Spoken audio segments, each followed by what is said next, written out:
start order, you need to fix it yourselves. And as soon as you make the turn, you're committed. That's right. It was about 55,000. It was over 50,000. So this is, I think we always said that was about the fastest we would ever even attempt to do the Hooch chat in the future. Yep. Start order, you need to fix it. Start order, you need to fix it yourselves. And as soon as you make the turn, you're committed. That's right. Yeah. It was about 55,000. It was over 50,000. So this is, I think we always said that was about the fastest we would ever even attempt to do the Hooch chat in the future. Yep. Start order, you need to fix it. Start order, you need to fix it yourselves. And as soon as you make the turn, you're committed. That's right. Yeah. It was about 55,000. It's over 50,000. So this is, I think we always said that was about the fastest we would ever even attempt to do the Hooch chat in the future. Yeah. Start order, you need to fix it. Start order, you need to fix it yourselves. And as soon as you make the turn, you're committed. That's right. Okay, the YouTube live stream is up and running. Okay, and yeah, and bouncing back and forth. I guess you could hear the echo on the, yep. Yep. Man, I was super confused. Okay, I feel a lot better. Wow, Hody says the same thing a lot. I get stuck on a loop sometimes.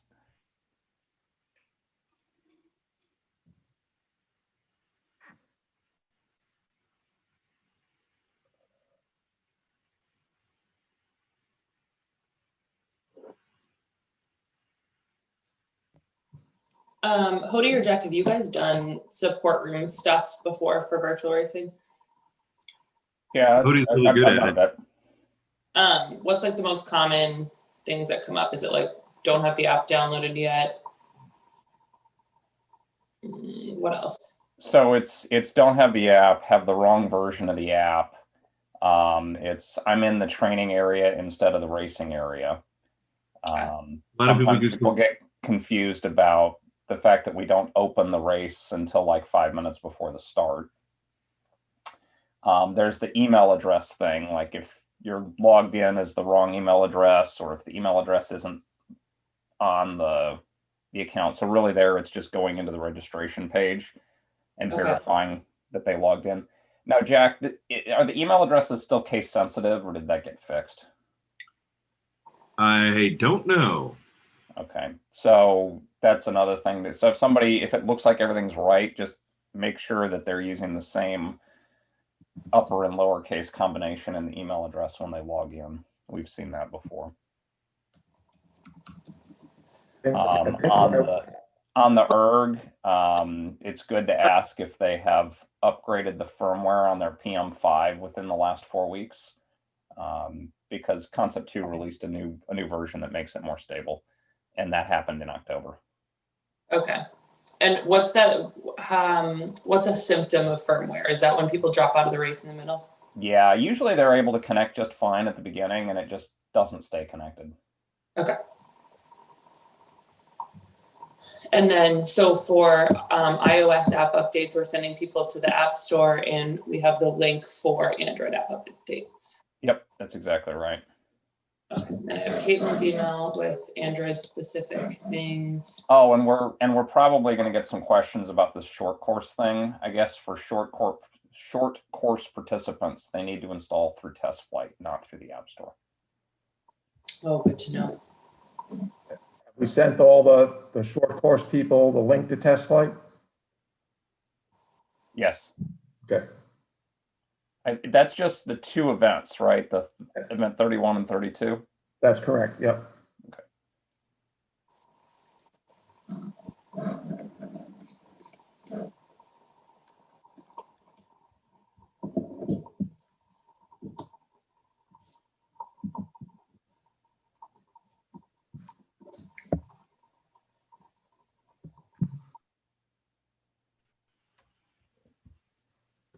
I think yesterday, the last email I got, I think there were only 36 open issues, and I imagine it's less now where, I mean, specifically the emails weren't matching up and we didn't get people's entries all squared away, so.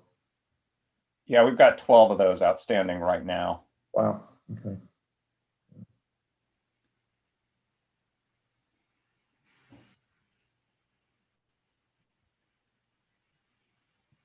And some of them are in the first event.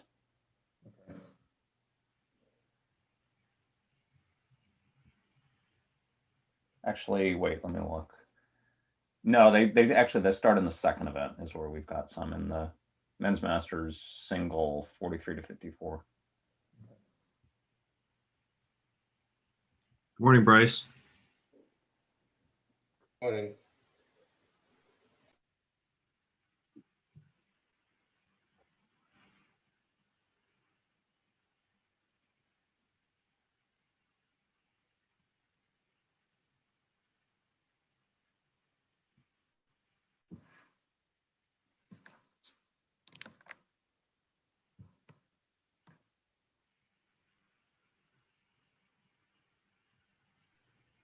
So Jack, should we be able to access the spectate button at this point?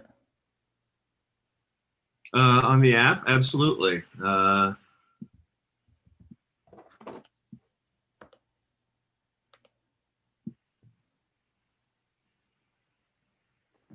Yeah.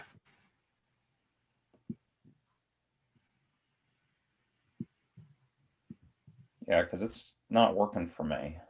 It's grayed out. Well, Hody, which version of the app are you using? The App Store version on my Mac or excuse me, the App Store version on my iPhone, and I've got the brand new Mac build on my Mac. Version 18 on your Mac? I don't even know how to check the version. The one Brian just put out like 10 minutes ago? Yeah, that one. That's the only one I've ever put on my Mac. It's the first time I've installed it.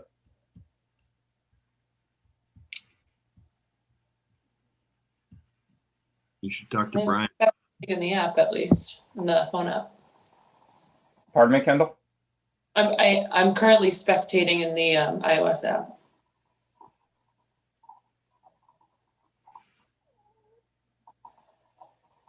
This is nice. I've never been to this race. I feel like I'm there.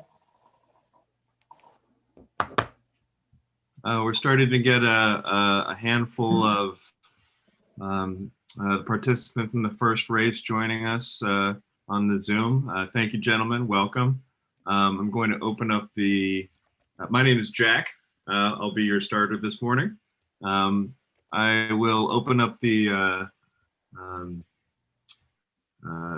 starting area in about 5 minutes for our 8 a.m. start. If you have any questions or just want to say hi or something, you can raise your hand in the kind of chat area, and we'll be happy to chat for a moment. If you're having any issues or questions, don't forget that we do have a few dedicated support Zoom rooms that you should have been shared with in an email. We don't want to bog down this the main lobby here with all that. So that's the format we've settled on. About 5 minutes to the first call, 10 minutes to the start.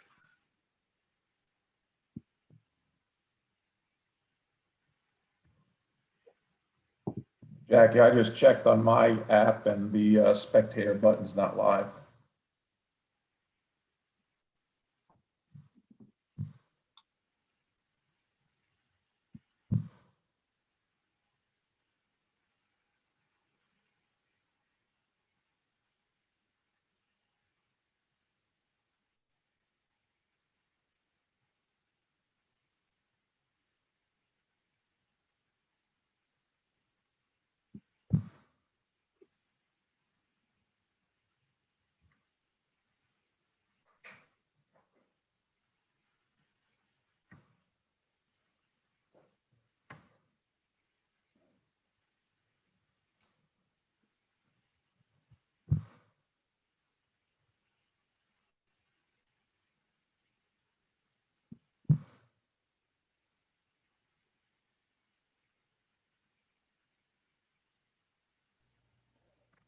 Okay, so the reason is I just checked with Brian. The spectate button is only going to be available for people with starter access. for this race. For participants, they'll view, or for the general public, they'll view through the YouTube stream. Okay.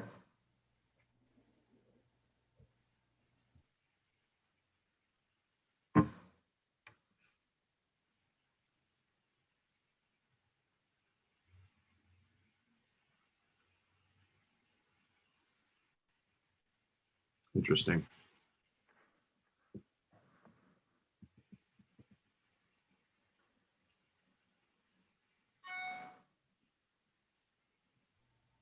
So I do see that we have a one chat question that's come in while we're prepping. I'll go ahead and answer that. But I will remind everybody that we do have support rooms available. So if you have specific questions, switch over to one of those and we'll take care of you in there. But the question here is, do you need to have the Zoom app open during the race? First of all, you have to have the Here Now app open the entire time that you're racing. So don't have Zoom and the Here Now app running on the same phone or iPad that you're racing on. You do not have to have Zoom open through the whole race. Some people choose to do that. When we start, you'll hear through the Zoom room a call for you to start, but you'll also see in the app that it's time for you to start, assuming that you've already entered the starting area during the 5 minutes before your race.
Hey, can you hear us okay? Hey. Mr. Brian. Hey. So Liz is going to be here. So I'm going to sound like Liz today. And we'll change things up in a bit after we get things set up here a little bit more.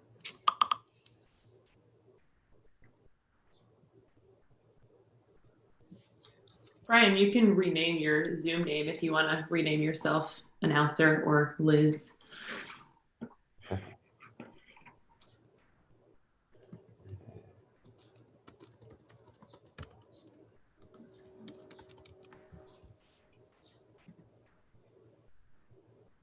There we go. Liz, I like it. Okay, with 5 minutes to go, I'm going to put out the first call. You should, gentlemen, you should be allowed to enter the starting area at this time, and we'll start up the starting sequence in about 5 minutes.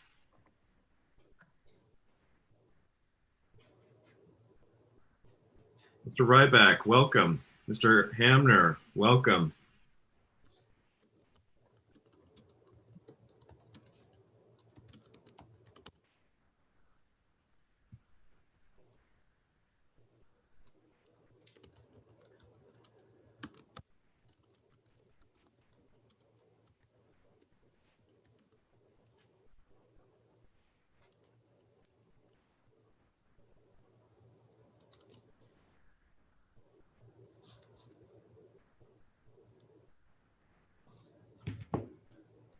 Yes, well, everybody's joining the starting area. I should welcome everybody to the 39th Hooch. We appreciate everybody supporting us and taking this virtual journey with us.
A few minutes to go here. We expect 17 competitors. Well, with 2 scratches, there should be 15 competitors in this first race, men's master singles, 21 to 42. I don't see quite that many yet. Hopefully, they'll be joining us very soon.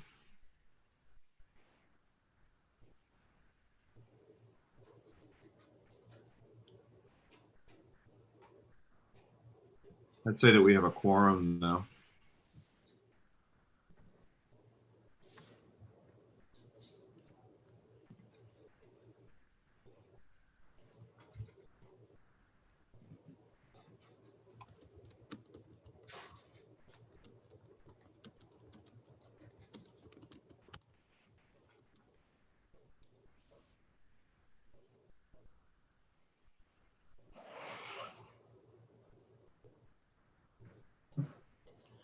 Jack, can you see specifically how many people are in the starting area? I know on the screen it gets a little overlaid. Sadly, I can only see what's on the screen here. Okay. So it looks like 1, 2, 3, 4, maybe 5 or 6.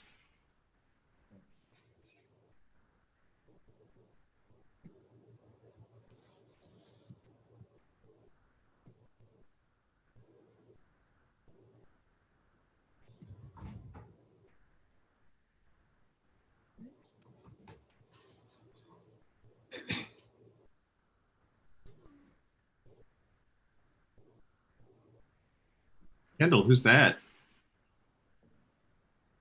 You're muted. It's Hobbs. Hello, Hobbs. Good morning. He loves virtual racing. He's like really into it.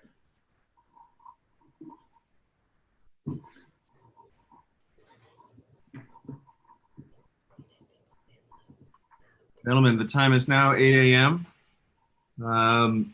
I'd like to thank those of you who've endeavored to join us at this early hour.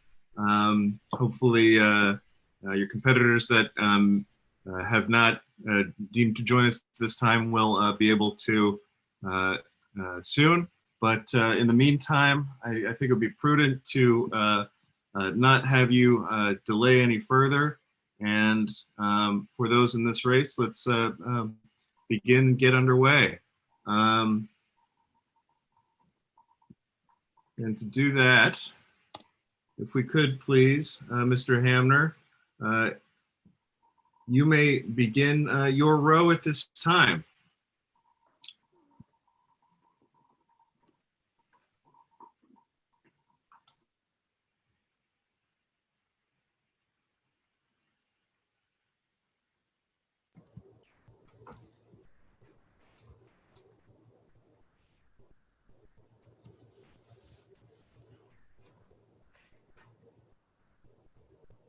Mr. Hamner, I can't see that you've begun racing. You should be able to go at this time. And there you are. Mr. Payne, welcome. You are exactly on time. Thank you for joining us. If you could please, Mr. Payne, get on the paddle. You may start your row.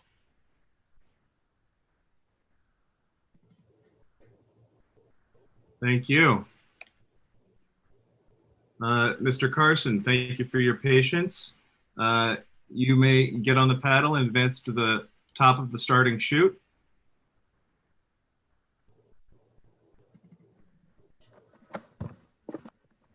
Mr. Carson on the paddle.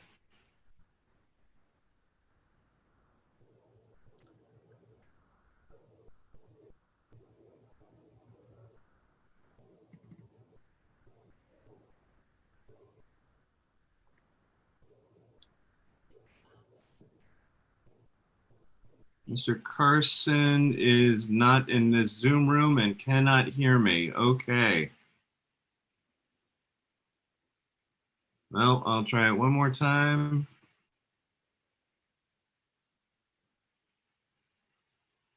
Oh, he's off. Very good. Excellent. Excellent. Mr. Vallejos, you may row.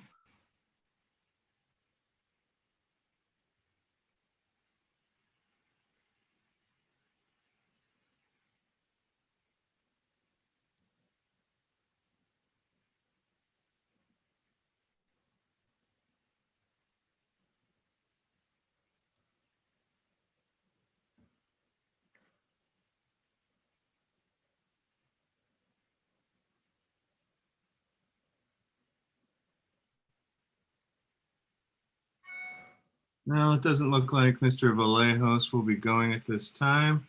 And it's a little hard to tell who else is with us when we get into these bigger numbers. Mr. Murphy, if you are here and logged in, you may start. Well, I don't think he is. So we'll advance right along to Mr. Strauss, who I can see waiting patiently. Thank you. Mr. Strauss, you may row.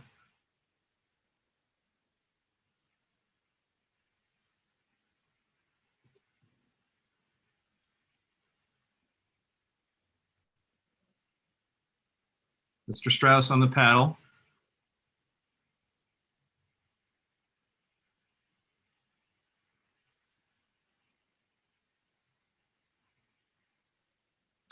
And I can see you moving. Excellent. Thank you.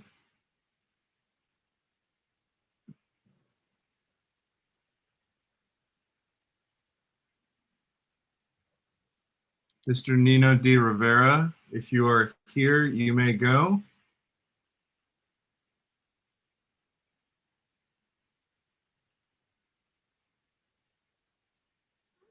Mr. Strauss, it seems that you've stopped rowing. You may advance to the start line now. Very good. Thank you. Mr. Ryback, I believe I saw you with us. Yep, very good. Bring it on up to the line.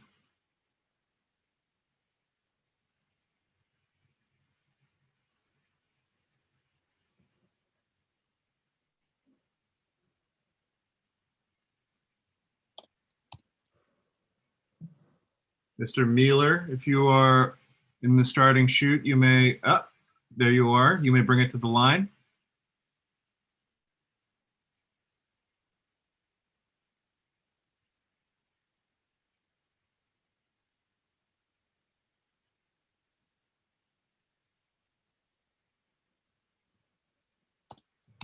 Very good. Mr. Casavecchia, you may row.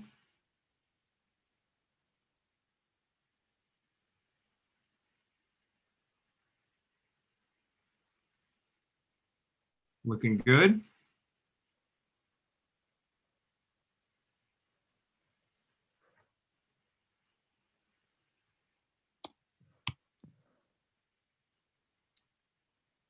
Mr. College, if you're with us, you may bring it to the line, although I don't see your name in there.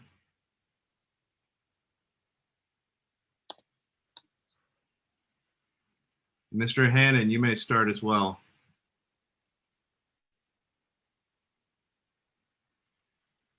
Although, yeah.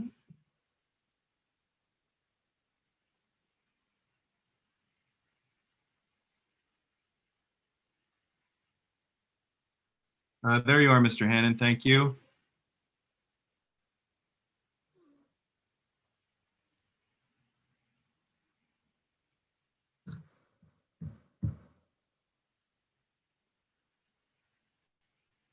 Okay.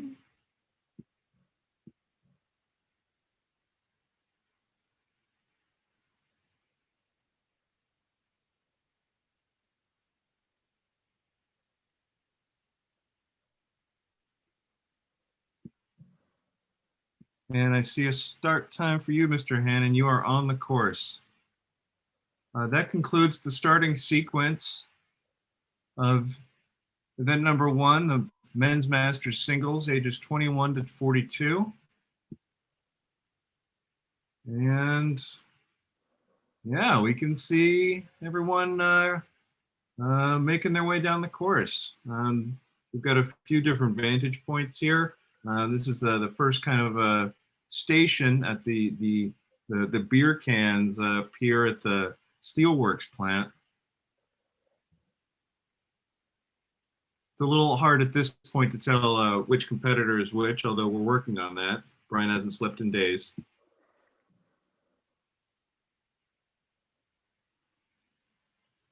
It looks like people haven't quite advanced to the second one, the Lookout Rowing Club.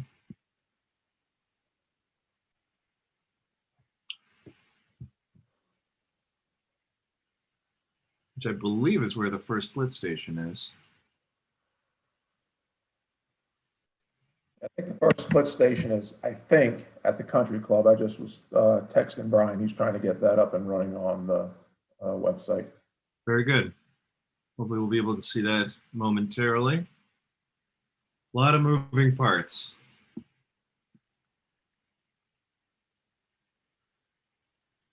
The next race, the men's masters singles, ages 43 to 54, will begin in 15 minutes. 15 minutes to the start of event number 2. Mr. Rufo, you've been with us for some time. Thank you for being so prompt. We'll let you into the room in about 10 minutes.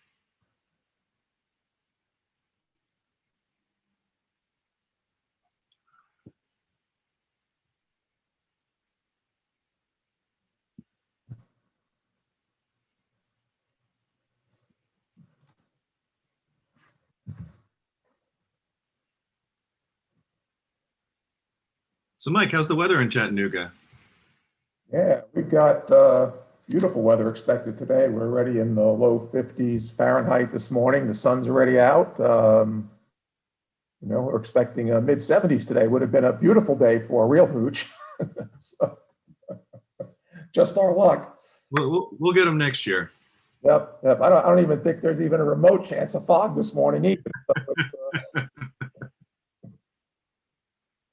So You can see our first competitor coming around the bend here at Lookout. It's probably Mr. Payne. So Mike, would you like to take a few minutes and sort of introduce the prominent points of the course? For example, we've got the power lines here that are always that the competitors always watch for in the Lookout Rowing Club, but Jack can sort of take us through the different vantage points. Yeah. So as you saw right off the start, you know, about 500 meters into the race is something we affectionately know as the beer in Chattanooga. And you can see that on the screen in your bottom left-hand corner, those brown cylinders. It's one of the city piers. And on the water as you row by, it looks almost like a 6-pack of beer. So the rowers know it as the beer cans as a landmark. Up on the hill on your right is the Chattanooga Golf and Country Club. That's probably about 1,000 meters into the race. And then in the distance, you can see the power lines. If Jack, if you can switch over to the power line view, which is also, this is a shot from the Lookout Rowing Club. Power lines are really right at the halfway mark or just shy of the halfway mark in the race. It's a pretty dominant feature if they're actually racing the hooch. And like I say, it's the halfway part of the race. Right after that, you'll go by the Chattanooga Rowing Center, which you can see where the dock is here. This vantage point is actually from the Chattanooga Rowing Center. So And then as we get going downtown, you'll now, looking back down the course toward the power lines and that rowing center, on your left is McClellan Island. And then on the right is the Chattanooga side of the Tennessee River. This is, you're getting down into just about probably a little less than 1,500 meters left in the race as you approach this bridge. Actually, at the bridge, you're probably getting closer to 1,000 meters. The far tip of the island, depending on your eyesight, you can see kind of an orange buoy right at the tip of the island. That's the 1,500 meter point. Yep, thanks, Jack. And like I say, as you get to the bridge, you're probably approaching 1,000 meters into the finish. And this is the Veterans Bridge. This is the bridges that you'll be going under.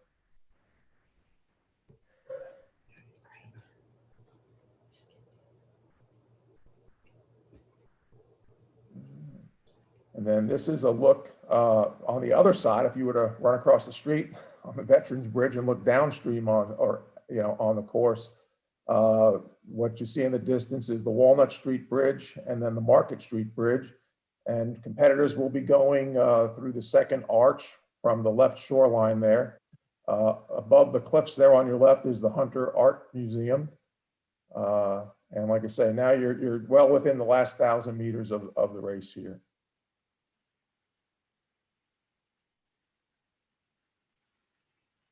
Jack, I don't know who we need to, I'm not sure if the live stream has started yet. Someone just texted me and said they're not sure if the live stream is up and running. It has started. It started about a half an hour ago. Okay. It should be on the Head of the Hooch YouTube page. And it is basically just you and me and us talking right now. Okay, it says it's waiting right now. Someone just texted and said it's waiting. Oh boy. All right, we'll work on that behind the scenes.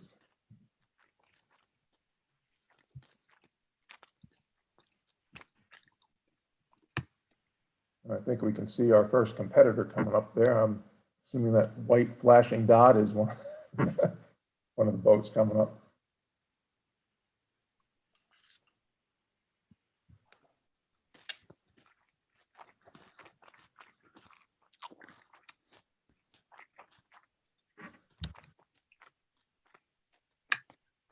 I think we can see our first competitor coming up there. I'm assuming that white flashing. Yeah, so coming along McClellan Island there, you can see a couple of the competitors starting to come up now.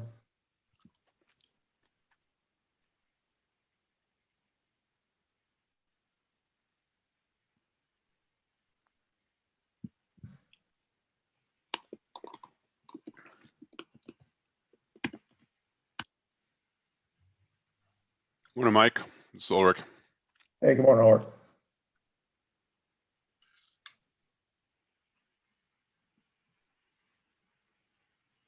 All right, so we've got the first competitors going underneath the Veterans Street Bridge right now. If we run across the street, Jack switches over to the bluffs, we should be able to see them come out on the other side underneath us here, heading into the, like I say, the last 1,000 meters of the race.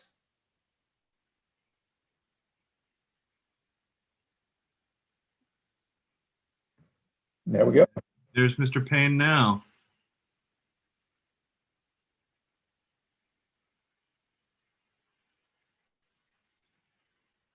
Still holding off on Mr. Hamner, although it's a pretty tight race for first here. And we do have some split times that are showing up. I would say that, yeah, based on the split times, that Mr. Payne is definitely the one in the lead with Mr. Hamner right behind him. And here they come as they approach the Walnut Street Bridge. Walnut Street Bridge, at least, is touted as the longest linear pedestrian walkway in the country.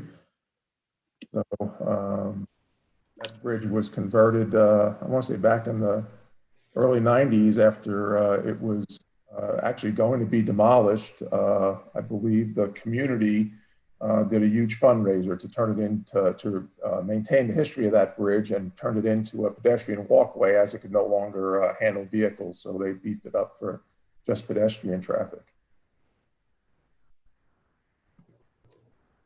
All right, and then here's the view on the other side of the Market Street Bridge, and you can see the finish line right there with the Tennessee Aquarium on the left.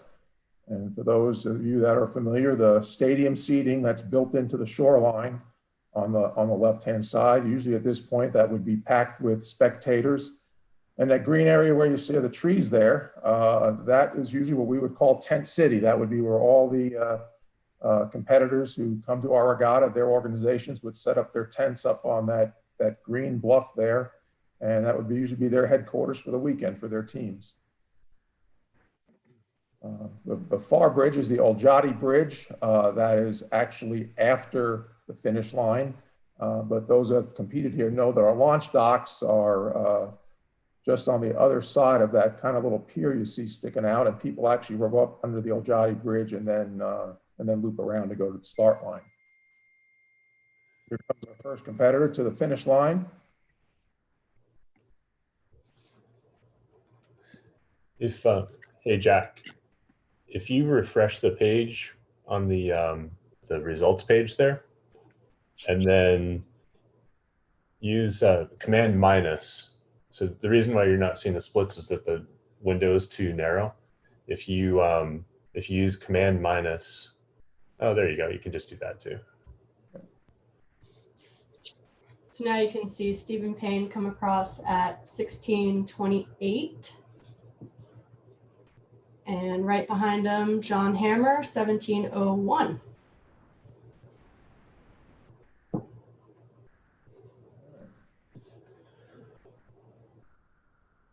Looks like we've got 6 other competitors on the course.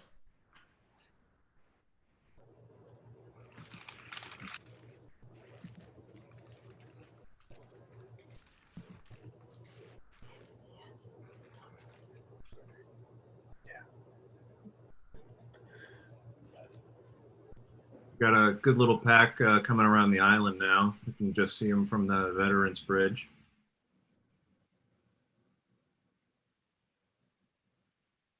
Like I say, if you're looking at the results page live on Here Now, everybody has access to that to see the split times as folks are coming down the river. And just to be clear, what's not going to match up for you as you're looking at the screen here, and you see that there's a lot of competitors close together. They all started at intervals, so they're in the process of passing or being passed, and but you'll see their actual split times, which kind of levels it out for you on how long they were on the course when they passed that particular split point.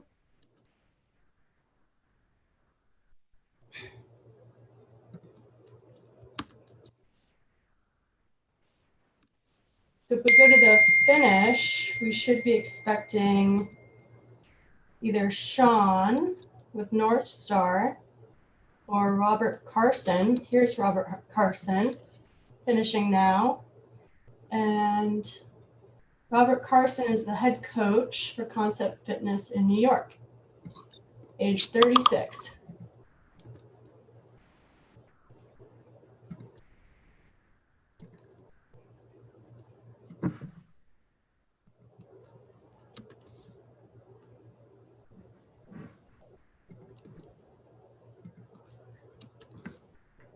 Is that the finish gong I heard earlier?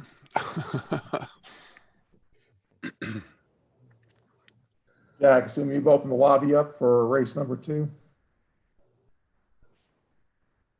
Yeah, let's do that. Do you guys want me to grab an air horn for the finishes or? Probably better than that ear piercing thing I just heard.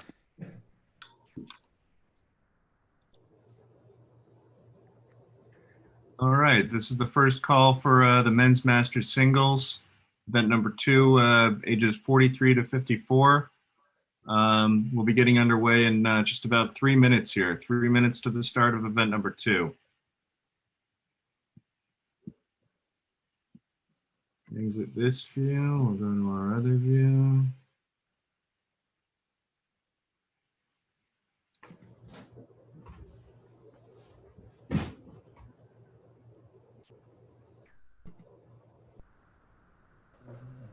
We expect 20 athletes in this next race with no known scratches. Although we are getting pretty good at finding unknown scratches.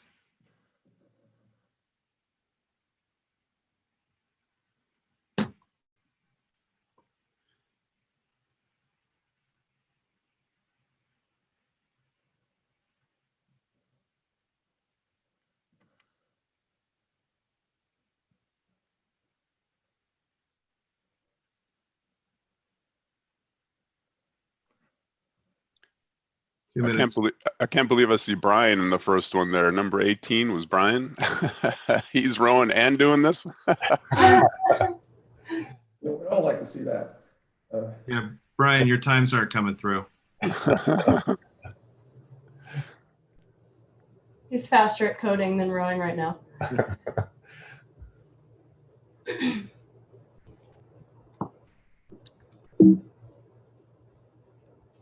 With just about a minute to go here, I don't see anybody in the starting area. Gentlemen in the second race, if you could please enter the venue and we'll get going here very shortly.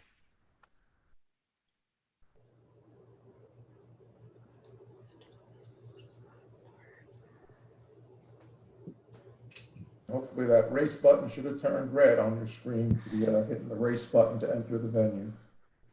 Several of us there.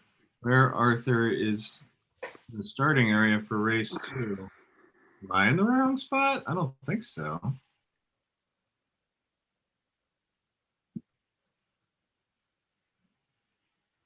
Oh, there we go. Just needed to refresh. Thank you, gentlemen. Operator error. Yeah. They're very obedient. They're getting to know the app better than us. That is typically how it goes. The time is now 8:24, and I think now would be a good time to start to get underway. Mr. Rufo, you've been very patient with us. Thank you for that. If you could please at this time get on the paddle, advance to the starting line, and begin your race. I see you off. Thank you, sir. Mr. Sanders, if you are with us, you may follow right in behind.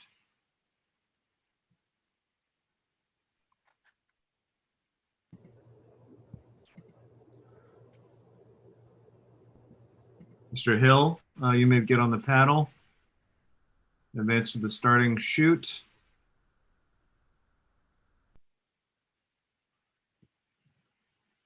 With this view, it's a little bit tricky to tell who's here and who's not. So I'm just going to pretend that you are all here. Mr. Price, if you could please begin your paddle, bring it to the line. Mr. Ware, I can see you right where, exactly where you're supposed to be. And I can see you advancing. Thank you for that.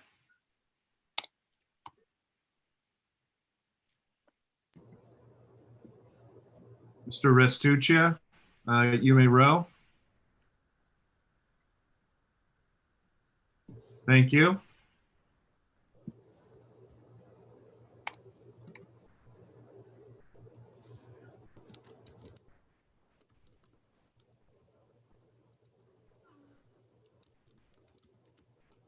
Can somebody work with Mr. Grout to get him settled, set up, please?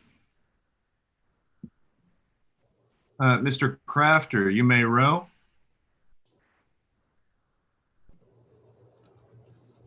Thank you, sir.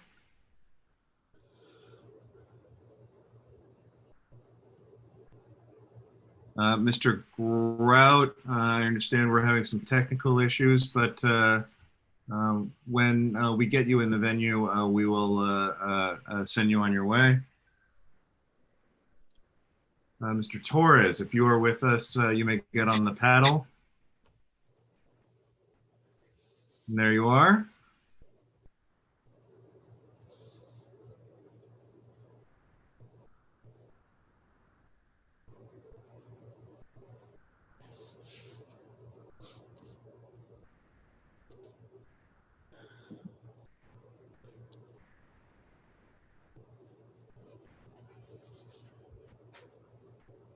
Mr. Mason on the paddle, bringing it to the line. Looking good, sir.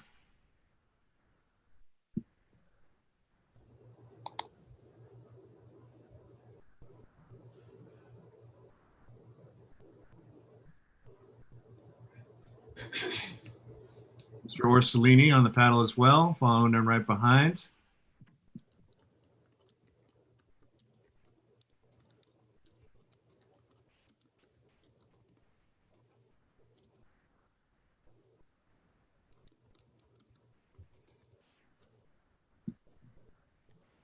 Mr. Solar coming in right in queue, looking good. This is one of the smoothest starts I've ever had, gentlemen. Thank you for that.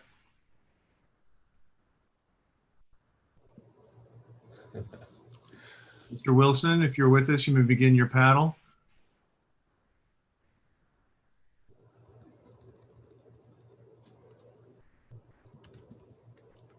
That holding area looks just like it looks at the Hooch, doesn't it? I'm so proud of Alberto. We've graduated so far from support room 2 just a few minutes ago. So happy to see his name go across. That's what happens when you try to download the app 5 minutes before race time. Mr. Vigil-Vicious on the paddle.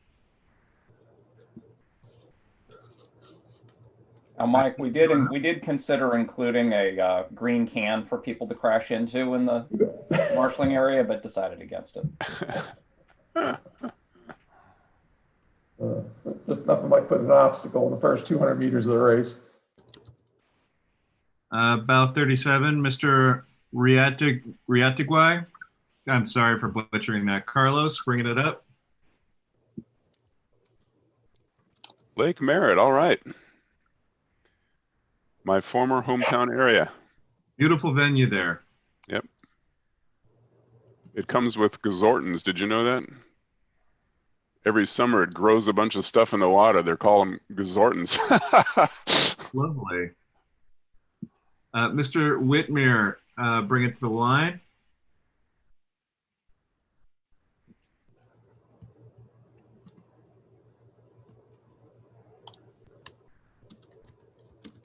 So you're coming up, thank you. Mr. Claterline, following right in behind your teammate from Belmont.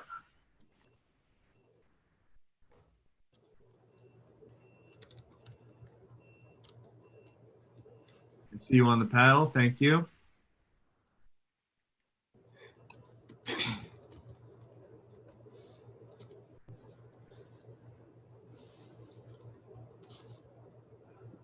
Mr. Johnson, you may bring it to the line, sir.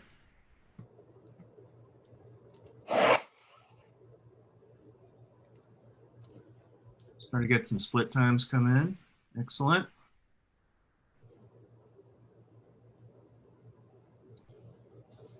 The Rufo is already past the first split at 3:14.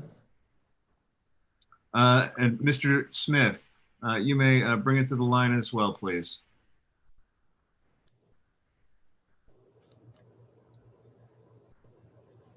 And there you are.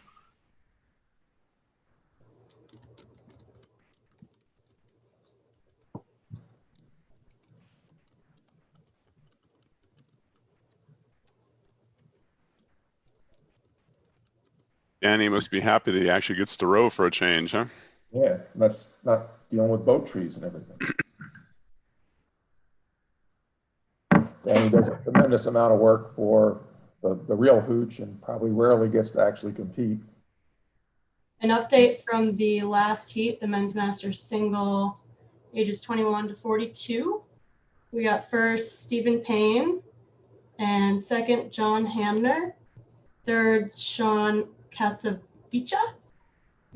Sorry for butchering that also. But Sean, I see here, he's raced the Hooch in the Masters single. Oh, can you move this? Thank you, Brian. Back in 2006 with Lincoln Park Boat Club. He recently moved back to Nova Scotia, Canada, and is enjoying the virtual racing.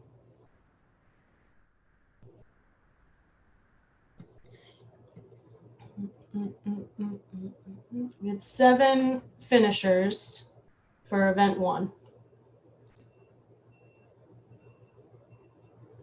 How many starters did we have? We had 8. So we've got one that shows a first split and then nothing beyond that. So they may drop their connection. So we'll need to keep an eye on that or be in contact with Mr. Rudy Ryback.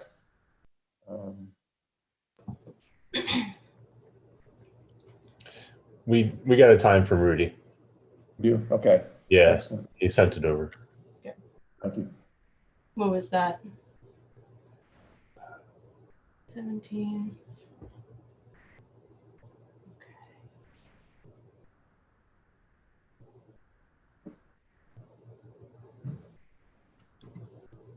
Just like the real regatta, we don't like to leave anybody on the water that's unaccounted for. Especially me in my previous role.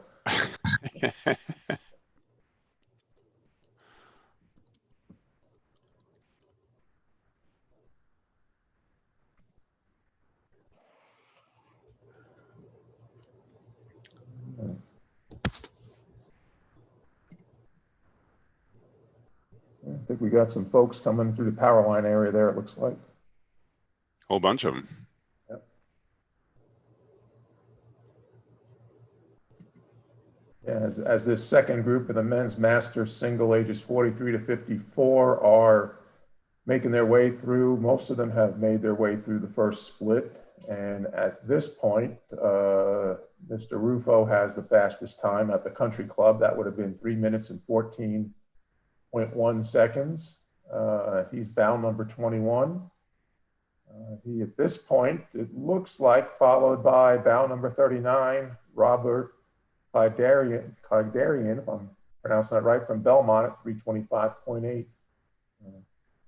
And that looks like Mr. Rufo, who just made it past the power lines. So he's first one at 8:11, first one leading the pack still.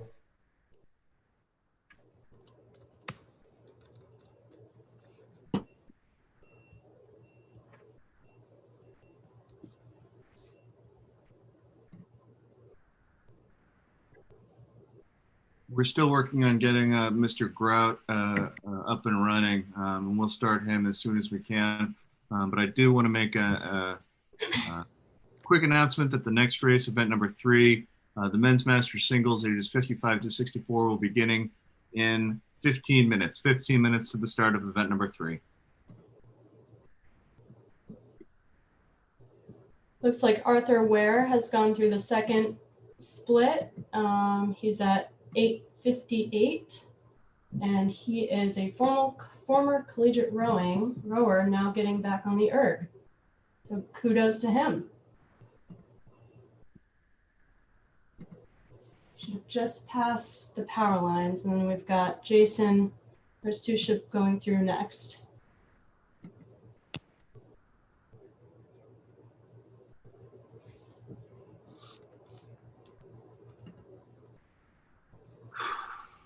Looks like Mr. Danny Smith, our last starter in this race, has now posted the second fastest split through the country club, which is the first split. That's about 1,000 meters into the race.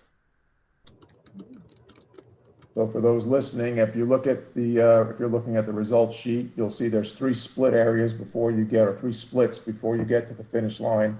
The country club is about roughly 1,000 meters into the race. As I mentioned before, the power lines are about the halfway point. And where you see the island split time, that's at the tip of McClellan Island as you first hit the island on your way to the finish line. And that's about 1,500 meters left in the race.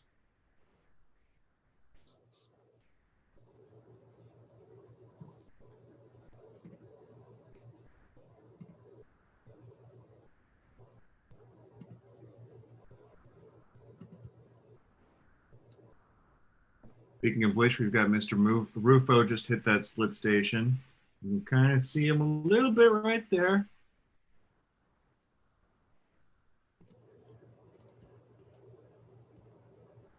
Really not much different than if you're standing on top of the bridge looking that far down the course anyway. Yeah, the next release, we'll have a binoculars feature.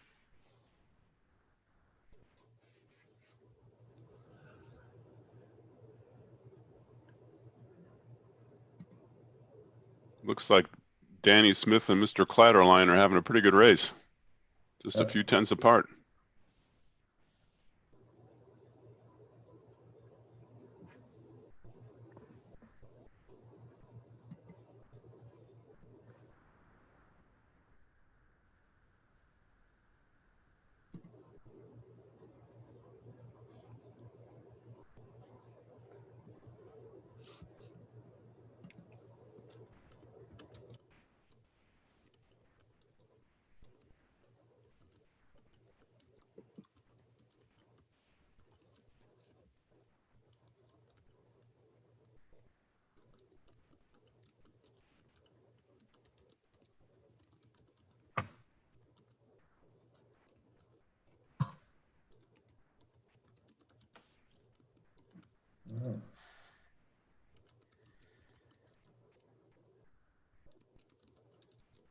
Comes the rest of that pack, still getting through the power lines right now.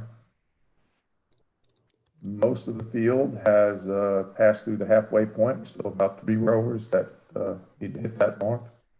3 or 4 rowers.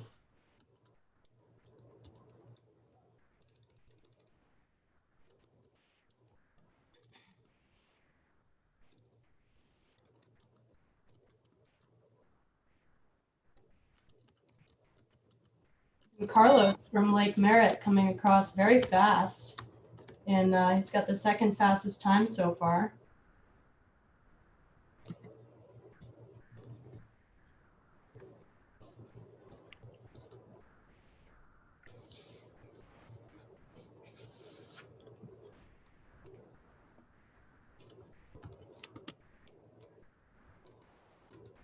Mr. Rufo coming past the bluffs. Really in a race of his own at this point.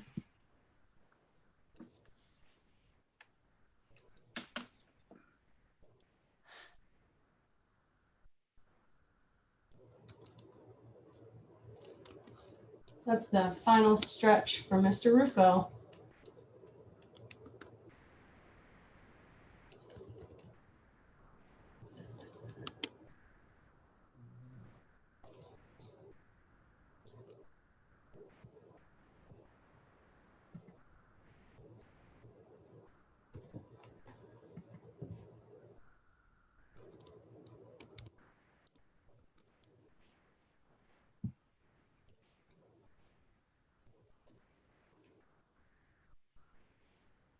I think our last starter there, Danny Smith from Lookout Rowing Club, just passed the power lines and he's posted the 3rd fastest time. Looks like him and Mr. Clatterline from Belmont are very close to the halfway mark.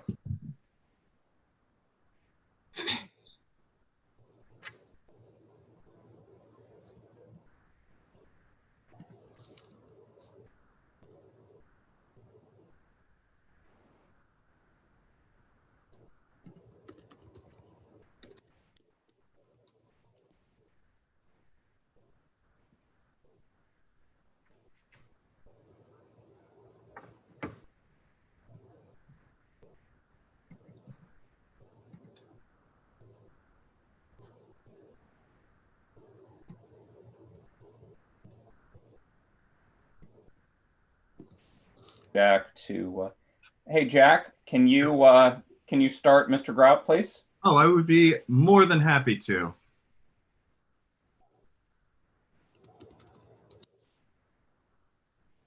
Mr. Grout, thank you for your patience while we got that sorted out. You may row.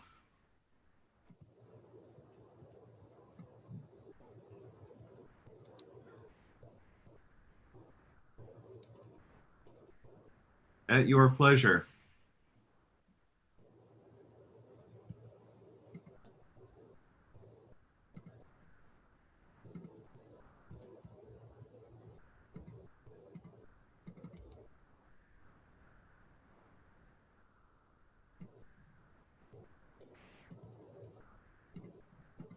Jack, he'll be starting momentarily. He just had to hop off the erg for a second to disconnect from the Zoom room. Very good.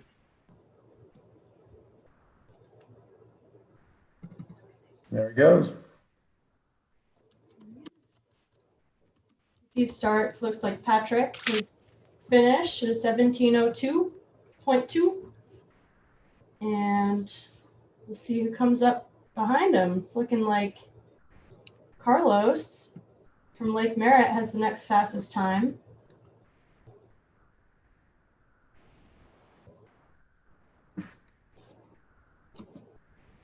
And for those that may or may not be familiar with Masters racing, there are handicaps applied to the raw time. So what you'll see on the screen, if you're looking at the results, you'll see a raw time, which is the actual time that the rower spent on the race course. And then there's a handicap applied based on their age. So you'll see an adjusted time in the far right-hand side, and that'll be the time that's used to determine who the winner of the race was.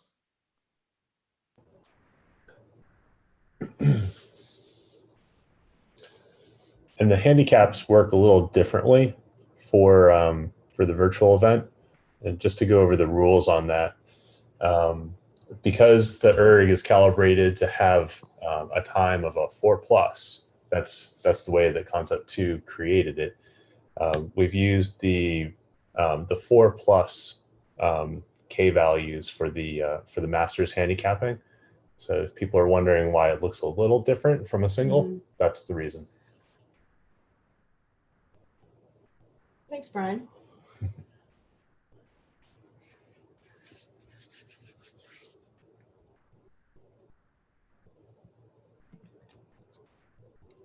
What we're seeing here is quite a few boats coming, getting ready to come under the last two bridges. Like I say, they're now probably 500 meters from the finish line as you see them cut off the screen at the bottom there.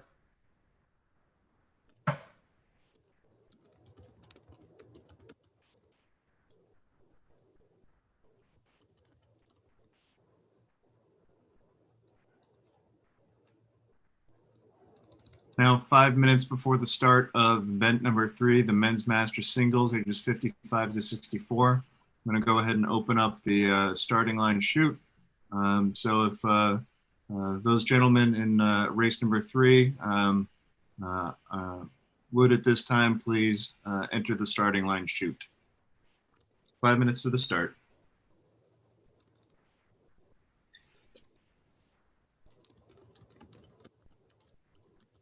Looks like we create quite a pileup at the finish when boats are finishing. Missing those referees down there. Yeah, really, just like regular game. Yeah, Dougie, can you do something down there, please? Is Doug joined? Thought I saw him.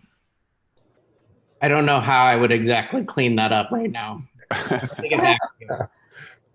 Looks like we've got 18 competitors entered in for the next event.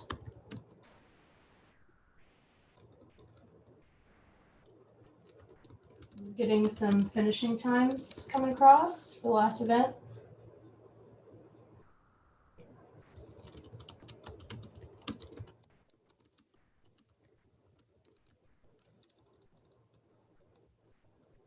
And Patrick Rufo still holding that top spot.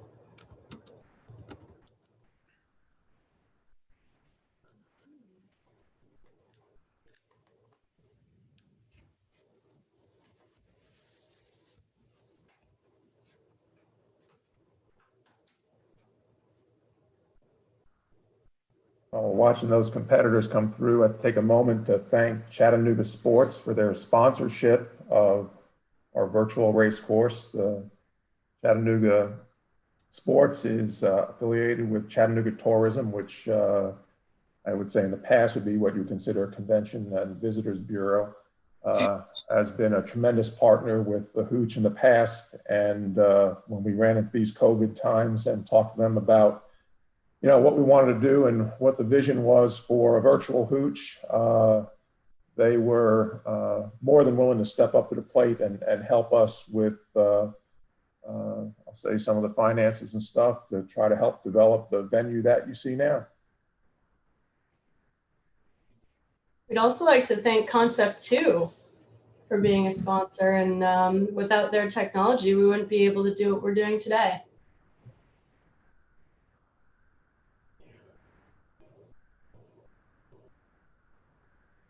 And Yeah. Concept 2 has, I was going to say Concept 2 has donated an erg that will be randomly selected. The one competitor today will win a Concept 2 erg from Concept 2 sponsorship of our event today. Cool. Sweet.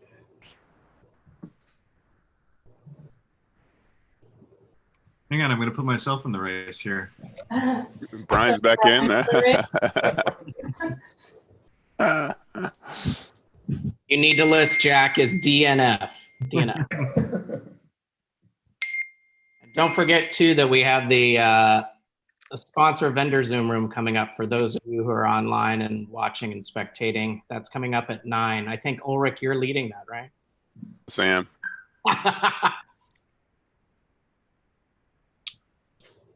With just about a minute to go here, I'm going to switch over to the starting area. We'll be getting underway in just a moment. It's good to see everybody. Looks like lined up and ready to go here. 1, 2, 3, 4, 5,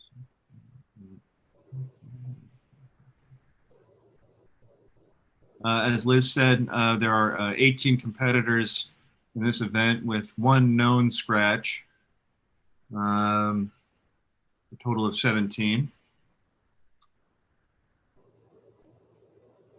Mr. Ellis, since you are definitely with us, oh, that's not the right number.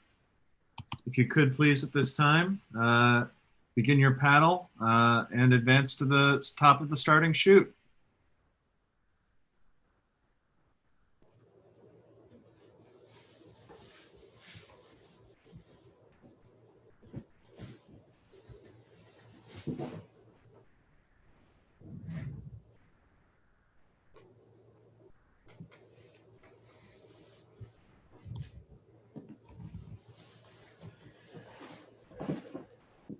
Mr. Bolitho, if you are with us, you may begin your paddle. All right, I see you off. Thank you.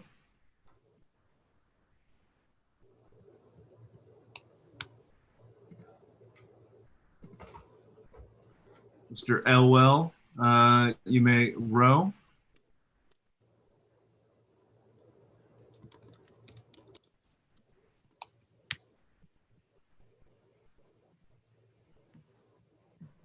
Mr. Sigrist, following in right in queue. Looking good, gentlemen. About 49, Mr. Will, you may begin your racing sequence.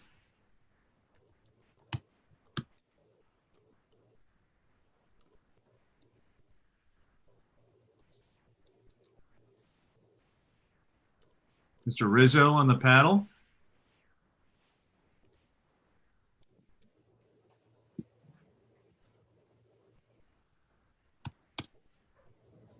Mr. Schinder, you may row.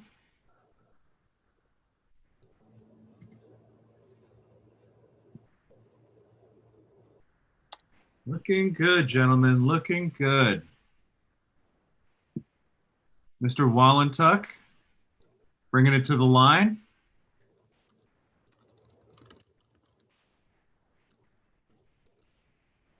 As I say, we had 1 scratch, that was about 53. So about 54, Mr. Eckert, you may begin your row.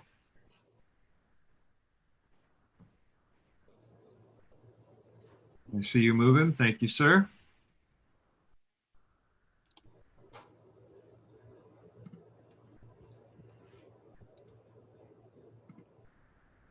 Give him a second. And Mr. Lambros, if you could please at this time bring it to the line.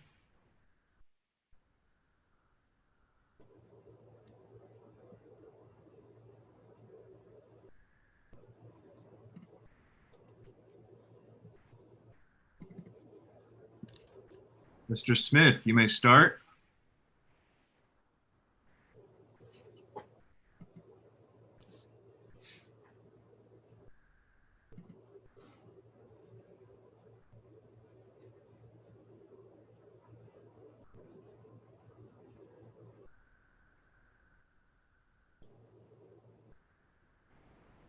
Mr. Johnson on the paddle now.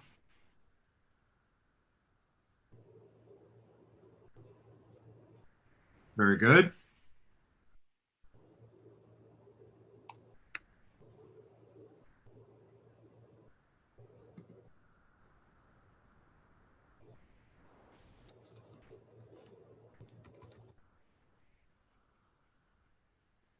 Mr. Pitchford, at this time, you may begin your paddle and bring it to the line.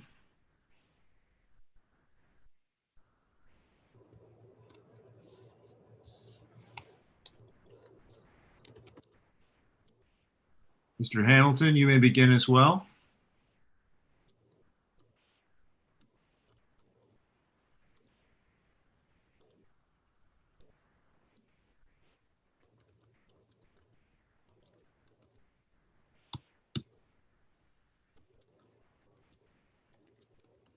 Bow number 60, Mr. Young, you may bring it to the line.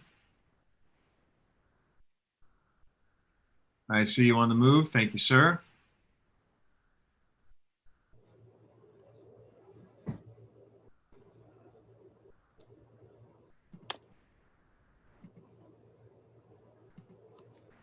Mr. Doherty, you may follow in right behind.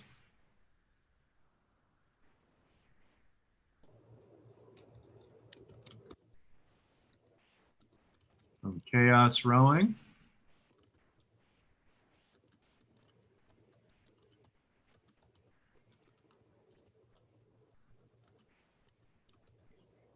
And lastly, Mr. Gaines, if you could please bring it to the line, sir.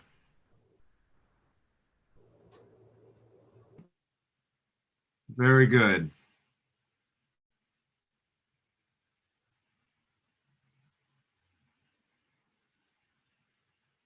That begins the starting sequence of event number 3. Next event, race number 4, will begin at 9:13 in 19 minutes. 19 minutes to the start of event number 4. So Molly is actually from one of the women's events. There's a hot seating issue. And so Chris and I worked to get Molly into another time slot so that she could row. And one of her teammates would be able to row as well. Wonderful. So she's actually in the 2142 event that comes up in a couple events now. So her result will appear in her event after she finishes. So did she pick up a card before we started the race? Coming into the docks. Flash the pass. You definitely need the Zoom for that, Doug. I know, right? I wouldn't be able to see it. I'd be like, at my age, I'm like, where are my glasses? And just a note on the last event with the adjusted times, Danny Smith and Robert Kleiderland tied at 16:24.4 for first. Wow, look at that. So very close race in that men's master single, 43-54. And yeah, great turnout. Liz, I don't think we can actually have any ties. We'll have to go deep into the data here. And, Yeah. so can you start assigning some penalties? I don't know. I heard this was like a free for all. Like you can, it's awesome. You can interfere with each other. We can't see anything. Nothing to see here. Nothing to see. Crash into each other at the finish. That's right. But I do love, like, the bridge view is amazing, Jack, when you show that. It's super cool. It's great to see the course, even though we can't be there in person. It's great to see the course again.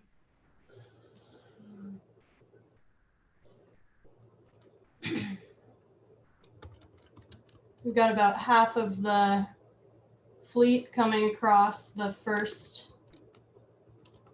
point of note. Fastest time right now so far is Scott Smith.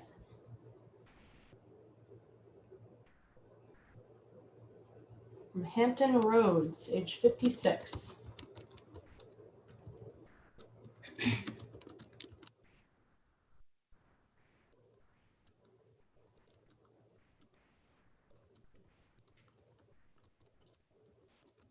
Tidbit about Tom Rizzo, who's in this event. He previously rode at Williams College, NYAC, Vesper, and Rochester Rowing Club. He was the age group winner at Head of the Ohio and third at Head of the Schuylkill this past year.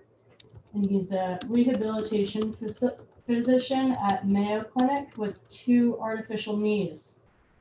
So he's in Jacksonville, Florida. That's Tom Rizzo, age 61, found number 50.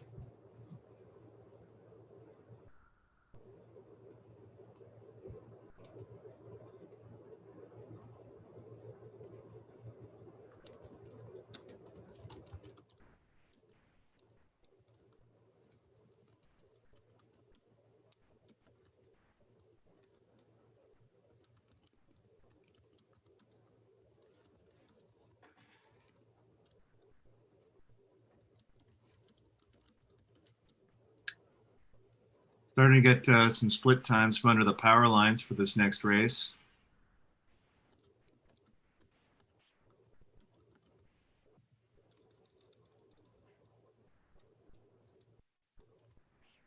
Oh, Mr. Bolitho right here.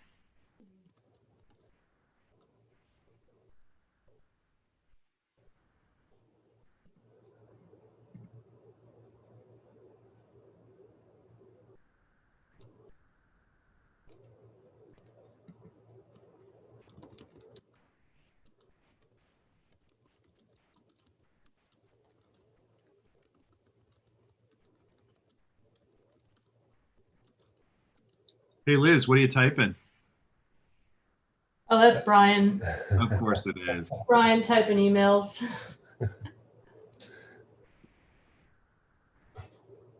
We've got the microphone on Brian's computer and the multi-display 4 giant screens up here in the Here Now office.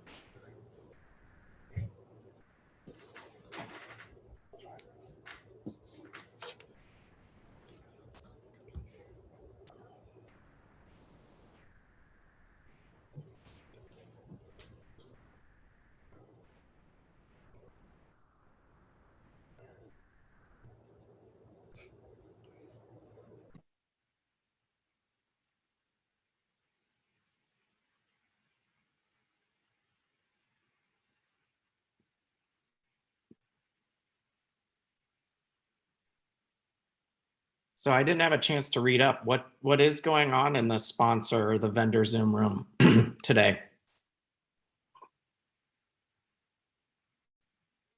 Is Mike talking on mute? Yes, that was Mike talking on mute. Actually, for a while on mute then.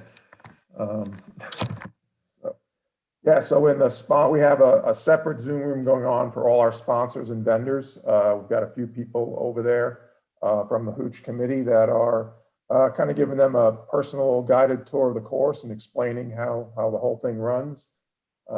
They have been, the sponsors have been, very, very gracious with either financial backing or backing with product from their companies, particularly Concept 2, Nielsen Kellerman, and Citrus Remix. I think I'm probably butchering that name. Try to get and then all of the vendors are also in there. So we thought we'd give them kind of a little VIP treatment during the race. Oh, that's nice. That is cool. Maybe I should hop over there. There you go. I don't know why you're laughing, Jack. You're disruptive enough here. You want to go disrupt 2 rooms? I can.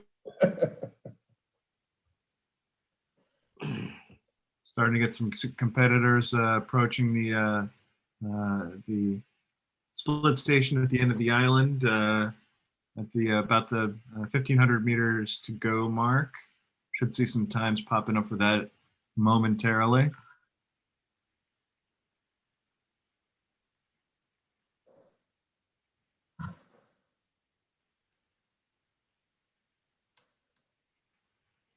And there we are, Mr. Bolitho.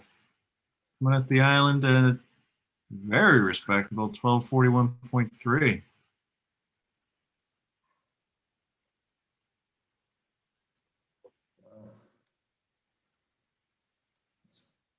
Better, much better than quite a few of the younger competitors in the earlier races.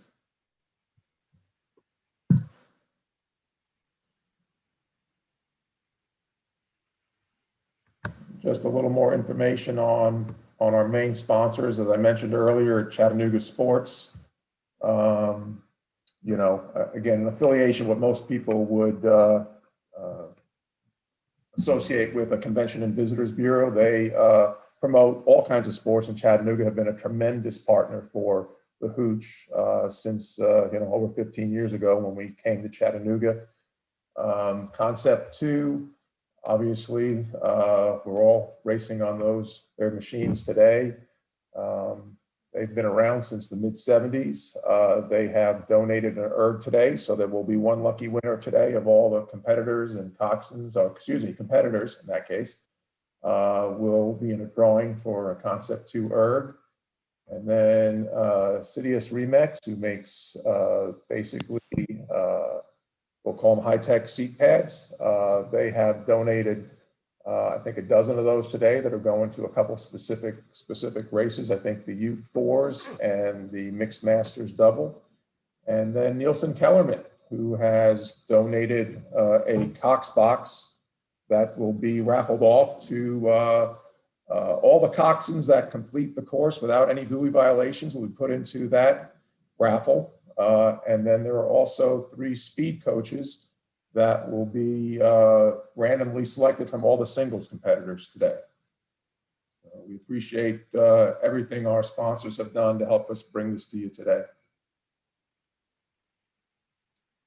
Can everyone hear me okay on this mic?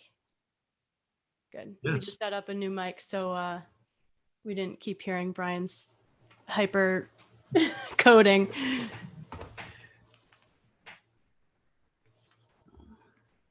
He types with purpose.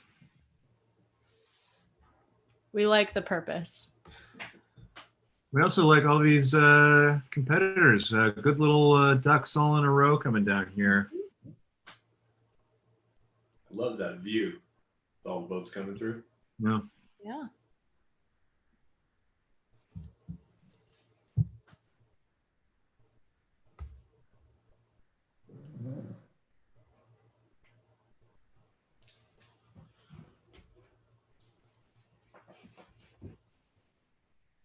I imagine that's Mr.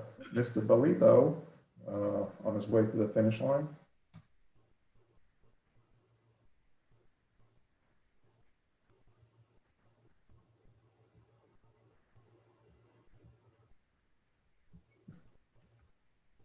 Scott Smith had a very fast 1500 time here. It'll be interesting to see where he finishes the race.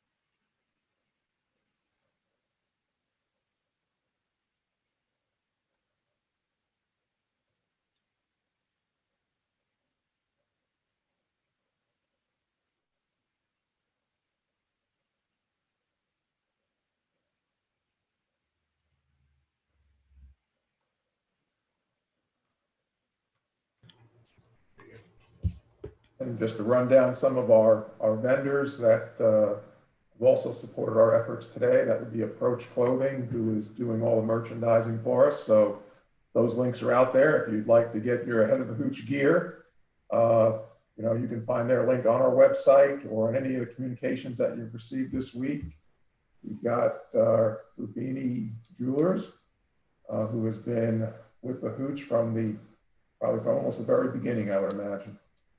We have North Pole Rowing Club, Custom Rowing Awards, Connect the Dock, Starboard Souvenirs, Gay and Lesbian Rowing Federation, and obviously Concept 2 as well. So we would appreciate it if you could take a look at their web pages and support their organizations as well.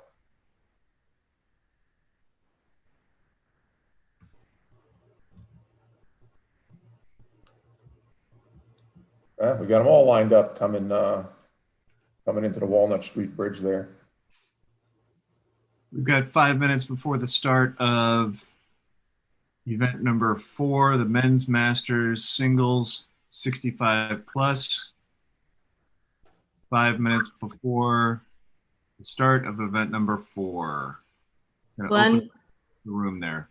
Glenn Bolitho coming through the finish. Adjusted 16:19.7.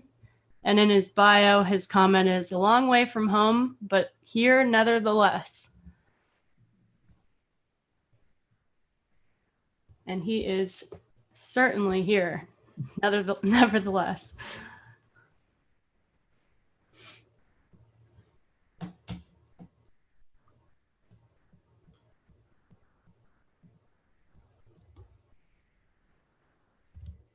We've got a close finish there with the so far with the adjusted times. Mm-hmm.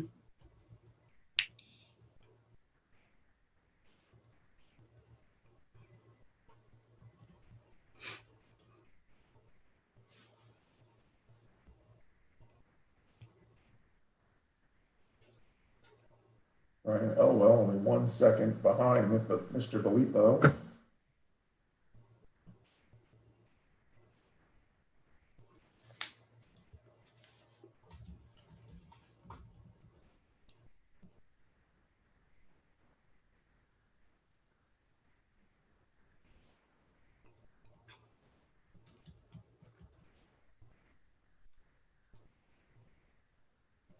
And Molly Gaines has just passed by the island for her event.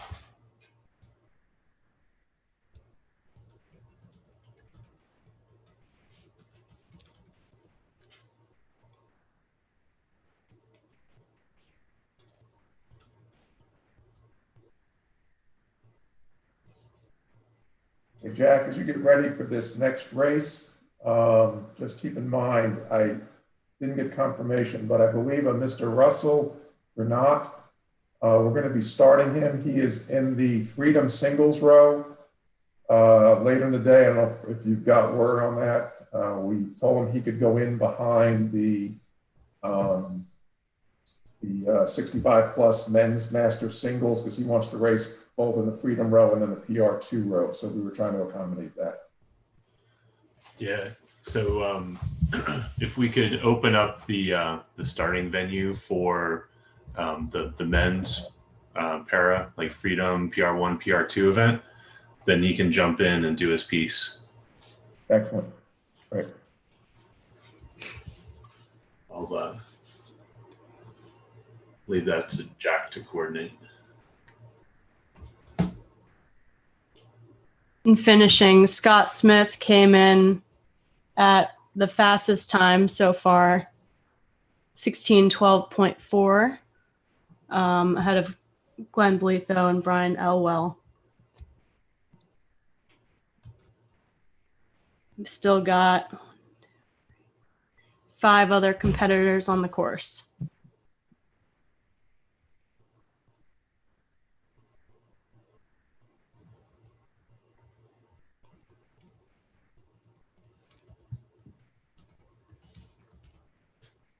All righty. Looks like we've still got a few artifacts from the last race, but we do have many of our athletes for this next race, men's Masters Singles age 65 plus.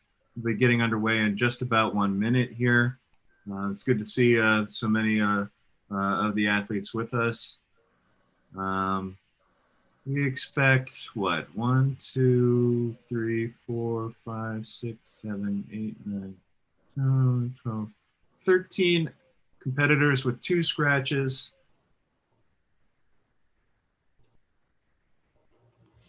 Should be a good race.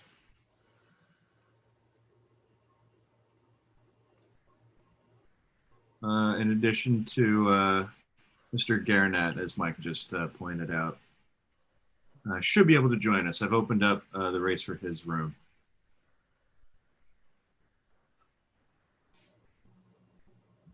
The race for his room. The room for his race.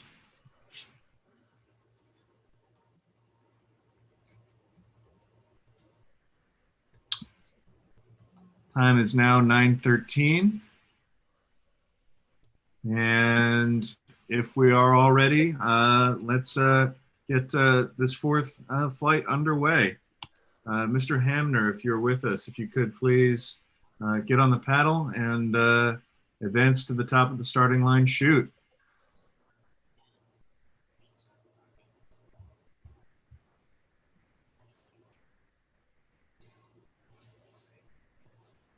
Mr. Wiley on the paddle. Oh, I see you right there, Mr. Wiley. Thank you for joining us.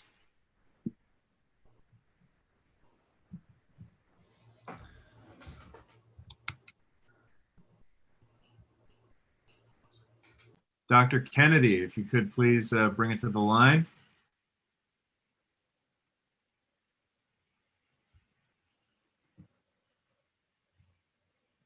Mr.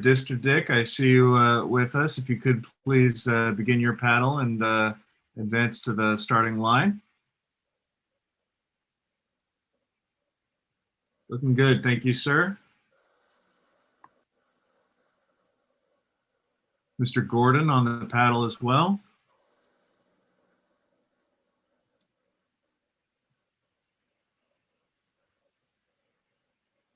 Mr. Mielsinski to the line. Good to have you back with us, Benedict.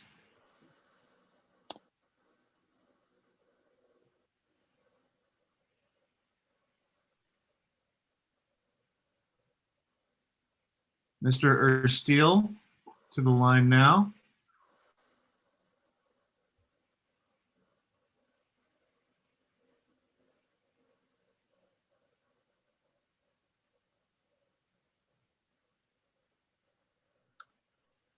I see you on the move. Thank you for that.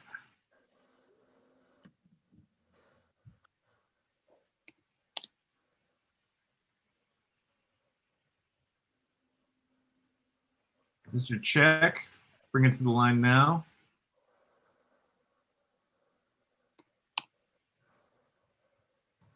Mr. Tannhauser, you may begin your paddle.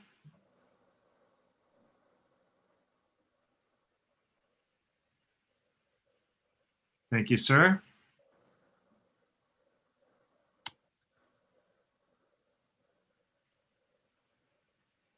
Mr. Luongo, you may begin at your pleasure.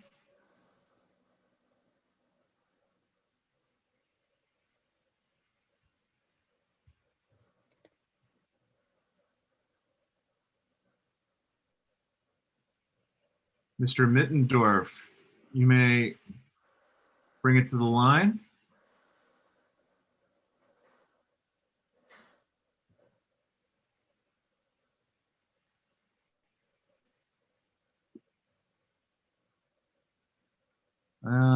And lastly, from our men's freedom rows, Mr. Russell Garnett, if you're with us. Oh, 146, 140. You may start. Thank you for joining us. Thank you for being flexible with our start times.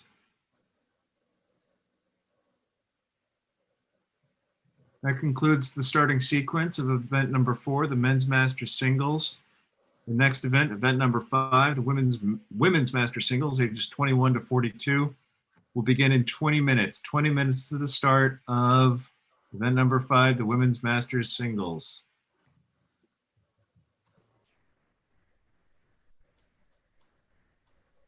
I think now might be a good time to talk about our sponsors a little bit. We have, let's see. I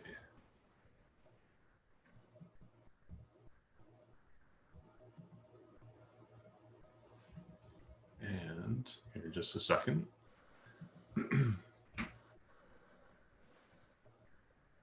So the Sports Commission for Chattanooga is one of the biggest sponsors this year. Several, lots of stuff going on there. Let's see. Concept 2 is also another big sponsor this year. I believe there's an ERG giveaway,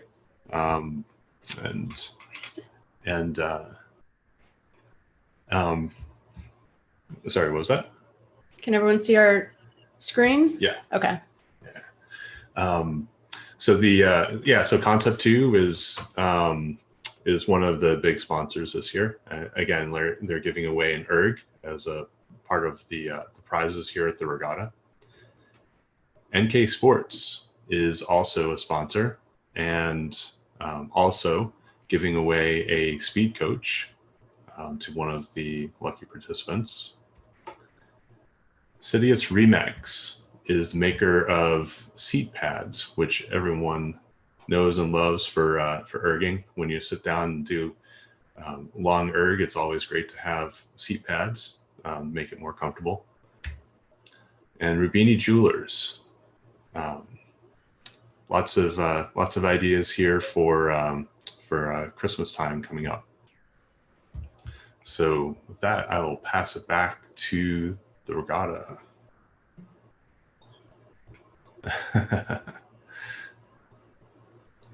So there you go, Jack.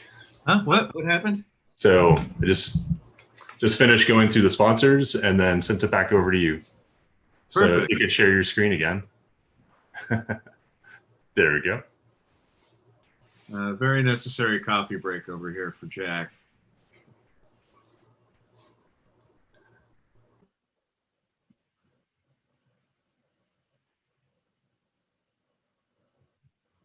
Still waiting for the competitors to advance to the first split station, it seems.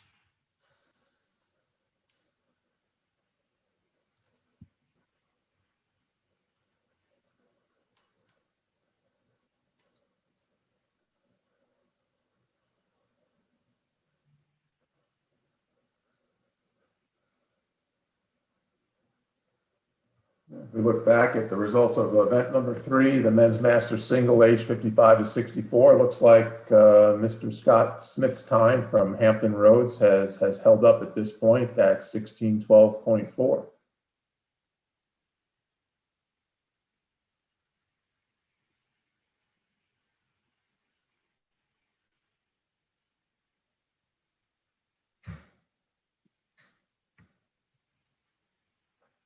There we go.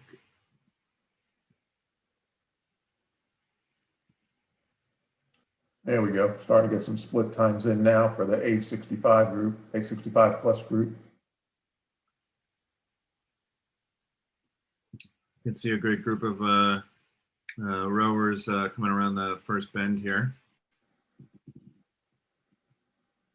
And with 5 rowers past that first split point, looks like Rob Wiley from Chaos Rowing has posted the fastest time at 3:50.2.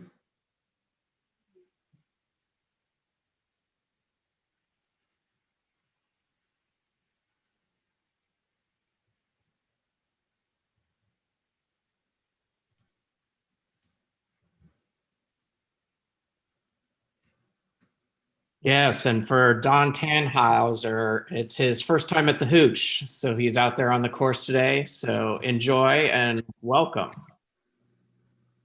Hope you're able to make it back next year.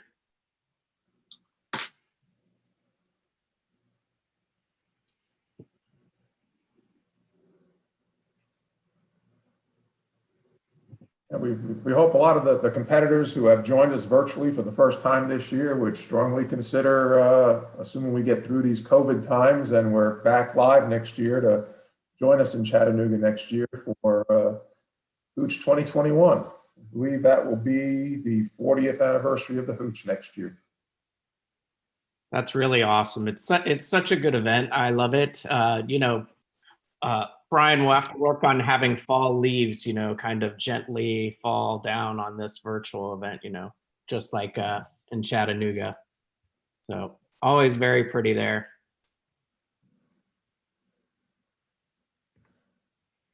Yeah, so a little history on the Hooch. Well, we are in between races and waiting for that age 65 group to come around what we would call the long bend on the beginning part of the course. The Hooch was first started in 1982 down in Roswell, Georgia by the Atlanta Rowing Club. And that first year they had 105 boats and 225 participants. The regatta grew, and then they had to move it to Gainesville, Georgia, on the Olympic course over there. In 1997, they moved there, where they had 750 boats and 725 competitors. And then in 2005, they outgrew that venue again, and that's when it moved to Chattanooga. In that first year in Chattanooga, we had 1,020 boats and about little over 3,000 participants in the race. And then last year, the event grew. Well, it's in Chattanooga. We now have, last year we had 2,153 boats and over about 6,800 competitors in the race. So the race has dramatically grown from those beginning days in Roswell. And, we've enjoyed having it in Chattanooga now for over 15 years.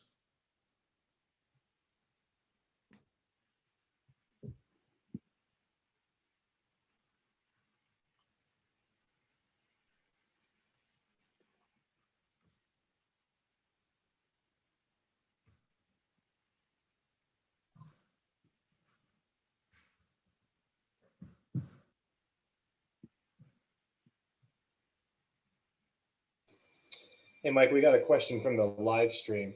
Do we know who the oldest competitor is today? Yeah, I was just looking at that. Unfortunately, there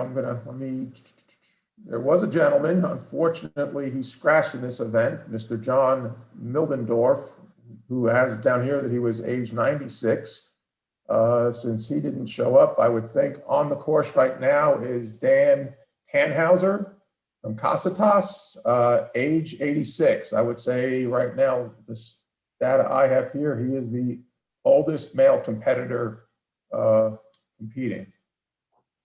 Casitas. Thank you. Wow. So not only his first time at the Hooch, but also the eldest competitor in the men. Yes. That's good.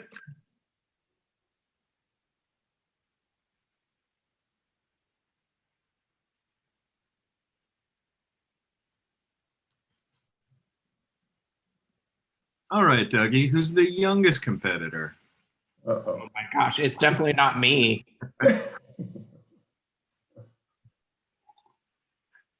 We'd have to really dive down deep into all the Yeah, hold on. Let me do a quick filter on the competitors.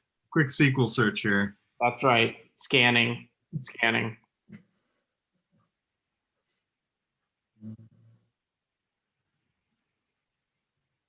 Just doing a quick look here. I believe on the women's side, racing later on, will be Barbara Hogan from Fairmont, and she is age 75.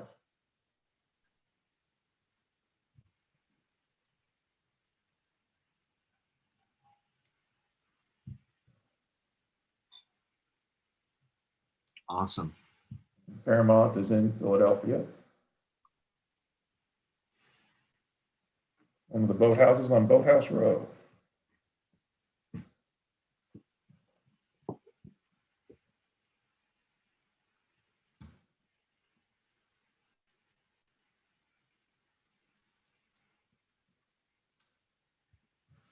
Well, Jack, I don't know if we captured this correctly, but it looks like Tabitha at age 10. Wow.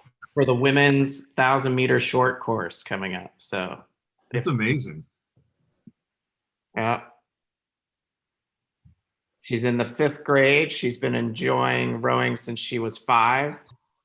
She's also a blue/red belt in Taekwondo. Dang, Tabitha. I don't have that many hobbies.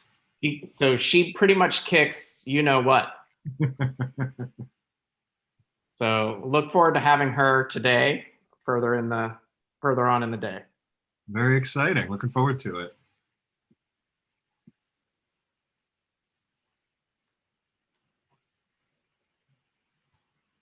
See, and I didn't even have to execute the query. I did just sort like I said I was going to.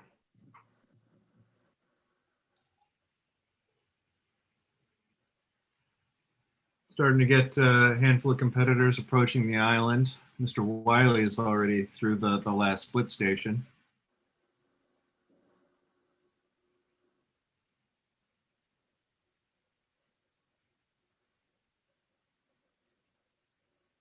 "10 minutes to the start of the next race." And how do you know? Go ahead. No, sorry, Jack. I was just going to say, how do you know Mr. Benedict? So has he participated before?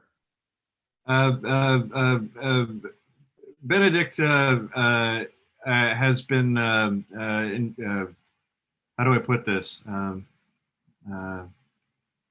A fierce competitor in several of the other races we put together on this Here Now virtual racing platform. He was with us at the Schuylkill. He was with us in Oklahoma. And once again, all the way from Poland, we're here we are at the head of the Chattanooga. I know. Yeah, that's why I asked you, because I was like, oh, at the head of the Hooch, and he seemed familiar and from Poland. So I was like, oh, that's got to be a good story. He's an early adopter, let's say. Very, very cool. Yeah, it's great to see. Like, I really do love the camera angles and how you guys have captured the course. We've, as we've been putting these venues together, we've learned a lot about kind of what makes a good and interesting race course for the competitors and spectators alike.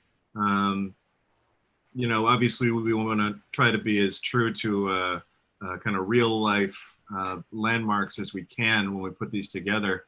There are limitations, of course, in terms of you know, detail and kind of fidelity, but I think the head of the Hooch, this Chattanooga venue we put together, I think it's the best one we've done so far. Yeah, I usually never get a chance to be on top of like the Veterans Bridge looking out. So it is great to see kind of these venues. I'm usually in the rain, sitting in a tin, you know, sitting in the tin can. I'm sorry, did the rain that we arranged to get to your house not arrive? Right, exactly. No, we promised authenticity. I know, but this is actually perfect. I like this view. So the Here Now weather machine is offline right now, Kendall. Yeah, someone's losing their job at Here Now.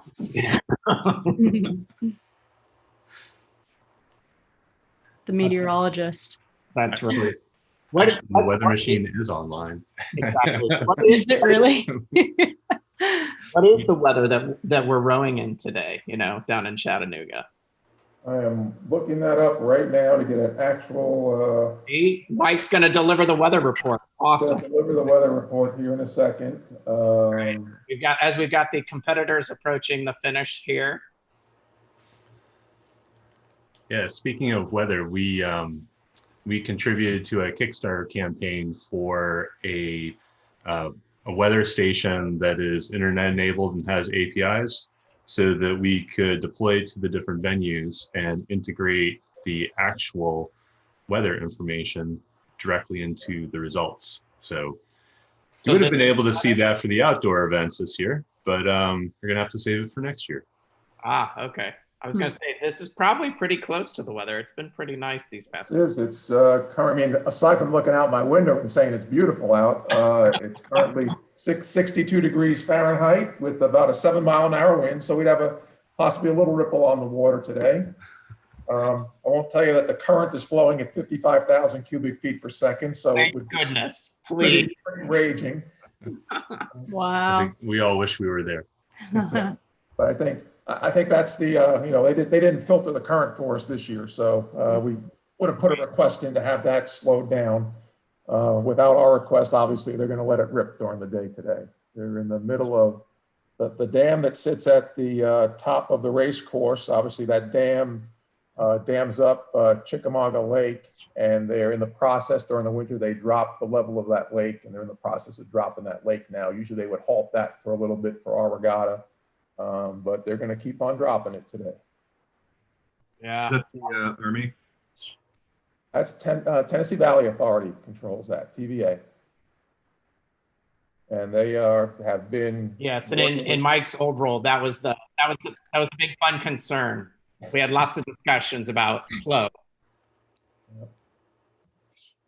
So there's our finish line. Assuming that would be Robert Wiley coming in. We'll see in just a second in the results.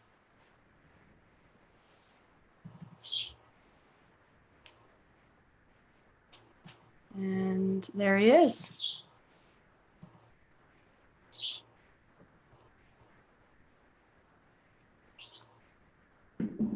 So are those piped in outdoor bird sounds, or is there bird Birds living in the air conditioner at the Here Now office.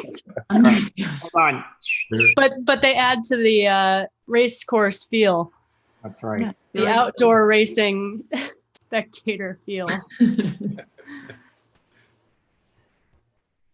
We just need some barking dogs, down on the finish line now. Screaming coaches.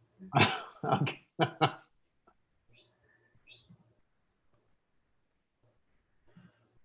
going to move back to the starting area. Okay. Where we'll be getting underway with event 5 in just a few minutes here. And finishing that last race, John Disterdick finished at a faster time than Robert Wiley. He's age 78. He's got the fastest time so far with 1, 2, 3, looking like 4 more coming in.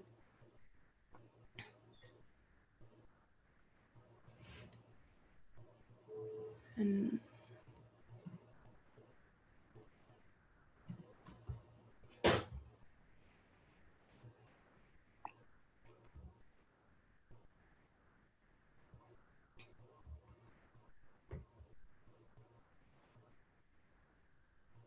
I guess it's difficult to clear those ghosts out from previous races. I was just thinking about that. After this, I might have to quit the app entirely and restart it, but we'll wait till after the starting sequence.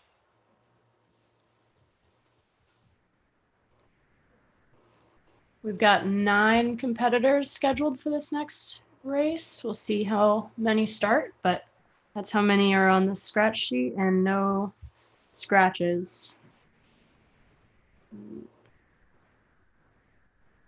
Let's see, Miss Baker is with us, Miss Koshal, Miss Livingstone, Miss DeLong, Miss Isaacson. Yeah. So Dave Gordon came in at second behind John and ahead of Robert Wiley.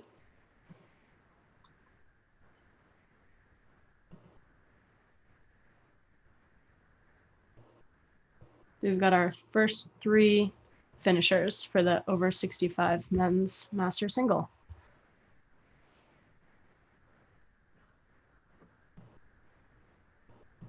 At this time, I'd like to begin the starting sequence. Oh, Miss Kohlberg, thank you for joining us. For the women's master singles, ages 21 to 42. Miss Kohlberg, bow 81, if you could please, at this time, begin your paddle and get underway, bringing it to the start line. Thank you, Miss Kohlberg. Miss Perkins, if you are with us, you may begin your paddle.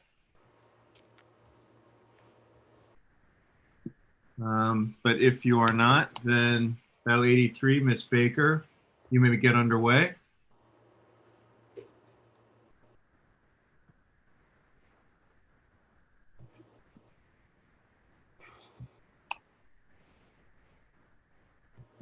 Miss Koshal, you may row.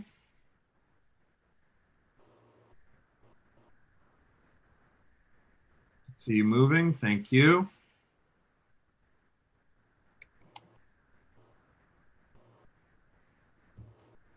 Miss Liberovsky, you may advance to the top of the starting line chute.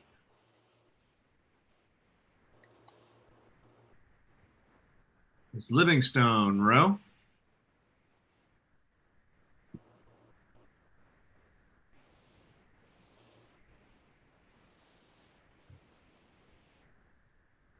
There is no bow 87, so, oh, that was Miss Gaines from earlier. So we'll have Miss DeLong, if you could follow in right and behind Miss Livingstone. Miss DeLong on the paddle.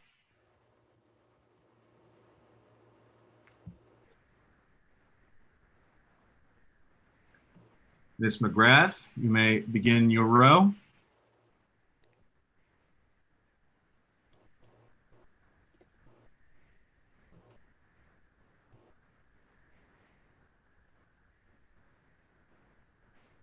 And bow 90, Miss Isaacson, you may begin.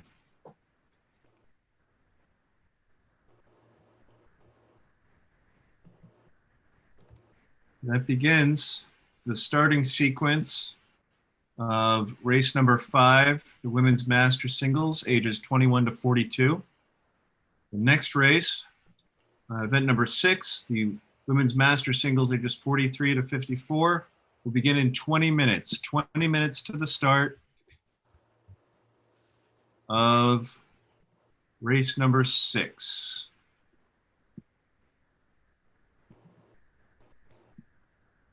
I'm just going to real quick get out of this and get back in.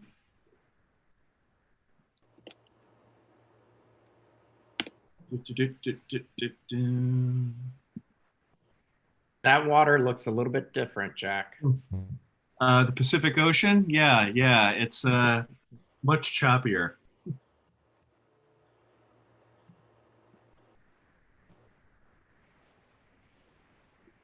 Okay. Hopefully that cleaned up the area a little bit. It didn't, but that's okay. We'll figure it out.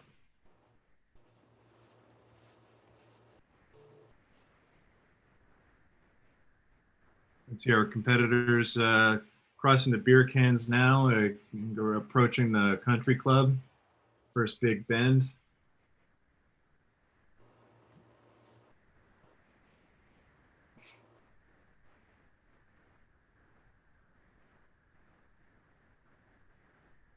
And so can you guys tell me a little bit about what the competitors are seeing in their view?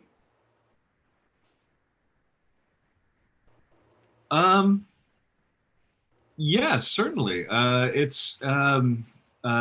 got 2 different options. And in fact, these 2 checkboxes up in the corner here are designed for their view rather than ours.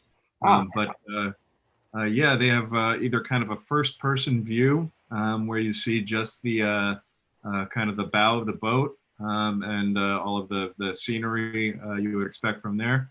And then there's a slightly elevated view that's just off the stern of the boat where you'd get to see, you know, your own shell in addition to all of the scenery. Perfect. You know, as a ex-coxswain, I'm very interested in those views. So as we get to those races later today, that'll be exciting. It's pretty slick. I wish I had the opportunity to show you what that looked like rather than painting you a word picture. So as the competitors, you know, when Jack starts them, they see meters in the bottom right-hand corner of their screen, and that's initially the distance they are from the start line, so they know how much time they have to build the full pressure. That's good. Yeah. On the lower left-hand side of their screen, they're going to see their lapse time on the course. So as they cross the start line, they count down to 0, and then it flips to 5,000 meters, which is the length of the race course, and it starts counting down. At the same time, their lapse time is showing up for them on the bottom left-hand corner of the screen. So that's how they can keep track of where they are during the race. They can see competitors in front of them. What you probably don't see are the competitors behind you. If you're being overtaken, your first indication is going to be as it kind of runs over the top of you virtually. So, darn it. I hate when that happens. But like I say, if they catch the boat in front of them, they will virtually row over the top of the boat in front of them. So. And there is a coxswain view too. So Doug, you should actually try that out sometime. So you get to steer. You got a slider on one side that allows you to steer the boat, and then we have a practice area for the coxswain so that they can get used to the technology before they get into the race. And so they can do it on their own, and they can simulate the speed in the practice area. But coming soon to an app near you, whole teams will be able to practice as boat, so that you can have some rowers and a coxswain together all at the same time. Excellent. Well, I think you'll have to send me definitely to the practice area first to get a refresher. Yeah. No, it's super exciting. It's from the spectator view, it's amazing as well. So the fastest boat to cross past the country club is Caroline DeLong with OKC River Sport. And she is actually a mechanical engineer at Boeing. She's been rowing since 2006 and grew up in New Zealand. She's got a Masters, National, and World medals. She is coming across very fast, and Morgan McGrath right behind her. And Morgan, she discovered indoor rowing in 2016, competed in the 2017 World Games in Poland, and the 2019 Indoor Rowing Championships, and the 2019 World Urban Games in Budapest, Hungary. She's done numerous online and virtual indoor rowing competitions. She's never rowed on the water. I'm sorry to interrupt. Yeah, go ahead. Jack, would you please start bow number 85? So Morgan McGrath has never rowed on the water, and if she did, she'd probably fall in, she says. But she's doing quite well today on the erg. Yeah, that's awesome. Miss Liberovsky, you may begin rowing now. Very good. Thank you for your patience while we sort out your technical issue. And good luck. And from the last race, I believe, Don Eckhart says, great job. So he had a blast. Thank you for joining us. Yeah, when you get people saying they had a blast on the erg, we know we're doing well, huh? That's never happened before. Something's gone wrong. We made torture fun. You're gonna like it. You better like it. I know. That's like when I run my half marathon, and I'm like, really? At mile 10? Is this over yet? Is this over?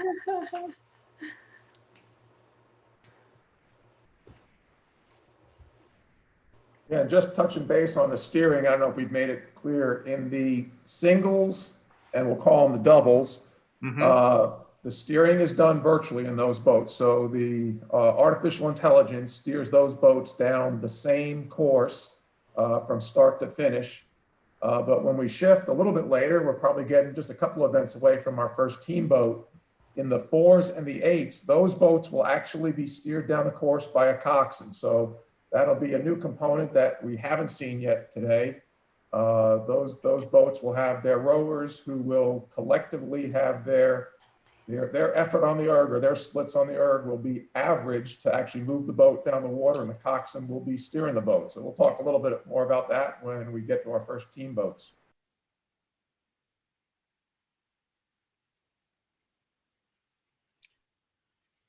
And it looks like we just have the first competitors in the women's master single, ages 21 to 42, reaching the power lines.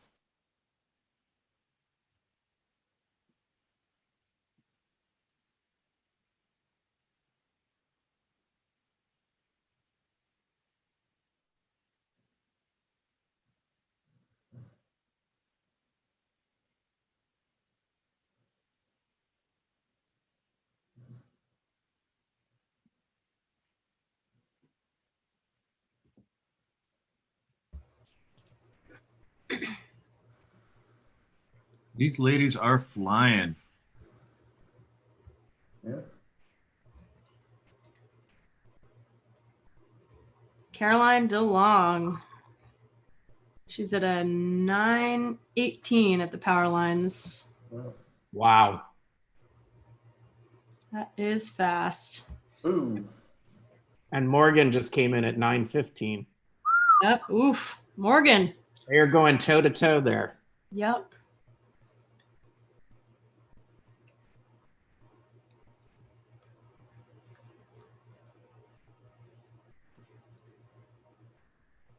We got a couple more coming up on the power lines. We can see in the spectator view. And should be Michelle Livingston and Julie Isaacson.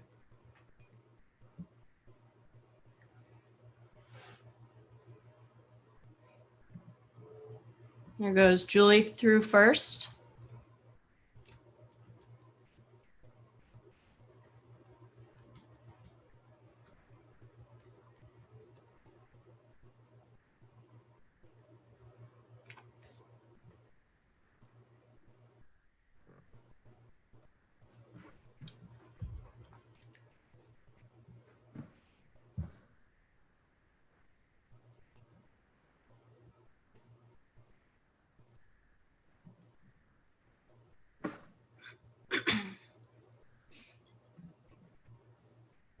Just beginning to see some competitors come up to the island.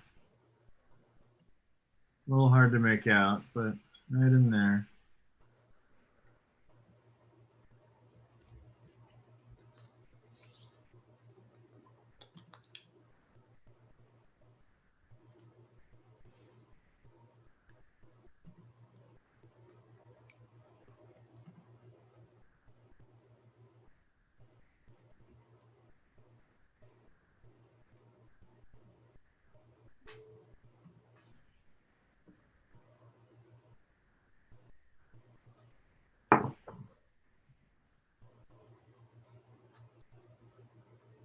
Can you move that?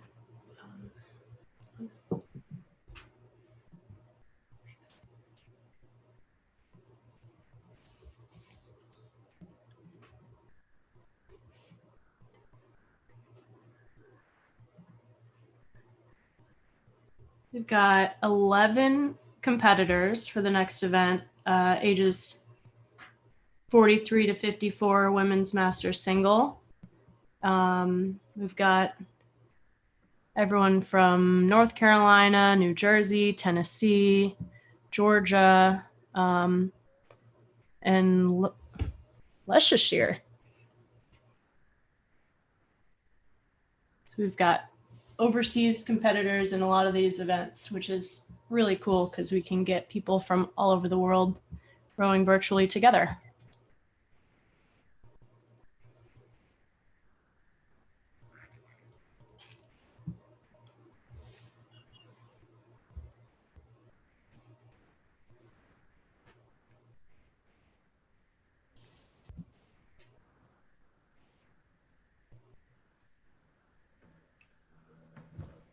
I'm going to talk a little bit about the course. What we got a minute here is that maybe a shout out to Henry Magnuson from Lookout Rowing Club and David Hall from Chattanooga Junior Rowing, when we were working with Here Now to develop the course, a couple things had to happen. One was trying to figure out where to put the buoys.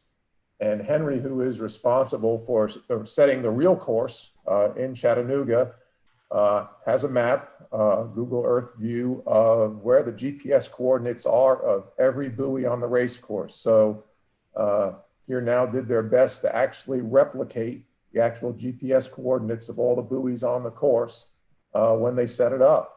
And then he also gave us, we literally, I'll say, did a drone flight down the course on Google Earth to kind of show all the features and structures that you see. And then David Hall with Chattanooga Junior Rowing helped us by going out and taking actual photographs, I'll say, of several shots of each of the landmarks that we were able to include in the course. And then those got incorporated and helped with the development of the details as well. So shout out to those two guys who were instrumental in helping us get all the details together on the course.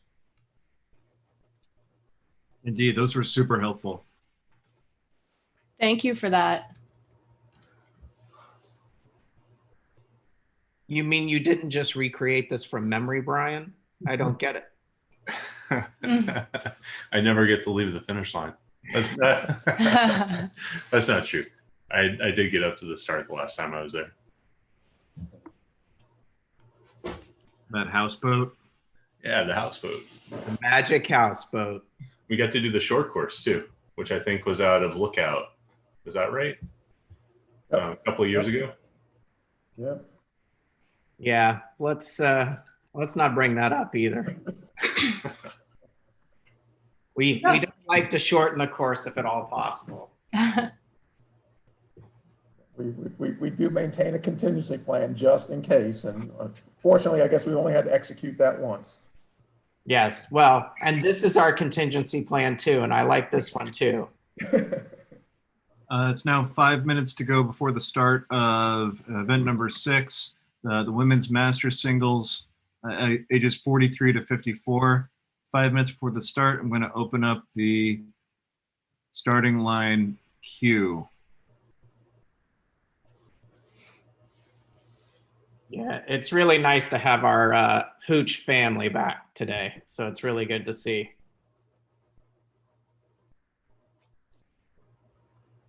So passing that island, we've got most of our competitors through at this point, and Morgan McGrath, our professional erger, is speeding through well ahead of everyone else. Yeah, she just cranked it up, didn't she? Yep. She's reaching her final approach. I do love the title professional erger. It's something to aspire to. What are the requirements? I want to know. Professional indoor rower. But what a great way to compete. And now with this app, you can be a professional indoor erg coxswain too. Yeah. I definitely look forward to that. That's definitely fun. Well, we've got quite a few here approaching the Walnut Street Bridge. The pursuit. It's all in the pack. All in the pack now. You can tell that each one of them is looking at the boat like right in front. Yeah. And wow, they can each see each other while they're racing, and so they're chasing each other down. That's amazing. That's a real thing. Mm-hmm.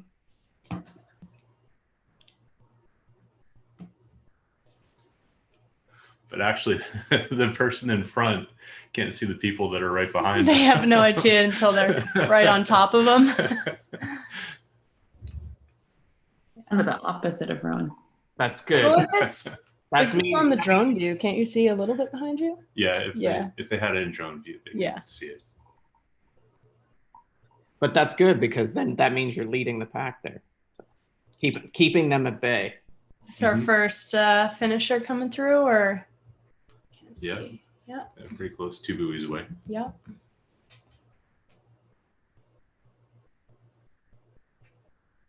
The end buoys look so much smaller in this view. compared to the ginormous ones. We need some Brian a picture of those buoys. Yeah, those.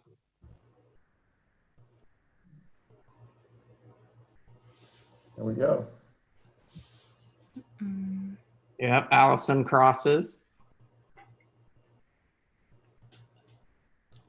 There's that pursuit train coming down.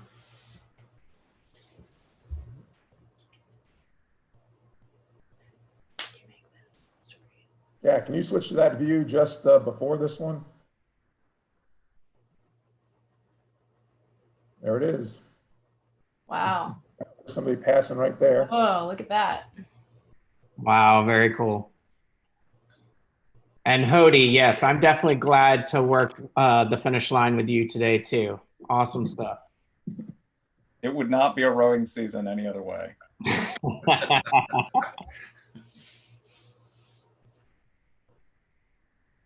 Okay, with just about a minute to go here, we're going to get ready for the next event, number 6, the Women's Master Singles, ages 43 to 54. We expect, what is that, 11 competitors in this race. Hey, Jack, I think you need some windshield wipers. It's like lots of bugs on the windshield. Water bugs. Gee, who introduced the bug? Now, let's not point fingers or boats, so to speak. You're right. It's getting a little hard to read, but we can still work around this. With that being said, if everybody's ready to go, we're going to start to get underway here. Miss Dunn, bow number 4. I don't see. There you are. Yep, you are ready to rock and roll. You are on the course. Thank you, Miss Dunn. Bow number 95, Miss Stryker. You may begin your paddle and advance to the starting line. Thank you. Miss Nolan, if you're with us, you may begin to advance as well. Miss Torres, you may get on the paddle, please. Thank you.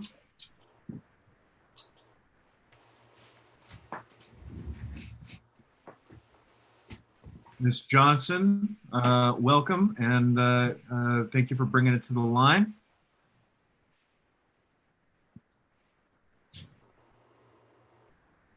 Ms. Farrick from Eastbury, welcome. Bring it on up. Begin your starting sequence. Miss Elliott, number 100, you may advance to the line.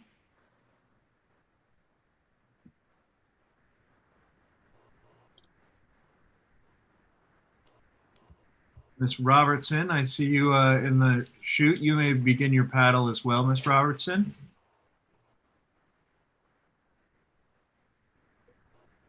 Miss Elliott, bring it to the line now, please, Miss Elliott.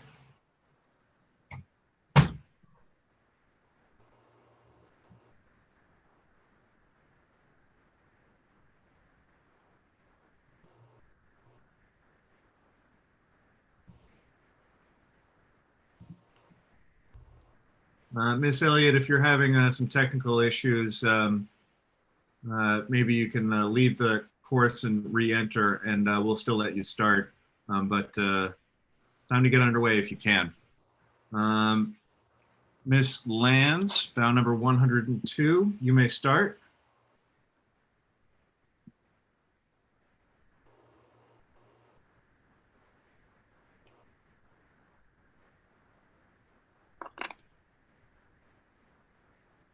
Following in right behind, Miss Beaudoux, you may start as well.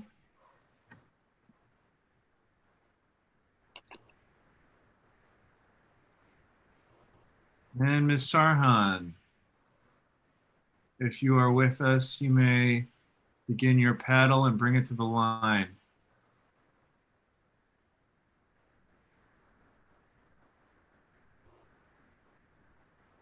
Jack, I can see that Ms. Sarhan has made a couple comments on the YouTube stream.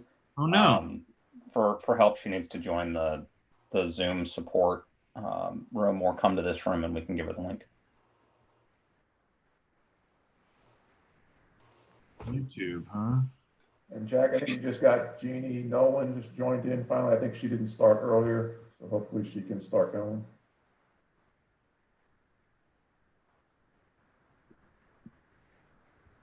Miss Nolan, welcome.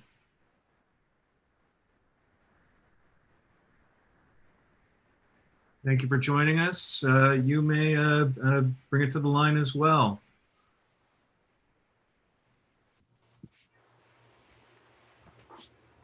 Yeah, and Jack, you just launched Rory earlier, and she's a professional women's basketball player who turned a rower 1 year ago.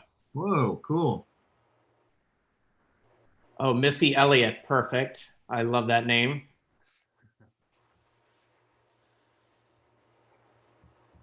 Yeah, is that allowed? Can we go under pseudonyms for those? Like Batman has entered the course. I'm sorry, why are we not assuming that this is the actual Missy Elliott? I know, right?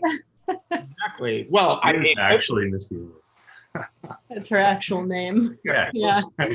You'll see my entry later on. It'll be called Cher. Madonna. That's right.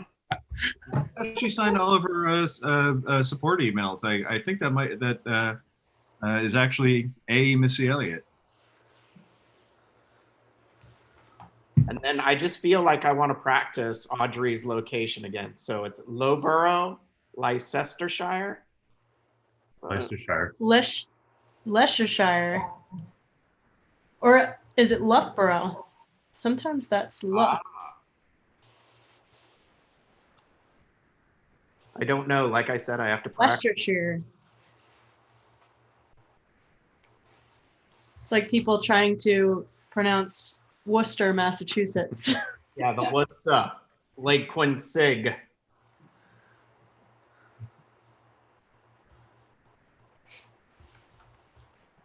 Quick update on the last event. Morgan Margraf, unsurprisingly, came in first with her 18:46.3 adjusted time. In second was Caroline DeLong, our New Zealand, grew up in New Zealand and mechanical engineer at Boeing. And third was Julie Isaacson from Belmont. And yeah, good race there with the ages 21 to 42 Masters single. We've got the 43 to 54 ladies coming through past the country club. We could switch to the spectator view. About half of the competitors have passed the country club point.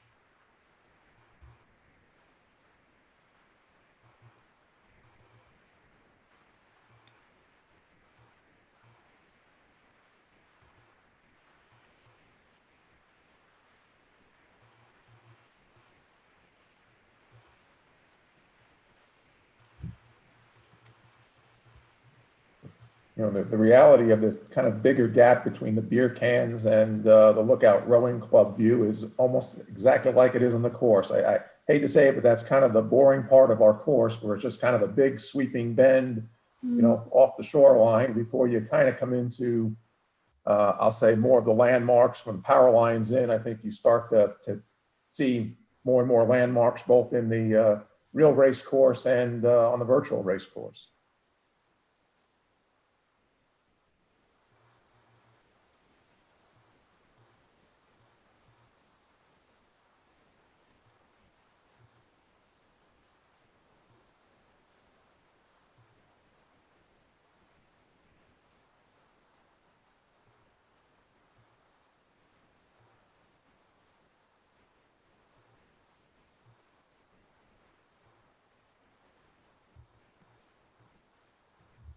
It's nice to see.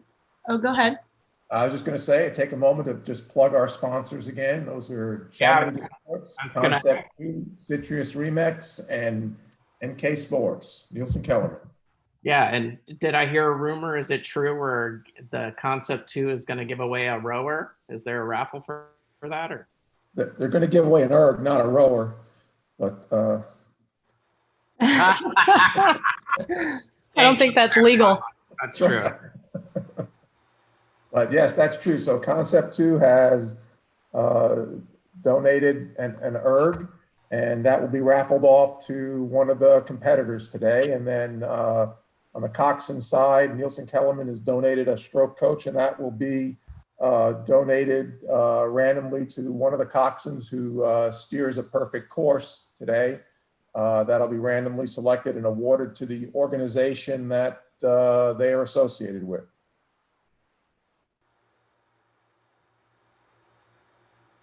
Quick tidbit about Citrius Remix is Citrius means faster. Remix means rower, faster rower. And they say that about the seat, rowing shouldn't be a pain in the you know what. And they have a prize they're also giving out. Am I right here? Yep. 12? Yeah, they've donated a dozen of their seat cushions, if you want to call them that. Beautiful. And, those are going to specific events. We let the sponsor, we gave them a list of our events, and they wanted them to go to, I think it was the junior four widths, the men and women, and then also the mixed masters double, I think. I'll have to check that. So don't hold Yeah, me the men's and women's youth 4 events pooled across age groups, and the winning lineup of the mixed masters doubles. Yeah. Then Nielsen Kellerman has also donated 3 speed coaches that will be donated, donated 3 that will be raffled off randomly to 3 of the single sculler competitors today. And we'll be doing those raffles after the event, so it may be tomorrow before we get that posted to our website. As we want to wait and see what the requirements was that you actually had to row the race today, not just sign up and not show up. So we'll have to wait till the end of the day to see who actually completes their racing today, and that's when we'll be taking care of the raffle this evening. Well, that's good, because then that makes it a 2-day event like it usually is. So that's Another prize that Concept 2 is passing out, I'm just seeing here, is 30 smartphone cradles. Is that for setting up on the erg your phone to do this sort of thing? 1 randomly selected eligible participant from each singles event, and 8 randomly selected participants from the entire regatta. So that is a pretty cool addition to your erg setup if you don't have it already. Seeing here is 30 smartphone.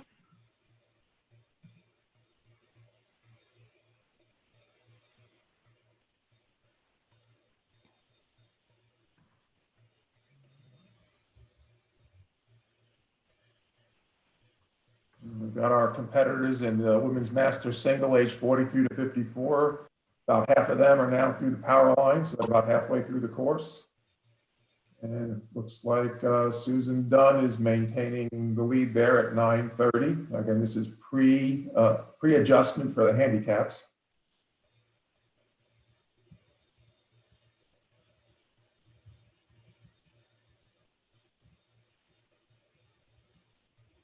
Audrey Farrak is about 9 seconds behind her. We'll also have a slight advantage on the handicap side, so could come into play.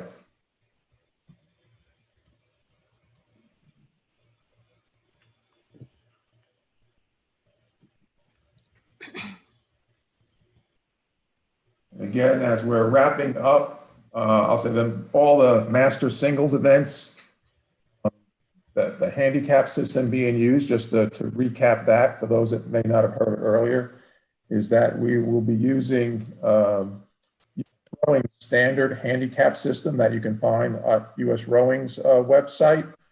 However, the one slight modification is that everybody's on the erg. The US Rowing handicap system was developed years ago, I guess, from a statistical study based on each of the individual boats on the water or the size of the boat. So there's a different handicap for a single, a double, a 4, and 8 quad. And that's what you'll find on the US Rowing website. We consulted with Concept 2 before we put our handicap system together for here. And the Concept 2 actually most replicates the feel of a 4 width on the water. So we felt, in fairness to everybody, that since that's what the erg handicap is set up on, is on the 4 width, we use the 4 width table from US Rowing. So you may see a handicap time, you might say, geez, that doesn't seem like I got that in my single at my last real regatta. And that's the reason why you may see a slightly different handicap than what you experience, say, if you rode a single.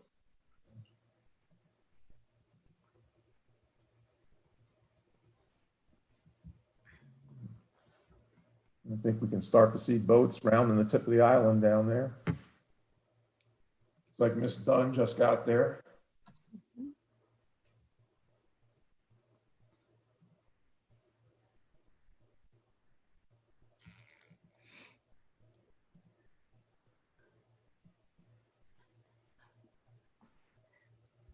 Another big event, the next race here after this is the 55 plus. 1, 2, 3, 4, 5, 14 competitors in the next event signed up, and no scratches so far. Yeah, it looks like that'll be starting soon, right? Mm-hmm. 6 minutes to the start. Nope, 8 minutes. 8 minutes to the start. 6, 8, 10. Yeah, we'll figure it out. Do you want to give us official regatta time?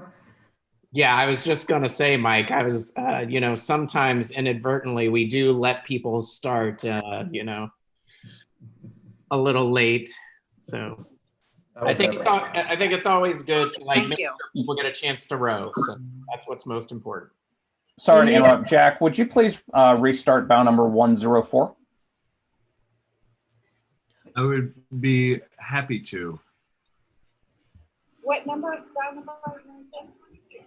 Hi, I'm calling in for 122. Bow number 122. Can you stand by one moment, please? Yes. Okay, so Deb, you should be able to start now. Enjoy your race.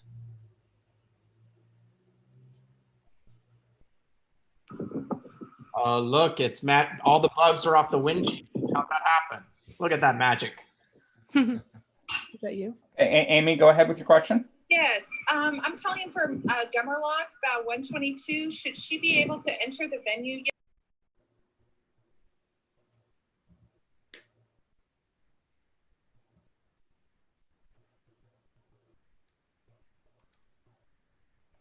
Sorry, Hody, I had to mute you there, but still looking for Miss Sarhan to enter the race course here.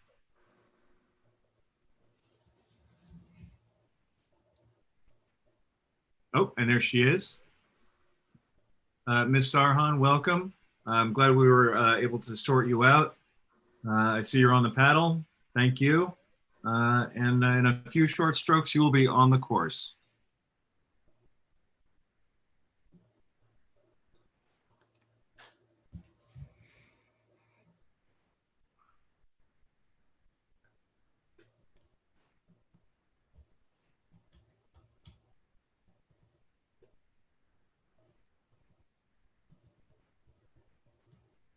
Okay, Deb, I've got a start time for you. You are on the course. Have a good race.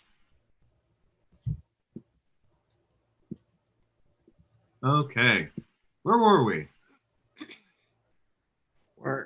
We're coming into the finish line for the women's master single 43 to 54. Some folks are finishing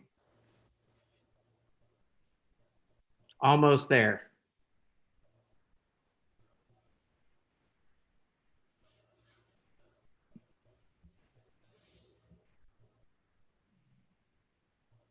They up by the island.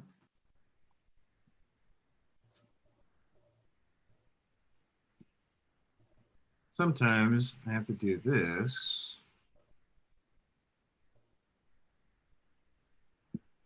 Oh, there we go. There we go. Yeah, there we go. I was like, they're there. I know they.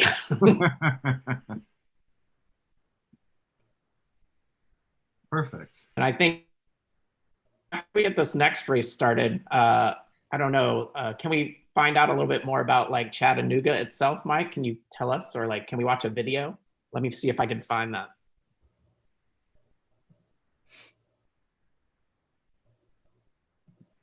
I think we have that link around where we can play the video.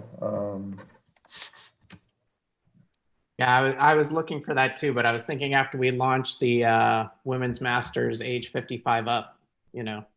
Yep. Sounds like a plan. That'd be cool to showcase the beautiful city. I agree.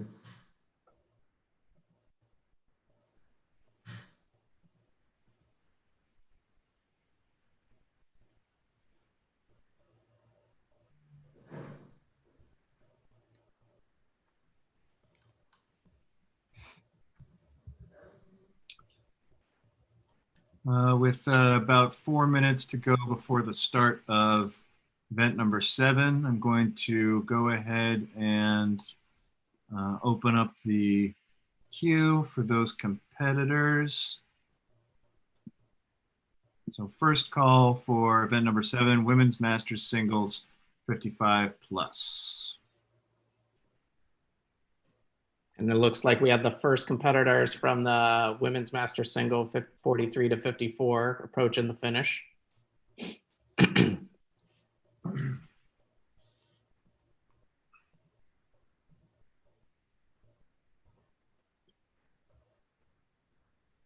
That's Susan Dunn. Adjusted 1900.4, coming in first over the line here. From Tulsa.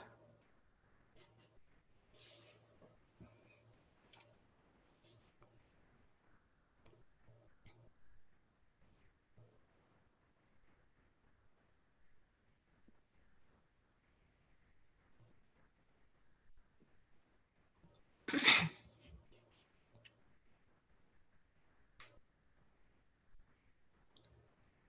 much as it pains me, I've got to cut away and enter the starting venue for the next race here.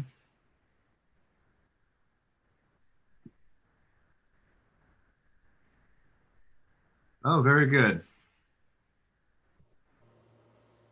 Great. Our next race should have, what is that?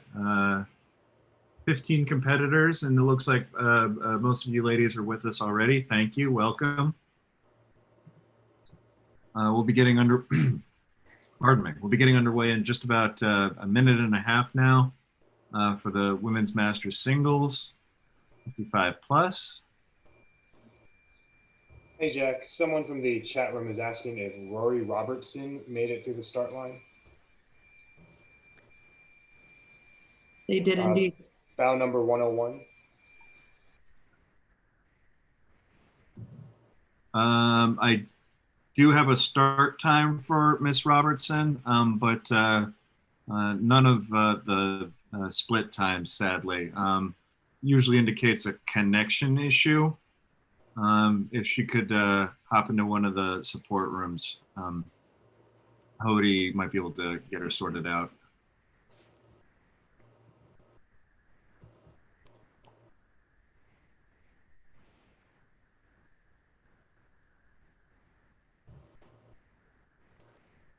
Yeah, I think in that case, it's an internet connection issue as opposed to connection issue with the ERG.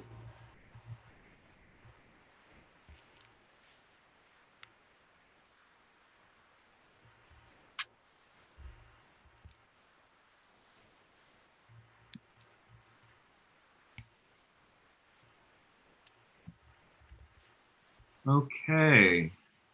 The time is 10:22 Eastern, and we are going to be getting underway with event number 7.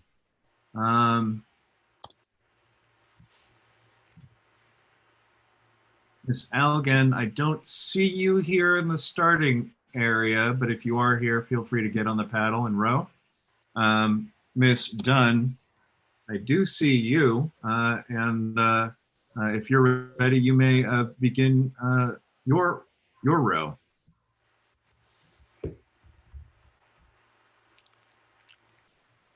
And I see you moving. Thank you.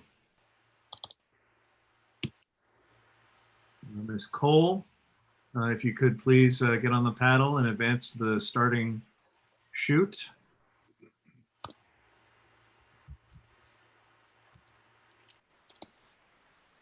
I keep saying starting chute because that's what we have at the head of the Charles, and that's what I'm used to. I'm sorry. I realize it's a little bit different here. Force of habit. Miss Moffat from Cazenovia, if you're ready, you may begin your paddle.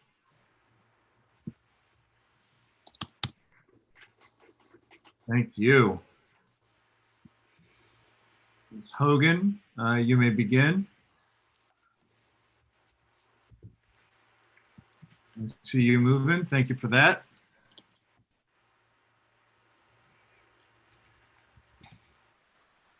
Ms. Doucette from Greater Lawrence on the paddle, bring it to the line.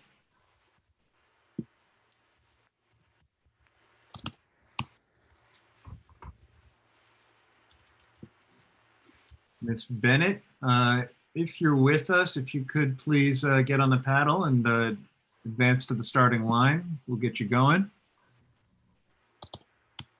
In the meantime, Ms. Mittendorf, if you're ready, bring it to the line.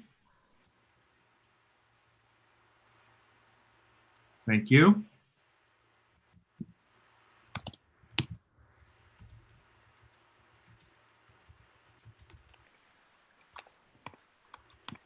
Ms. Lockwood on the paddle.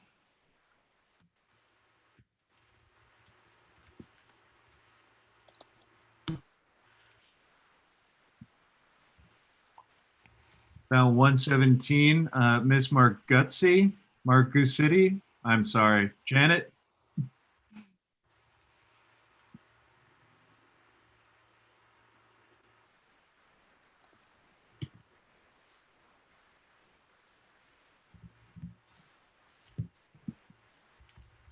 Very good.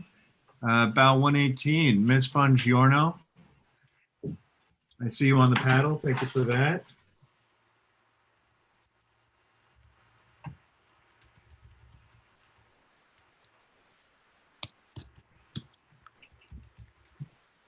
Bow number 119, Ms. Faust, if you're ready, you can bring it to the line. I see you moving. Thank you for that.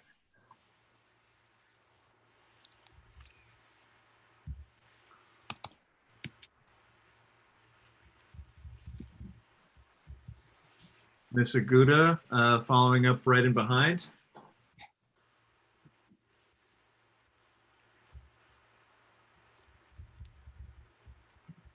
Oh, I'm sorry. 121. Let's try that again. Ms. Aguda on the paddle. There we go. Thank you.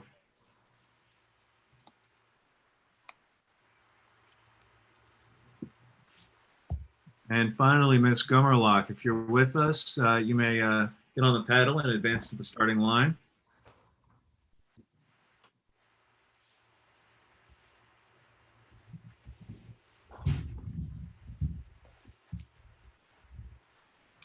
But if you're not, that's okay too. Don't worry, Jack. You're not wrong. We still call it the chute here at the Hooch too. Oh, thank you. Especially up at the start because we funnel them in. Instead of sitting in the basin though, then we like cue them up and they go up across this long line and then send them down the chute. We create this nice square.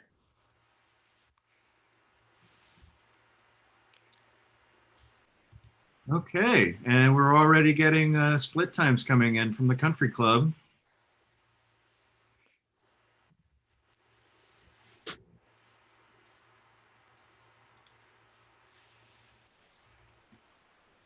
And looks from the previous race that my famous star, Missy Elliott, made it across the line too for the finish.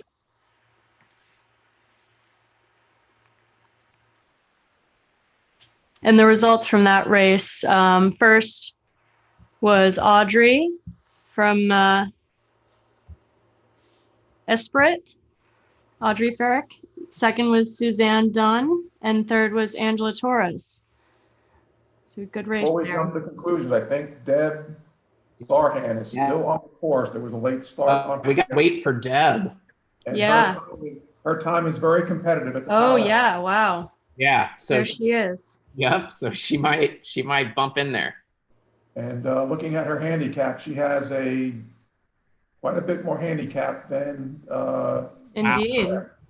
A minute 18 or something. Wow. Wow. 2 seconds. So she's got a good Go Deb. 26 seconds in the bank to help her out there. So we'll stand by to see where she comes out, but it looks like she may be near the top. We wouldn't want to call a race too early. No, we wouldn't. We don't do that. So is it Bryce? Every meter. Yes. Is it Bryce that's gonna teach me about Chattanooga? I think so. We're going to give him Good control. plan. Are we ready? Are we good on the start? I know we had a few people that I think, from looking to chat in and out, had a few technical issues before we break away from the age 55 starting line. We good to.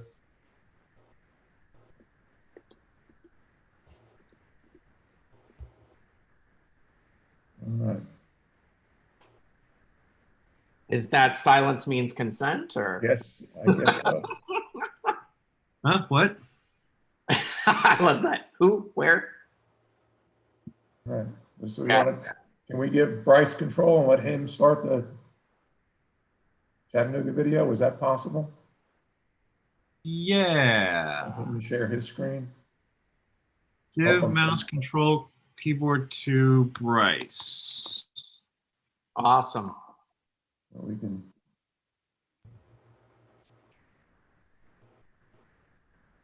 There it is.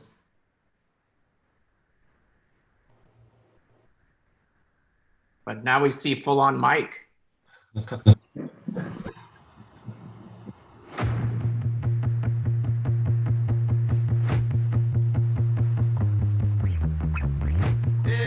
There's a city, not so glitzy as New York or LA, but no less steeped in history. An essential part of the American tapestry, with a personality distinctly its own.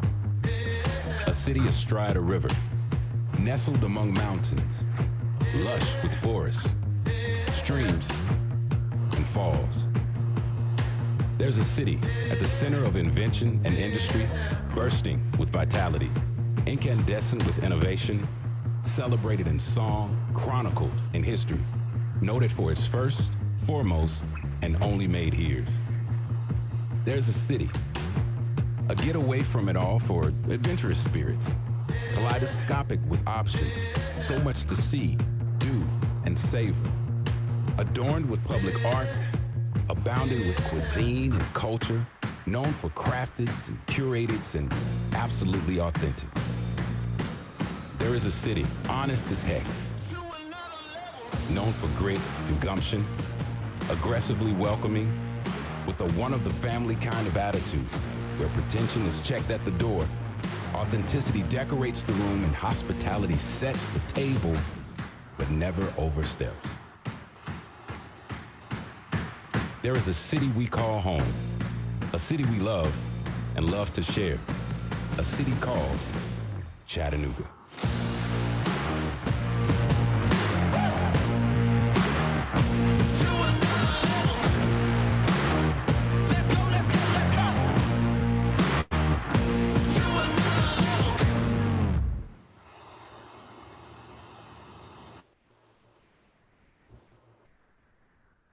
Wow, that was awesome.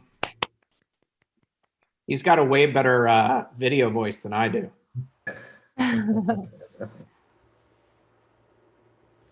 I've been to, well, we've all been to Chattanooga a handful of times. Chewy, hey.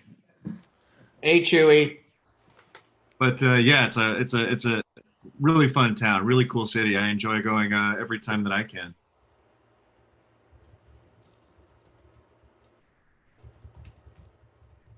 Yes, as some of you may know, I really enjoy stopping by the Starbucks in Chattanooga. So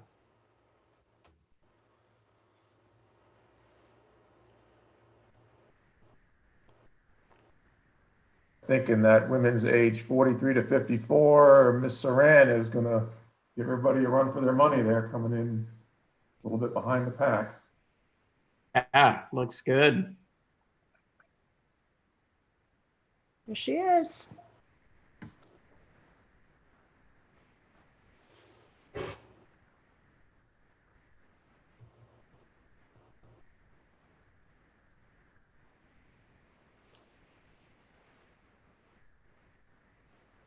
Then Patricia Dunn in the women's masters single age 55 has crossed the power lines.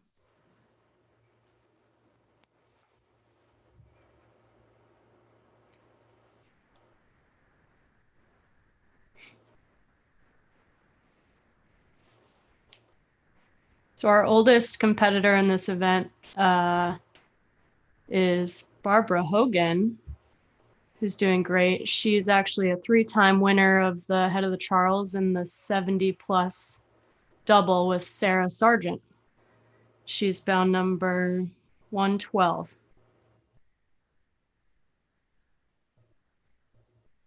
From Philadelphia. I think on the screen, I think that is Miss Saran approaching the last 2 bridges there. Nice. Yeah.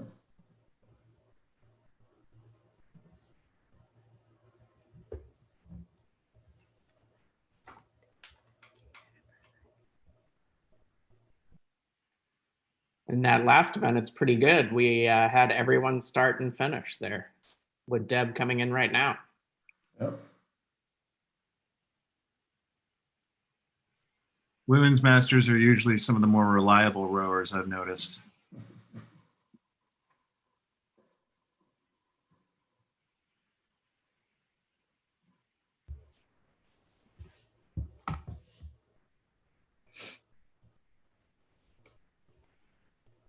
Actually, let's go. I think we're about 10 minutes away from our first team boats.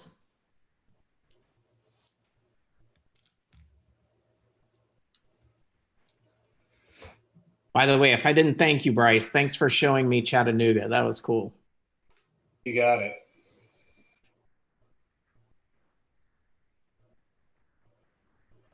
Yeah, they came through well on the the channel here. Mm-hmm. Good. Boom, boom in the Zoom room.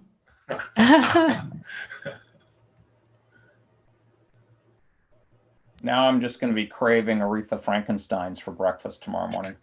Oh, totally.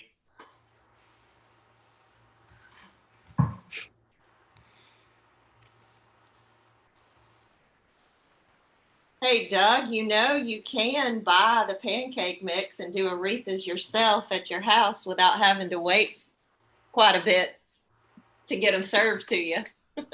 Well, okay. Well, when's that mailing arriving for me? Send me your address and I'm happy to give it to you because they sell it in the grocery stores down here. Nice, nice. Is that, I think that's Deb. There she is, coming across. And right on top. Whoa. Woohoo. Way to go, Deb. Wow. Oh, not me. Sorry, guys. Congratulations, Deb. Crushed it. Well done. Yeah.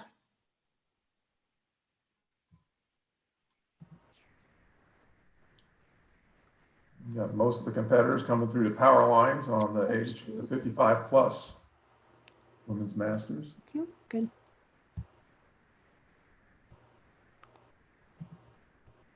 Okay, and Jack, just since I start races too, it's going to be like coming up men's youth college club masters 8 minutes. Yeah, sounds great. Yeah. Well, it's more important when I get to do the 5, 4, 3. Do you want to start the next batch of races? Nah. All right. Kendall, I'm going to give you control now. So we got 4 for that next event? Yeah, Looks like it. 4 boats, but it'll be 36 people trying to get hooked up. Yeah, and can someone tell me again, because it's been a while, about like how we're doing these large groups, and because this will be the coxed ones too, right? Yes, this will be the first cock where the coxswain is actually steering the boat down the course. All right, Jack, I'm just setting up my screen to look nice like yours, so give me a moment. Do you want to do that, or do you just want to take over my computer? Oh, no, I'm good. I have the new build. Okay. Oh, that seems scary. I really can control your screen. And so as we get ready for this race, I'm sure behind the scenes, the crews are panicking to make sure everybody in their boat is on an erg and connected and ready to roll, because they're gonna, when they get started, it will start regardless of how many people they actually have connected. So the goal would be to have all 8 people connected and your coxswain connected to steer. And then their split times will be averaged. And that is basically how this will propel them down the course. They will all continue to row until the entire boat crosses the finish line. So in theory, you'll have an average split. And so those folks in the boat that row faster than the average split will actually row more meters on their erg than those that are slower than the average split. So they cross the finish line all together as a team, not by each one of them individually completing the course. So what you're saying is, if I row slow and you row fast, that then you're really carrying me. That, you could say that, yes.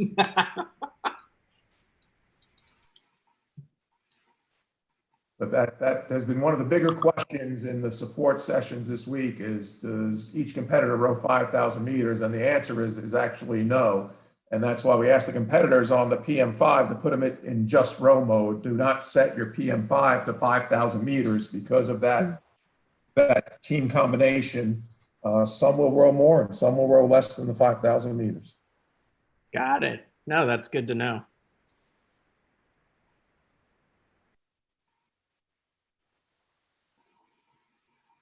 So with 5 minutes to the start? Yeah. Oh, 4 minutes. Huh? Oh no, it's a different race. 1 second. I'm like getting myself confused where all my stuff is on my computer. Oh, by the way, everybody, I'm going to take like a quick break, and Kendall's going to start the next batch of races. Thank you, Jack. Wait a minute. Does that mean you're getting more coffee? Coffee and a donut, yeah. Coming back better than ever. I like how he abandoned you, Kendall, right as the team boats come up. There were some texts exchanged about that very topic. I'm sure. Well, smooth transition. Yeah, for sure. All right, someone remind me how to do first call, because I don't see that. It's in the referee app. Oh, okay, wait, that's where I am. Oh, sorry, I was on timing and not heat sheets. Got it. All right, so men's, youth, college, club, masters, 8, first call. You may enter the starting area, which is now a graveyard of finished boats. There we go, there's one. Oh, we're getting them.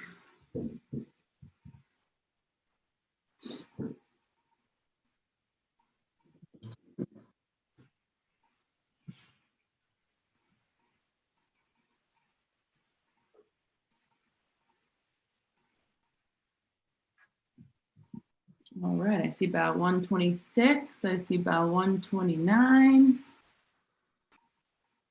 127.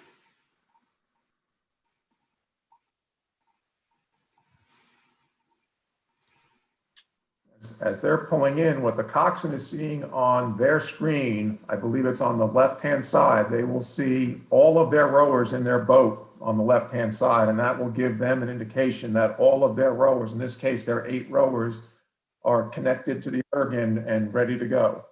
So the coxswain should be seeing all 8 of their folks connected. And when they start rowing, all those that are connected will be propelling the boat. So. And I just love that we have all of our bow numbers for this event in here, visible.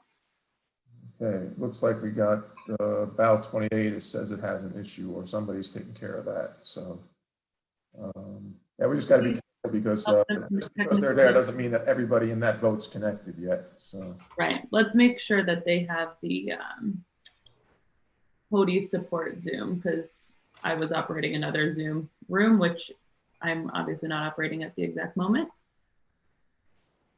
Hey, Kendall, you were in number 2? I was in number 2. Yeah, okay. Robbie's going to help out. Awesome. All right, looks like 129 and 128 are still having some technical difficulty, so let's give them another minute or two.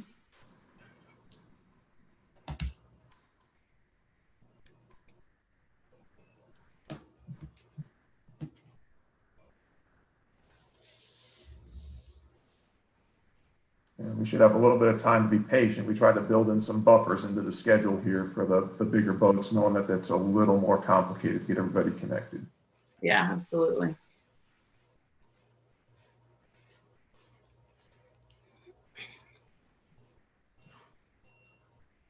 So for those of you who haven't quite used the app yet, the way the coxswains steer is there's a little scroll bar on the side of the screen, of their screen, and they can scroll it up or down, just like a regular pulley that a coxswain would pull. You go up and down to steer left and right.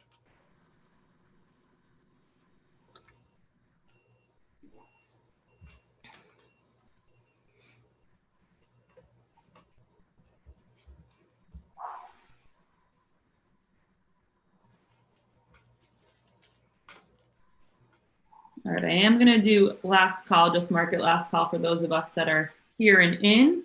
But I know that we have a couple of people that are still in the support room. So I think maybe if it's okay, we can just wait another minute or two, see if we can get those issues sorted out.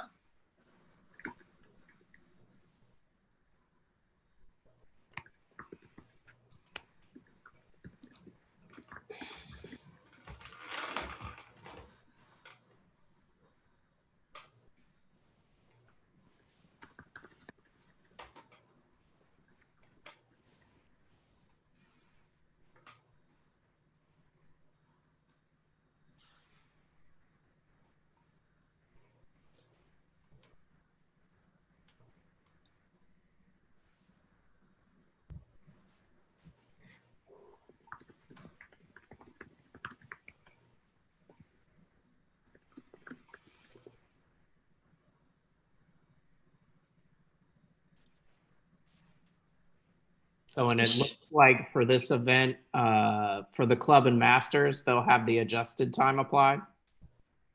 Looks like it. Because, you know, as a master myself, that's very important. I can't keep going up against you young bucks. I have had some people pop into the support room for questions more around, like, you know, race procedures. How are we handling things like handicaps and people who are late to the start and sort of. So I think that's a good sign that the support rooms are starting to be used for normal race questions. Feels good. And I think in this, we've combined several events as the entries came in. Obviously, the singles were the most popular events. And so what we did is we combined a couple 8s here. We did have a few events that only had 1 entry, and we didn't want to not give them an opportunity to at least race another boat down the course, even though they're actually in a different category. So awards will be given for each of the individual categories. We've just lumped several races together so that so we can have more of a race feel to these events.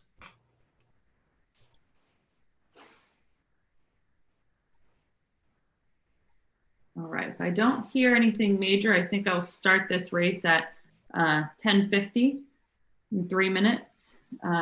Robbie's sending me a message about one of the supports, so I'll hear from him in a minute. maybe we'll hear from Hody too, just because I'd hate to start a boat with 6 people and get so heavy for them. So in terms of steering for the coxswains for this race, can they just steer straight through the boat in front of them if they'd like, kind of how the other boats have been participating? Yes, there's no, so we chose not to do anything from an interference perspective, being kind of, this is the first year. So yes, as they approach other boats, they'd have the option to actually try to row around them, but if they go through them, that does not impede the speed of either of the boats, or will there be any penalties applied for any collision. Yeah, so fastest course, collision or not. Exactly. Yeah. Actually, that makes me think, do we have any buoy violations yet this morning? Especially in the singles, it's bound to happen. Did we have it? Go ahead, Mike. Yeah, you can't. The AI, unless the AI really screwed up, all the singles were steered down the course by the artificial intelligence. So they all should have actually steered the exact same course Darn going it. down the river. Darn it. You know, us referees, we're always looking to like log a buoy violation. So Might get some in these next few events, Doug. Here's your big chance, Doug.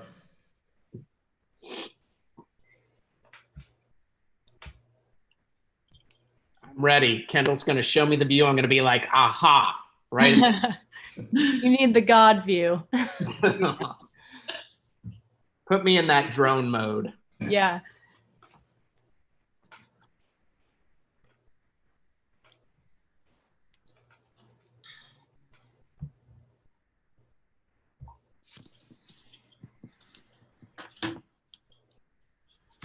Brian, are you seeing the info from Hody and Robbie?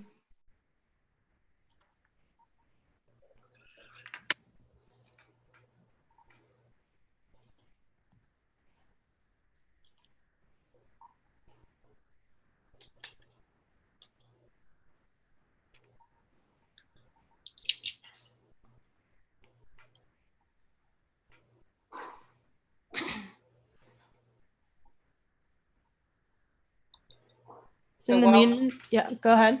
I was just going to say, while we're waiting here for just a second, would y'all like a little tidbit about Chattanooga trivia, just to kind of keep things interesting? Or would you like to hold off on that? I would love tidbits about Chattanooga. So here we go. Let's grow your brains a little bit, folks.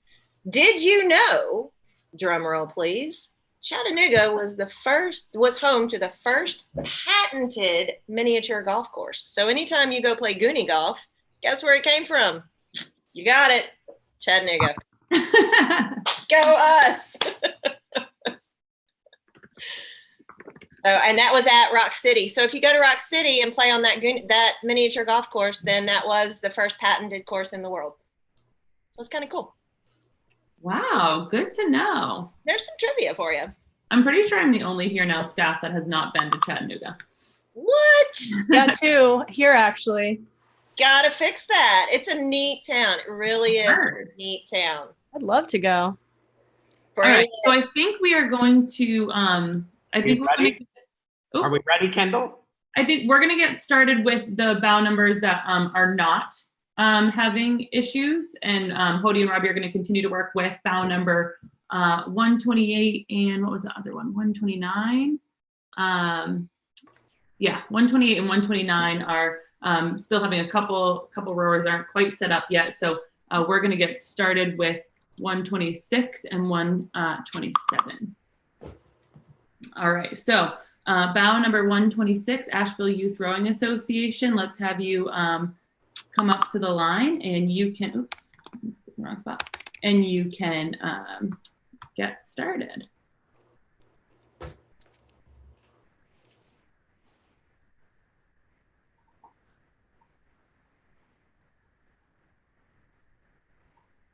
Bow 126, now would be the time to bring up the pace and approach the start.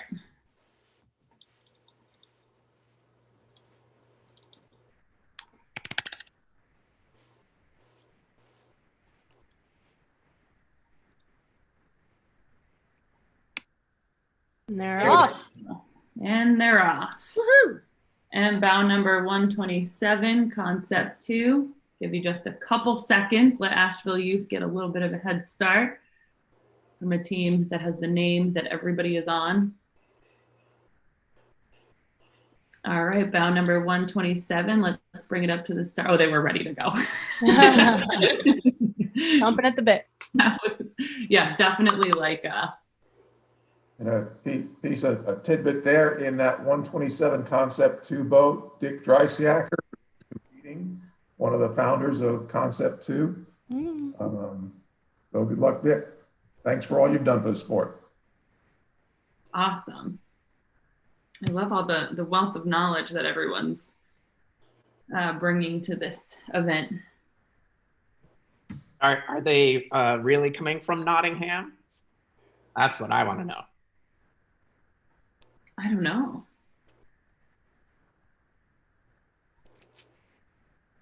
Yeah, they may have some of the, in the Concept 2 boat, I'm just off the top of my head, they may have some of their folks that head up their UK operation, maybe in that boat with them. Nice. Oh, it would be cool to have an international boats.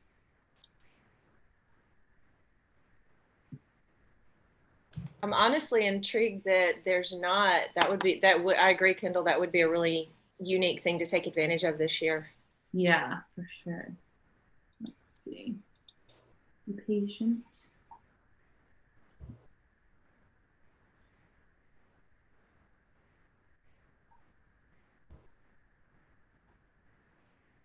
So looking at the spectator view that you've got pulled up right here with the beer cans, Right. On the left-hand side of the page, just up from the beer cans, yep, right where your cursor is. So that is actually one of the access points to the Tennessee Riverwalk. And so during regular real-time in-person Hooch weekends, you can, if you have a bike, you can ride up and down and actually follow your boat or your team down the river as they're racing, and just kind of cheer them on as they go. That's kind of a neat thing because it does parallel the river there. And there's also, you can see that little dip that it takes to the left. That little notch is South Chickamauga Creek. That's where it comes into the Tennessee River. That's that confluence there. So little tidbits for you. Again, I'm full of that kind of information today. I love that. I know. I was going to say, how do you even see that? You're always down at the finish with me. Well, because I live here. So this boat dock, it is the beer can boat dock across the river that's on, the beer cans are on the south side of the river. And I live a mile from the dock on the north side of the river. So I'm a local. No wonder you have all the Chattanooga factoids. Born and bred local. So yes, I'm one of those unicorns. So we should have just seen Asheville Youth Rowing Association was the first boat that went by, followed by the Concept 2 boat. That's just the center of the screen there. Nice. There. I think they're approaching the first buoys there.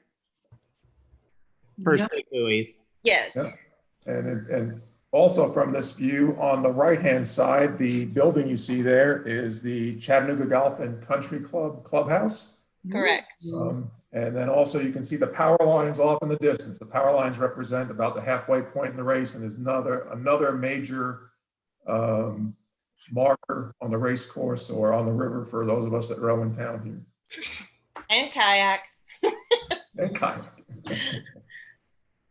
So this view right here is right behind the, Mike, that's right behind the boathouse, right? The restaurant, not the Lookout Rowing Club. That's the boathouse and the old VFW, correct? That is as if you were sitting on the apron at the rowing center at the Chattanooga. Okay, so I'm a little further down than the boathouse restaurant. Yes, that's correct. In my head, okay.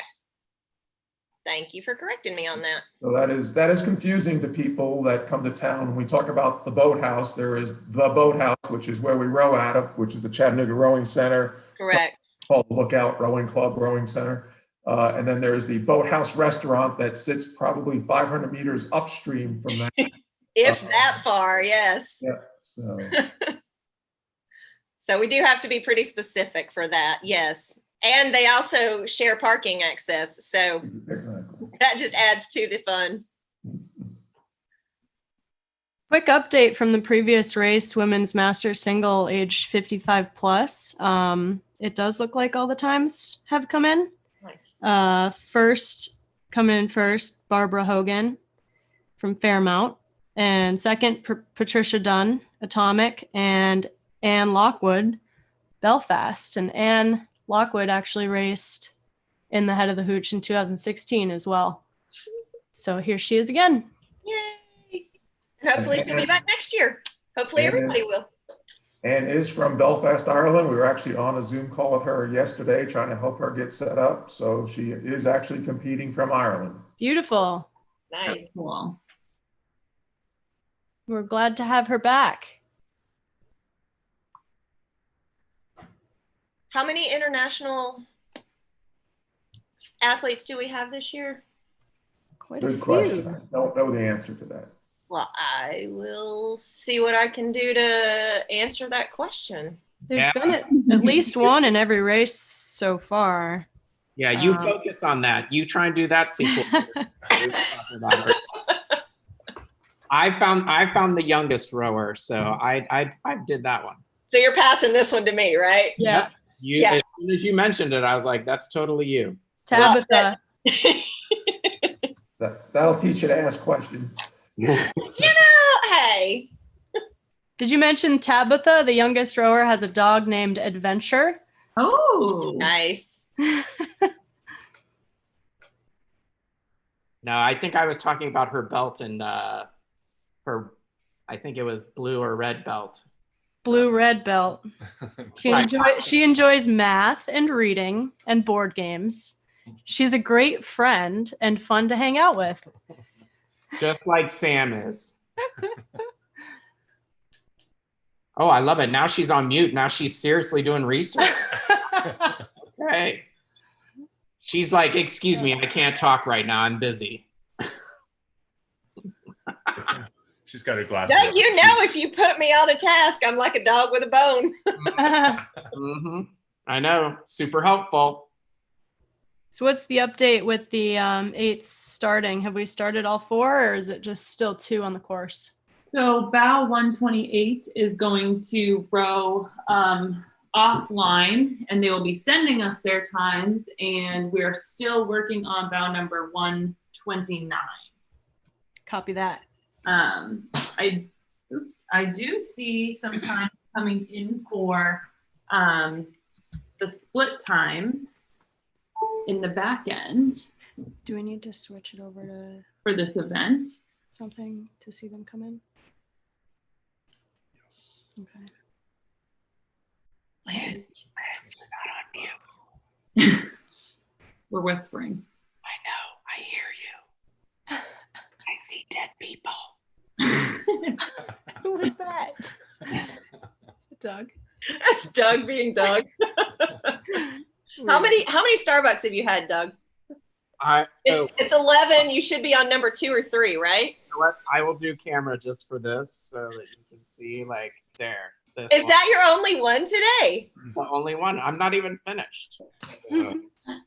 You're usually on at least 2 or 3 by now. I know you missed it before you joined. I said, you know, my favorite place in Chattanooga is the Starbucks, and I love going to visit. So. I was actually here, but Sherry and I were Sherry was trying to help me sort out and get settled with the technology because, you know, my Miss Technologically Advanced here still has the iPhone 5.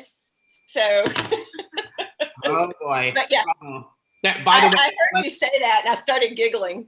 Let's just sing up front, Sherry. Thank you so much for setting Sam up. Did you hear that, Sherry?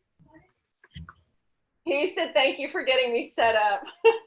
You had to come to Atlanta. I invited you, man. I know. You could have been here, Doug.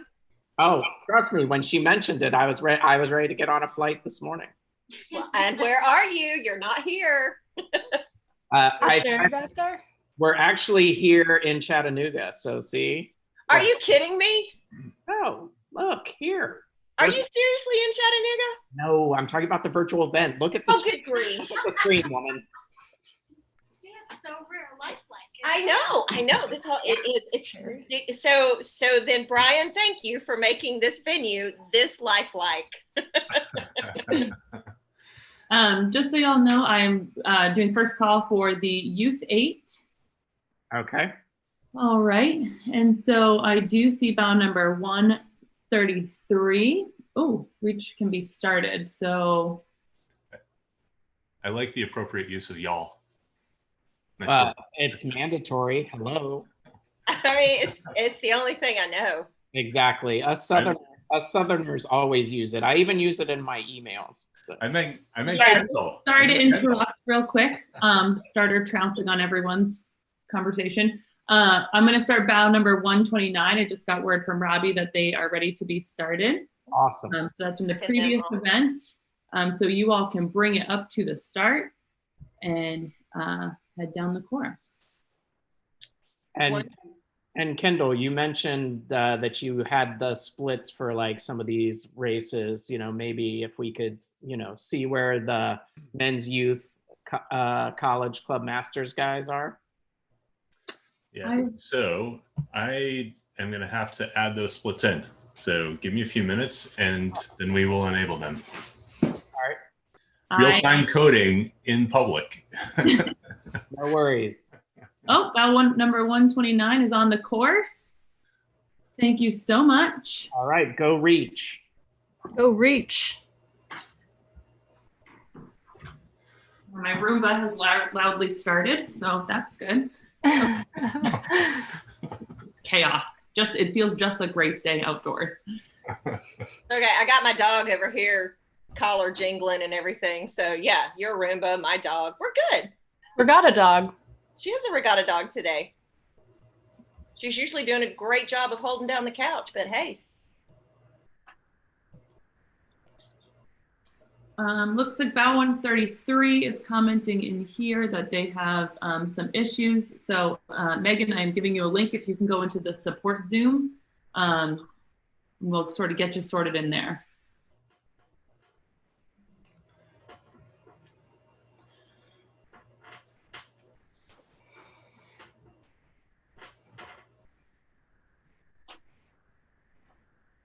And after we get the women's youth 8s off and running, Bryce, do you think we could hear about like the concept 2 video? Could we cue that up? That sounds like it would be great. Sounds perfect. Because I think we'll have a little time before the women's masters. I mean, I'm all jazzed after the Chattanooga video. Did you get to see that, Samantha? I did, yes. I mean, I live it, so. I was just gonna say, were you on mute going like, I know there. I was like, oh yeah, I know that place. Oh yeah, yep. So I knew where everything, I mean, yeah. That's my backyard. So yes, that's exactly what I was doing, Doug. It was kind of fun to see it all compiled that way. It was beautiful. They did a great job with it.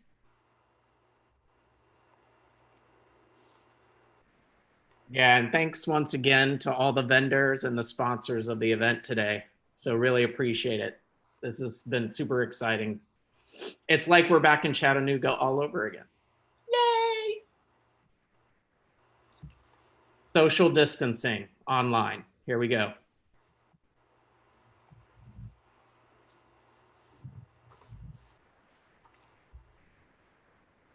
Hey, Brian, do I have to close the start to start the race or no? Say that again. Do I have to close the start in order to start the race or no? No. Okay. You mean to let people in for the next race? Okay. To start the women's youth 8, do I have to close the start area? No. Okay. No, and actually I think because we have a bunch of hot seating going on, we should probably just like open them up and then leave them open until we want to open the next one. Okay, understood. Because that's what a few people who are dealing with technical issues in the last one, I closed the start and then they couldn't get in. Yeah. So I get it now.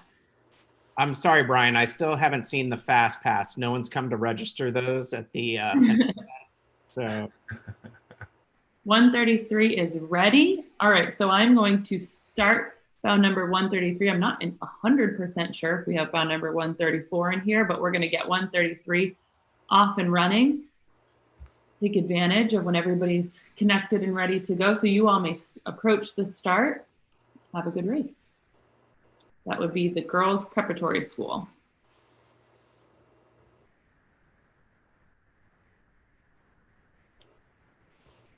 There they go. Off they go. yep, and they're off. Okay, Samantha, do you have your answer yet on how many international groups? Patience, my sweet, patience.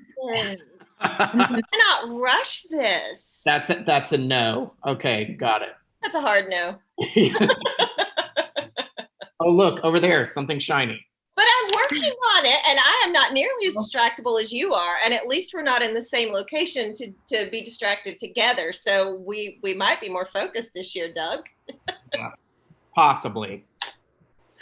And I won't be asking Mike all the time this year. What's the flow now? What's the flow? The flow now? Bound number 134, if you are in the starting area, you may approach the chute. If you are not in the starting area and you need help, you may go to the support Zoom. And Deb, you're more than welcome. You didn't miss it, and you ended up doing very, very well. So congrats again.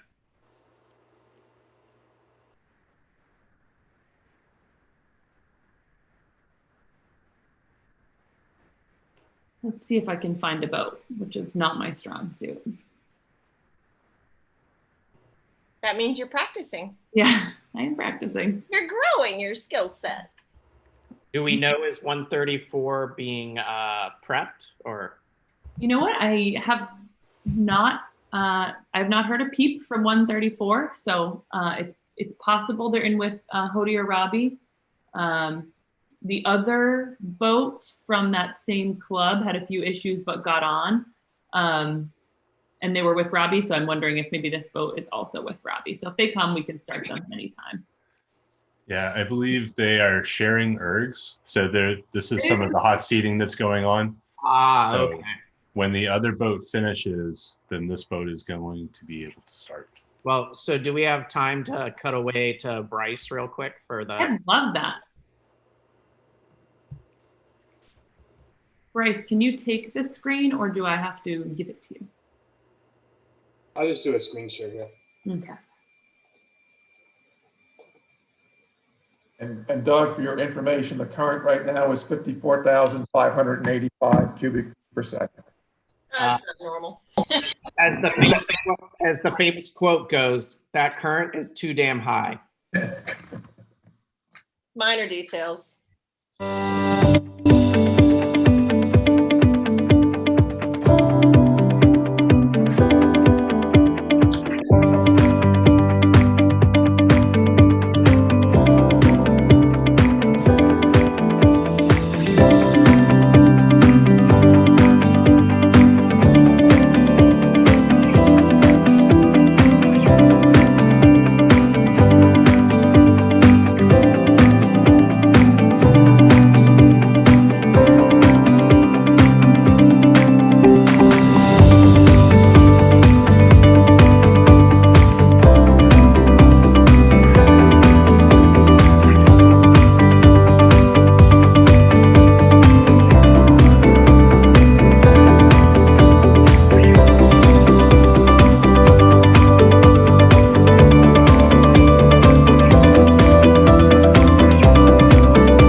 Beautiful. That was awesome, Bryce. Thanks. Thank you, Bryce. Have any of you guys tried out the concept to ski erg? Yeah, That's like crazy. very cool. Yeah. But I love how compact they made it, like where they just boxed it up for those of us in tiny spaces. I actually haven't seen one of the bike ergs in person before. Yeah, I don't know that I have either. So Kendall, how are we doing on the eight, the men's youth eights and youth club master? You're talking on mute, so I can't quite tell what to say. I need to practice reading lips, but That face. We're all out of practice on that with the masks. We have our first finisher in that event. So bound number 126 has crossed the finish line. The total time is 19:07. all right. And we have bound number 127. The Concept 2 team is getting quite close to the finish line. And You can share your screen again now that Bryce is done. yeah, so I was sharing Jack's screen before and I was operating his computer. So now I'm just setting up my screen since once we swapped the share, then I lost ability to control everything Jack cares about, but that's okay. So I'm just getting set up real quick. And I'll share my screen.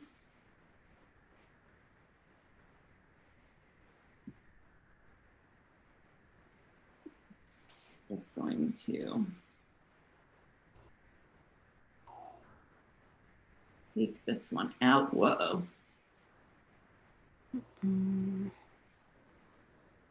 Concept 2 has crossed the finish line in 20 minutes and 13.2 seconds. Sorry, I'm just going to stop my share for 1 second to get my Here Now app back. All right.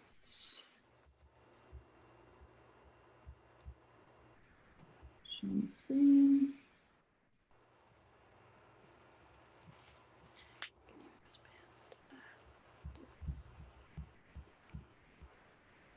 All right.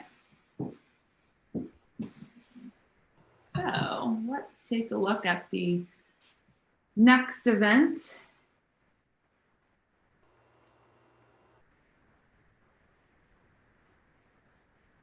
All right, so we have, all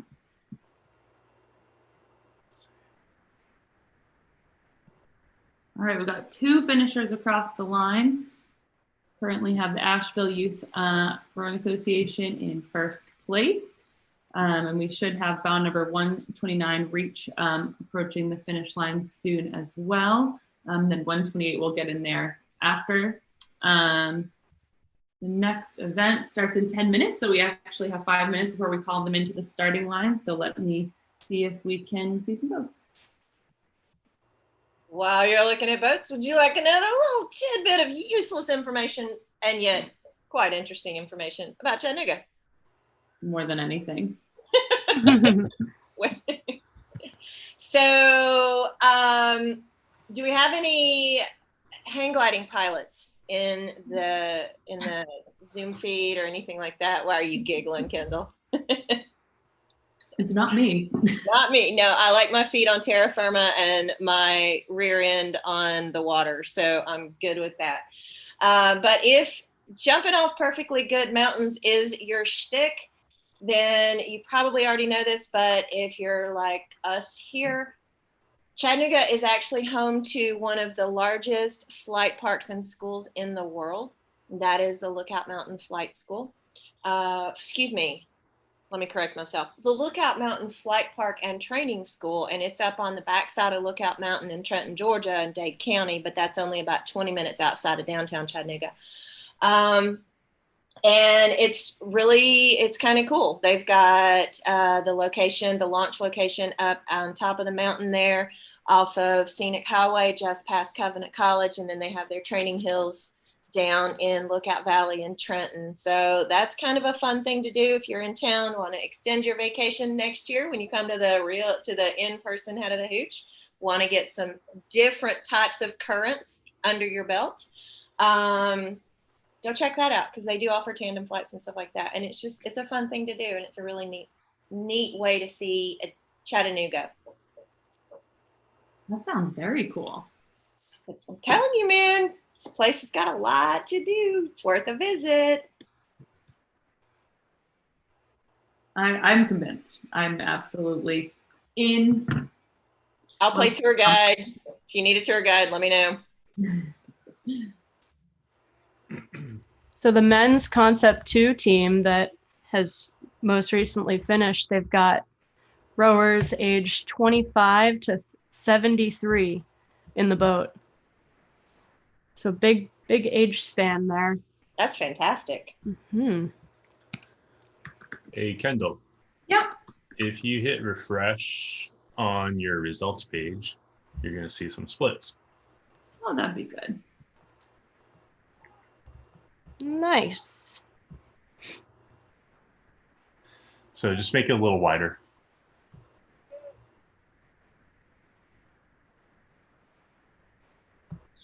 All right. Look at that coding on the fly. Way to go. Yeah. Nothing like doing the software releases during a big event, right? Yeah. Here's the Reach team passing the power lines. We could try to see them on the screen if we tried. Brings new meaning, Brian, to continuous development. Absolutely. The big difference Overall, is that Brian is not at a Starbucks right now.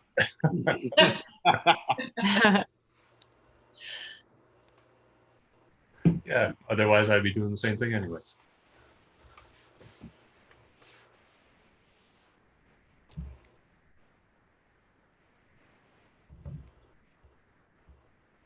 Oh, I think I see some boats in the distance.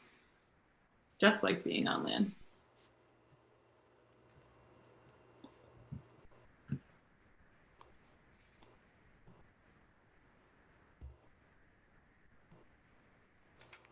Mm.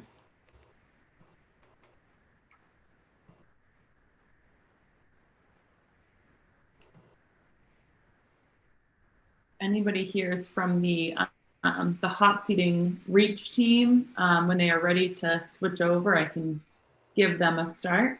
Mm-hmm.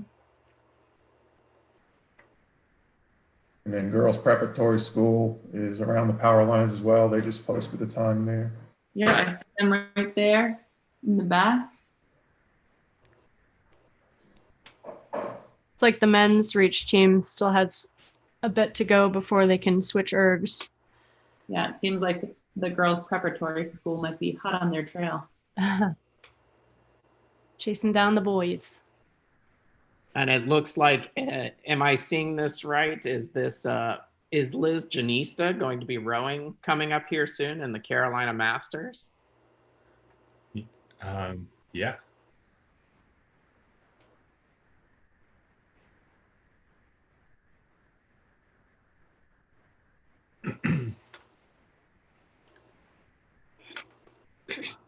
So we have the handoff in 129 Reach to the 134 Reach group. So there's Yeah, 29 probably still not on the course. And I'm going to say, looking at their 129 Reach, the men's boats time, my guess is they may have lost a rower or two electronically because that time is fairly slow, which means that they are probably rowing with less than 8 people right now. That sounds like a very plausible situation. That's going to take them longer to get to the finish line before they can swap out. Yeah, it's. I think what we're seeing in the side panel is that I think we're missing 2 out of the 8. So we'll try and bring them back into the fold. I've just released first call for our Masters Women's 8s. I'm just going to check in on them, see if they're entering the course. So that's going to be events 15 and 16, correct? Correct, yes. And I do see some of these 139, 140, 141. Oh, they're just doing phenomenally, huh?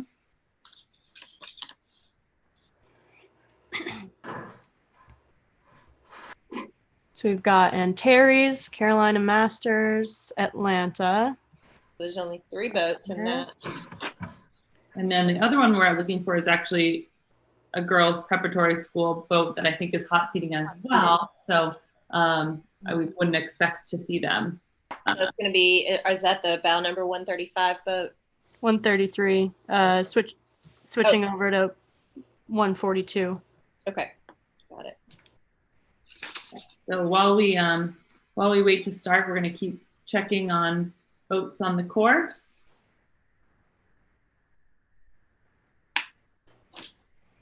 So that view right there that you're showing, yeah.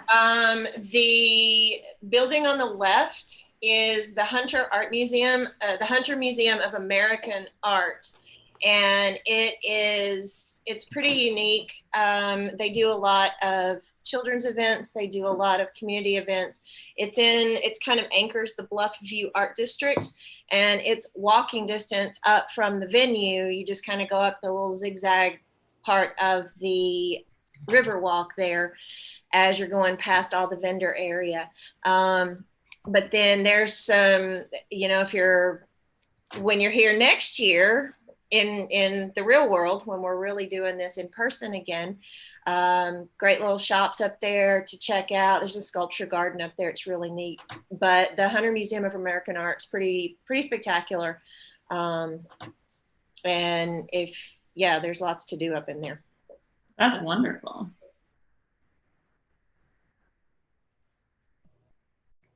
Trying to keep a lookout where our boats are.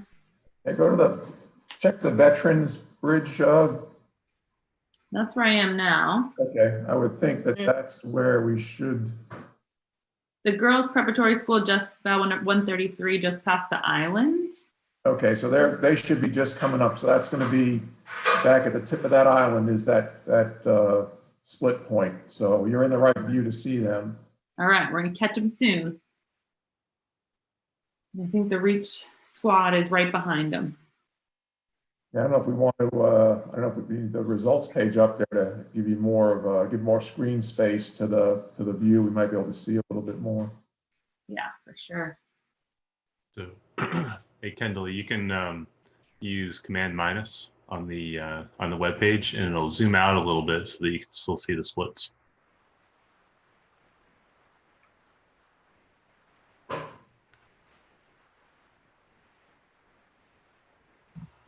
Here we are.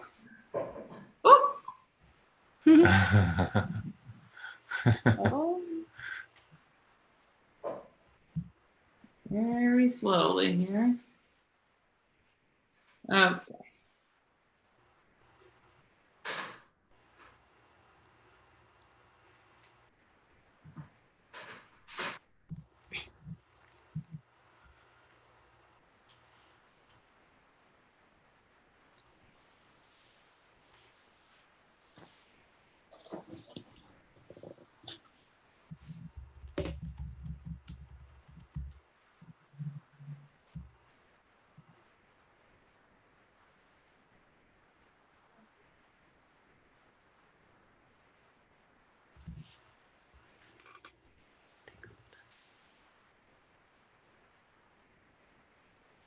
We expect that we should be seeing the Reach crew, the VAL 129 and the girls preparatory 133 coming into that view. Yeah, Kendall, I can see them on my screen. Can you maybe exit and go back in? Oh, maybe that's no problem.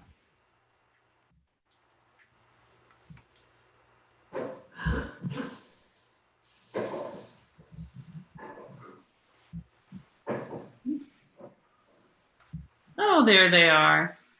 Sorry about that, people.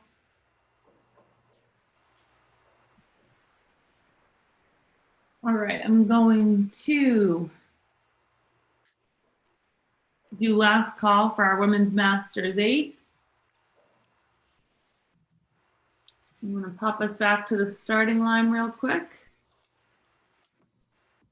Reach will be hot seating to bow number 134. Annette, I see what you're saying. Just let us know when they're ready to start.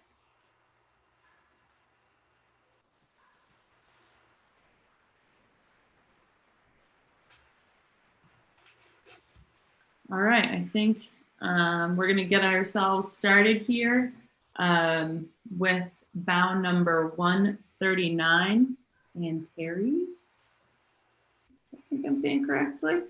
You all may bring your boat up to the starting line, and you may start your race. Well, there they move. Nice, good start for them.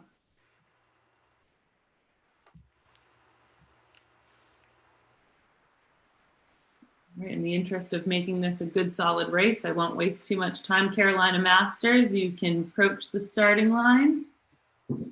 These Masters rowers, they're like ready to go. Yep, they've been chomping at the bit. Yeah.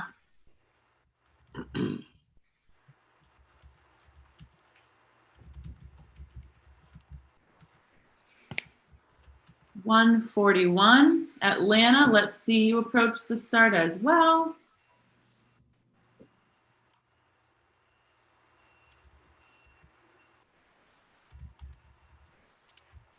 Such good coxswains clearly have their boats under control.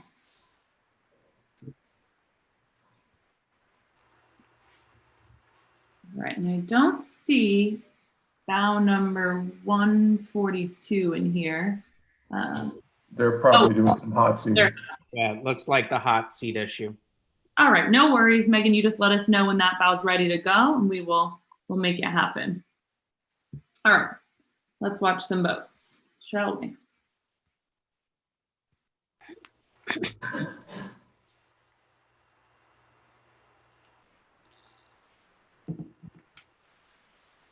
Doug, whenever you're ready, I have that answer to your question. That would be a great I saw you run out of the room and run back. Were you cheating?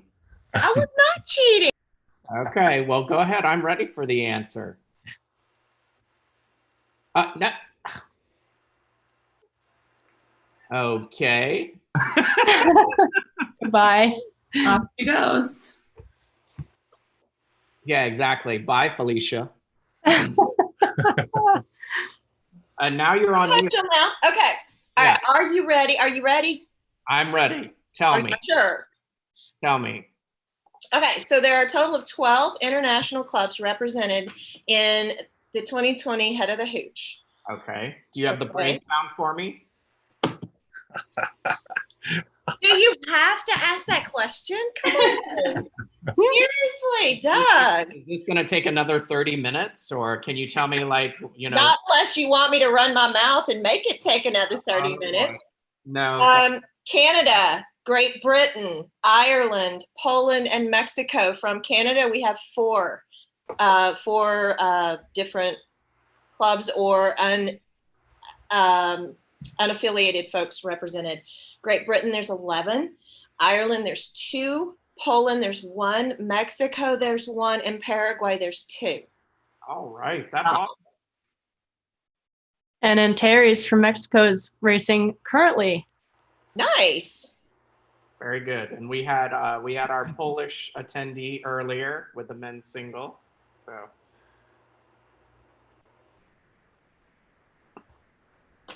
So you're welcome, Doug. So it looks like 133 is just finished, the girls' prep school. So they'll be hopping off their ergs and letting 142 hop on and run this next event. Nice. So you should be getting ready to go here, Kendall. That's exciting. I want to know, can the wheels that are still turning, can it count from 133 to 142 then? That's a totally new type of hot seating. Yeah. Next level hot seating. For everybody who has done erg racing, this system does not require that the erg wheel has to be stopped before you start the race, where most prior to this platform, most of all the erg racing, you have to have the flywheel stopped before you begin racing. That is not the case for our races today. So we'll be doing first call for the men's Freedom Rows PR1, PR2 single. I'm going to pop us back over to the start and see if we have any of our And quick shout out while we're switching back to the start. Quick shout out to our sponsors. Thank you, Chattanooga Sports, Concept 2, Sidious Remix, and NK Sports. Really appreciate it.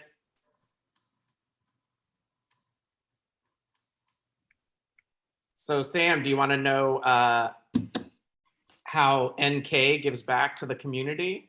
I would love to know that, because that for me is one of the integral things that I look for when I'm participating in sports and when I'm looking to use equipment and purchase equipment. So yes, please share.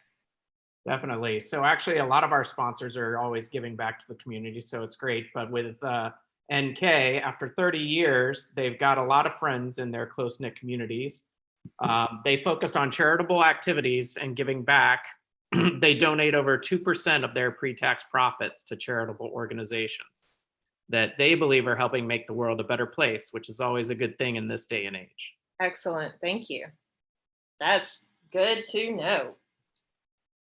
And I'm sure Mike's going to talk about all the free stuff, like all the giveaways. He loves talking about the giveaways. I think Kendall's getting ready to start a race, so Okay. All right. For a minute. You actually have 2 minutes if you want to say anything at all. I want to know Jack's puppy's name. Oh, it's Chewy. Hi, Chewy. Chewy, you want to say hi? She's very clingy. Chewy's like, no. Put me down. I don't want to be on your dumb thing, Jack. All right, I've just done last call for the event 21-22 men's Freedom Rose PR1, PR2 single. I think we have everybody in the starting line. Bow number 142 and 134. I'm going to get these boats off and then I will stick you on there. One of the benefits of the virtual race is we don't have to worry about varying speed boats crushing each other as much. All right, so let me get these boats off and then I'll open it up for your boats to come into the starting area. So let's get started with bow number 146. Russell Gurnett, you may pull up to the start, enter the course, ready to go.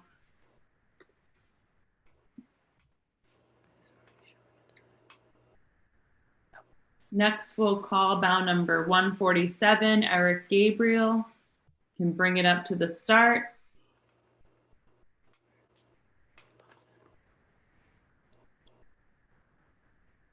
There we go, we're off and rowing. And the final boat in this event is bow number 148, James Nance from Delta Sculling Center. Give a couple more seconds. Let's give Eric a little, let him get off the starting line at least.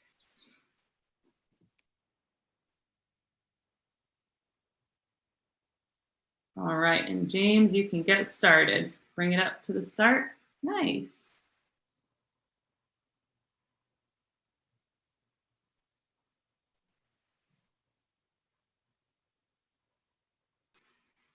All right, and let's enable it so we can get bow number 134 into the event. So let's do first call for you. Bow number 134, come on in.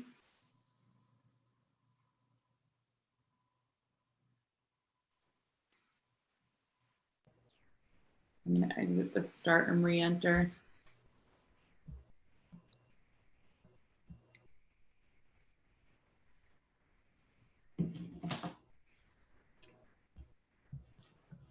Brian, can I have 2 starts open at the same time, or is that a no? No. Okay. Exclusive. Just wait a minute and see if we can get bow number 134 in there, and then if we can, then we'll get bow number 142 in right after. They're different events.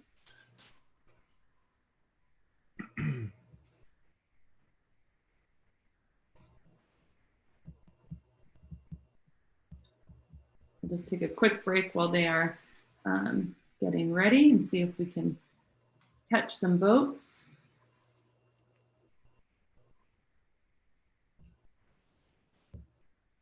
We should have, Oh, here we go. Have some singles that should coming be across the beer cans. That should be the PR1, PR2 boats coming by the beer cans. Moving along quickly. Absolutely.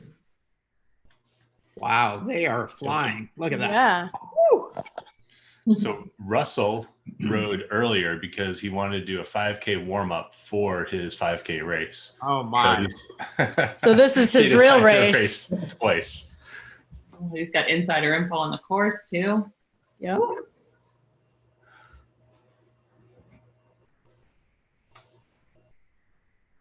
All right, let me check in with our start line.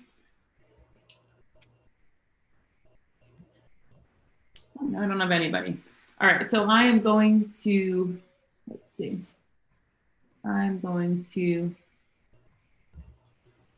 close the start for a number of races, and then I'm going to open it up. Bow number 142. Let's see if we can get you in.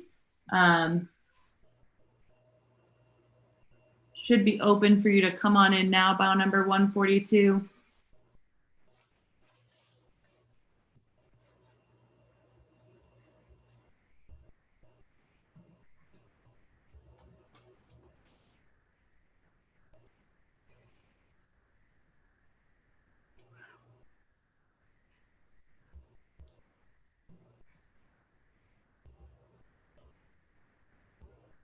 As soon as we get them started, we'll move on to the next event. So if you are waiting for event number 2829, the women's PR2, PR3, it'll be just a minute, then we'll get you started.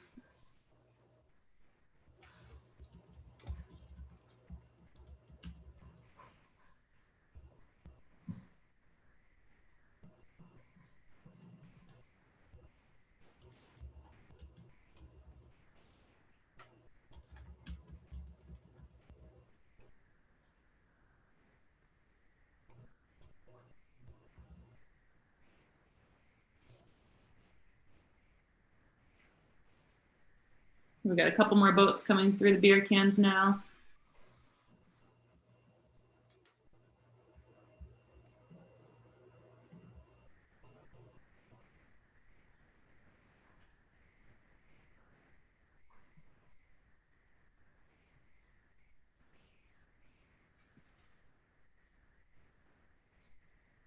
You see some boats coming by the Lookout Rowing Club. I'm going to pop back over to our start and see if we can find bow number 142. Should be the women's masters eights coming by. Lookout Rowing Club now. In and sitting ready. Maybe I don't see you. All right, let's try starting you and seeing if you can start. Bow 142, bring it up to the line.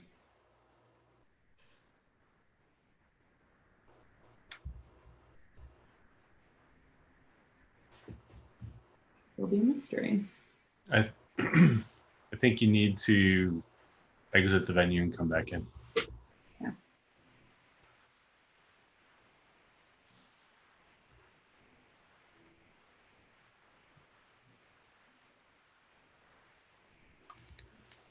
Hey, everybody.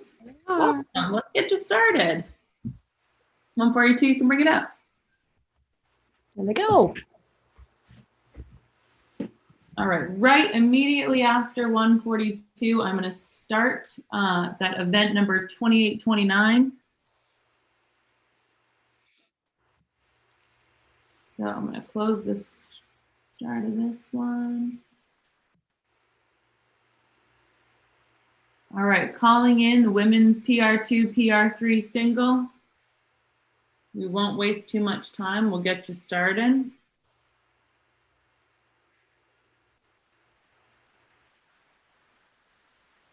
That's going to be events number 28 and 29, just for folks who keep track of things that way also. Yes, it is.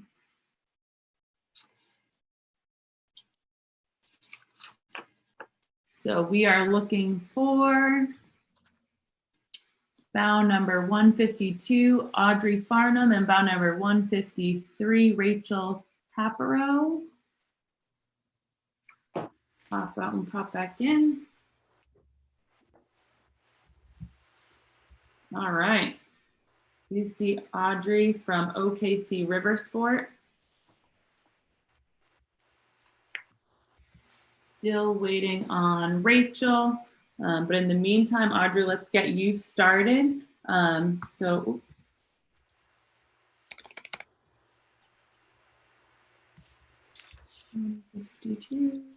Audrey, you may approach the starting line.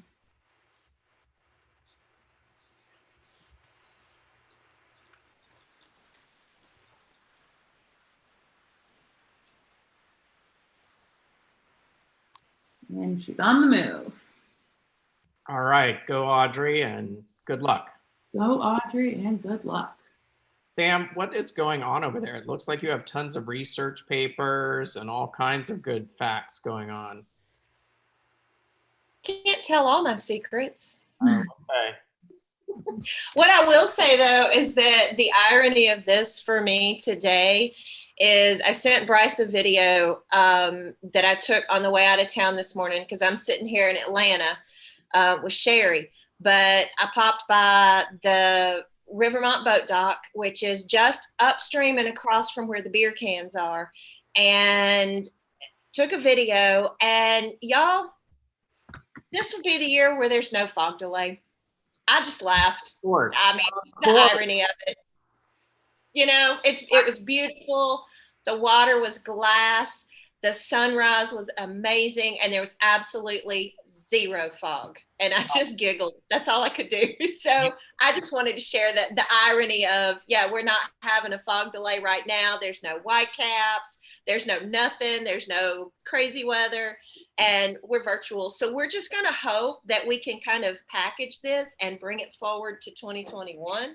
So y'all just cross all digits and limbs and hair and eyelashes and everything so we can make that happen for next year.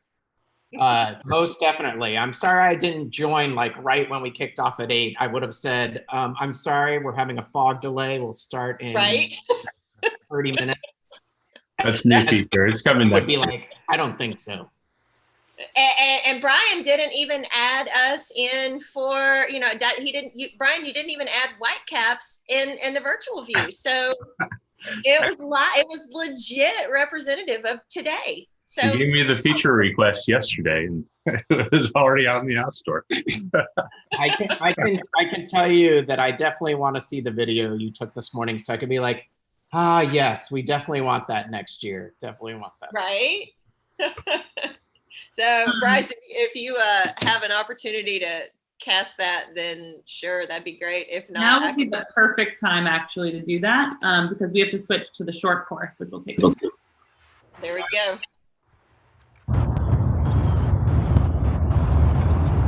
Oh my gosh, beautiful.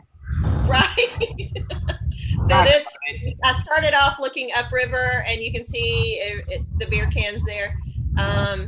And then in the distance at the end, you can see Lookout Mountain and towards the finish line. Very nice. And do we have the dates for next year, Mike? I'm sorry, maybe I'm behind. Have we picked? We would. I need to look at the calendar. I'm sure we have them, and I had them at one point. I will have that for you in a second. No worries. I'm just thinking, I do like the fact that this one is post the fall back daylight savings time. I'm like, oh, this is so refreshing. Don't count on that for next year. Dang it. Curses. Foiled again. So an update from the course, it looks like the Carolina Masters and Atlanta have both passed the island and are approaching the finish line. And Terry's is through the power lines, about to cross over past the island. And in the single, Russell is also past the power lines, screaming along. He is just really fast.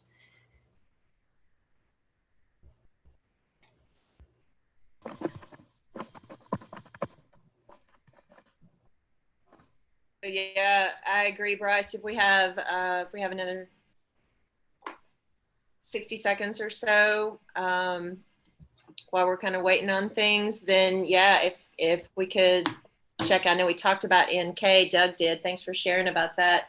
I guess when we have an opportunity to do that, we could get a video on it. that would be awesome as well. Doug, to answer your other question, next year's event will be November 6th and 7th. That's Saturday and Sunday. And unfortunately, yes, the time change will take place that weekend. Oh, but still super exciting. I'm glad that we've got the dates. Hopefully by then we've got our vaccine at least flowing a little bit as well. So.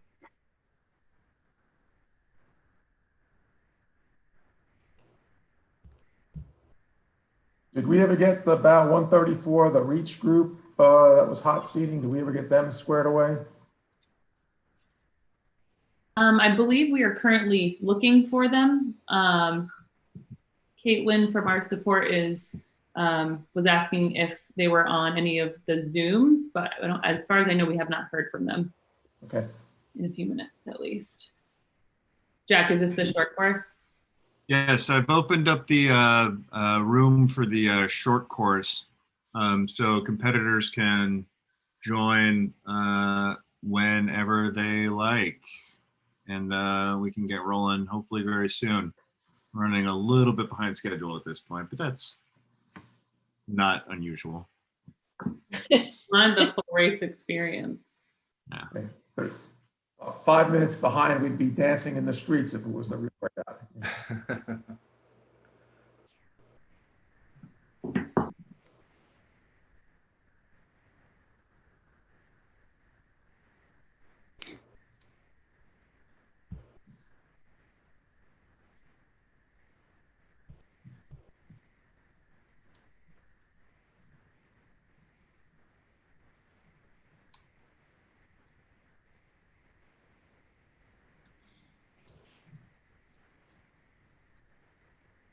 Someone's down there.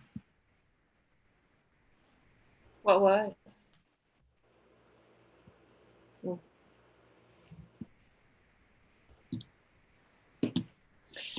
Okay, yeah, we've got a handful of competitors ready to go here. Should have 10 in that event 31. The men's 1,000 meter short course has at least 10 entries in it, looks like. Yep. Maybe we'll just give it one more quick second here. Wait for Mr. Nesfeder to join us, Mr. Longo, Mr. Hannon, Mr. Hamilton, and Brian Reynolds. Hey. I pop up in the strangest places.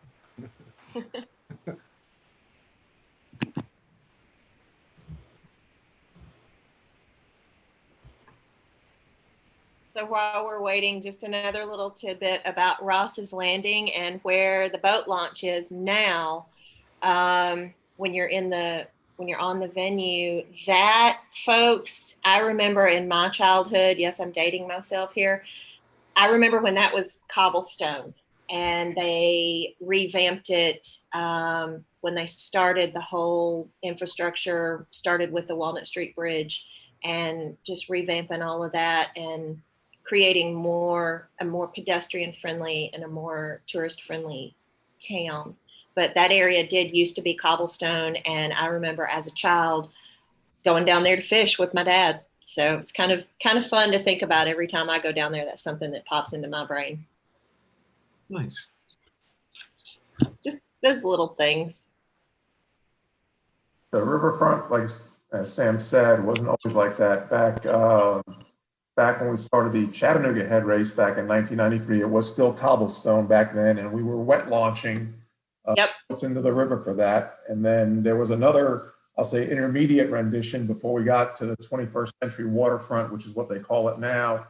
And the city put in a concrete floating dock for us so that the Chattanooga head race had a low profile dock for that race. And I can't tell you how many years that lasted before they started the construction on the 21st century waterfront. And while they were doing that, we actually moved the headquarters for the race back up to the boathouse and did all the launching out of the boathouse. So yeah, when I was, yes, all those things, what Mike said. I was just trying to think when I was rowing for UTC that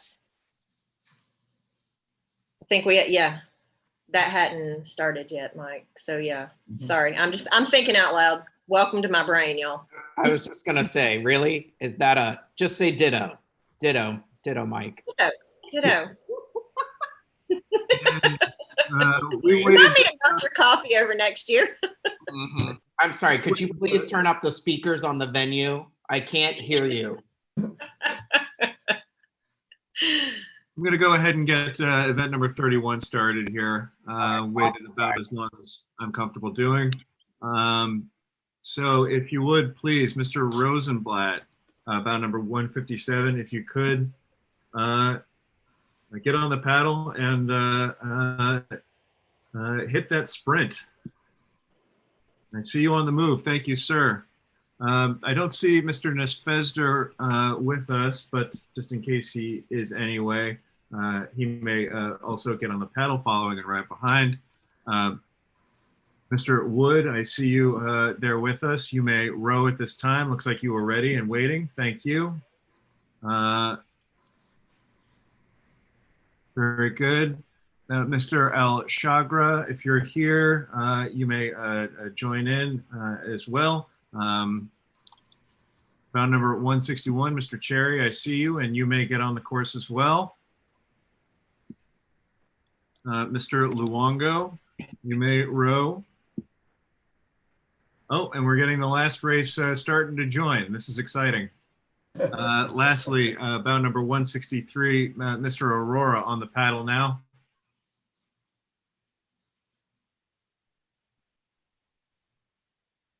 All right.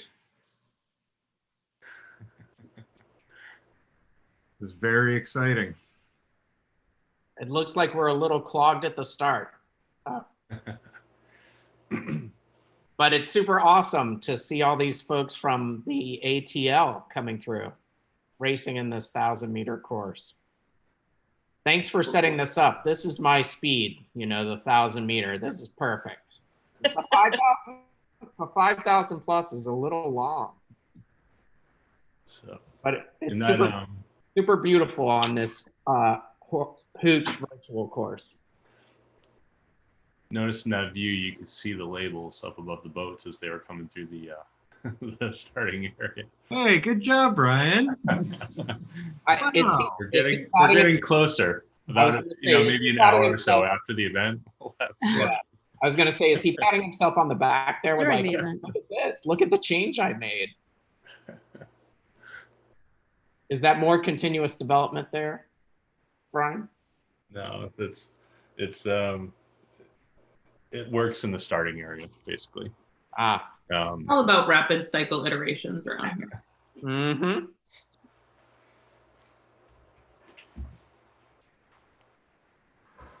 So all three of the women's Master 8s have finished. All right. And And what were the results? I can't see. I'm only looking at the main screen here. is Carolina, Atlanta, and Antares. Carolina came in first, huh? That's correct. With their handicap. Congratulations, Carolina Masters. And then we've got Russell Gurnett that has just finished also.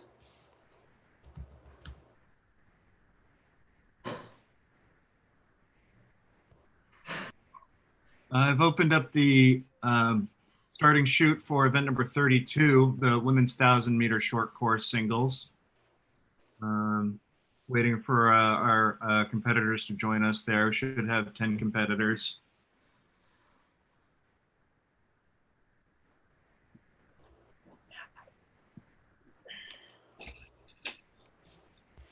Submitting time. And there's some boats. No, but this is Got left over. not the right one. There they are. Here go the men sprinting down. It's these guys, Eric and James. Looks like. Chasing each other. Yeah, they're close. Yeah.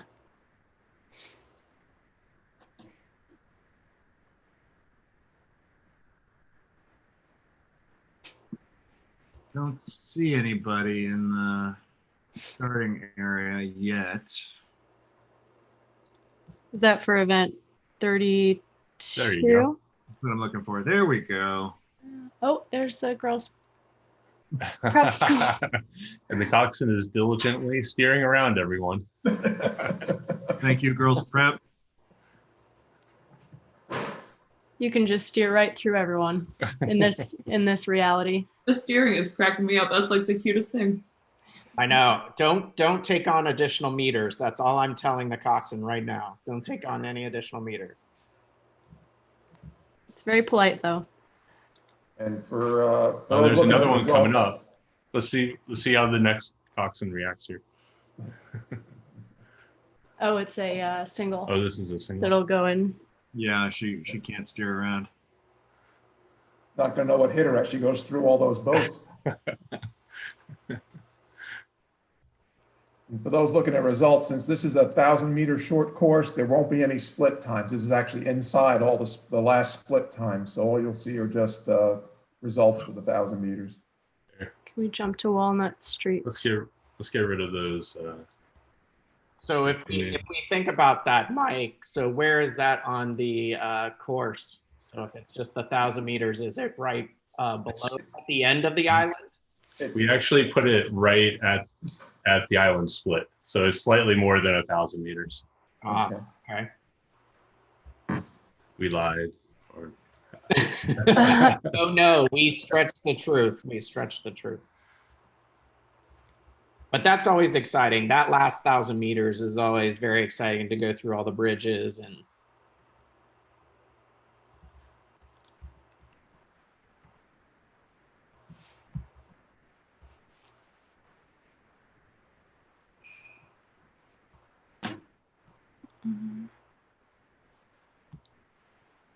I think someone There we said, go. can you see me? 170. Yeah.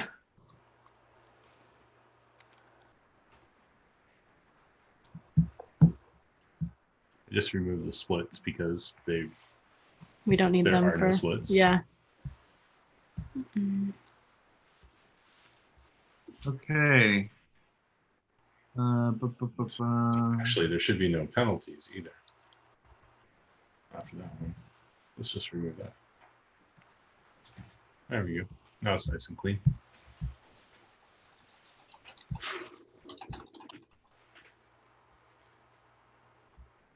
Okie dokie. Let's get this next flight underway. Event number 32, the women's 1,000-meter short course singles.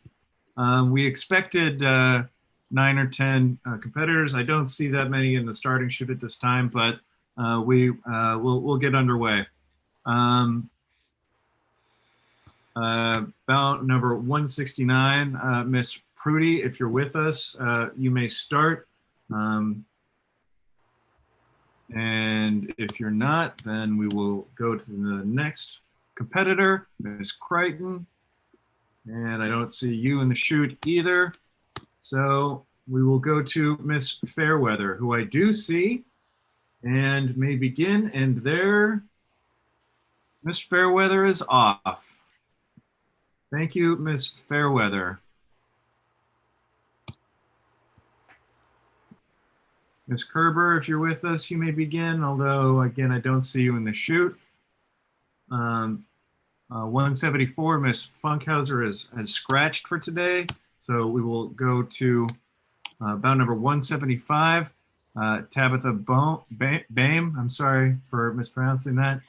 Tabitha, you may start to pull and advance to the starting line, please.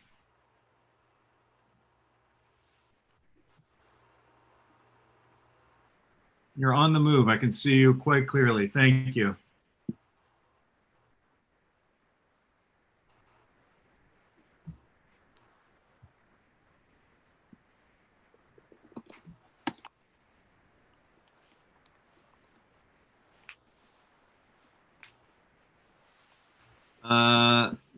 Last person I see here with us today is bout number 178. Miss Diane Harris. If you could please at this time, start your row and advance to the starting line. And then do we have the Mixed Masters 4 coming up? That'll be exciting. Oh boy. Yes, let me open up the room there. It's exciting because, you know, they already get a medal, right, Mike? Got it. I like that kind of entry. That's good. But we have to finish, right? We have to finish? You have to finish, yes. Yeah. Darn it. I have to open up the other build that would allow me to do that. Give me 1 second. After the Mixed Masters 4, we have the parent-child Mixed Masters double, which is like the quarantine dream team, right? Alone together for 6 months now. We've ran out of things to do. Let's take up professional erging. And you just started our good friend Tabitha, age 10, and has been enjoying triathlons and swimming competitively since age 5. Wow. That's impressive. She's excited about the U.S. rowing virtual fall. Us too, Tabitha. I think we've got results from our men's PR1, PR2, and first place there went to Russell Gannat in 19 minutes and 0.8 seconds. Second was James Nance, and third was Eric Gabriel. Well done, gentlemen. Women's para 2 and 3, we have Audrey Farnham has passed the island, so she's in her last legs of the race right now. Oh, this is the right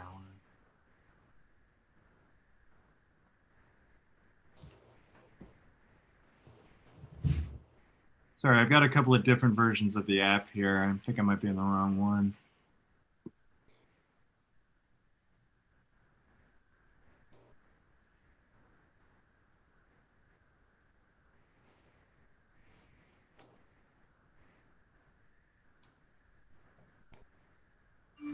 So I'm looking at rower information. Mr. Luongo is still on the water, correct? He's not crossed the finish line, correct? Of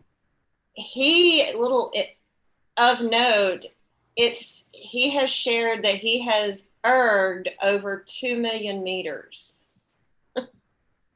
Woo, right? My whole body aches right now just because that I remember erging, and wow,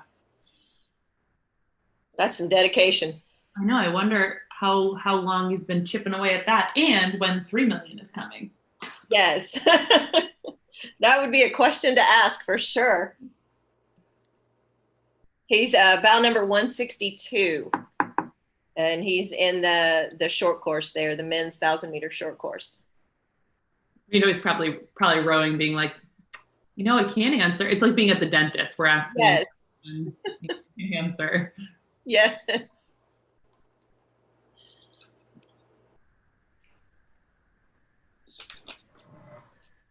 Brian, those short course times are not showing up. I don't know if it's something you can look at on your end. I would think you were done. Yep. It's yeah, there is something I need to do there. I'll take care of it, and then it'll come up momentarily. Yep, thank you.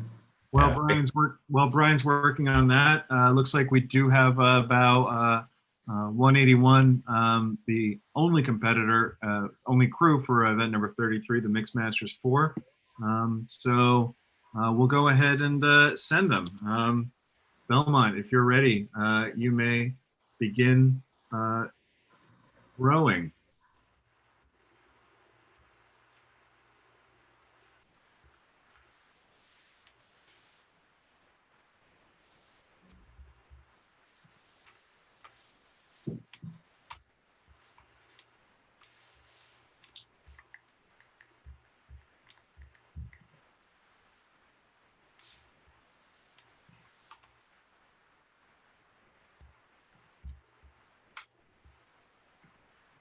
Belmont crew, are you ready to go? If so, feel free to jump in, and if you're not, why don't you talk to Hody in one of the support rooms.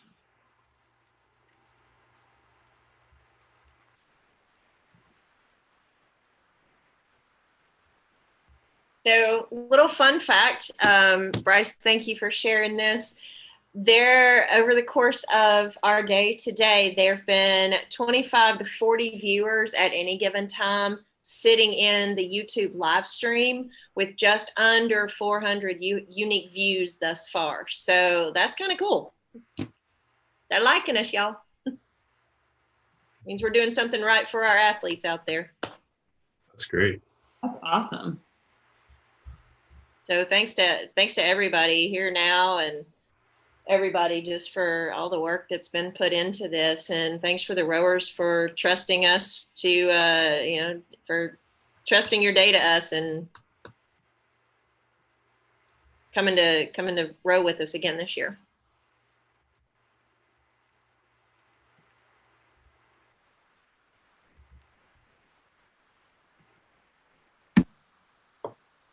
When we have a little bit of a break too, the Tennessee River, Tennessee River Gorge is a pretty unique place, and I've got some information to share about that. It's a near and dear place to my heart. So whenever we have about 60 seconds, I'm happy to share that.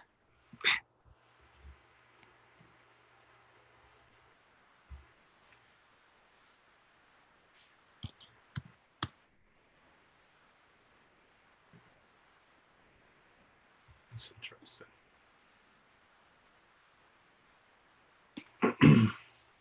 Some of those are So it looks populating like, here. Yeah, it looks like a couple people had the old version of the app, and so when they were supposed to be on the short course, they were on the long course starting line. So they got started and they're making their way down the course. Oh. Wow. No one told me. There goes Belmont. All right, Belmont, thank you for joining us. You are on the course. That is the mixed masters for Catherine, Ned, Kelly, Morgan, and Timothy. Age 30, 20, 27, 35, 57, 50, and 81. That's truly a mixed four. Time is now 12:10, which is the scheduled start time for events 34 and 37. I've gone ahead and opened up the room, allowing those competitors to join into the starting chute. If they would do so at this time, we can get underway and maybe get back on schedule. Yes, we definitely have these races coming fast and furious now. It's good. As always, Jack cleaning up my mistakes and getting us back on schedule.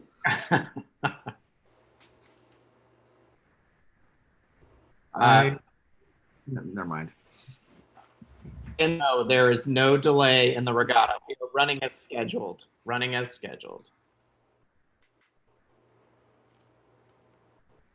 Schedule can change. Well, yes, but whenever we get asked that during the actual regatta, it's always like, nope, we're on schedule. We're going. Because they start that little traffic jam where like one person delays themselves a little bit because like the races are starting late, and then the next race starts 5 more minutes late because no one showed up on time. And then we don't like that. At this time, I see the majority of the competitors in the race. While I don't see Bell 185, I do see everybody else. So let's reward those competitors who joined us on time with an on-time start. Bow number 186, if you are ready at this time, you may bring it to the line. OKC River Sport of DeLong and Bohm. You may get on the paddle and bring it to the line.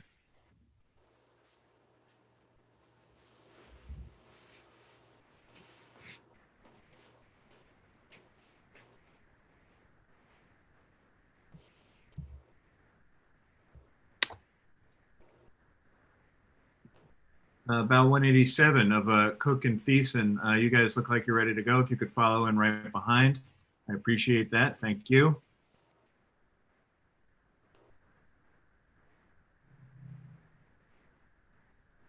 On the paddle now. Okay, say river sport.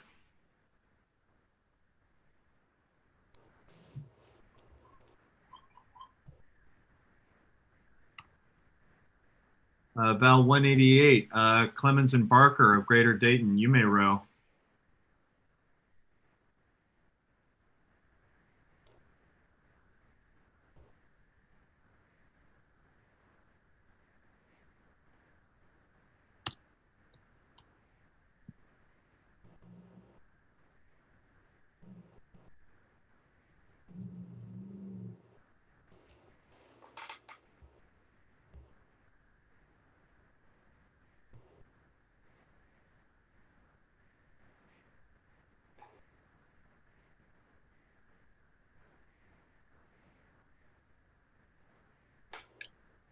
Ba, ba, ba, ba, ba, ba.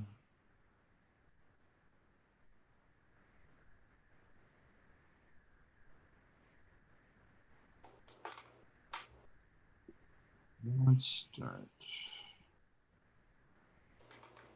The about 187, Cook and Thiessen. I don't have you crossing the start line yet. If you're ready, please advance to the starting line and get underway.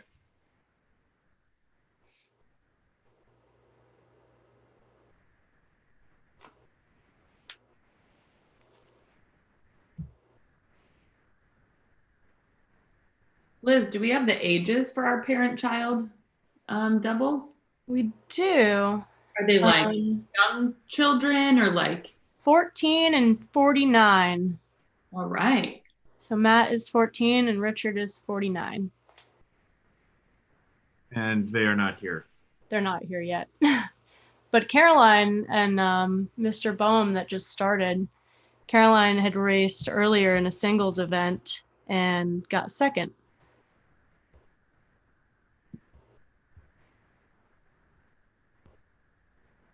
And I think Boehm had raced earlier. I think I heard his name come up.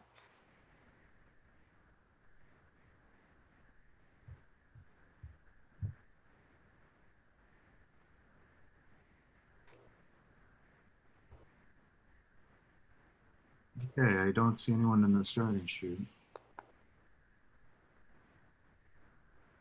We're now 5 minutes to go before the start of event number 35, the men's college and club doubles. I'm going to open up the room for event number 35 now. If I can find it. There we go. First call for event 35.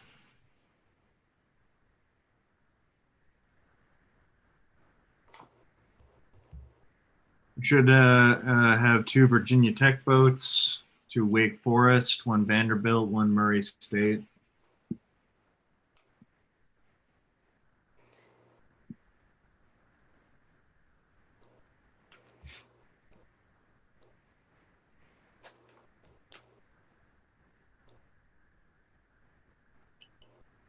Merrily we row along. So I think some of the times for the short courses are still getting sorted out, but some fun facts about some of the short course rowers. We all know Tabitha. She's 10 years old and is super into her taekwondo, triathlon, swimming. There's also Melissa Creighton, who Creighton. She's a born-again rower who's come back to rowing after a short 30-year break. In college, she rowed for University of Albany. She works as a midwife in a busy New York City hospital and is a proud mother of 6. Way to go. She's out of Verplantic, New York. And then Shannon Prouty.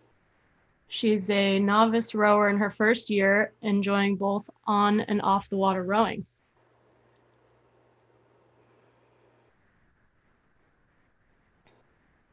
It's a good hobby to pick up when you can't spend time around a lot of other people. Yeah.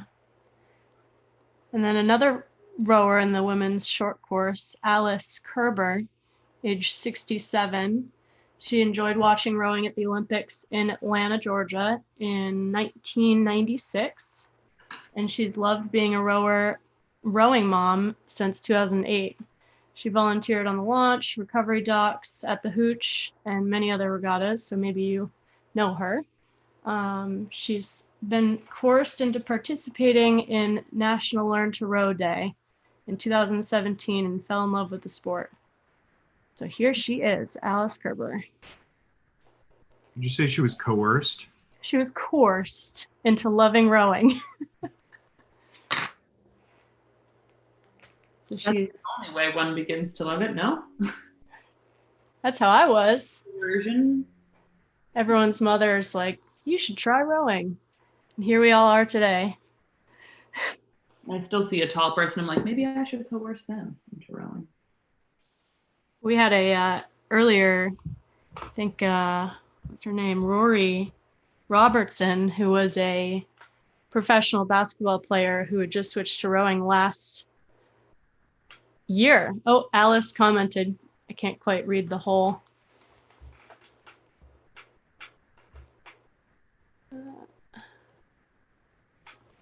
Coerced into rowing by my daughter, the rower, to go to National Learn to Row Day. Nice. Well, we're glad that you did, Alice. We love having you.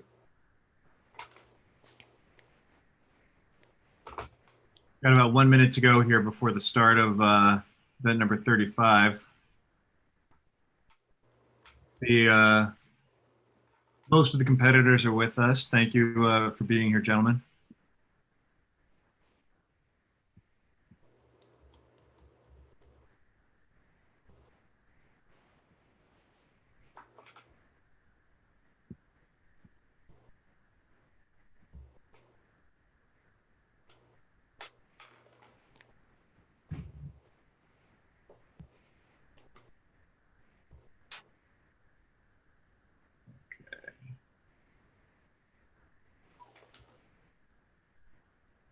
We're about halfway through the day, aren't we? Yeah, usually someone gives me like a turkey sandwich around now.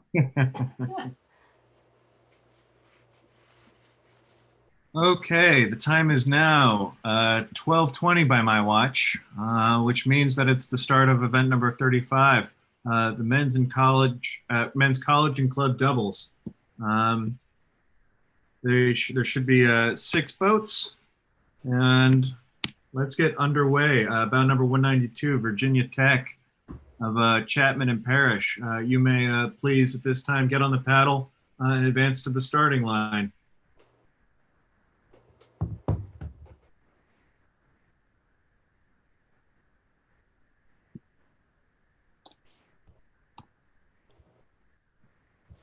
Bout number 193, another Virginia Tech boat of Mokowski and Munoz. You may follow in right behind, getting on the paddle. And yes, all right, both Virginia Tech boats moving now. Thank you, gentlemen. Bout number 194, Wake Forest. You may row, please. Thank you very much.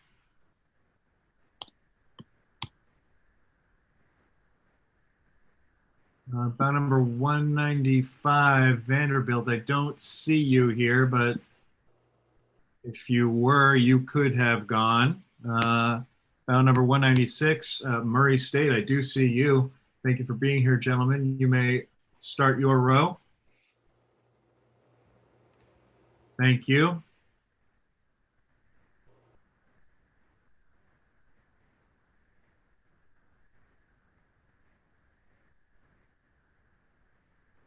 And lastly in this sequence, 197, Wake Forest. I don't see you here, but if you are, feel free to advance to the start line.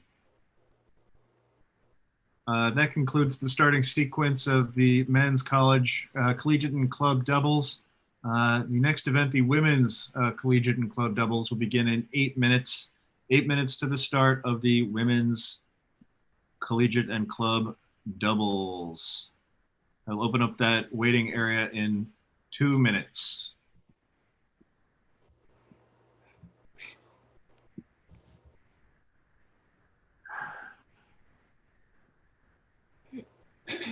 So Sam, what's the best restaurant in Chattanooga?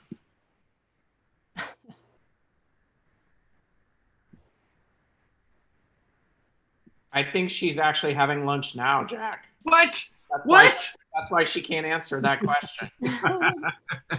She's at the best restaurant in Chattanooga. I knew it. No, she's in Atlanta right now, right? Yeah, she's in Atlanta right now, hanging out with Sherry. No.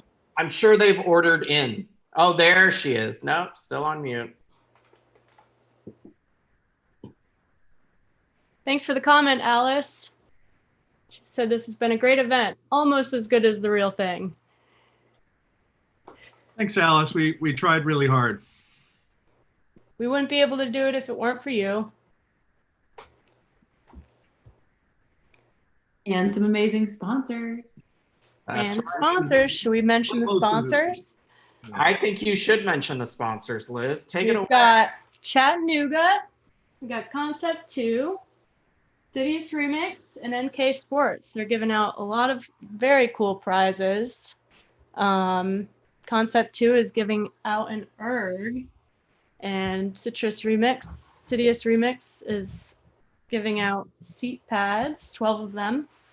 And NK Sports is being very generous and passing out a speed coach and, correct me if I'm wrong, a Cox box, correct? That's correct. Beautiful. That's awesome. Cool. So Thank you, NK, sponsors. in rowing, NK has partnered with US Rowing to ensure that the national team coaches, boats, and athletes are outfitted with the latest NK electronics. NK also supports the rowing community at all levels by awarding annual development grants to both rowing programs and individual athletes who are striving towards a goal.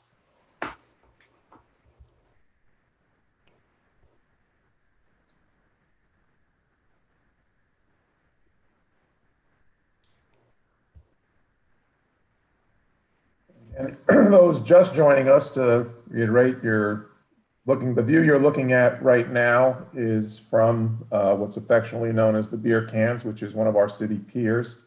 And off the building off in the distance is the Chattanooga Golf and Country Club. The Golf and Country Club is about 1,000 meters into the 5K race. And then you can, in the distance, see the power lines, and that represents about the halfway point in the race.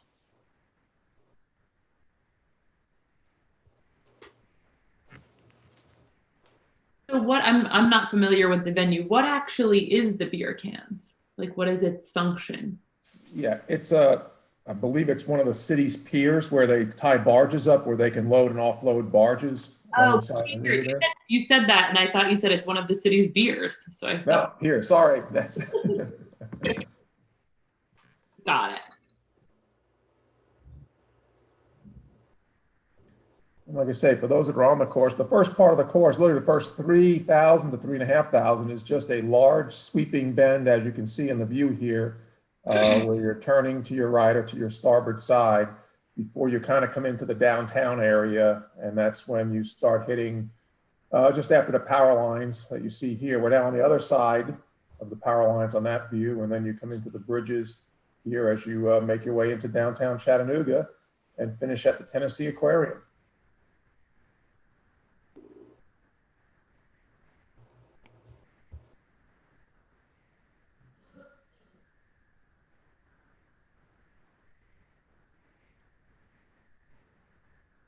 About 3 minutes to go before the start of the women's doubles. We'll take a look at that starting area in just a second. We've got a couple of the men's college and club doubles coming through the country club split point, again, like about 1,000 meters into the race. And we're showing the Murray State crew with the fastest posted split time of 3:45 so far. Yep. So Murray State University, that's Jacob Goodrich and Isaac Bowers coming through first quarter of the course. Looks like the mixed masters doubles are making their way down too. Caroline DeLong and her partner have just gone past the island, and the other two doubles are on their way.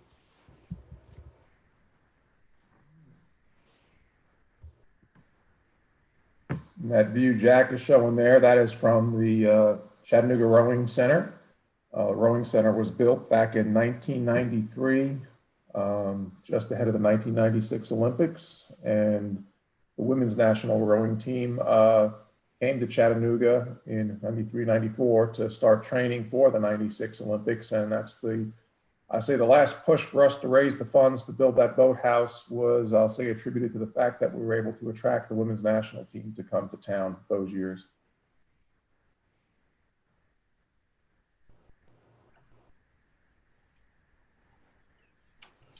We can just see them start to come around the bend here towards the power lines. Looks like we got to get the next race started. So let's head over there.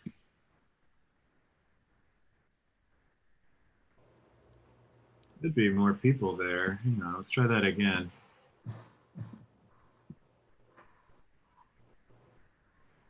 There we go.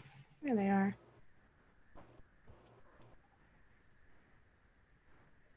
There are 3 crews in this race, 2 from Wake Forest and a Virginia Tech boat.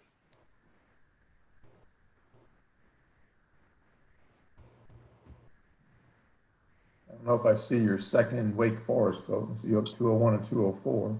I'm not sure that I see it either, but you know, we'll start whoever is here.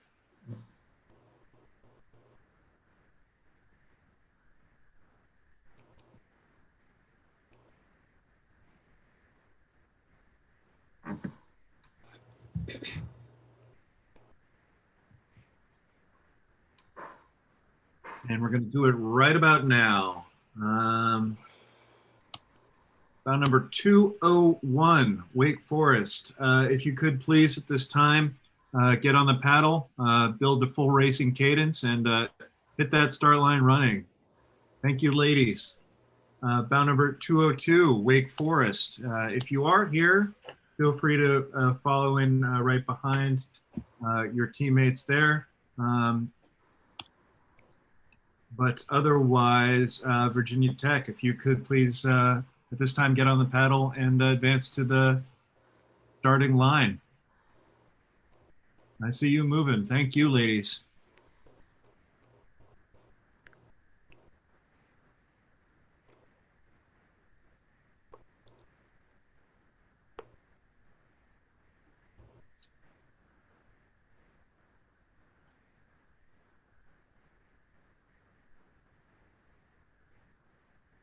Oh, Wake Forest, there you are.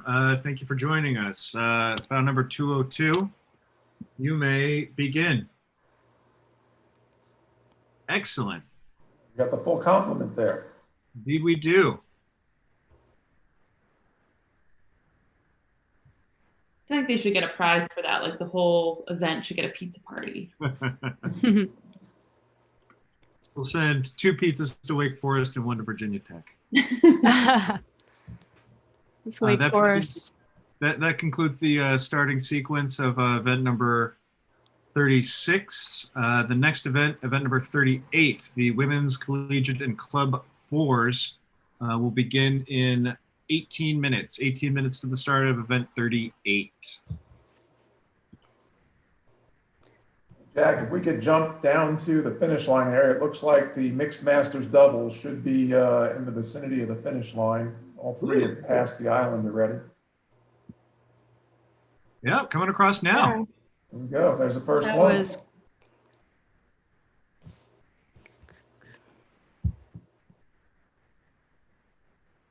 That would have been Oklahoma Caroline. City first sport. That's Caroline DeLong and Benjamin Baum. There. Somewhere in the mix is the Mixed Masters for as well. They've already passed the island, so they're kind of in that downtown area as well.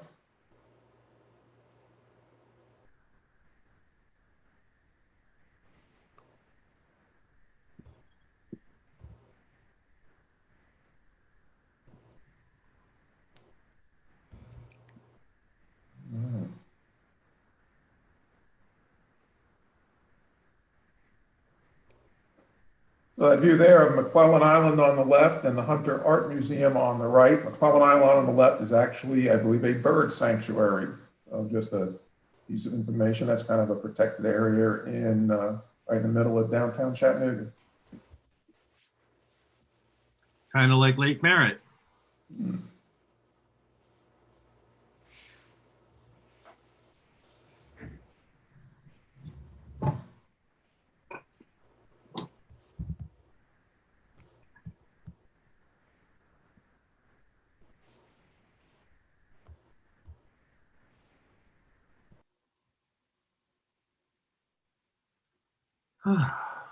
Okay.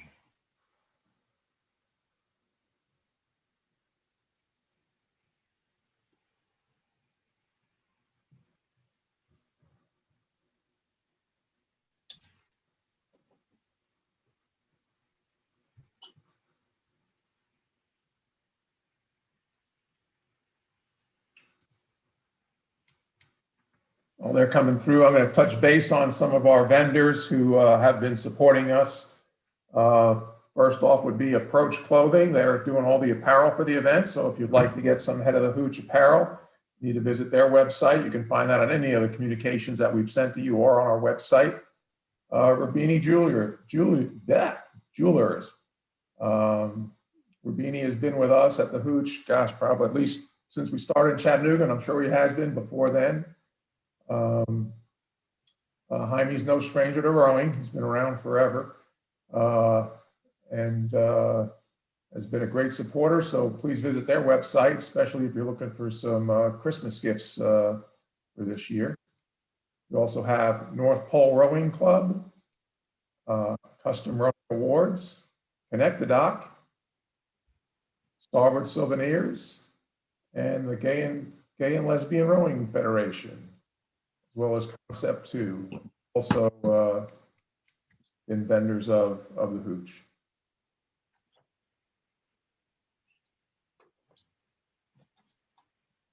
My mom just texted me and asked, how do we know how far off course the coxswains are? We don't know. We can't tell from these particular views too much, Mom. But we're working on getting a more kind of omniscient modes of spectatorship. Yeah, right now only the crews can see where they really are in the universe. Yeah, we should be able to put the AI course overlaid underneath there in a slight shaded area, and then you can tell how far off they are from the perfect course. All right, so we got coming around the island here. Well, this could be either the Mixed Masters 4 or one of the men's college and club doubles, all of whom have passed the island that are now in that final 1,500 meters of the race course.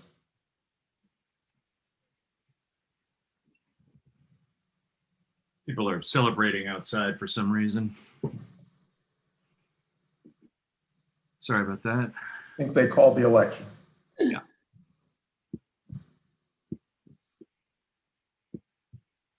You can see a little parade coming down next to the island here. It's got to be those men's club singles.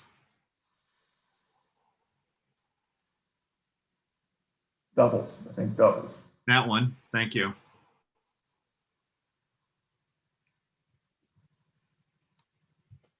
Yeah. Women's doubles have just passed the country club a little while ago, so they're working their way on the front half of the course still.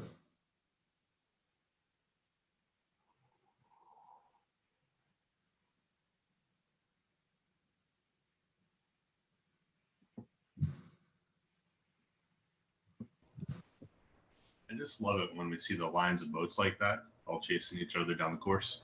I would say that whole combination, you can see 4 boats there. That would represent the Mixed Masters 4 and then the 3 men's college club doubles. That's the 4 boats that are up in that area of the course.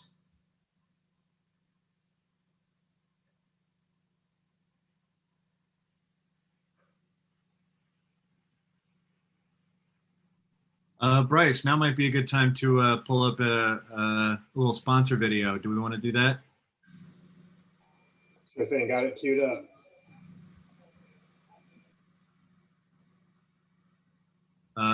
Yeah, go for it.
Oh, look at all that data that was in there. That was awesome.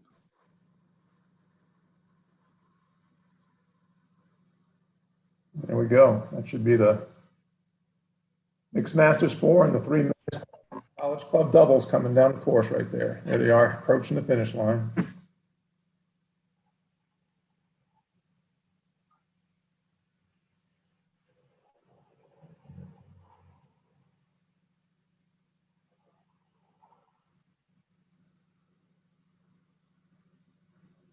So rumor has it y'all had, while I was out taking Luna to explore the territory, had a question about restaurants, Chattanooga restaurants. Yeah, I think Doug threw the question out there. What's your opinion? What's the best restaurant in Chattanooga? I think that was thrown out there at one point. What you got a taste for? Because that really all depends. I have my favorites, but you know, they're generally hole in the wall restaurants. I'm gonna say, what's the best barbecue? Pardon? Barbecue. Shuford's. What say you, Mike? Yeah, that. Shuford's for barbecue for me, hands down. Yeah, I think we do rib and loin just out of convenience. Yeah, Shuford's is unfortunately walking distance for me. That's not a good thing. I like, gosh,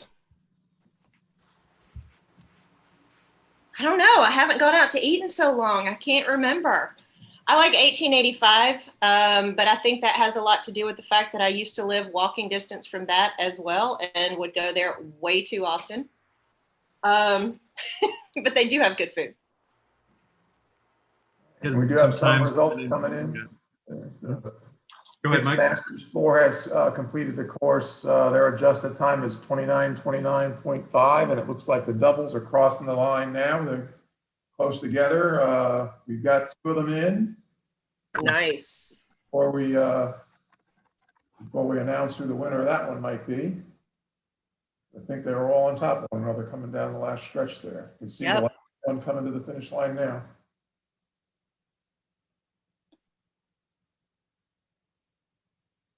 This is, I really appreciate the very accurate rendering in the virtual reality platform. It's This is nice. This was very well done. Thank you, Brian. Thank you, the Here Now folks. You're welcome. I'll say you're welcome for Brian, who stepped away. Or you're welcome. This is mostly. Stepped away? What did you do with him? All right. Well, we've got our results, our unofficial results of the men's college and club double in there. It looks like right now in first is the Murray State University crew of Bowers and Goodrich at 1927.2. Wow. Second place is the Virginia Tech boat of Mikalski and who knows if I'm pronouncing that right, in 2048. And third is the other Virginia Tech boat of Chapman and Parrish in 2138.7.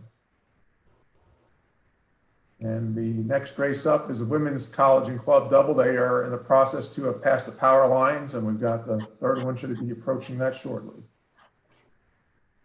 And the women's college and club double was Wake Forest, who they were diligent getting to the start. They're over in Winston-Salem, North Carolina.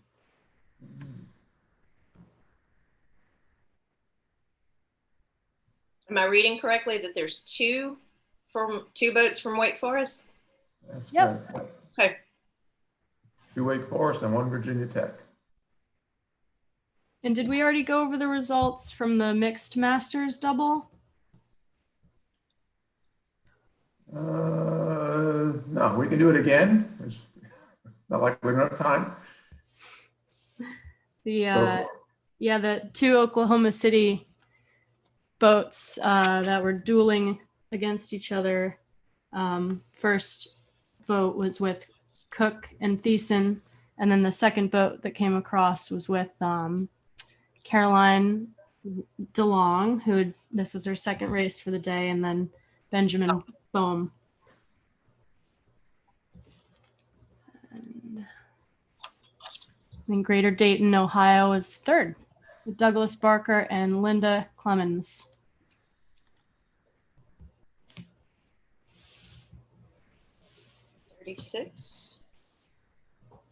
With 5 minutes to go here, I'm going to put out the first call for the men's collegiate and club fours.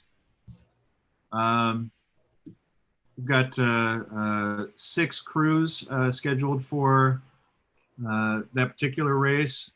And with these bigger boats, it can be a little challenging sometimes. So I would encourage, mostly all these Virginia Tech boats to get connected, get in the venue, and we can get an on-time start, hopefully. But that is open for those competitors.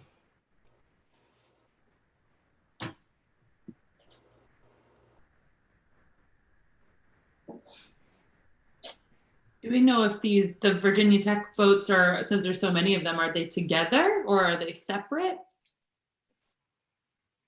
Like, are the rowers physically, like, I don't know if they're training together this season or not. Not sure.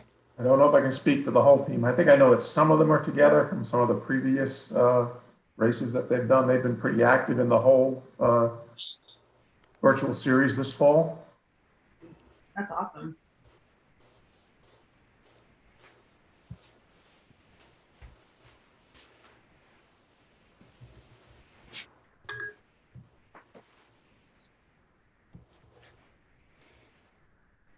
I don't think we've mentioned that, the head of the Hooch is part of U.S. Rowing's virtual fall race season, or what they call their punch card series. So if you are keeping up with the punch card series for other prizes that U.S. Rowing will be distributing at the end of the season, which is getting pretty close. Obviously, you can, if you attended the head of the Hooch today, you can punch that spot on your punch card. We were one of 5 regattas in the country that participated in this, I'll say, challenge or event put on by U.S. Rowing. Aren't they giving away another erg, Mike? Ulrich, I don't recall, but that may be possible. I thought that was the case. I mean, you might double up on ergs here if you're lucky. If you're really lucky. And if you do, play the lottery that day. That's right. Seriously.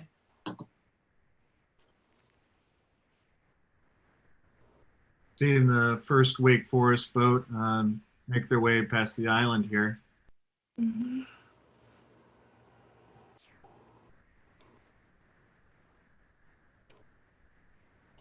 Virginia Tech's going to hit that split station in one moment.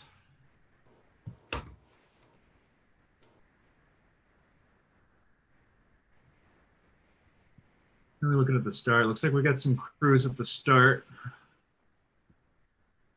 We will be ready to go in 2 minutes. 2 minutes to the start of event number 38.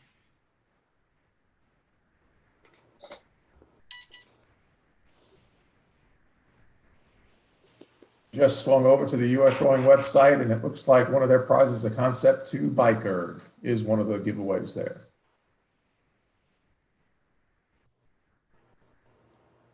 Actually, a $1,000 Vespoli gift certificate in that pack, in that arrangement of prizes as well. Looks like the about 202 Wake Forest has overtaken Virginia Tech at this point.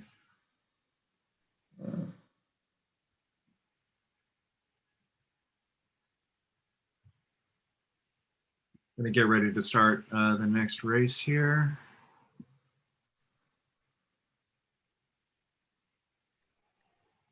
Hey.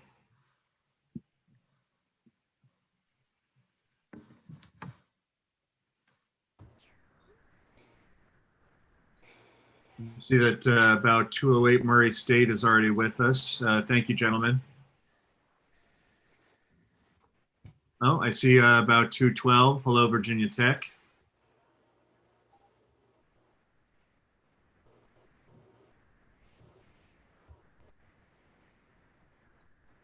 It's technically officially time to start the race. We'll just give it another moment here. See if the rest of the Virginia Tech boats can join us. We should have 4 Virginia Tech boats.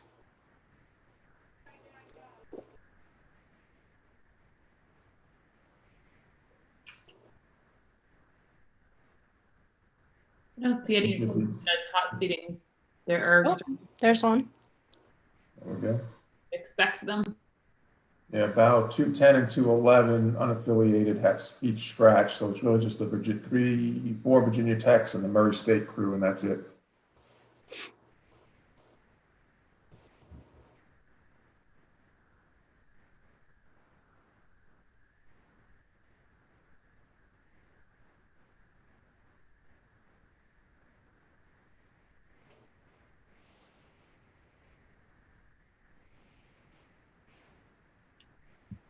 Just another moment.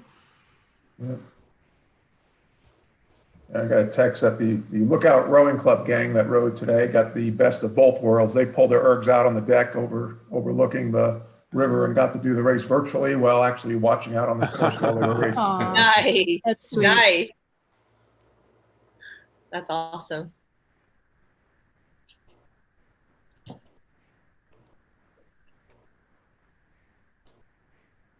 Kendall, So this, go ahead. I'm sorry. Kendall, did you say there was a hot seating issue? Is that what we're waiting on? No, I said that we don't expect them to be hot seating. Oh. They're not on the list, so. Well, we're 2 minutes behind schedule already, so I think we should at least allow Murray State to get on their way. Thank you for being on time, gentlemen. If you are in fact ready, Murray State, and it looks like you are, you may begin your starting procedure. If you're good to have your crew get on the paddle and advance with full racing cadence to the starting line. Looking good, Murray State. Thank you, gentlemen. About 212, Virginia State B. If you are as ready as you look, you may also get on the paddle and start. Where did you go?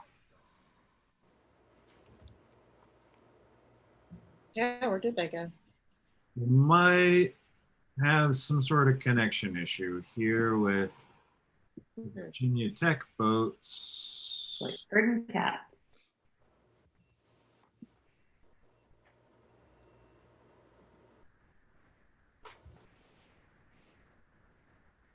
Well, shoot. That's disappointing. Well, we'll just give them another few moments here. Try to get them back.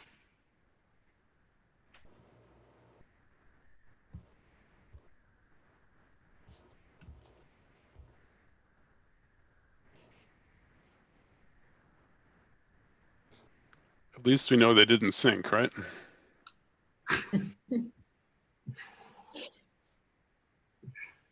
That's always a good thing. Yes. We need some virtual safety launches out there. Oh my goodness. But yeah, let's give them a little bit of time. They were on quite a few of our tech calls this week, so I know that they were technically ready to go today. So hopefully their equipment's cooperating.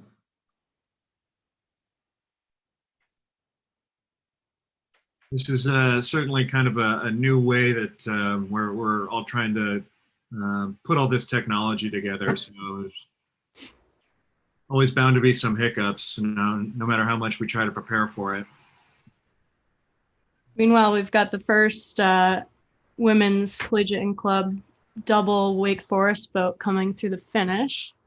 And I'm sure the second Wake Forest boat is not too far behind. They're adjusted time 23:05.1 for the first boat coming through. Should see the other two boats soon.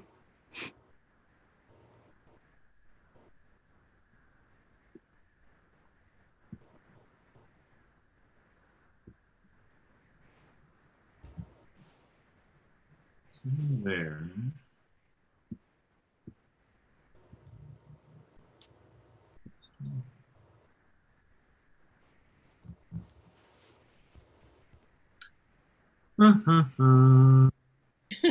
So, Are they hiding behind the advertisements? Yeah. Are you on with anybody in tech? You guys know? Oh, there There's we go. the first boat. Yeah. Virginia Tech, A boat. If you are ready to go, you may start your race. Quick starting before they get away from you again. Yeah, right. Even if you're not ready, you should go. It's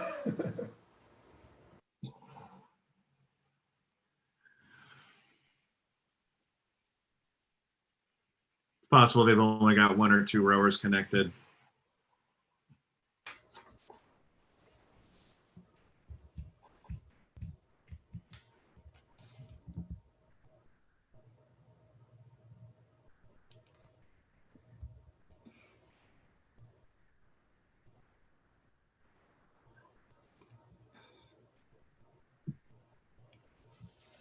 And the men's college and club 4, Murray State boat just passed the country club at 338.2. So the first ones to get there.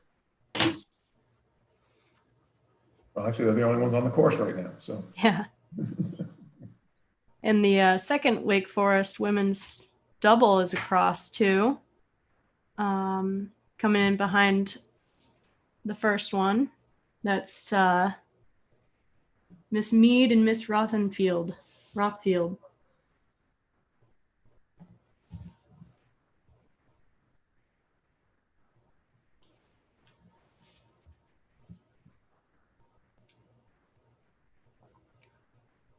There's Virginia Tech.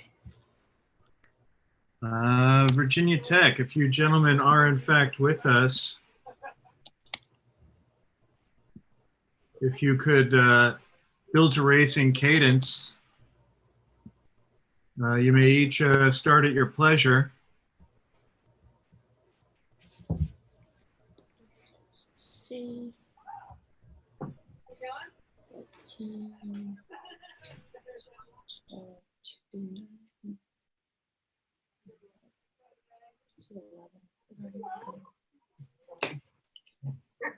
We got one going. 212 Virginia Tech B. I see you on the move. Thank you, gentlemen.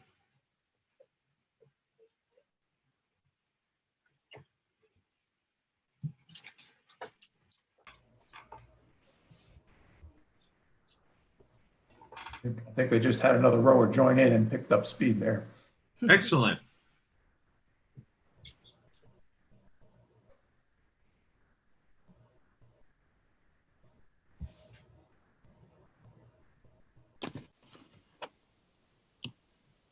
And that last women's college club double has crossed the finish line from Virginia Tech at 25:56.9.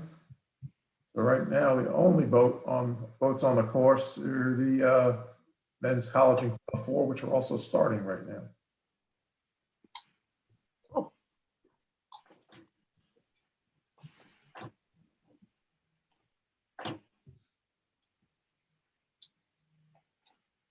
Hopefully they've got some smooth water.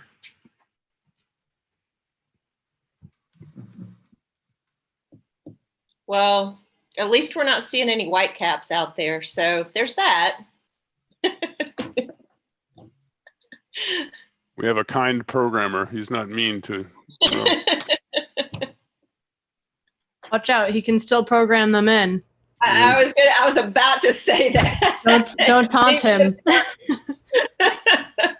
Here goes the first Virginia Tech boat on their way. Good race, Virginia Tech. Meanwhile, the Virginia Tech ladies double has come in right behind the two Wake Forest boats, and that's a complete race there.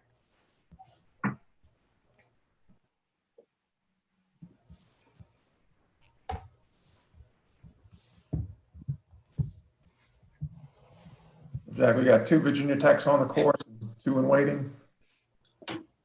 That's what I see here, yeah.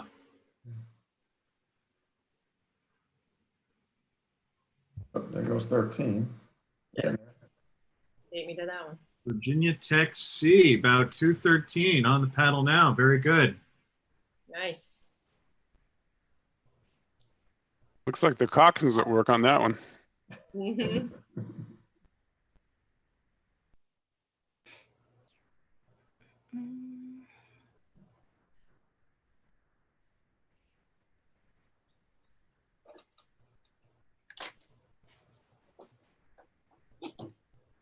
About 212. If you're with us, it'd be wonderful to have you racing with us today. Yeah, there was one that went earlier. I think 212 went already.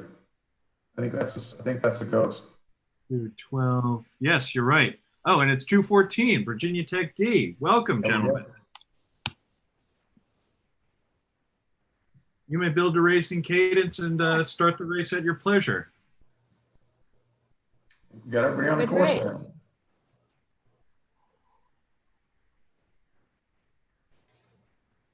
See the coxswain practicing his steering. Very good.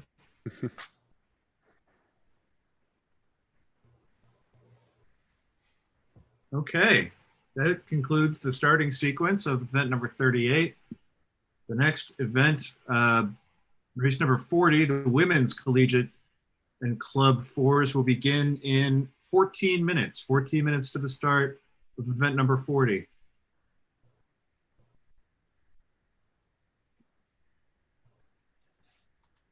And we've already got Murray State coming through the power lines. We can see them right there.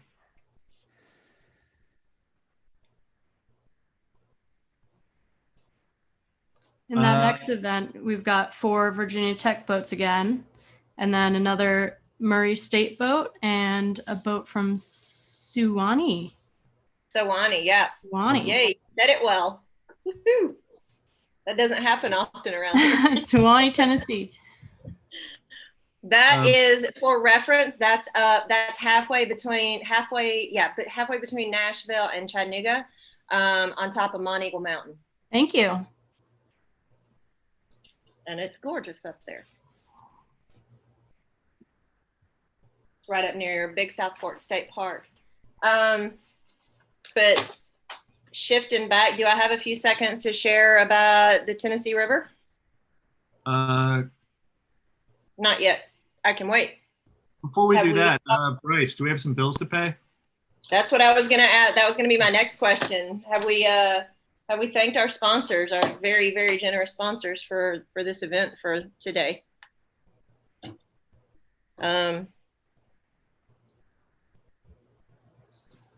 Looking, hold on. I got to pull up my sheet here. So if anybody else wants to jump in while I'm finagling technology.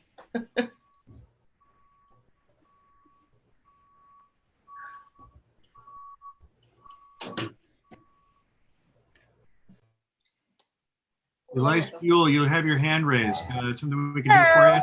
Sorry, it's loud in here. It's okay, what's up?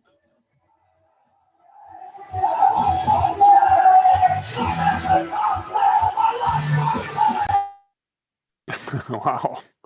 Okay. That's Just in from the erg room. Wanted to make sure. So, go ahead, I'm sorry. I think Bryce is ready with some videos. Now's a good time, Bryce. Let's hit it.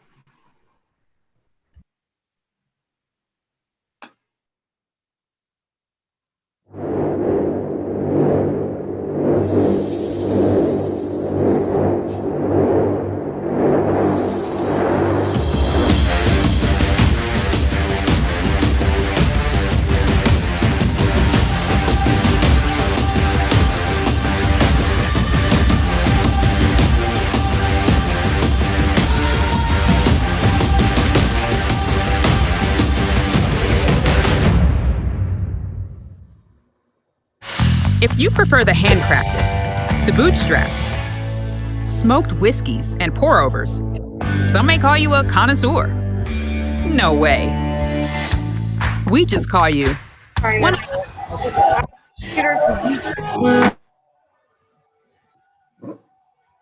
Ooh, what was that?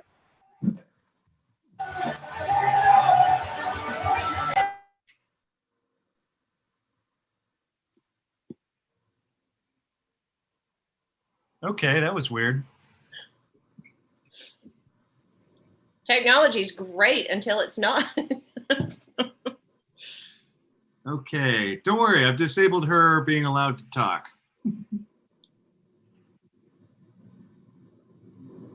We can come back to those ads in a second.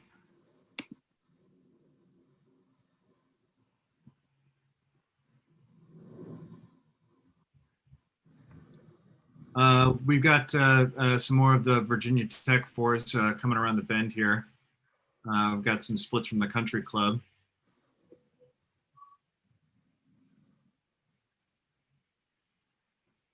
And Murray State just passed the split station at the island.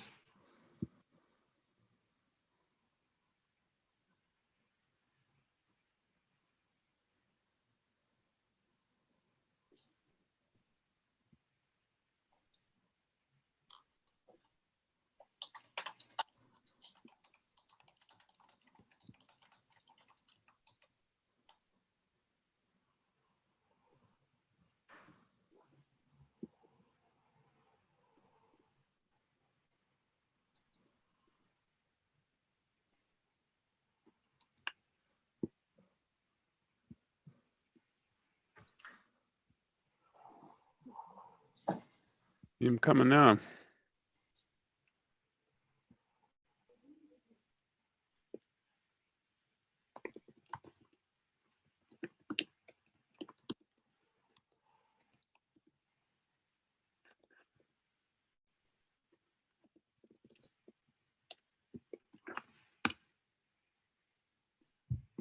Okay. Down the stretch they come.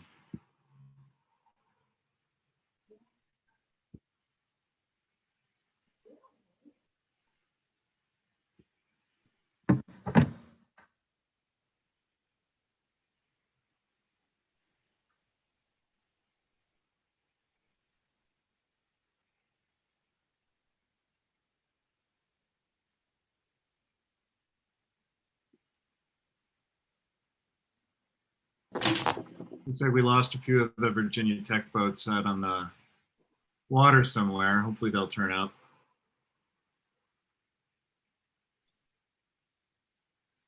While we're waiting, I would like to thank Approach Clothing. I know last year when it was ridiculously cold, I think they sold out of pretty much most of their warm stuff. So I know it was lovely to have them there in person, and I know they're our clothing sponsor again this year. So thank you. Thank you for being here for that. And folks, don't forget to go and get your official Head of the Hooch Regatta clothing and merchandise, and have something to remember the 2020 COVID-19 regatta, or COVID 2020. Yeah, y'all know what I'm trying to say. I need to eat lunch. Does it come with a free injection? I don't know. I hope not. But yeah, but seriously, Approach Clothing, they've got some great stuff, and they have been they've been our primary official regatta merchandiser for as long as I can remember, and they're back with us again this year. So thanks to Approach for being consistent with us, and for just being there and helping us have a good regatta again this year, because your patronage is what's helping make all this possible. Hey, Jack, I just got a text. Is it possible we could squeeze in bow 195 for the men's college and club double? They had a few issues, but they, I think, can get ready to go. If I could get them lined up, are you willing to give them a start? Bow 195er? Yeah, I'm texting with them right now. I can tell them to go ahead and get back on their ergs if you think you can squeeze them in. I absolutely think I can. All right, let me tell them to get on their ergs. That is the men's doubles.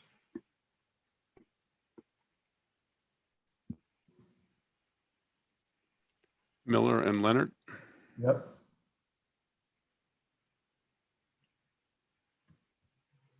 They should be able to enter the room at their pleasure. Okay, I'm not sure how far. We were just going back and forth. Hopefully they can get on there quickly. Uh-oh, Virginia Tech D is pirouetting. Ooh.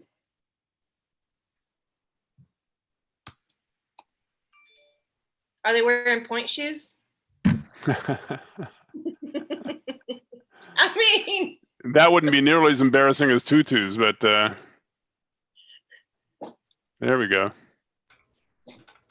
Didn't we have a hooch one year? Was it Halloween? Was the practice Friday was Halloween, and they were wearing costumes. So yep, no, that was a wild one. That was a good one. That was fun. I know we were sitting in the race operations and the control commission tent, just watching, just kind of having our own little costume contest. Mike, do you remember that? I do.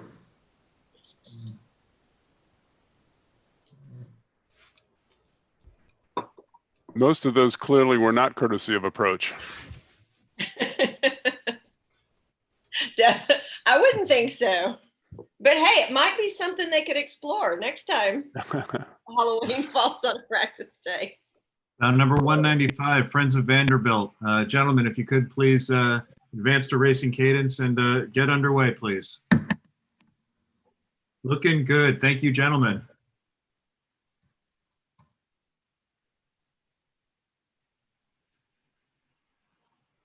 While we're here, I'm also going to open up the room to the next race in the schedule. Race number 40, the Women's Collegiate and Club Fours. First call.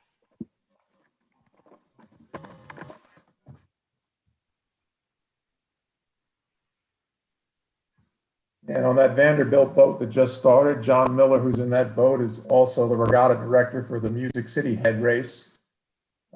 So unfortunately, due to COVID, they ended up canceling this year, but hopefully they'll be back in the mix next year with the rest of us. It's another fun race. Those guys are a hoot and a half.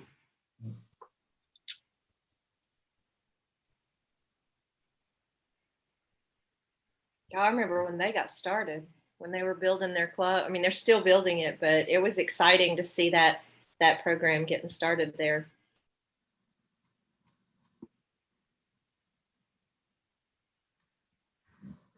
I think their date moves around based on when they can get I think the parking lot for Titan Stadium, if I'm not mistaken.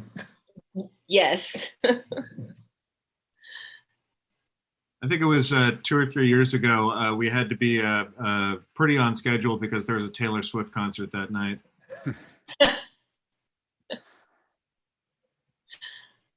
With COVID, that parking lot should be more available, shouldn't it, Mike? I mean, That's right. See, there's a silver lining. Thanks, Ulrich. there you go. I mean, there's always a bright side. Sometimes we just have to look harder to find it. Jack had VIP tickets, so we couldn't screw it up. Yeah. Yeah, I'm drinking water from my Nashville Oktoberfest mug that I got from over there. Well, there you go. Fun. See, Jack, you're sort of with us, geographically, sort of.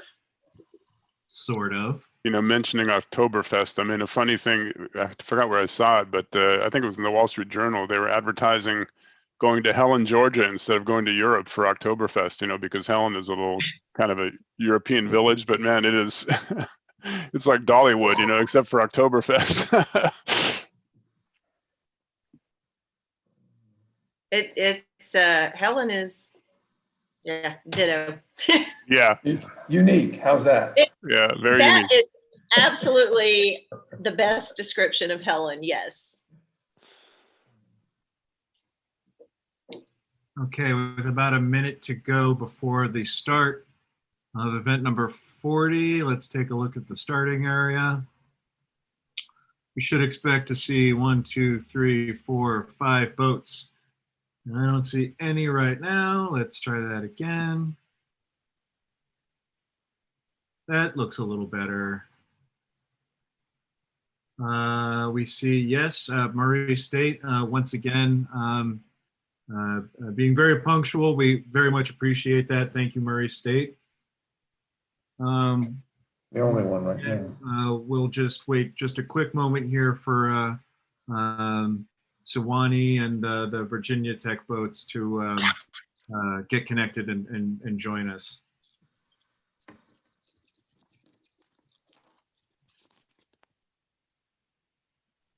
Put out another call for event number 40.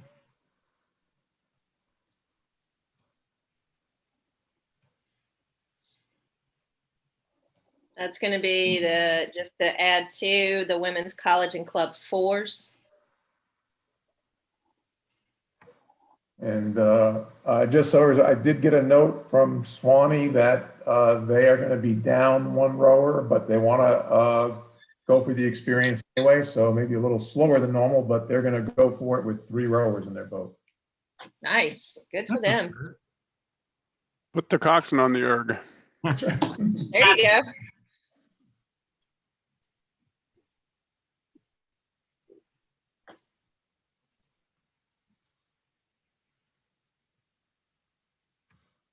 And it's funny just for the folks who are sitting in on the YouTube and all of that on the live feed. This is pretty much how we talk in the race operations tent and on the radios. So you're kind of getting the real life behind the scenes Hooch experience right now. We're all a little sleep deprived and Wrong modifier. We're a lot sleep deprived. If this is how your race operations tent sounds, I think that's a well-run regatta. I've heard a lot worse. yeah, there's no crying yet. Pardon? Yeah. We're not crying yet. It's. We have fun. I don't think we've ever had that. We keep it pretty light when we can. We try.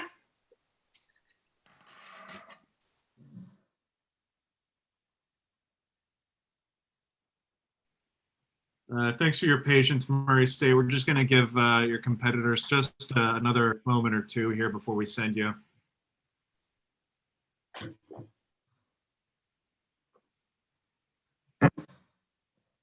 And since I can't say swing by the vendor area and don't forget to go check out all the cool stuff that they have in person, I'm going to say to those who are listening, go check out Rubini Jewelers, RUBINI jewelers.com, because they have, they've been with us before, and just their website, they are rowers themselves. They're just general all around athletes, and they've got some really gorgeous pieces that really do range the gamut of prices. So if you're looking for some kind of a special something for yourself or someone else, go check them out. They're one of our sponsors. And again, I would, if we were in person and I had the mic at my mouth, I would be telling you to go check them out and encouraging you to do that. So I'm doing it now because it's definitely worth your time to explore their website.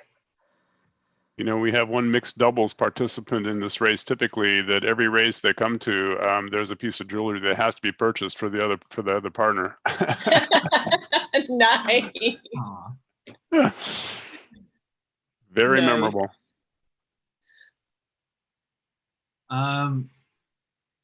Murray State, thanks for your patience. We're still waiting on your competitors, but if you like, at this time, there's no reason for you to keep your holding pattern. So about 2:20 Murray State, you can build a full racing cadence and start racing at your pleasure, please.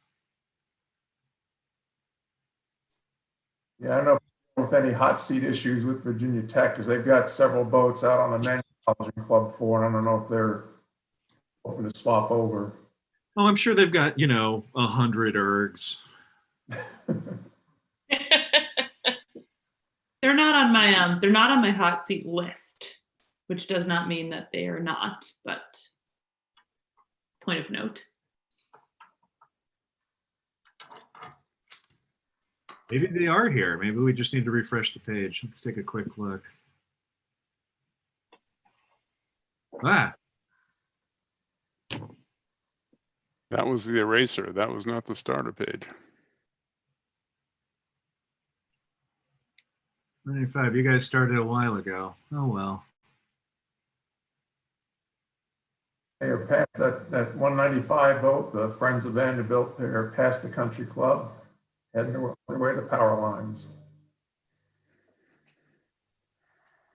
5 minutes to go before the start of event number 41, the Women's Youth Fours, the U19s.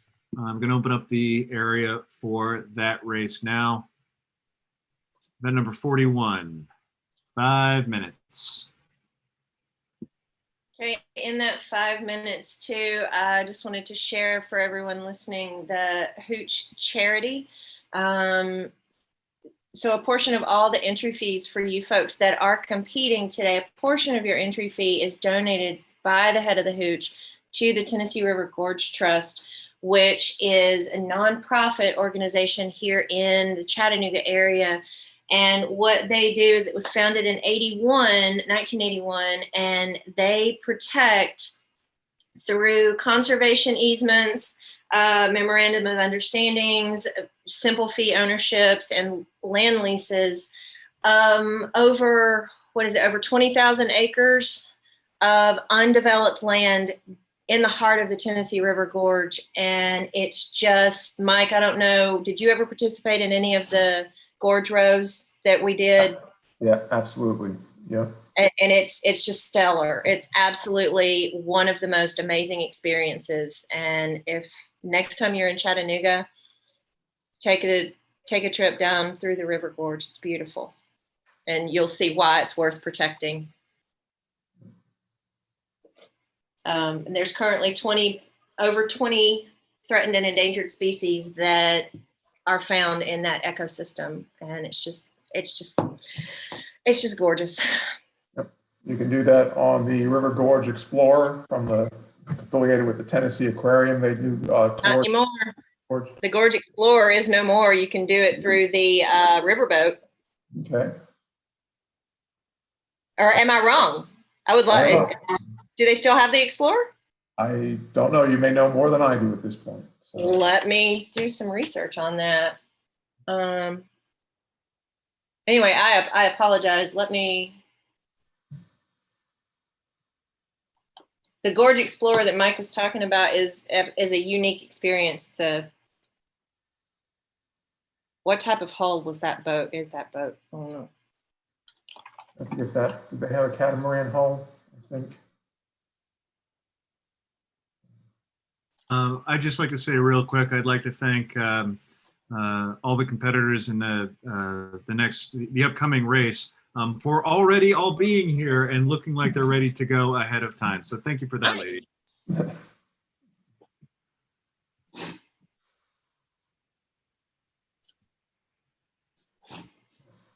We've got the Vanderbilt double is now past the power line, so they're in the last half of the race.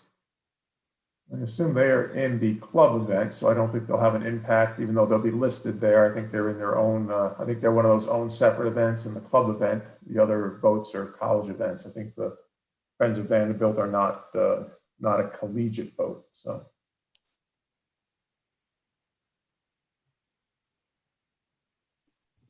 And some of the men's college and club fours are passing the finish line now.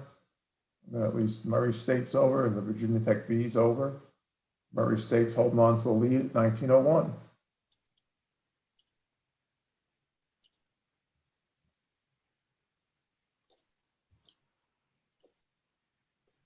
We're going to start this race in just under a minute here.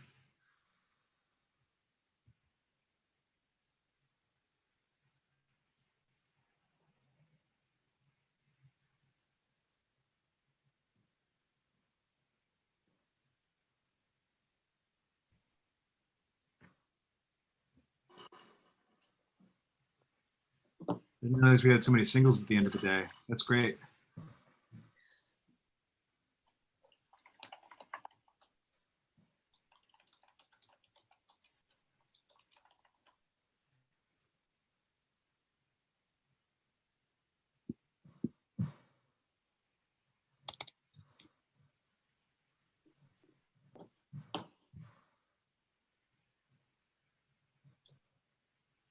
Okay.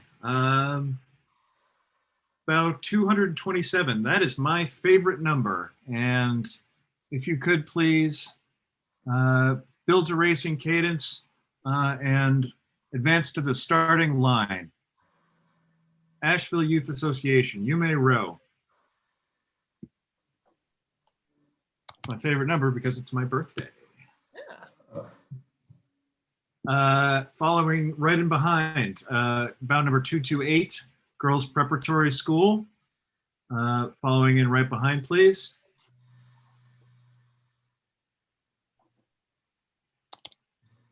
I see you on the move. Thank you, ladies. About 229 on the paddle.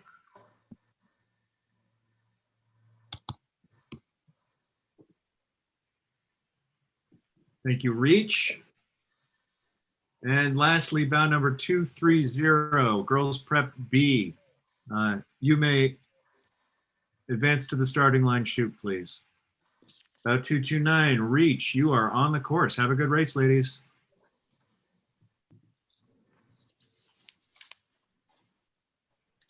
I think this might be the best start we've had all day. I was going to say, that's probably one of the smoothest steamboat starts we've had. Girls Prep B, you're on the course. Have a good race. The next race, flight number 49, will begin in 10 minutes. For the, 10 minutes to the start of the Women's Youth Fours under 15s. Mike, I'm going to jump in and say I do owe you an apology. I did jump on that in a pretty rude way, and I do apologize for that. I did do some research in reference to the River Gorge Explorer. I did pull up the River Gorge Explorer. Unfortunately, is not an option for checking that out anymore, but there are several. Pardon? Bummer. I know. They took its final cruise in January of 2018. So that kind of stinks because it was a really unique experience. It was a high-speed water jet propelled, what'd you call it? It was catamaran hull, double hull. Thank you. I can't say that word. But double hull. That might have been a triple hull. I'm not sure. I forget now. Don't remember. Can't find pictures of it from that angle. But it was really, it was a truly unique experience. The Chattanooga riverboat, Southern Belle, does take cruises through the gorge that you can make reservations for, and that is unique. But Mike, you are correct that the River Gorge Explorer was truly the best way to do it, unless you're in a kayak, or like you and I've had the wonderful opportunity to do it in the shells. But yeah, again, I apologize for the way I came across with that. That was rude. No worries. But the Tennessee River Gorge Trust, next time you're in Chattanooga, just take a drive and go check it out. You can check it out from the Raccoon Mountain Pump Storage Facility Visitor Center, and it is definitely worth the view. All right. We've got our women's youth fours going by the beer cans, looks like. Woohoo! Again, that view there, I feel like I'm repetitive, but I realize our audience is changing, is about 500 meters after the start, and you can see the Chattanooga Golf and Country Club on your right-hand side, which is about 1,000 meters into the race. And the power lines off in the distance are about the halfway point through the race. Tagging on to what Mike is saying, on the left side of your screen, you'll see the beer cans that he referenced, and then there's the Tennessee Riverwalk runs alongside that side of the river. So you can bring your bike, rent a bike from the Chattanooga Bike Share program, or use your own 2 feet and kind of walk down the river, or ride or roll down the river as your crews are rolling down the river. So that's kind of that's a unique thing about this course too, that makes it quite lovely. And those landmarks that Mike just mentioned are our split locations. If you look at the results, Country Club is split 1, Power Lines is split 2, and our last is the Island, which we haven't seen in the past bit, but that's our 3rd split. So we have our first Women's Youth 4 came across the Country Club, and we just got in that the Girls Prep School came across the Country Club split time, and waiting on the rest. And the Asheville Youth Association girls are fast. They're looking fast. Keep it up, girls. All right. This view is from the Chattanooga Rowing Center, which is home to Lookout Rowing Club and the Chattanooga Juniors rowing programs.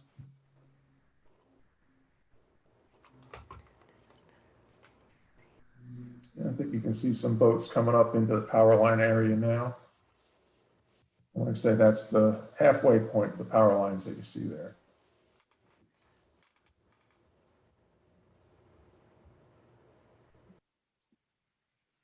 I guess that may be Murray State. Yep, Murray State just passed the power lines in 1141.2.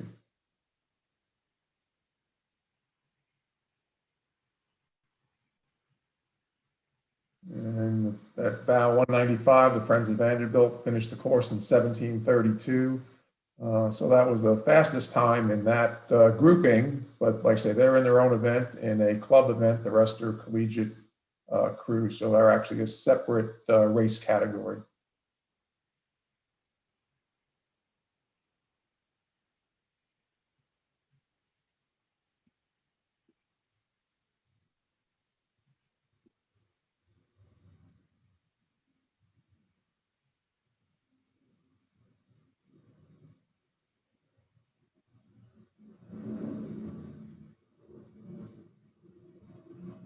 There they are. That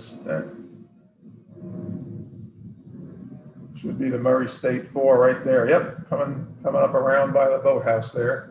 The Murray State and the women's college 4-wit.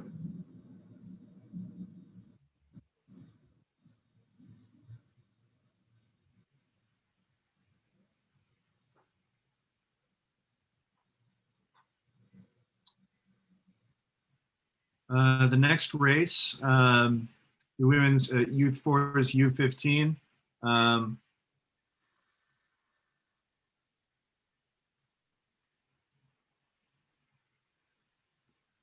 Dylan, give me 1 second. I want to start the race 49, and then we can go back and start all those Virginia Tech boats, okay?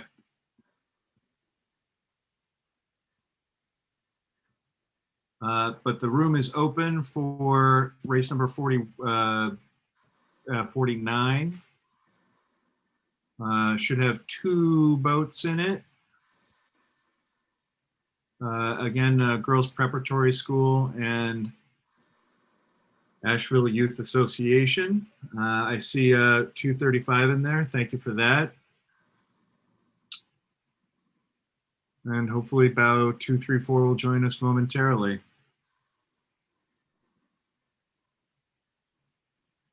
They're in there. Very good.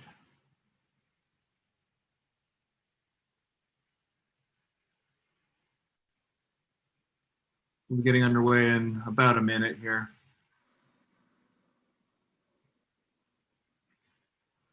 Dylan Butler, if you can hear me, why don't you put those crews from race 40, put them in the venue, and I'll start them with this group of girls. Looking for bows 218, 221, 222.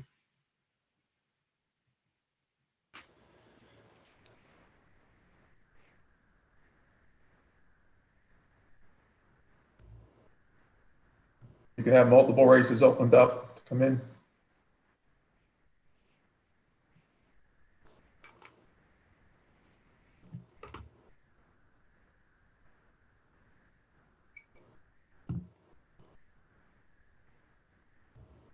This virtual environment, you know, no substitute for the real thing, that's for sure, but it does give us at least a little bit of flexibility for when we can start different crews. Time is now 1:35 by my watch. Bow 234, Girls Preparatory School. If you're ready, you may at this time start your race. Build a full racing cadence. Coxswain, get your point and advance to the starting line. And they're off. Thank you, ladies.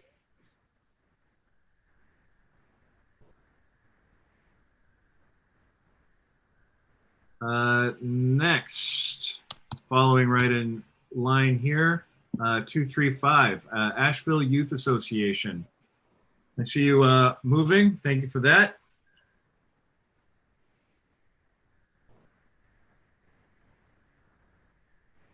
All right, Asheville Youth, have a good race. 218, thank you for joining us. Sorry about the hot seating situation. We were not informed about that at the time, but I'm glad we can get you started now. If you're ready, you may begin racing about 218, Virginia Tech.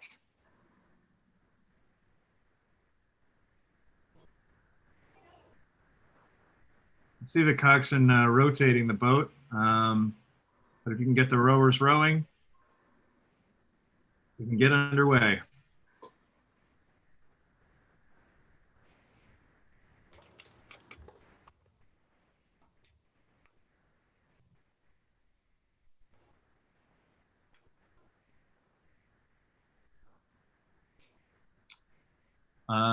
Maybe about 219. If you're ready, you may row. Oh, that was Suwani. No, I'm looking for, I'm sorry, about 221. About 221, Virginia Tech. If you're with us, you may go.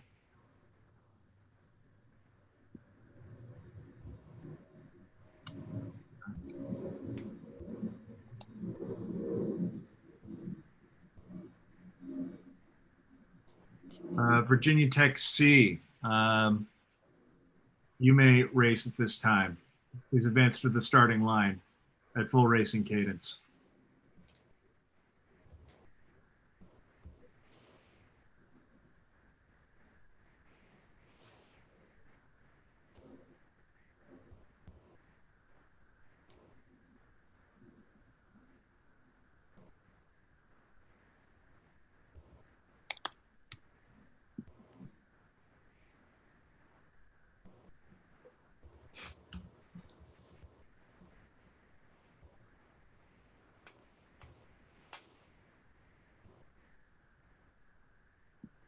I see all the Virginia Tech crews here. If everyone's ready to go, you can go at your pleasure.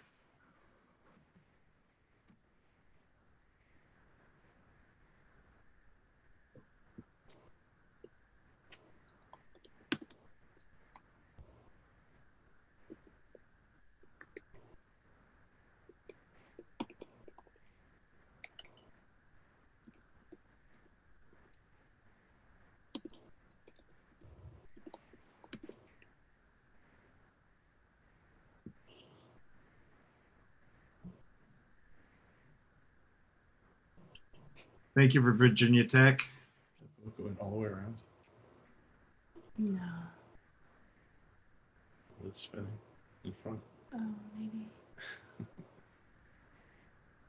Brian, can you mute yourself? Virginia Tech C, thank you so much. You are on the course.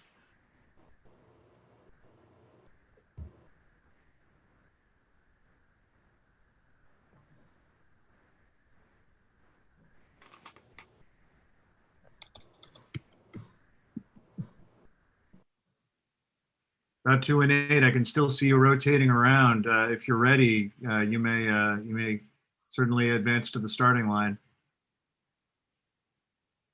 Oh, lovely. Thank you. Thank you, Virginia Tech.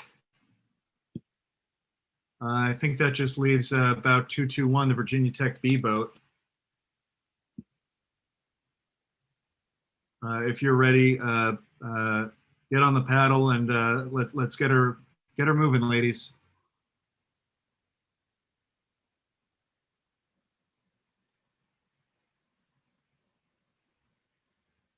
Well, while we're waiting on that, this is the 5-minute warning to the next race. Races 42 and 43, the men's masters fours. We'll begin in 5 minutes. I'll open up the room for those athletes. Let me take over, Jack. Yes, I need a break. Sounds good. Virginia Tech B, thank you so much.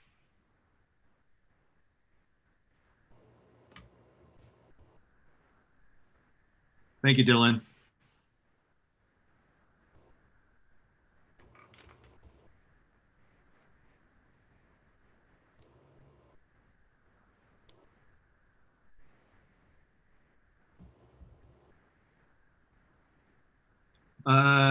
Kendall, thank you for taking over for a little bit while I take a quick break. Anytime. Literally anytime. Should we remind the Virginia Tech coxswains to steer the fastest course, whether there be a boat in the way or not? That sounds like a good reminder.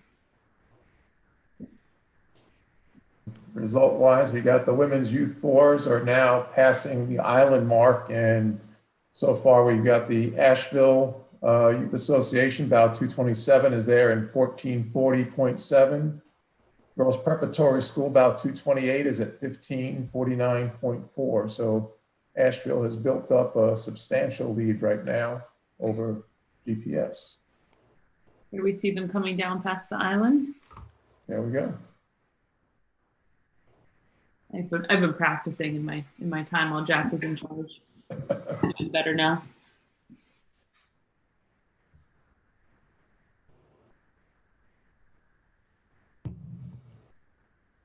And then the women's youth fours, event 49 is the U15 group. They've both passed the country club. And Asheville has passed it at 432, and GPS, Girls Preparatory School, has passed it at 511.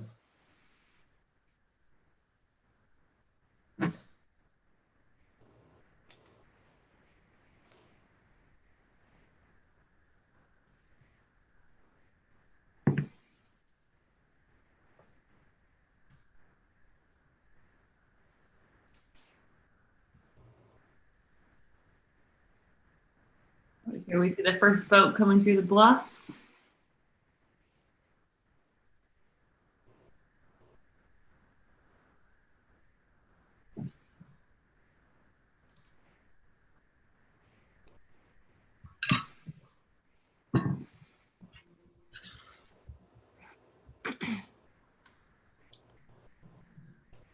I'm going to give the last call to the men's masters fours. We'll start your race in 2 minutes. That's event 42-43, and both boats are from Atlanta.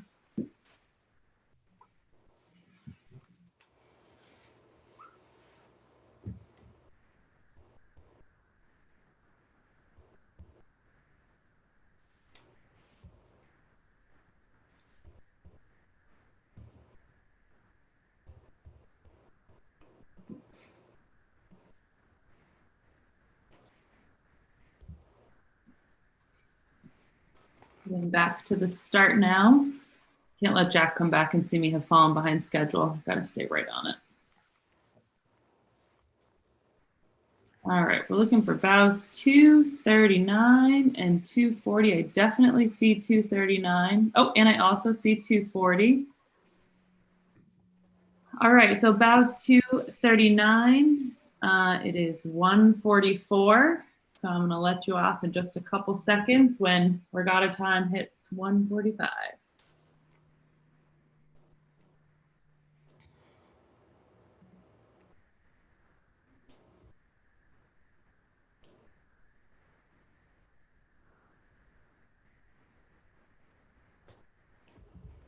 All right. Bow 239, Atlanta. You can bring it up to the start. Bring yourselves up to full speed. Have a good race. Wait just a couple seconds, and then we will let the second Atlanta boat get hot on your trail.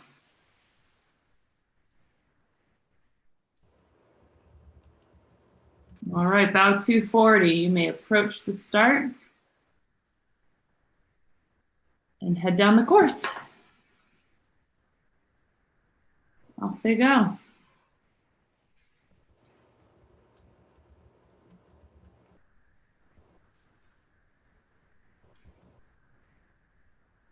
All right, in 5 minutes, I will be opening the starting line for the men's youth 4. Until then, we can watch some racing.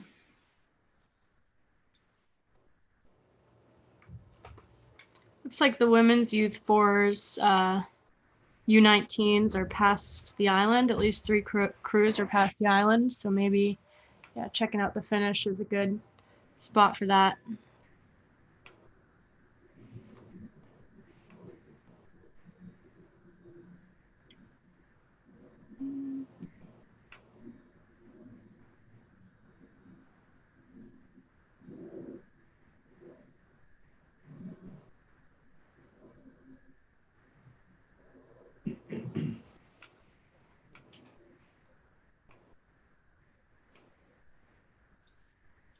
Maybe a refresh of the page because I just saw the Asheville youth come through the finish. All right. Oh, shoot. Wrong thing.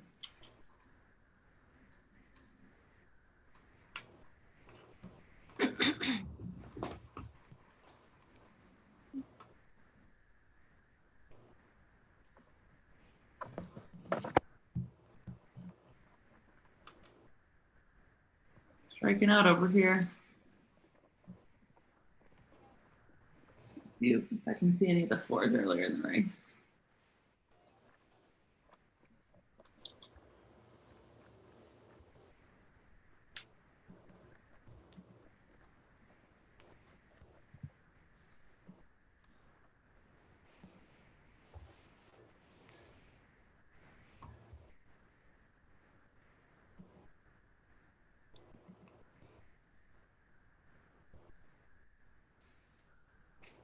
There's a boat coming through the finish line. There's another. Mm-hmm. What must that be? Virginia Tech C, we think? That's what's that? Oh, or it could be the first Murray State boat. We've got quite a few coming into that area now. There we go. Girls Preparatory School just crossed. Busy time. Now 228.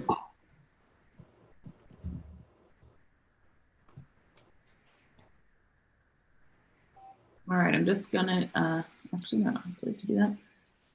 I'm gonna open the start area for the men's youth, U17-4.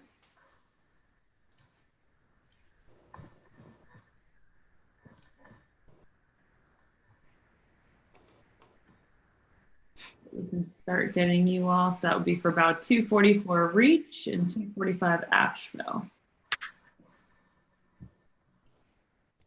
More boats coming to the finish line now. I'd expect this one to be Virginia Tech C, about 2:13.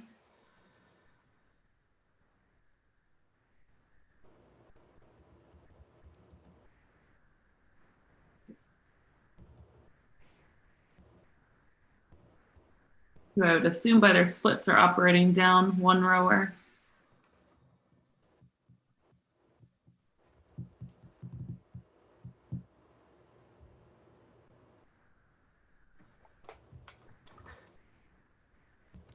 Kind of like catching a crab and being ejected out of the boat.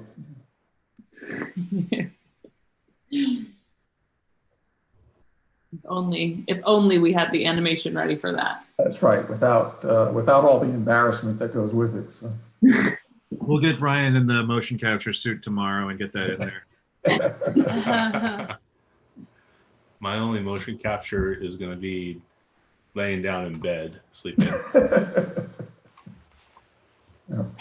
No motion at all. It's going to be a hard crash once the adrenaline runs out. Yeah, Brian, not gonna lie, that's not very dynamic. Or more. What? It's not very dynamic. If you could, like, you know, sleep like in an interesting way, that might be cool. Upside down, like Batman. Or a bat.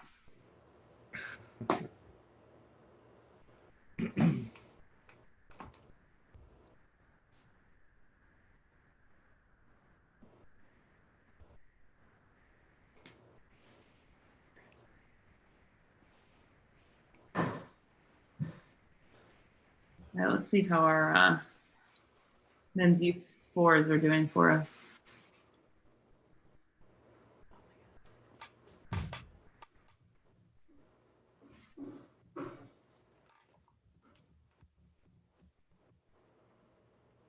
There are a couple boats that are hot seating from these men's U4s when they're done. So no pressure, guys, but gotta get moving.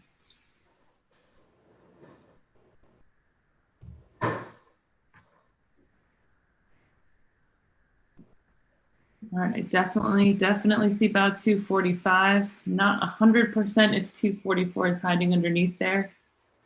I'm going to do last call for this event. We still have 4 minutes to go there.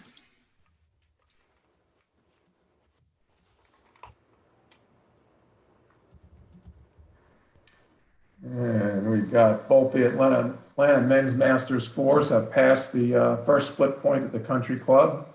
And bow number 240 with O'Brien was at 5:16 at that point. And bow number 235 with Owens is at 6 minutes.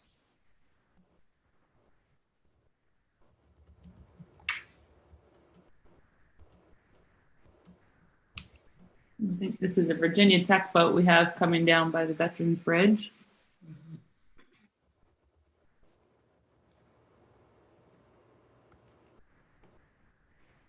So those two Atlanta boats, one's under 50 and one's over 50 age group. And the over 50 is faster than the under 50 boat. Is that in their bio or is that from their both? Just general observations. Yeah. They're close though. The under 50 is 49, the over 50 is 52. Yeah, So. I'm seeing there's 26-year-old in both boats. And it's a close average age. They're pretty equal there.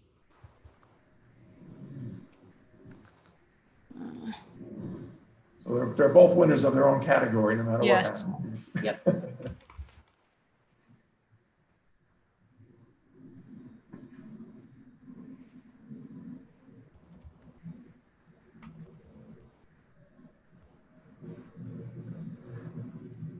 And And again, this view we were just looking at where the boat went by is from the Veterans Bridge looking back upstream with McClellan Island on the left. And we should see that boat. Now we're going the other way on the Veterans Bridge looking toward the finish line. Upstream, making me dizzy. Sorry. That's right. Getting excited. Let's go back one back from there. I do see a boat coming through here. Maybe one coming under the bridge here in a second, I think.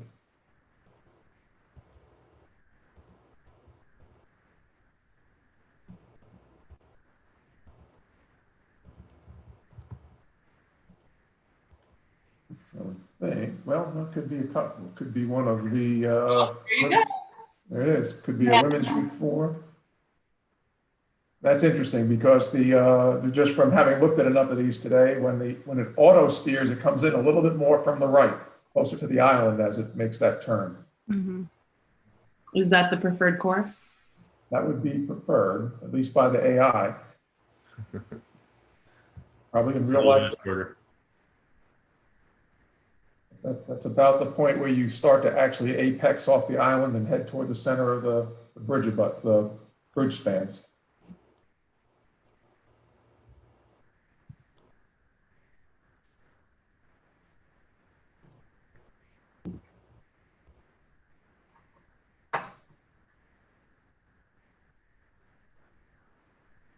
There we are. All right. I'm going to get these boats started for the men's youth 4. It is exactly race time right now. So I'm going to call about 2:44, although I'm not entirely positive if you're there.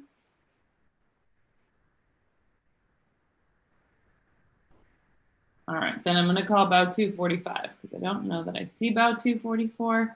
I definitely see 2:45. So Asheville, you can bring it up to the start now.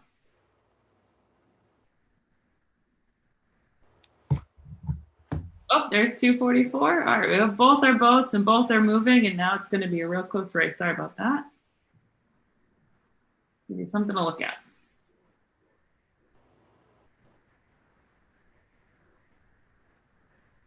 Looks like Reach may have lost connection or has stopped rowing, but if you've stopped rowing, Reach, please keep it going. You might have to start them up because they started after you started them, or they came in after you started them. Sorry, what? I have started them again, yeah. So Reach, if you can hear me, head down the course.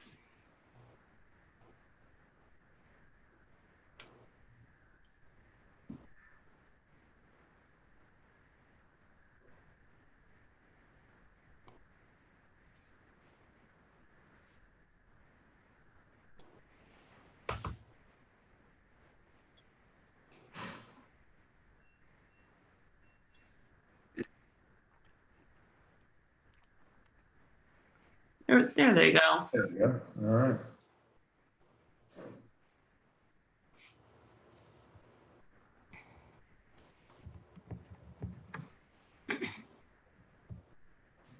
Looking at one of the comments that Bryce shared from somebody who had already competed, complimenting the modeling of the course. So again, great job, the folks at Here Now. And person said, I'm not sure who it was, said that they were extremely happy to see the tip of the island just as they are in the real Hooch. So that's getting into the final parts of the race and kind of know that you're getting into the finish line area. I'm always happier seeing the last bridge myself, but.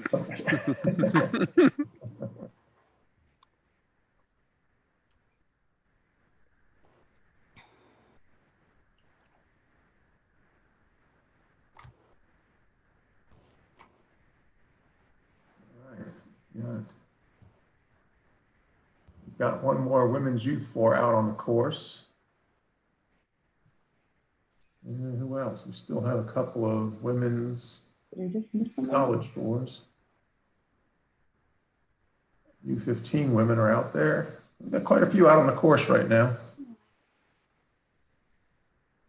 So that should be from that view from the beer cans. I would imagine that is the men's youth 4 with U17 that just started.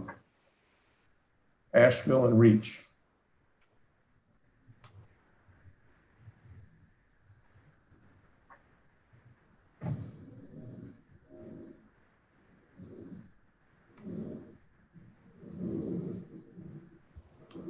See a boat finishing here.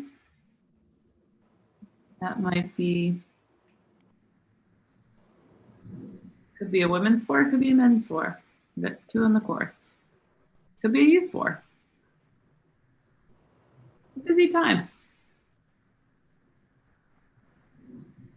I'm going to make first call now for the Women's Masters 4. If you're in bow numbers 249 to 253, Women's Masters 4, event 4546, you can make your way into the starting area.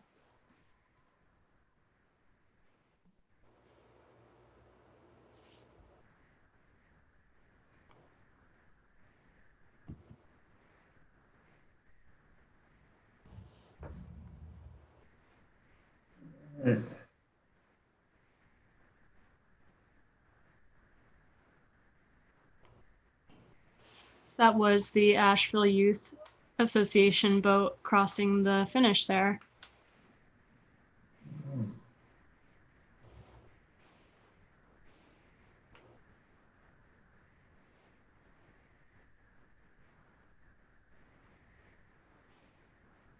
See a boat right here coming towards you.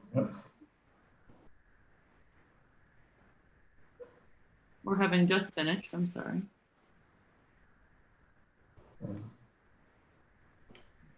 Just looking, we've got, should have a few more coming into the finish line area.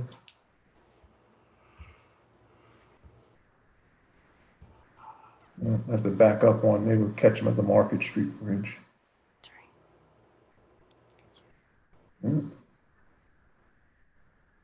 expect there should be a Reach Women's Youth 4 and a Women's Youth 4 under 15 from GPS should be coming through. The Men's Masters 4s, the 2 Atlanta boats, have passed the halfway mark, so they're just past the power lines. Oh, look at this. We got a close race going into the finish. Wow. So that's the Women's Youth 4 and someone else. Someone else. At least the girls' prep school. Oh, Another one. Well, at least here you can see how the steering works, because not everybody's on the same line like we see with the singles. I practiced myself to see what the worst possible steering scenario could be, and it gets pretty bad. If you spend the time to go all the way into shore, you can really get yourself into one of those tailspins. Yeah, tailspins, yeah. You should have seen it at Tail of the Lake. I mean, the spins are more accurate than when the boats used to fly off into outer space at the beginning. We don't have to talk about that. Thanks for reminding me about that. Anytime. I experienced that. So both the early days, so long ago. Like long ago. Still measurable in weeks. That tested what happens if I run into shore and I went into a different dimension. I wasn't sure I was going to be able to. Go for a scuba dive. 9 3/4. So Women's Youth 4, U15, both competitors have finished. Asheville Youth Association in first at 23:38.2, and the Girls Prep School at 26:09.8. Good job, girls. And the Men's Master 4s, both Atlanta teams have passed the power lines at this point. The second boat, bow number 240, is currently in the lead.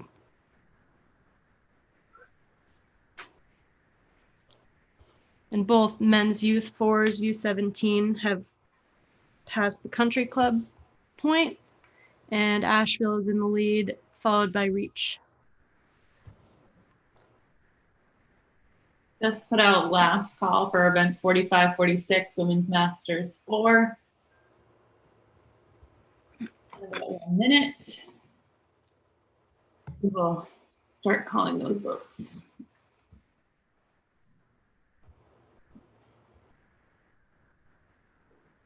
If we get that race going, we got a little bit of a gap. I was going to say, hey, Bryce, if you're within the sound of my voice, maybe we could queue up the Chattanooga video again for this afternoon.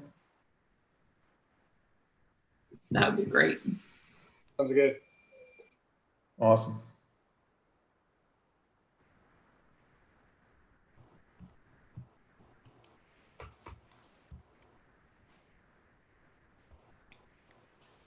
Use the video to get us all pumped up as we're getting into the last couple hours here. Mm-hmm.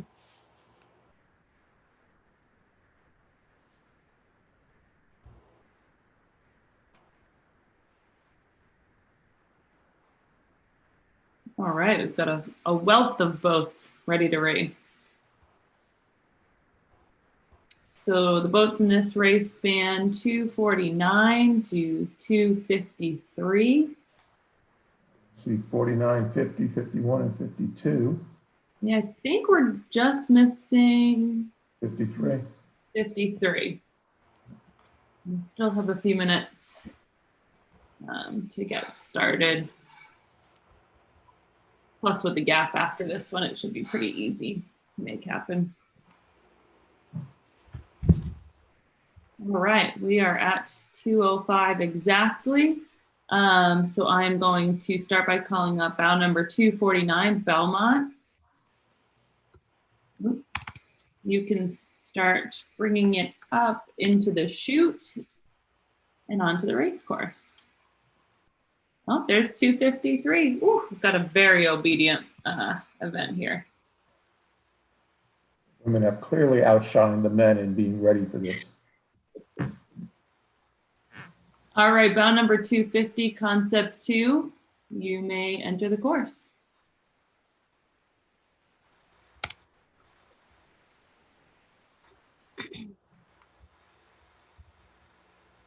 The next boat that we have is bow number 251, which is Atlanta Composite C.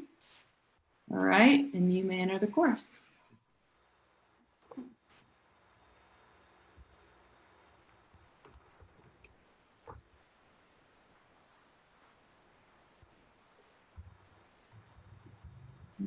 Oh, there they go.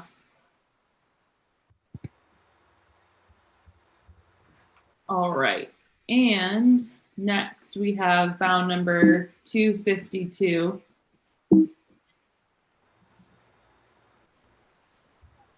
Bow number 252, Newport Sea Base Rowing. You can approach the start.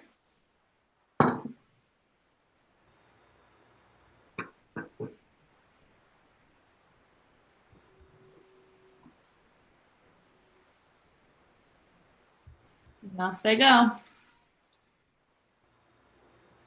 Finally, our last bow, bow number 253, Wilson High School. You may approach the start and have a good race. Very smooth start. That was a good one. I think they may have won the smooth start competition. Yeah. So they get the pizza party, right? Yeah. You can do more than one.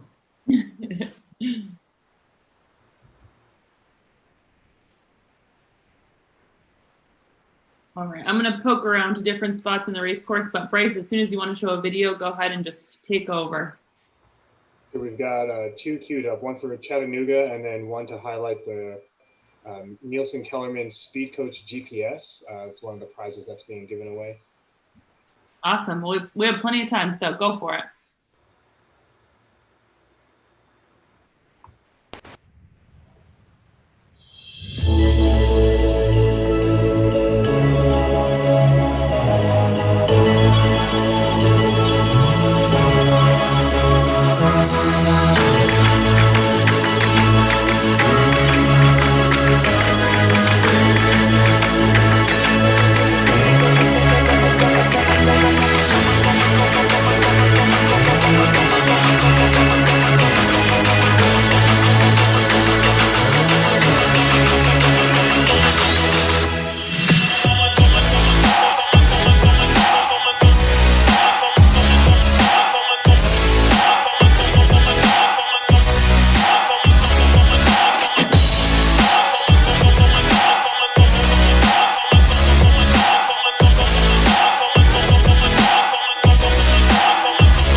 Those are some great videos.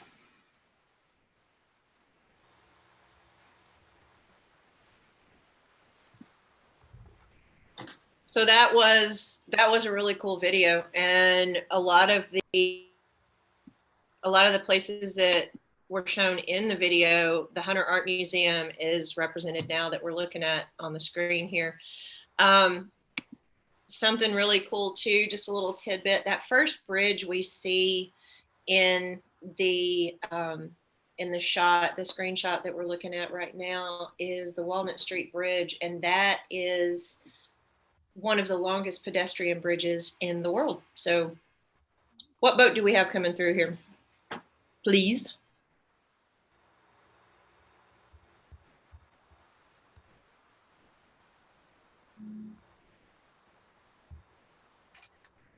My guess would be maybe Atlanta.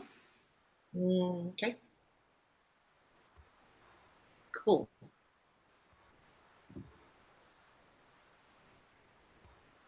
Earlier in the course, I saw some pretty tight races, so hopefully we'll see something like we saw in the last event.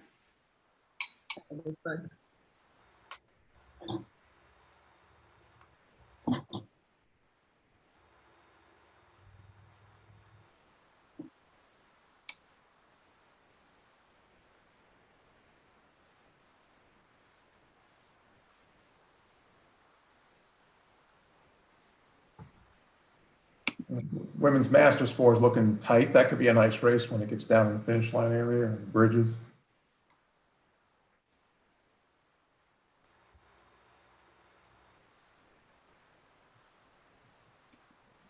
Another little tidbit about the island there that you're seeing on the left of your screen, the north end of that island up closest to the bridge is a heron rookery, a blue heron rookery.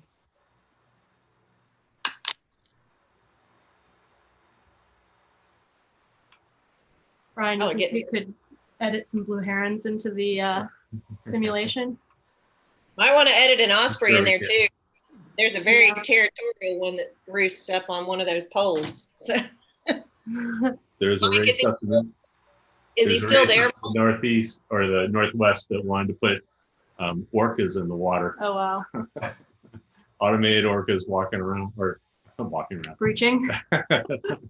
Swimming around. Mike, is the territorial osprey still on that pole? I do not know the answer to that. Okay. I figured you would have been on the water more recently than me. That's why I asked you. My time on the water has been pretty limited lately. It's been probably almost 2 months since I've been on the water. On the erg a lot, but not on the water a whole lot. For those of you in the next event, the Women's Youth 4 at 2:30, we'll call you in about 10 minutes.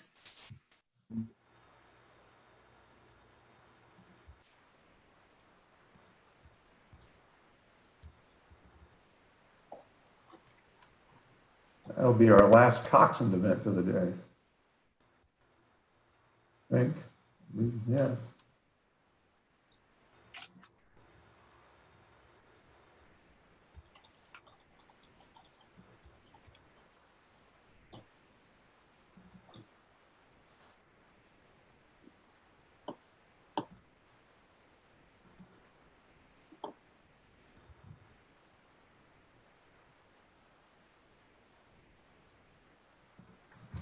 All right, and again, never to not thank our sponsors again, Chattanooga Sports, who's been a major sponsor for us, and a great friend of the head of the Hooch. For many years, we worked very closely with the city to bring you the experience you now have in Chattanooga for the Hooch. Speaking of our venue, I think that a lot of folks will say it's probably one of the best rowing venues around, from the logistics of where the race venue is, where the hotels are, where the restaurants are. It's kind of, if you get the right hotel, you can literally show up on Thursday or Friday and get your crew situated in the hotel and never have to stick them back on a bus so you're ready to take them home. So kind of a one-stop shop for rowing venue, lodging, food. So we hope those of you that have not visited us for the live event will think about it for next year. And then we also have, obviously, Concept 2 sponsoring us with the great prize of the erg that we'll give away at the end of the event. And then Sidious Remix, who has provided us with a dozen seat pads, and NK Sports, who has provided us with 3 stroke coaches and a Cox box that'll be given away as well. Hey, Mike, we actually have a video from Sidious Remix. If we have like 90 seconds here. Yeah, I think we do. I think we're good. Definitely.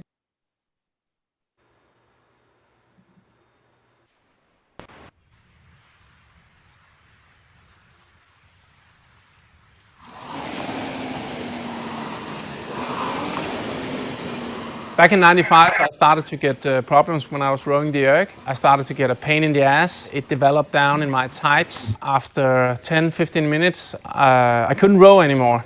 I found out that there were a lot of other people who had the same problems, and nobody really found a good solution. We took this seat and put it in production. A lot of people with the same problems tried it out, and we adjusted and tried it out and adjusted, and I think we end up with a pretty good model. The concept of the seat is that it's higher here in the middle, so it takes off the weight of the sitting bones. Now we are able to spread out the weight. The oxygen is able to come through with the muscles that are very close to the sitting bones. What we also found out is that the holes, they shouldn't be round. When you sit on it the first time, it may feel a little bit strange, but as a new running shoes, you have to get used to it. So if you have the problems with conventional seats, this will help you on the long run, but you have to, of course, get used to it.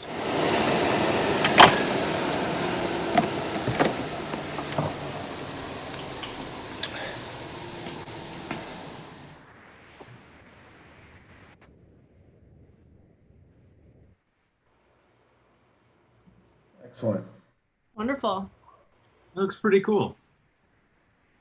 And those pads that they've donated or to us will be given out as prizes to the 2 U4 events, I believe, and the mixed double event.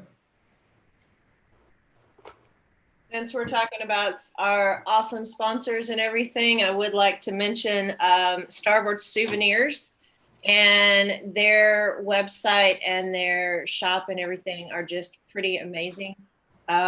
If you're looking for some unique rowing souvenirs, regalia, trinkets, anything like that, accessories, ornaments, jewelry, she's got some really unique stuff that I've not seen before.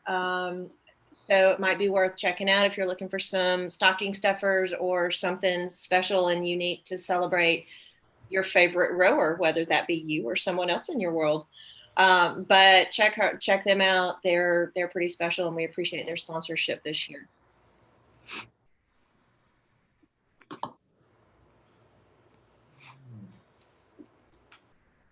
Looks like we have a pretty close race in the women's Master 4.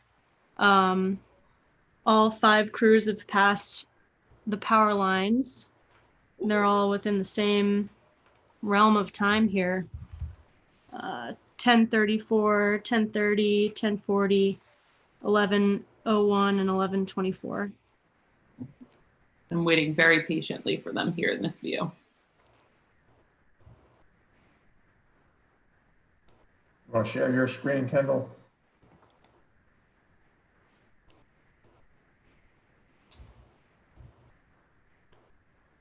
There we go. I thought we were all just here with me. In spirit. We were all there with you. So for folks just coming in, peeking in, we're on the Veterans Bridge looking up river towards the start of the venue or start of the course. So your back would be towards the finish line. And the Veterans Bridge is one of 4 bridges that does span the Tennessee River here in Chattanooga. We have the Concept 2 team and the Belmont team just crossing the island waypoint. Concept 2 is at 15:10.0. Belmont's at 15:15.5. So just about 5 seconds without the adjustment. Concept 2 is packing a better adjustment too. Yep. So. Yep. So they're cruising along. Just as we're at the regular venue, I have to squint really hard to see the people way back there. I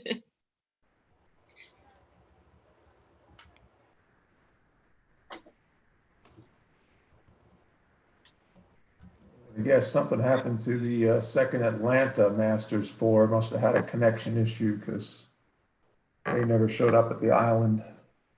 Yeah, I'm seeing that too, Mike.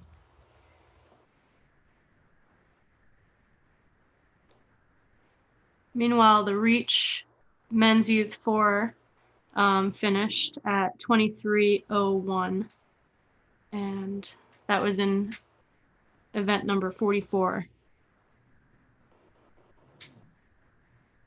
Yeah, the Atlanta men's Ford texted and said something happened to their app partway in, and they're already enjoying the rest of their afternoon, let's say. There come the fours coming down. Again, you can kind of, now as you start to see them, you can Side of see the they're on course. different courses.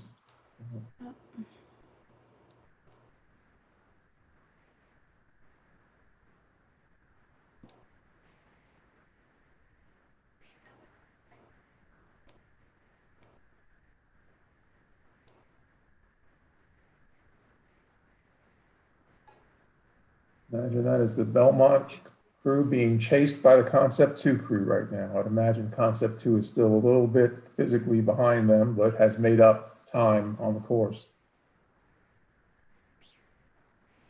Meanwhile, the Newport Sea-Base rowing team was at a 16.9 at the island, and they've got a good adjustment. So they could have some good moves here in this last half.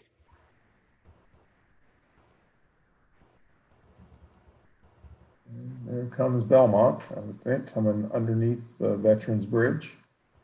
Heading to the Walnut Street Bridge, going by the cliffs with the Hunter Museum perched on top of those cliffs. And there's a Concept 2 crew chasing them down.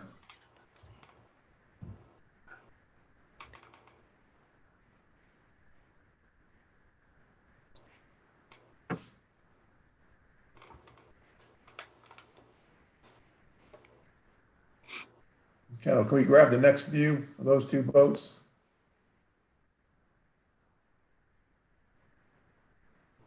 There they come. I think we're probably in a good position to follow these guys to the finish line, and then we can go back and circle back and get the next three Masters boats that are. Yes, and I just did first call for the Women's Youth 4. I believe in all you ladies to continue after the women who came before you today and had perfect starts. A legacy is in place. Let's not mess that up. No pressure. You can start entering the race course, and we will circle back with you right around 2:30 to get you started. That's about 2:57 to 2:64. I'm guessing the Concept 2 boat here is starting to smell blood because they can probably see that boat ahead of them as they're coming down the course right now. Maybe making up a little bit of ground.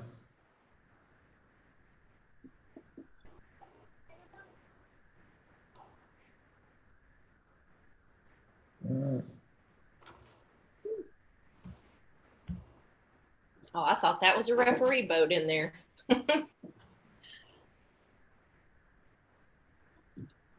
There on the right side of the screen. Yep. Or safety boats. That's where Doug is. That's why we haven't heard Doug for a while. He's stuck in there. Safety first. He's not on the bullhorn then. We're not. He needs the bullhorn needs to be turned on.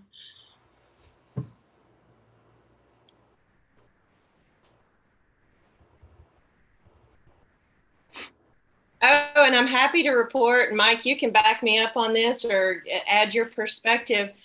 For those of us who were in town last year for last year's event in person, it's not going to be as bad traffic-wise next year because they're actually wrapping up the construction on downtown in 27. They've just started it in a different part of the city now. Been saying that for 2 years, so. Yeah, well, one can hope. Yeah, here we go. I believe this will be the Belmont Women's Masters 4. We'll see for sure when they get to the finish line. I expect we'll see Concept 2 popping out onto the bridge here in just a second. There they are. There they are. Let's go, ladies. Heck yeah. Where's cowbells? We need cowbells. There they go. Cowbell, y'all would have 2133.2 adjusted. Yep, and here comes And Concept let's 2. see what the second boat is.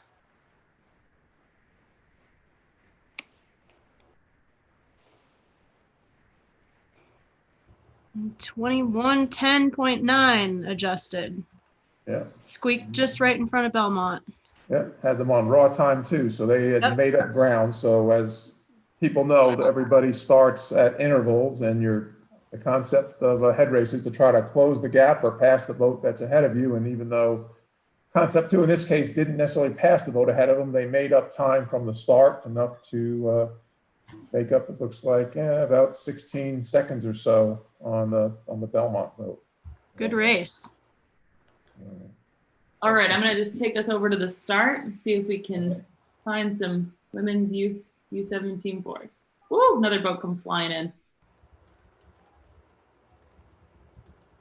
Guessing that's Atlanta.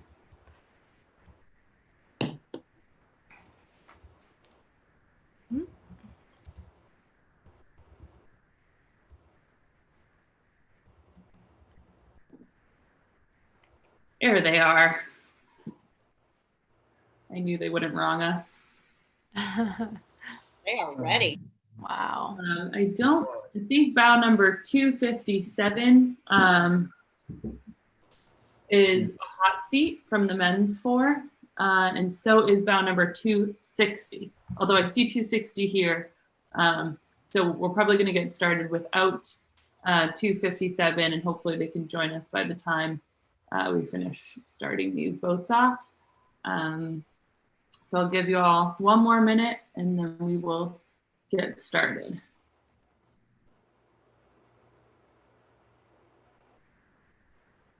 You see every other boat besides 257, so that's fantastic. And whoever's on the water at the start is doing a great job of getting everybody lined up and ready to go. I know, it was so nice of them too to put those big signs over their heads with who they are.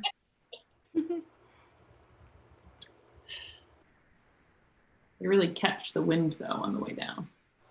I could see wind drag. Yeah, that would be problematic. Training weight.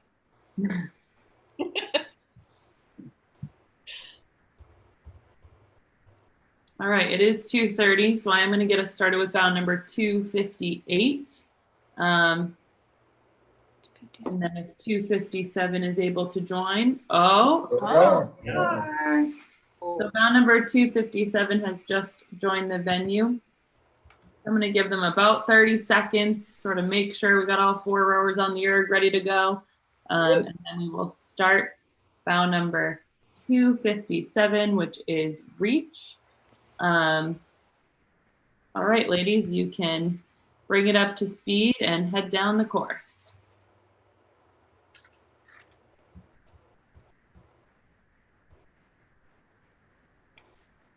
There you go. I can really only imagine the chaos going on at that club with all the erg sharing right now, but you're doing a great job. You can tell they're getting a few more online, is there? Yeah, right. There's one.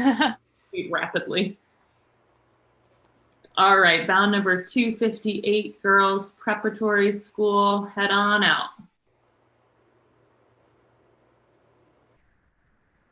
Bringing it up.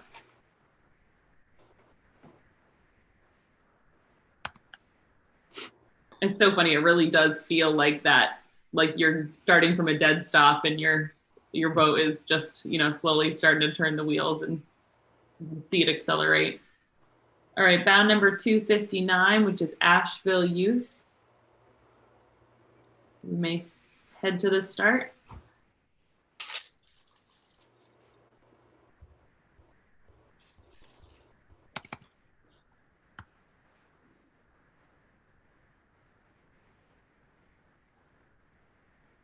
Bow number 260, reach B. Head on down the chute and start your race.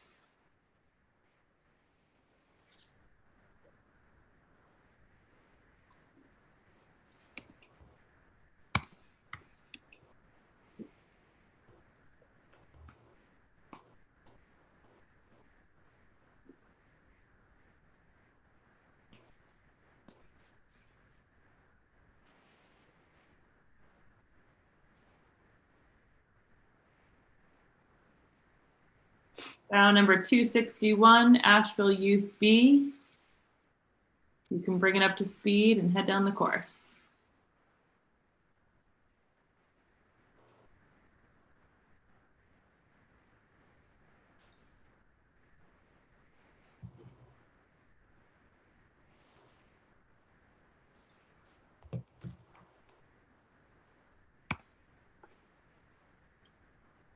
Asheville Youth C, let's bring it up to the start.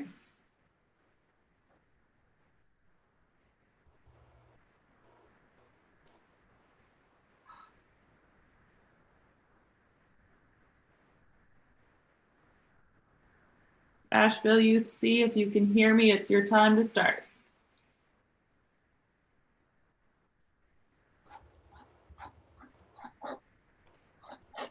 All right, let's move on to Girls Preparatory School C. See if we can get that Asheville boat back on. You may bring it up to the start.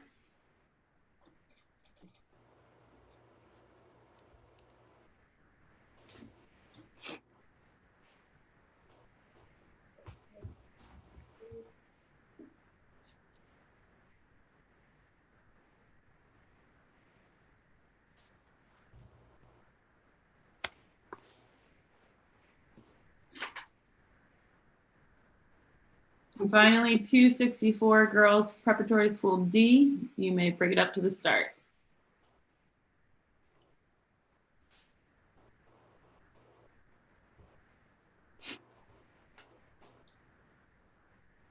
There they go.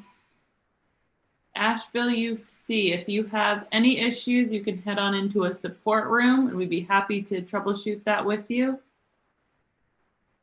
If not, I'm going to start you one more time. See if we can get you going.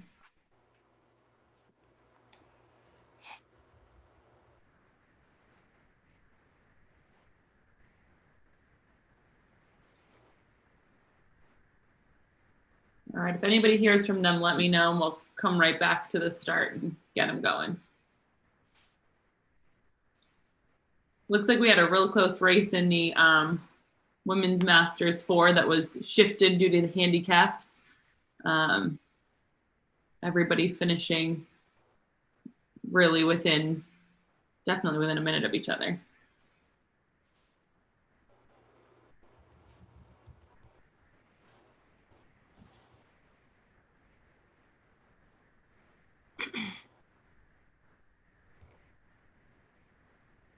Yeah, that Women's Masters 4 event was really fun to watch. And with all the adjustments, Newport Sea base rowing came out first at 20:59.4 adjusted. Second was Concept 2, 21:10.9. Just behind them was Wilson with 21:19.7, followed by Belmont and Atlanta Composite. So great race, ladies, and good job starting and finishing. Yep, and we need to point out there's two different groups there. So if you look at the far right side, the 50 plus group and the 50 under group are two different groups. So For the 50 plus group, it would be Newport Sea Base won the 50 plus group, and it would be Concept 2 that won the under 50 category. Beautiful. You can actually separate that out. If you're using the results on here now, if you click show grouped, it actually will separate out the two categories for you. And we now have the boats from the Women's Youth 4. Got some of them going by the beer cans now. Some of them have already gone up by the country club.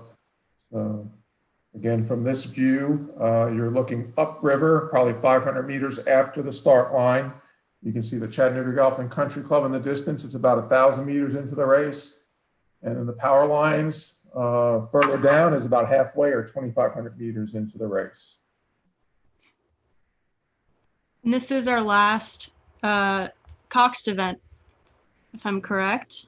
That's correct. And it's a close one.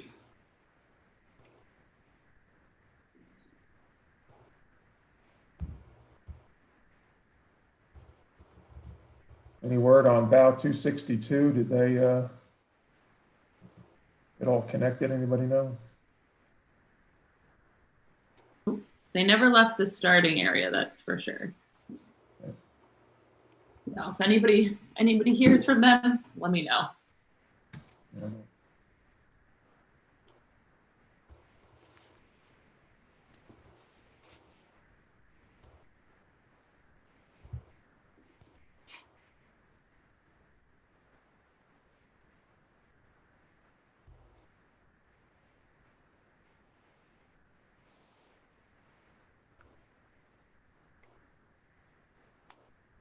Bryce, if you want to, I mean, we got a couple minutes here. These boats will be a few more minutes before they get to the power lines where we can get another glimpse of them. If you wanted to roll some of the videos that you have, that'd be a good time. Sure thing.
Excellent. So those bike ergs we've actually found really handy in Atlanta. We have several of our masters men that own some for cross training, and we actually now have a couple of them in the boathouse for cross training when erging becomes too torturous. That can never happen. Great, thank you. Maybe after we get started, the next men's youth double, we can queue up that other Chattanooga video. We got about a half-hour gap, I think, between those two races as well, between the men's and the women's youth double.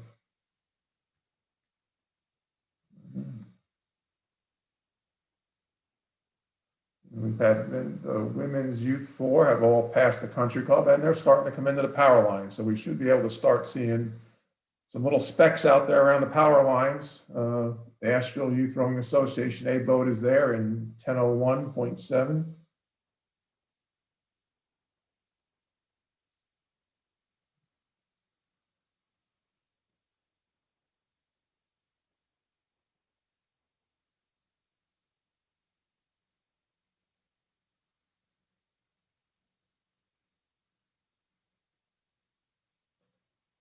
Again, from here, we're looking out from the Chattanooga Rowing Center, home of Lookout Rowing Club and the Chattanooga Juniors rowing. And as I said, you're seeing the power lines are about halfway through the race. You're now looking back upstream toward the start. And we can see a couple of boats coming through underneath the power lines and getting ready to pass by the boathouse now.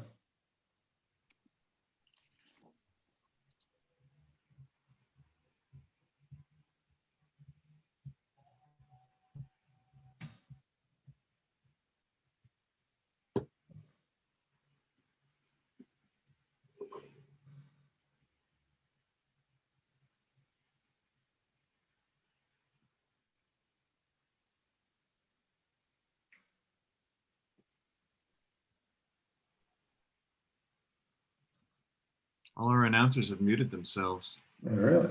We're taking a bio break, one or the other. Yeah. No, we're just talking about you. Ghosts. We had ghosts in the office. At work, if I even take myself off mute, they're like, Kendall, you've come off mute. Do you want to say something? And I'm like, oh, goodness. So we have a message that bow 262 is at the starting line. Ooh, let's go. Would like to be able to start. We'd like to start. I'll ask.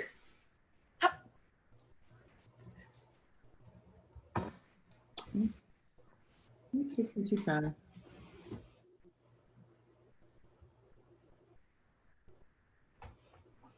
All right, 262, let's give it a try. You are here, Asheville Youth Rowing Association C.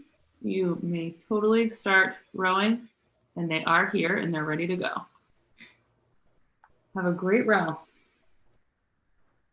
Go Asheville. Yeah, go catch your compadres. You do not need to steer around other boats. Steer the fastest course possible. But you're doing a bang up job. Looking fast, ladies. All right, in about 4 minutes, we will let in the next event, the men's youth double.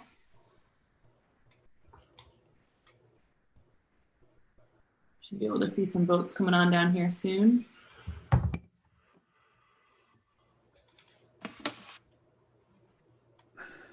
I find that water soothing. It's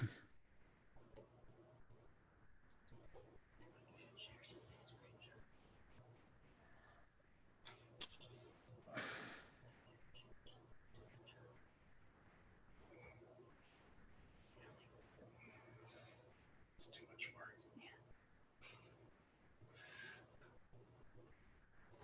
These are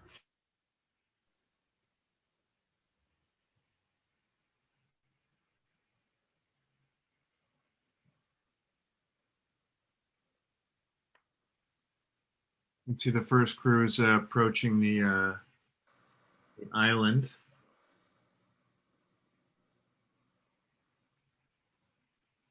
See the splits pop up in a moment.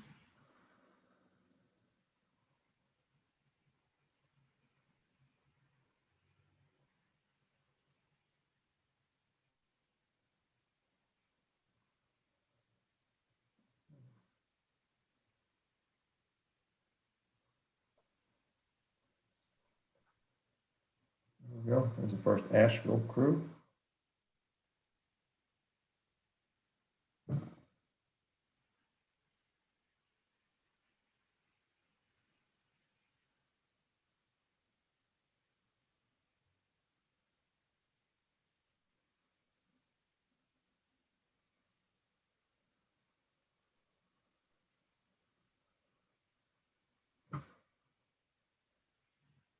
We're looking at those boats, maybe some interesting facts about rowing in Chattanooga. Might butcher some of these details, but Lookout Rowing Club was actually first founded back in the 1800s, the late 1800s.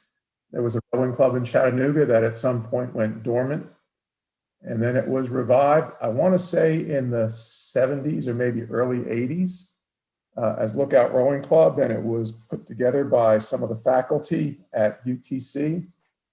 And so they started out as a club, and from there, they grew to start. They were their coaches also of the UTC rowing program.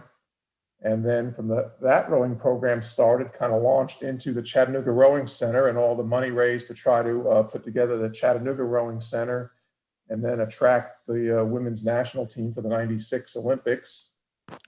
From there, probably sprung up the Macaulay School, started their rowing program. Chattanooga Juniors was started there and rowed out of the boathouse. And from there, the Baylor School and the Girls Preparatory School all spun off. I'm going to say within a 5-year period, all those programs sprung up in Chattanooga and have now been probably rowing pretty solidly for a good 15 plus years at this point. So it's, like I say, to go back, 20, 25 years, there wasn't much rowing happening in Chattanooga, and we've watched it grow to this. You may want to explain the drill, Mike, that happens when the Tennessee River floods. Yes. Yeah, the lovely rendition of the rowing center there, where you see that kind of what we call the apron from the boathouse out to the dock. Most of the year, that's the way it looks, but usually we get a few surprises in the spring of the year. Late winter, early spring is our rainier season, and the water level in the river will rise considerably and flood into the boathouse. So we have this usually annual. If we get a year where we don't have to do it, it's amazing. But usually it's an annual or multi times a year, have to clear all the boats out of the boathouse as the water level has risen to the second level of the boathouse a couple times in history.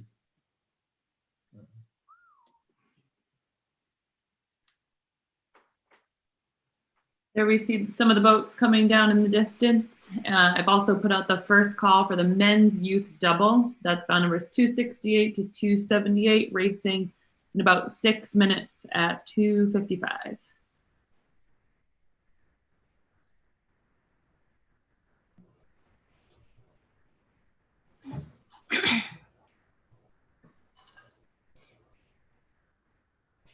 And this Asheville Youth Women's 4 coming down is absolutely charging. Their A boat is a whole minute faster so far than all the other boats that have passed the island.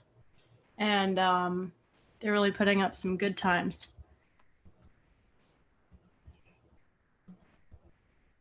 Still got 4 other boats to pass the island, but so far they've got the good time.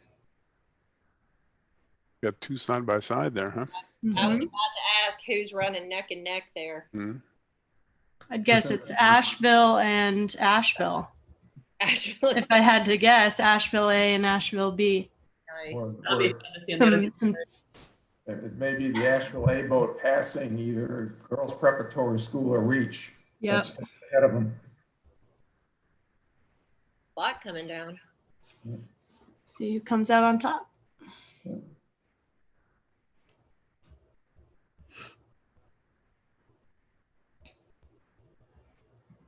Interesting to see the different courses the coxswains are taking down the course.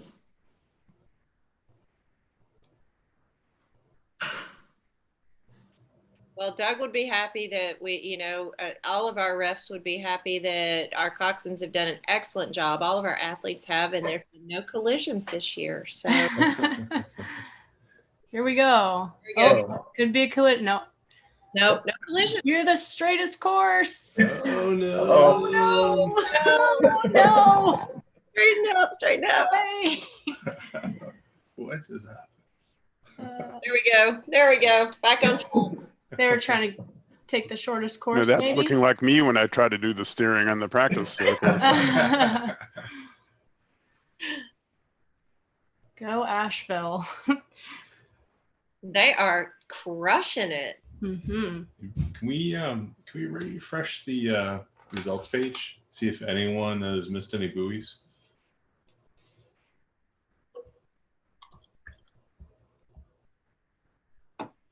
One drawback. Ooh, looks like the Asheville A boat. No.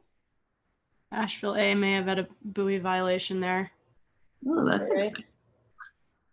Oh, who we got? Who we got? Maybe somewhere else. Maybe somewhere else. Yeah, it wasn't there. Yeah. So yeah, so it does look like, see at least one buoy penalty there. See there for 259. One for 245 back a race ago. So Mm-hmm. So for those of you who don't know, adding on to Mike's description of the boathouse dance, every time the water rises, those are the years where, if you look on the left side of the screen there on the hard edge, those are the years when that is completely submerged and the water's up to the tree line. Mike, what's that elevation change? Do you know off the top of your head? it's probably about, from our normal rowing level to the highest I've seen, it's probably about 25 feet. Incredible. We should have a few boats coming to the finish all at once here.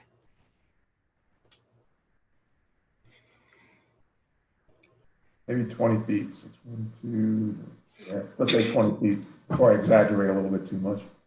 I think last year was almost up to the hard edge, Mike, wasn't it? I mean, Yeah. that lower level. Yeah. Yep. Yeah, we were pretty high when we raced last year. Mm. Yes. The last year's, hang on, sorry, race, I'm pulling up Bryce's text to me earlier.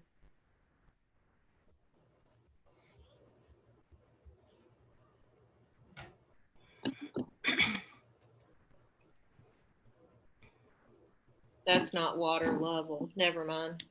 Yeah, that was the release rate, right, Sam? I mean, 45,000 45,000 CFS or something like that. Yeah. Yes. Yeah. For reference, the 2019 CFS had 15,185 over Saturday and 9,915 on Sunday. What is it today, Mike? Do you know? I haven't pulled it up this morning. Flow rate today? Yes. I'm sorry, I was looking at something else. I think we were about 55,000 today, 53.5 or something like that. It was pretty strong today. We're going to be starting the men's youth double in 1 minute. So if you are in the men's youth double, please enter the starting area. I've done last call, bows 268 to 278. I don't know who all I have in here. I don't know if I see 268. I definitely see some of our 270s. See 270, 275, 278, 277, straining. 268 and 274 are both hot seating. So it's very likely that we're going to see them a few minutes late. So I think it might be okay to start without them, and then we can throw them in as we go. All right, so we'll get started with bow number, I'm going to try for 269, although I'm not totally positive they're here. So bow number 269, Asheville, if you are here, feel free, although there's a ton of Asheville boats on the course right now, so it might be hot seating there as well. Bow number 270, which is Chattanooga.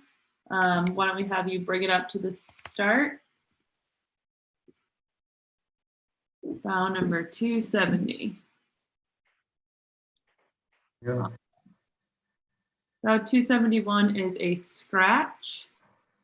Our next boat will be 272, but it seems like our Asheville contingent hasn't made it here quite yet. So I'm going to start you, but if we have to circle back, we will.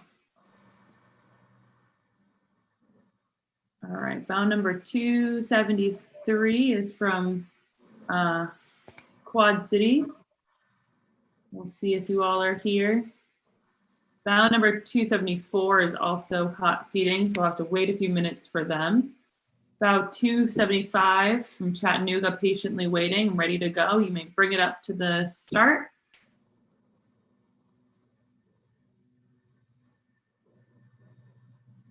Thank you.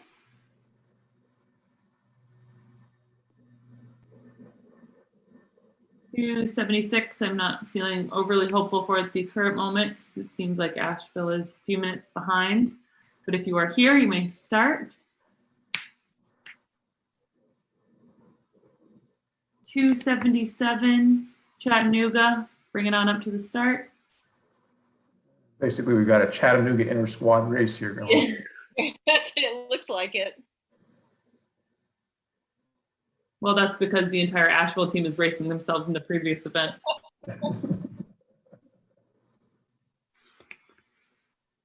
All right, bound number 278. I know you don't want to be too far off the 277, so head on out. I see all our Asheville friends popping in. Bound 276, I'm going to start you in just a second. You'll be next. And then we'll follow that with 272, who I think just popped in. 278 is heading out now. All right, so let's go with 276, Asheville. You may bring it up to the start.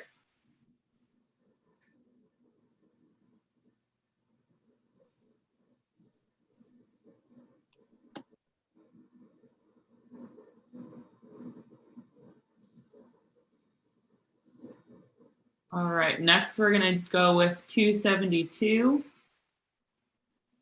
Another Asheville boat, bound number 272, bring it on up to the start.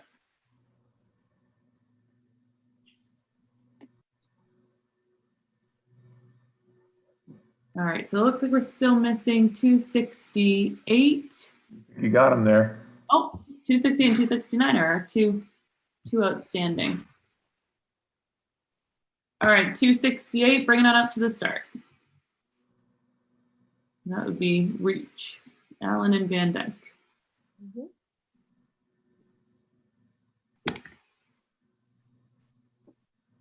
269 from Asheville, Maddox and Wells. You may bring it up to the start.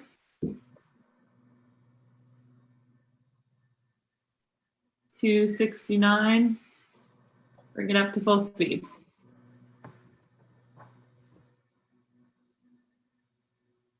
Okay, Hody's working with bow 273 if you didn't see that note. Got it.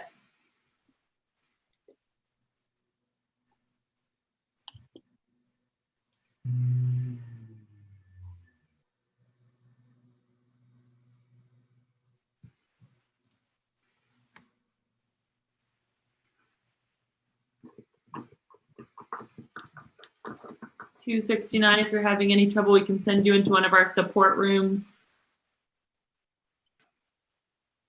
Although you probably at this point have a whole support team of Asheville youth around you. A lot of experience from the day.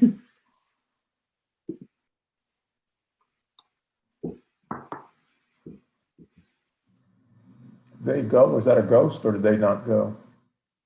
They haven't gone. Okay. I think they did move a bit though. Ah, okay. And so we're still looking for 273. Nobody sees them, right? Oh, 273 is the one working with Hody, sorry. And 274 was a hot seating boat. So we anticipate they could possibly be here. 274, if you are here, feel free to get started.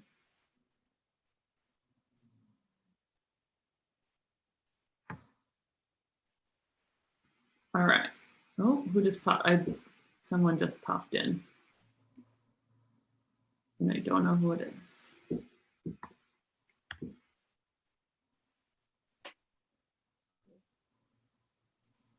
I'm just just gonna go through and restart. Anybody who hasn't started, so 269, 274,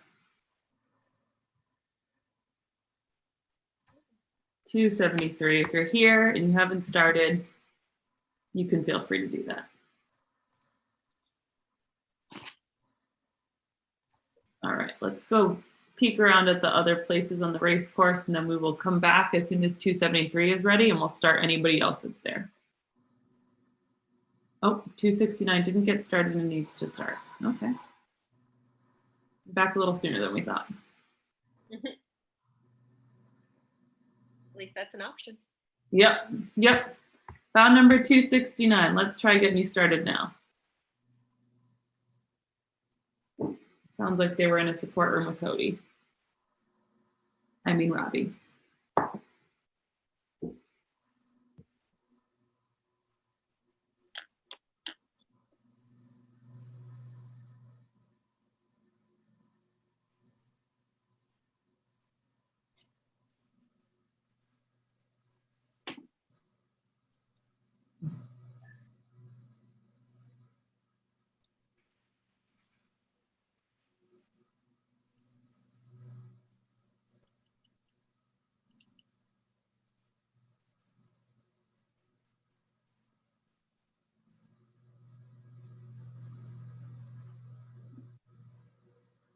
Ruh-roh.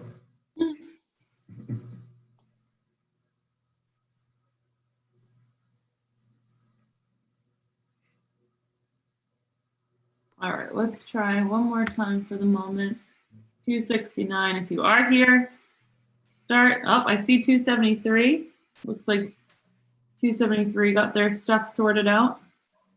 273, why don't you bring it up to the start if you are ready? Start whenever you're ready.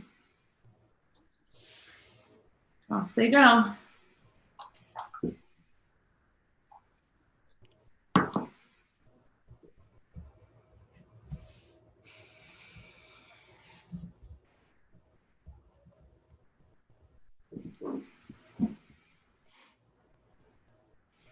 Okay, 269 is also waiting to start.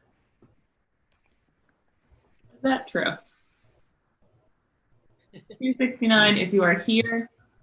Oh. If you are here, you may go.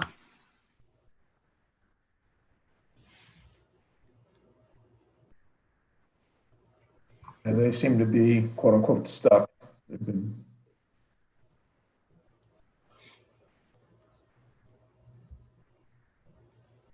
All right, well, I'll need to check back in a minute anyways for 274. They're still waiting to start.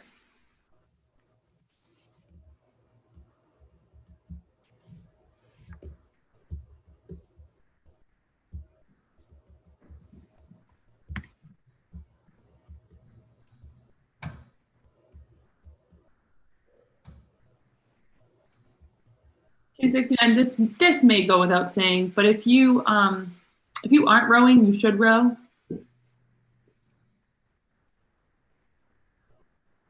Thought maybe that would do it, you know. Maybe I had troubleshot that problem. Need a magic wand. Bam. Yeah. My name is Samantha. I could wiggle my nose. Sorry. Showing my age.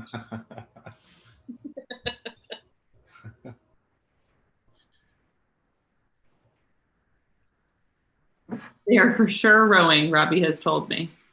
That sounds like it must be frustrating for you. Hey, Robbie, can you have them go out of the venue and come back? Is Robbie in this?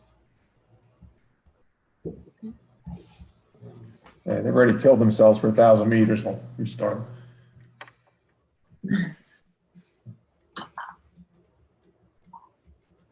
I can't really imagine how anybody is dealing with any issues as they pop up. I'm already grumpy enough when I'm on an erg. All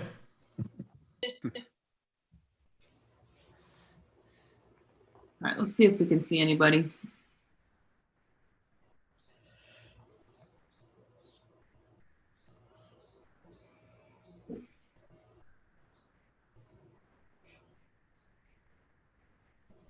should have two more women's youth fours on the course, I believe.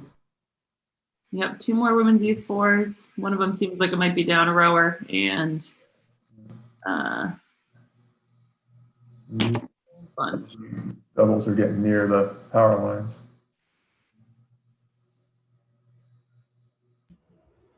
Couple dots way out there that are Glimmering.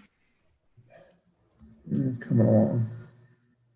And then for those know, these boats are being auto steered, so there is the artificial intelligence is steering them down the optimal course, so they'll all actually be on the same line all the way through from start to finish. As we might have noted earlier, you have a true opportunity to row through someone here. There's new meaning to rowing through someone. That's right.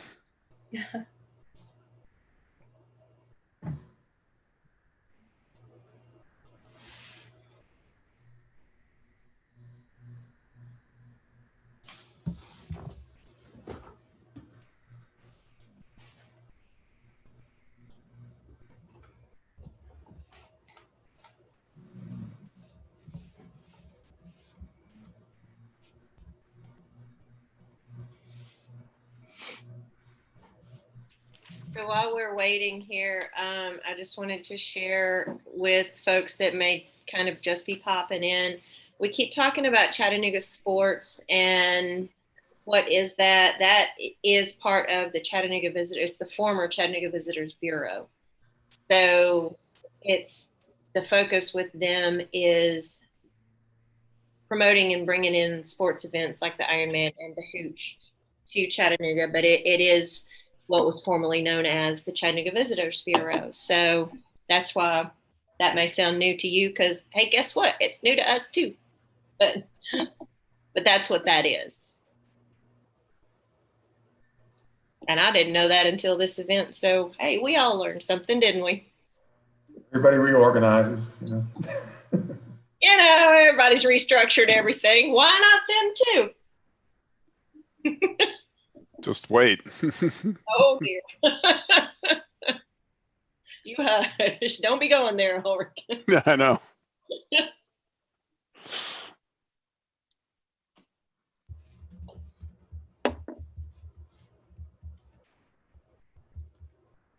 Again, talk a little bit about our prizes. Gold medals will be awarded to the winners in each category. We do have that Concept 2 Model D erg with PM5 monitor that'll be raffled off to one of the rowers that competed today. We do have 30 smartphone cradles that are going to be awarded. There are some being awarded for specific events and some being awarded as random prize drawings. We have Sidious Remax, who has 12 of their seat pads that are being awarded. The winning lineups in the men's and women's youth 4 events, and then the winning lineup of the mixed masters double. And then Nielsen Kellerman has been gracious to offer us a speed coach, 3 speed coaches, 3 speed coaches that'll be awarded to, again, a random selection of the single scullers today, or the individuals that rode in 1X events. And then a Cox box that will go to a drawing of all the coxswains that completed the course without any buoy violations will be entered into a drawing for that Cox box for their organization. Again, we want to thank all of them for helping us with, giving us a little more excitement for the event, knowing that rowing on the erg is not as exciting for everybody as being on the water, but give us some incentive to come in and join us this day. Oh, Mike, you mean it's not your favorite?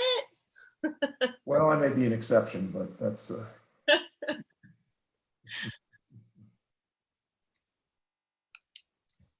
I remember doing everything I could to weasel my way out of erg days. Never worked, but I sure tried. I kind of embraced it back in my day, but I was one of the odd ones. I probably would have been better off had I embraced it. However,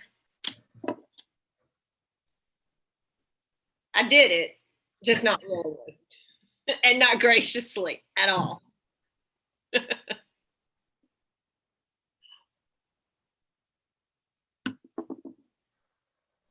Got two of the youth doubles that have now passed the tip of the island, so they're in their last 1,500 meters of the course.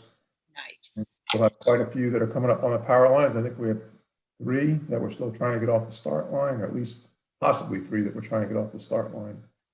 When I started rowing, we still used the gametometers, and I was cringed when the coach showed up with the sandpaper and started sanding down the friction pad. Ay, ay, ay. Oof. Yeah. So that women's youth for U17 event is fully in. Asheville youth A came in first, B boat in second, C boat in third. And that A boat did get a buoy violation, but that did not affect their result. So congratulations to Asheville youth, and you showed up for a good race. Excellent.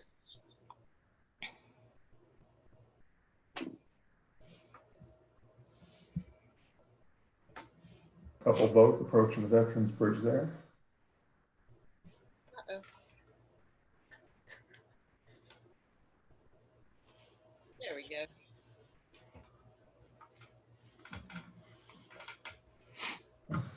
Yeah. That is probably one of the men's youth doubles.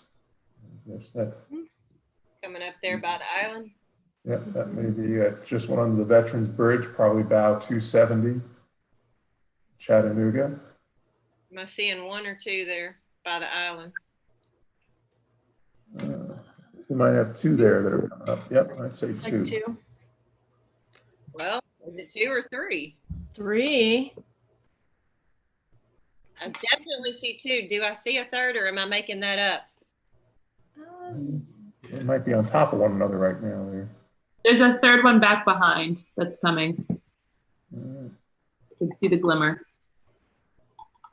You got 3 right here. Yeah, there's 2 right on top of each other right there. So that would be 4. Holy moly. Right? Yep. Y'all correct? It's just like Top Gun. Ooh, who's neck and neck there? Imagine it's the 4 Chattanooga boats that we started all at once right at the beginning. Sibling rivalry at its finest. Oh,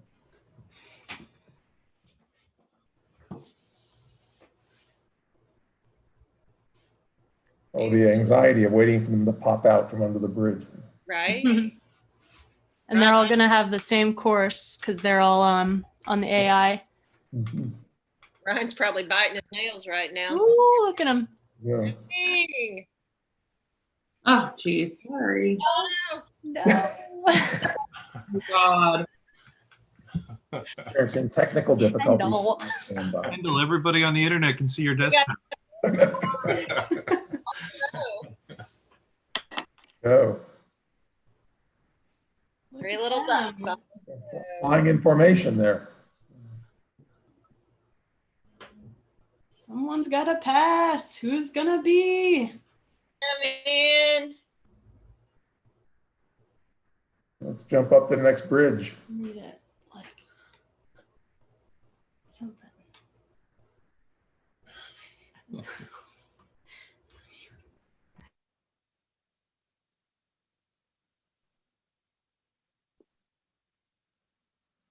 Who is it? Who is it? Who is it? I hear a drum roll in my head. Kendall, can you switch views? Come up.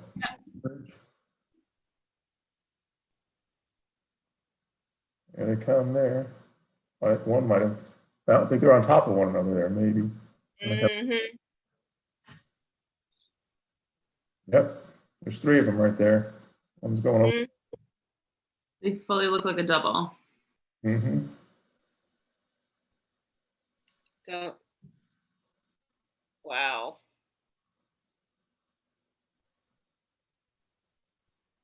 And here they come again.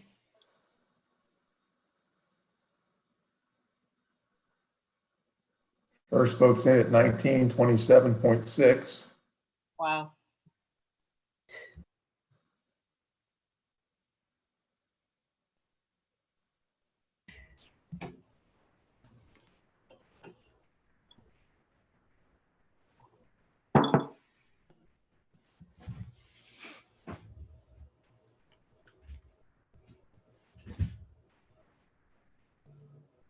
See the Tennessee Aquarium off to the left. I believe that was opened up right around 1993, give or take a year. Maybe it was 92.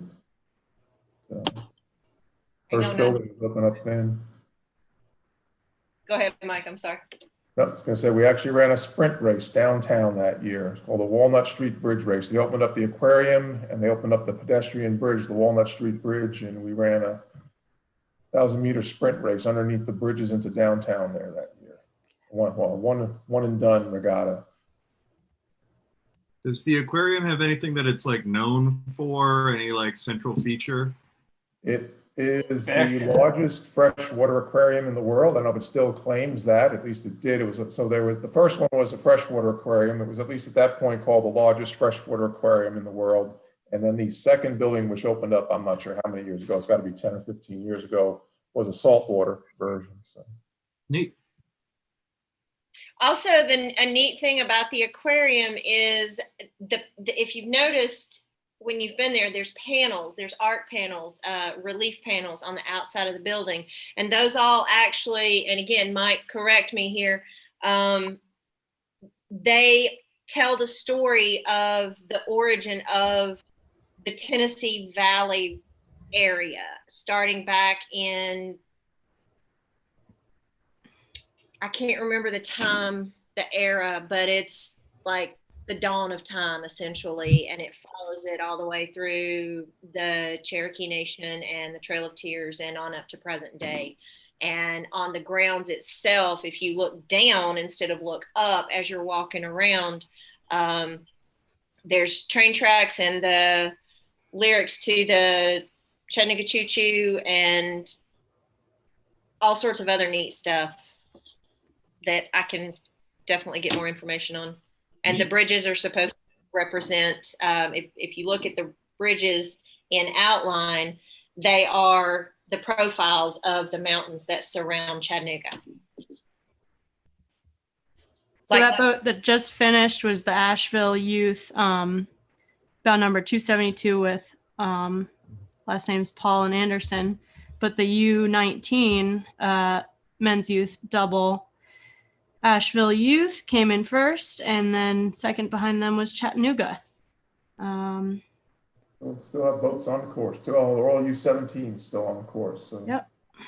So the U19 is finished with their doubles race, and then the U17s are coming in.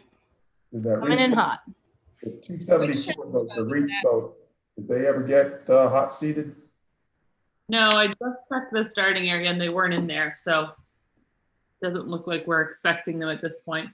I just did first call for the women's youth double, about 282 to 292. So you may enter the course and we'll get started in 5 minutes.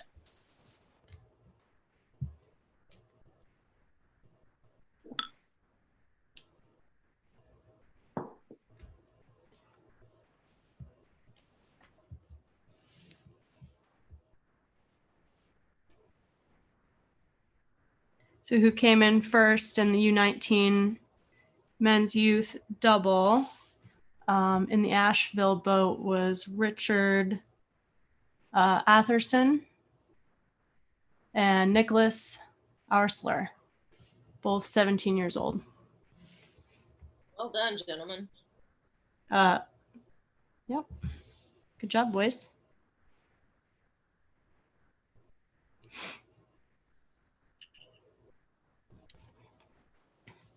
Should have a couple more coming through.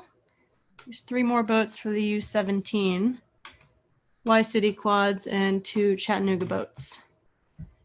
Currently, the Y-City quads boat is looking faster from the island point, and behind them is the Chattanooga boat, bound number 277.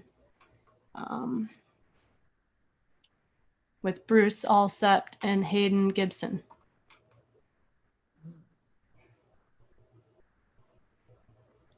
As that comes around, Samantha was mentioning the, I guess you could say the Cherokee Nation that was in the area back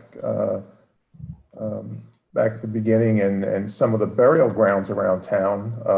Little known fact, we talked a little bit earlier about the Boathouse Restaurant, which is just upstream of the actual Chattanooga Rowing Center boathouse. And prior to the Boathouse Restaurant was a restaurant called the Sandbar, for dating myself now. But the Sandbar, when that was purchased, and I'll say it was kind of probably an older wooding building with a lot of character. How's that? When that was ripped down and they went to build the new Boathouse Restaurant, they inadvertently stumbled into, I believe, an Indian burial ground there, which delayed the construction of that for quite a while they had to figure out how to, I assume, relocate the remains that were found at that area. So.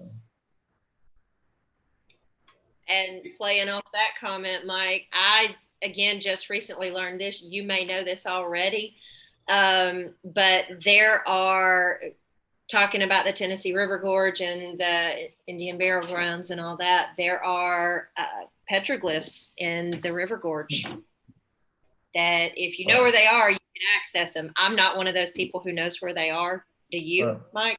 No, I do not. I just heard about them and saw pictures of them this year, so that was new to me. Not surprising, but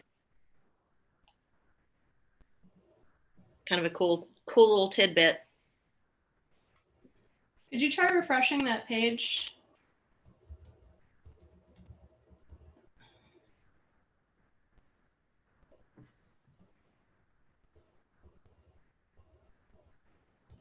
There they are.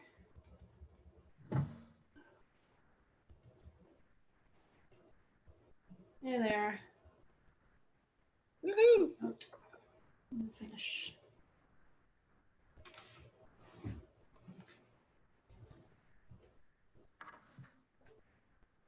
Somewhere there should be the last two U-17 boats coming in the finish, with about a minute left until the next couple events here. All right, I'm gonna head over to the starting area for the women's youth double.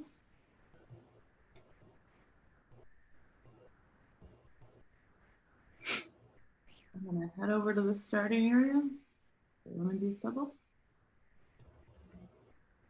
Here we all are. All right, so this is bow numbers 282 to 292. Actually 292 the stretch, so 291. 283, 84, 5, 6, 7, 8. Let's see, we're just missing about 291, possibly. I think 288 is missing. I'm just doing a quick scan here. Okay. A little counting error on my part there. They're both Chattanooga boats, so they might actually be doubling up with some boats in the last event too. Yep. I'm sure we'll get them there. So the start time is 3:25, and it is 3:25. So we'll get started with bow number 282. So from reach, bow 282, you may enter the course.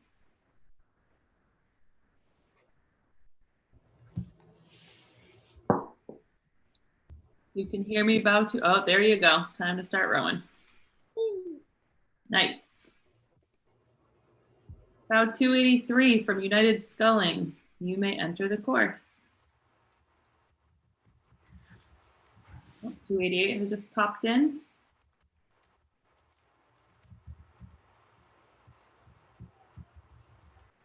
.284 Asheville Youth. You may enter the course.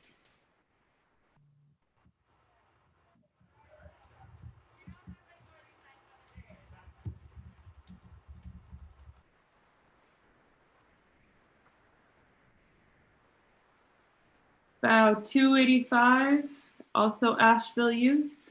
You can bring it up to the start.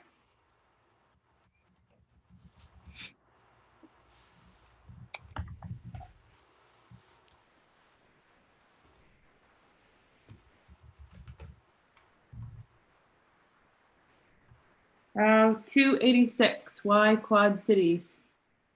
Bring it up to the start.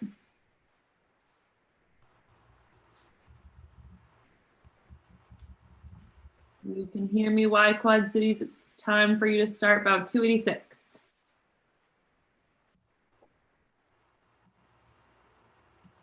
Actually, as I remember, Cody said that we had some email issues with Y Quad Cities, and that the coach was sending over some new emails, so it's possible they may not. Oh, off they go. Never mind. Spoke too soon. Have a good race, Y Quad Cities. All right, 287, reach. Bring it on up to the start.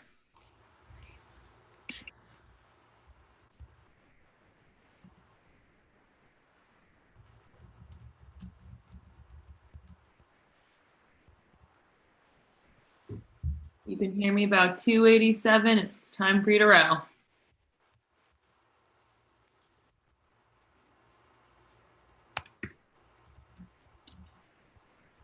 All right, about 288, Chattanooga.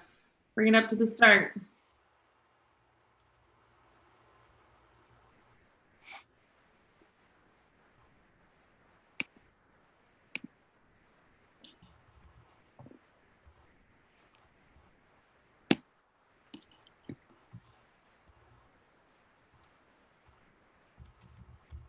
All right, let's try 290.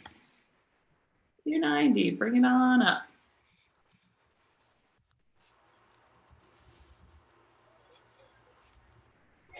Oops, I missed 289.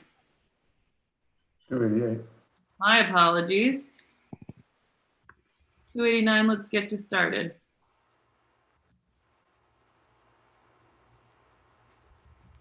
Probably shouldn't hire me for a real in-person start where these people could actually hit each other.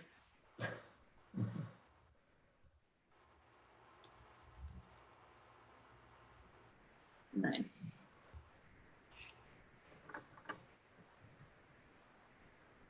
And now 287, if you're having trouble, you can hop into a support Zoom and try to get you helped out there.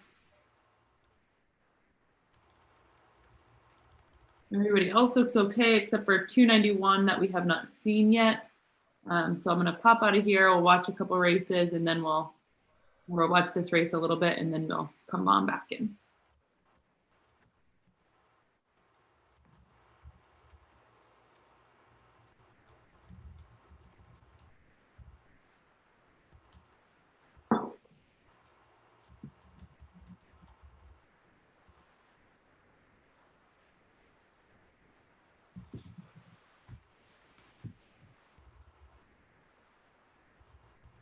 You all have any videos you'd like to run? It takes a few minutes for them to get to this first point anyways. Yeah, we've got 2 videos queued up, about 3 minutes total. All right, let's do that. Let's do it.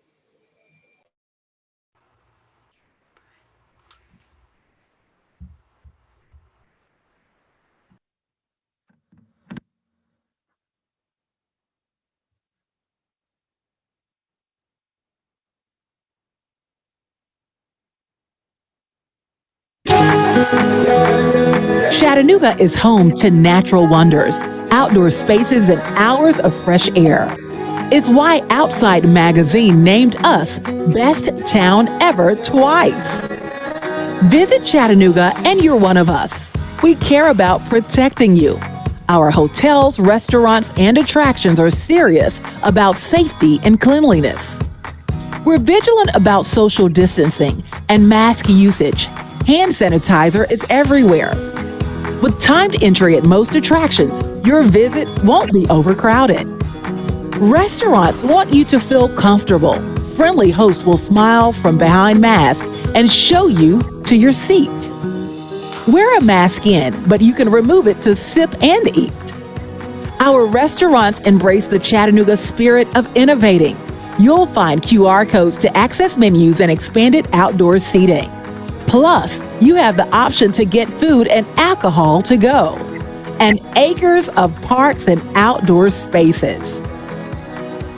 From the moment you arrive, hotels have thought of every detail to make you feel safe. Helpful staff will make check-in a breeze. You'll see enhanced cleaning and hand sanitizer, always within reach. The best part, the hotel amenities you love are still here. beautiful spaces, local restaurants, and rooftop bars. Need anything during your stay? Helpful staff are there to point the way. We want you to love Chattanooga as much as we do.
All right, looks like we have that. The entire contingent is back past the country club.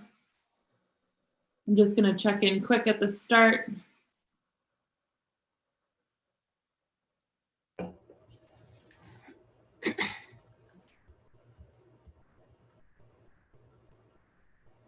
$291 we were missing, and 287 never seemed to get moving. So I'm gonna try starting them one more time just to see.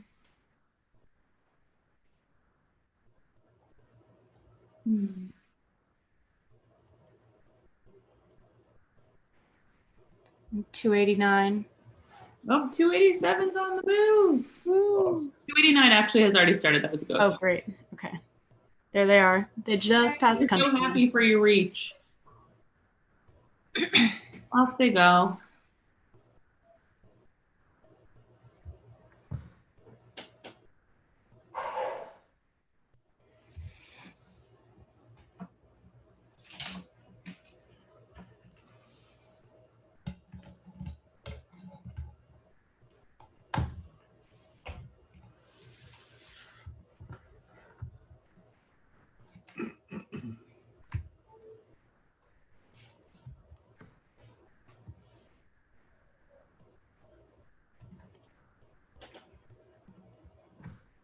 I think we've talked about the Tennessee River, and you know, when we have the regular regatta there, the current on the Tennessee River, to give everybody kind of is right now running just under 55,000 cubic feet per second, and that's the water that's being released from Chickamauga Dam, which is probably from the start of the race is probably another two miles upstream, give or take, and that's controlled by the Tennessee Valley Authority. And each year to try to control the current during our regatta. We usually ask them to keep that under 20,000 cubic feet per second, which is, I'll say, a very mild current for the Tennessee River. Unfortunately, we can't control the weather, and if they have a lot of... Hey, Mike, I'm sorry to interrupt. Kendall, would you please try bow number 291? They tell me that they're ready to go right now. Absolutely.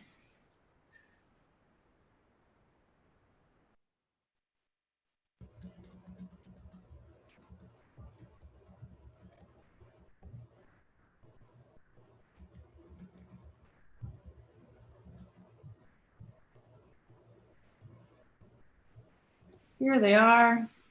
Bow number 291, Chattanooga. you are ready to move up to the start and have a great race.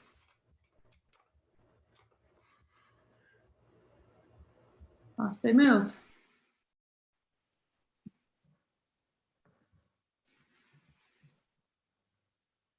I think that's everybody then, right?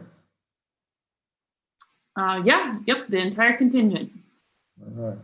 Off and going. Our next event, we have about 8 minutes before we open up the start. Plenty of time to watch some doubles battle it out.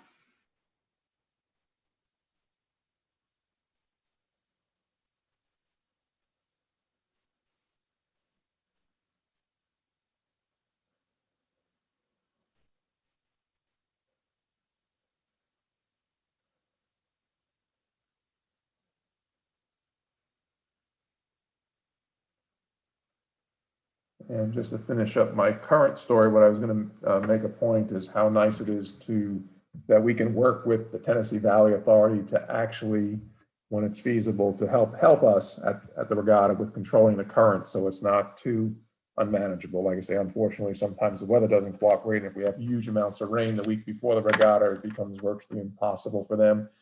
We don't necessarily want to flood out the people upstream of the dam. So unfortunately, sometimes they have to let more water out than we'd like, but they're usually extremely cooperative in working with us to try to give us what we need.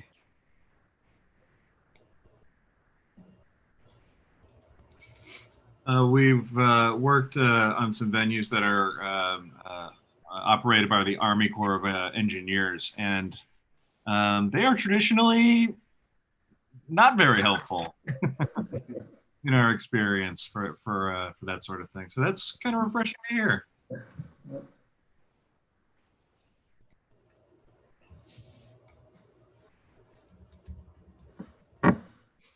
And usually when I talk to them, I'm calling right to their lead engineer, who is the one, I guess you could say, supervising or overseeing the river flows. So they give us their direct line so we can call them at any time to find out what's going on and what they have planned.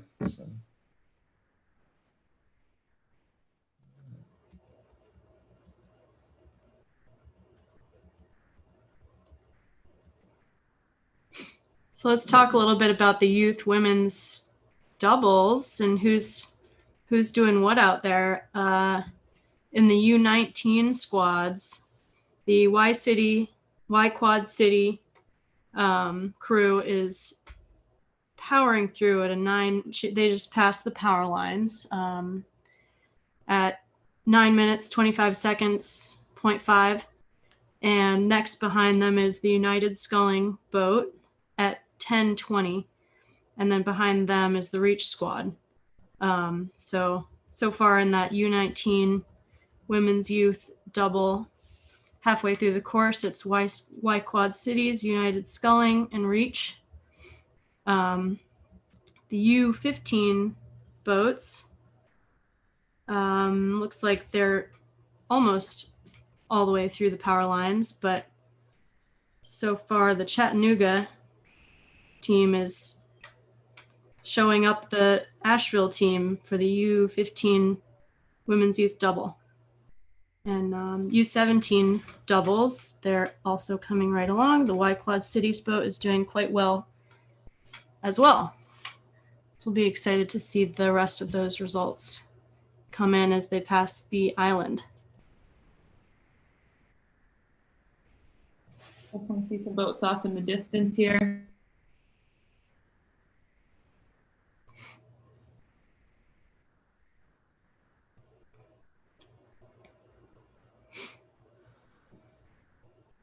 Okay, we just had the 2 boats pass the island, the Y Quad Cities U19 double and the United Sculling U19 double, and Y Quad Cities is still keeping their lead. We should see them coming up on the screen pretty soon. I'm starting to see them in the distance there. For those of you that are in the men's masters double event 56-57, about 4 minutes, we'll be letting you into the starting area.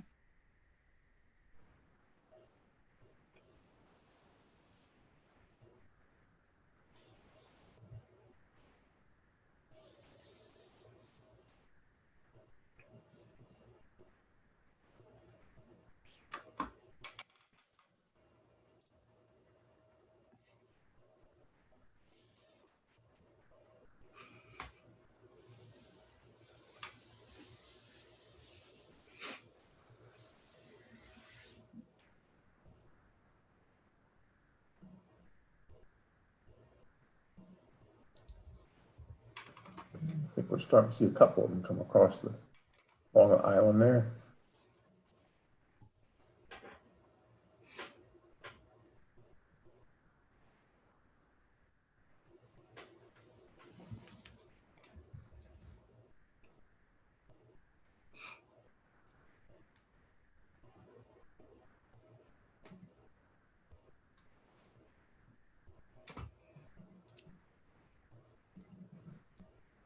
First two crews keeping it pretty tight.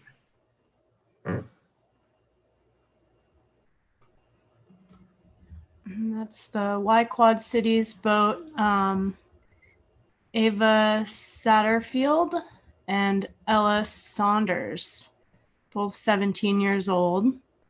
And the second boat behind them would be the United Sculling Quad, or United Sculling Double.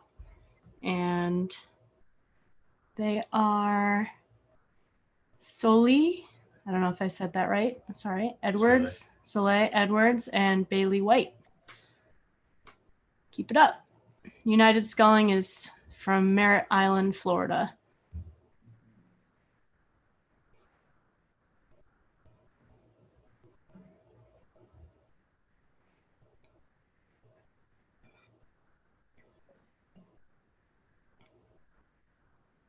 Spoke with them yesterday during one of our tech calls, and ironically, lived on Merritt Island for about 5 years back in, this was the late 80s. Very cool. We reminisced about a few of the opportunities to row down there. They row on a lake called Honeymoon Lake, which is actually right within Merritt Island itself, and then have an opportunity to go out and row on the Indian River when weather permits. Is that on the East Coast or the? That is on the East Coast, right near Cape Canaveral. Actually, they're a stone's throw from Cocoa Beach, if you know where Cocoa Beach is. Yeah, very nice. Merritt Island sits right between the mainland and the city of Cocoa, and going out to the strip, the coastal strip where Cocoa Beach is. So Merritt Island sits right in the middle there. The north end of Merritt Island is actually where the Kennedy Space Center is. Cool. We're on to first call for the men's masters double, bout numbers 296 through 298. You may enter the starting area.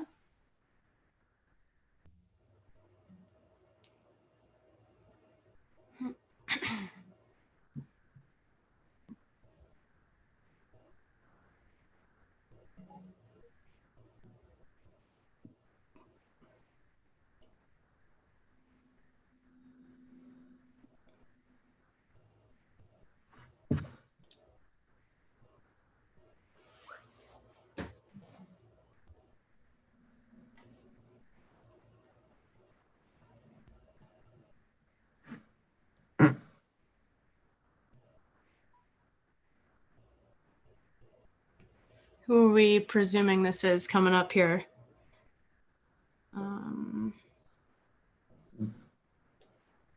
Might be Reach? Might be Reach. It depends on, I've lost track of the starting order that we actually sent them in, but Be Reach.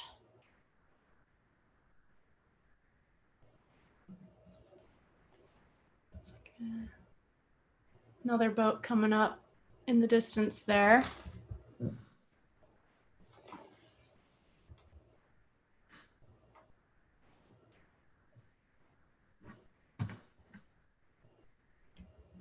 And I even see one all the way back through the bridge, maybe two actually.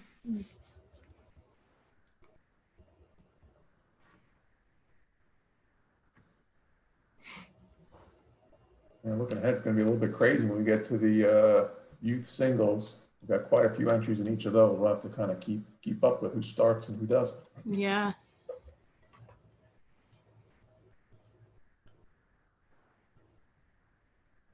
Trying to like make notes.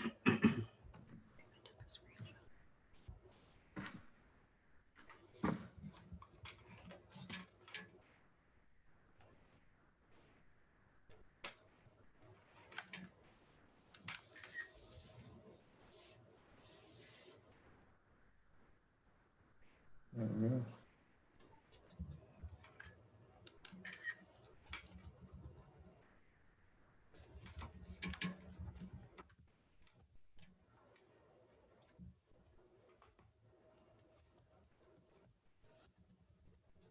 Okay, so we got one finisher. That's the Y Quad Cities boat. And their finish time was 19:26.9.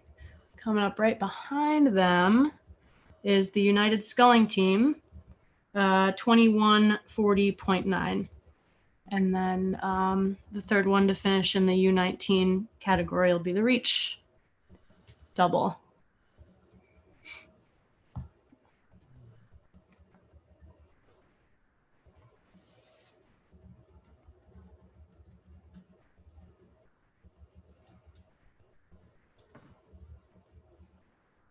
This did last call for the men's masters double. We should be getting started with them in 2 minutes.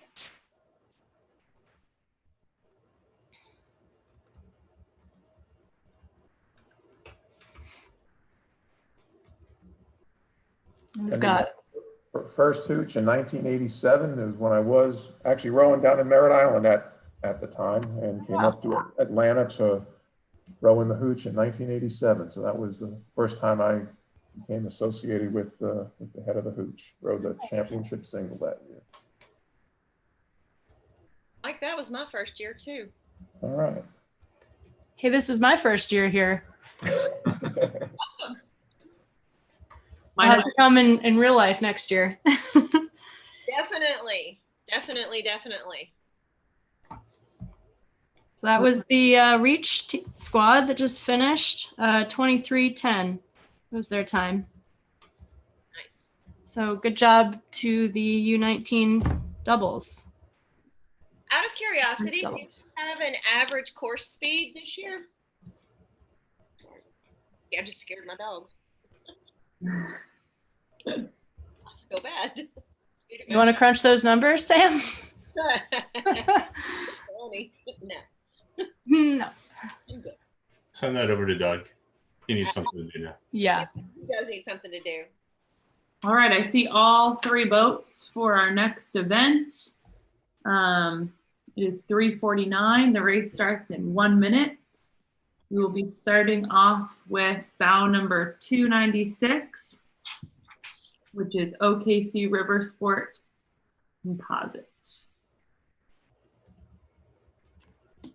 All right, bow number 296, you can bring it up to the line. Have a great race. Oh, they're ready to go. Yeah, they were. Shot like a cannon. They heard me say 1 minute and they thought they could go 1 minute extra. Might as well just start now. That's Benjamin Boehm racing again. Busy day for him. Yeah. Bow 297. He's an animal. Bow 297, bring it on up. 297. I have to plug my phone in. It's about to die. Off they go.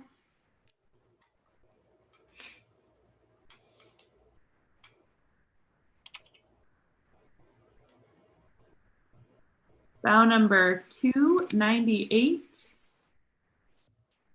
which is Capital Composite. You may bring it up to the start and start your race.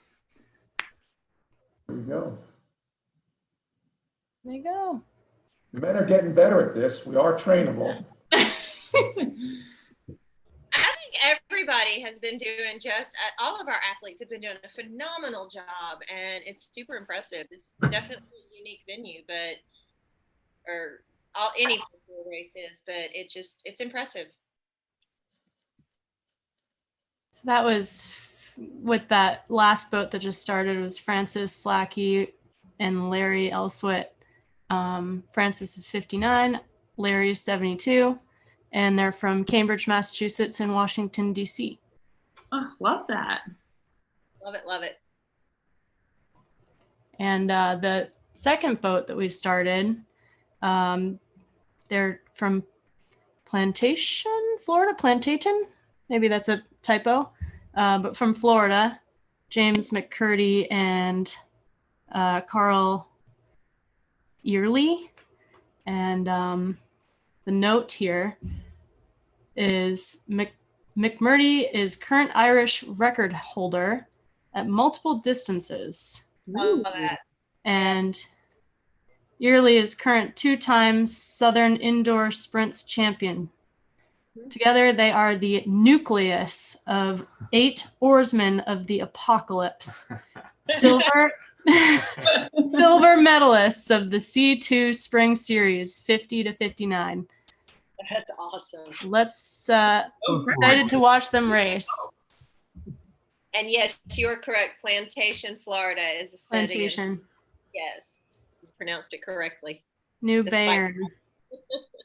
For the women's masters double, we will be opening the starting area in about 3 minutes.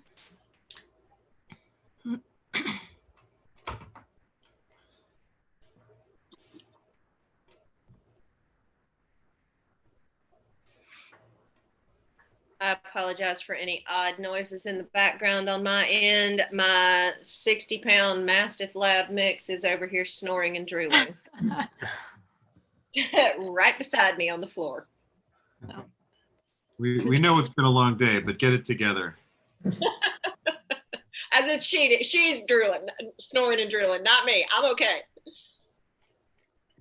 And Mike will tell you, you don't want me to have any more coffee. He's worked. He's laughing, not saying a word.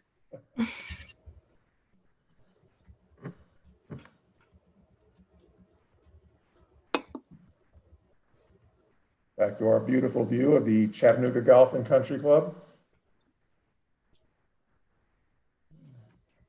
I guess we've had the men's masters doubles have gone by. Looks like we're just passing by there. I think I see all 3 of them.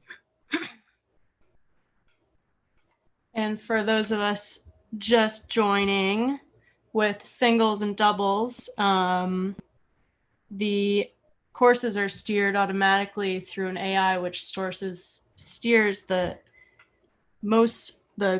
tightest course, the shortest course. And then with coxed boats, they have the ability to cox the course and steer the course and steer with a little slider on the side of their screen. So much like a pulley on the boat, you get to steer through the course. And there are buoy violations, just like a real race, because it is. How to assess a few. Mm-hmm. Or the system has assessed a few. How's that?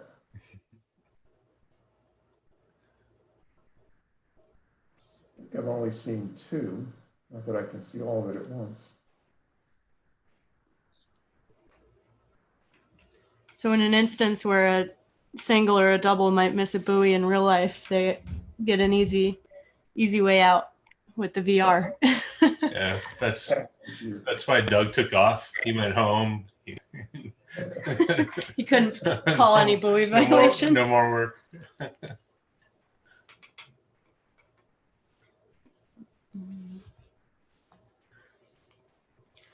So times coming through from the country club. So far, the new Bayern team is faster than the Capital Composite team in the 50 plus group. And so the new Bayern bow number 297 is at 333, Capital Composites at 425. And there is quite a big adjustment, so we'll see how that comes through at the end, but they're getting along nicely.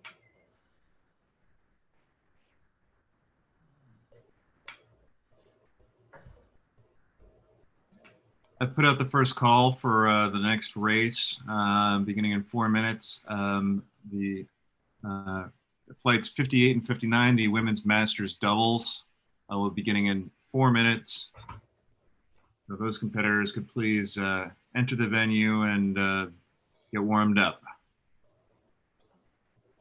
In that race, we're going to have 2 local crews from Lookout Rowing Club, and I'd like to extend some thanks to Megan Gossett, Allison Kohlberg, Jeannie Nolan, and Missy Elliott. They also helped us with a lot of the testing as we were approaching race day. So appreciate them giving up a lot of their Sunday afternoons is when we were doing the testing on the race course to come out and help us. And speaking of that, we'd like to thank the Hooch too for partnering with us this fall. It's been really good working with you guys, working with you on an almost daily basis, working through the fall. So yeah, between all the different ideas and testing and marketing and just everything, it's I think it's come out really well. We appreciate working with you guys. I think I was telling my wife yesterday, I think I've had more Hooch meetings this year than my previous 15 years combined.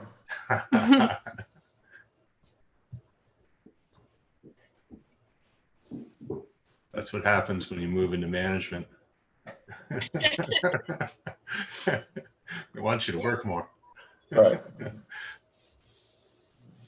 Okay, these finishers here. The women's youth doubles, the U15 category, there was a split second, like half a second between Reach and Chattanooga. Wow. The Reach clocked in at a 22:39.3. Chattanooga came in at a 22:39.7. Wow. So got it by a hair, Reach. Good job.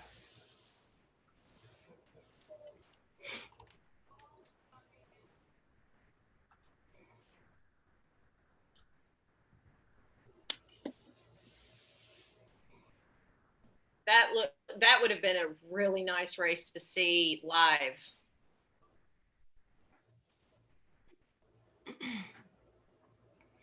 Looks like the men's masters doubles are now coming into the power line area. First boat is there at 9:02.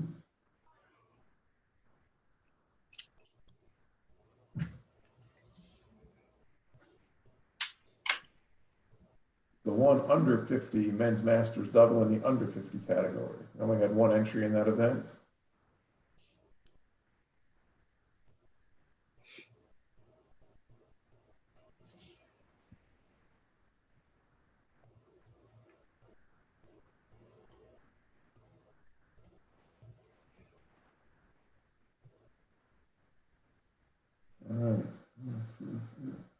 It's like women's masters doubles.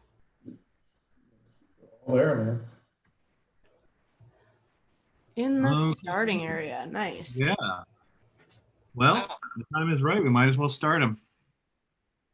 About 3:02, lookout rowing. If you could please at this time, build a racing cadence and advance to the start line. Looking good, looking speedy. Thank you, ladies. Bow number 303, Tulsa Rowing Club. You may begin.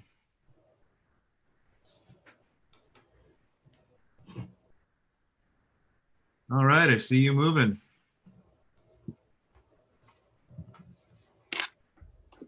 Nice. Bow number 304, Chinook Rowing Club. You may advance to the start line. In your race, looking good, ladies. Nice and smooth. OKC Riversport, about 305 on the paddle now. Thank you, ladies.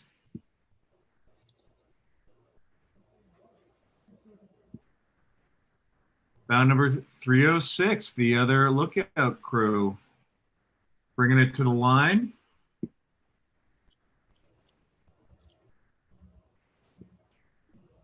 Bow number 307, Notre Dame. You may advance on the starting line.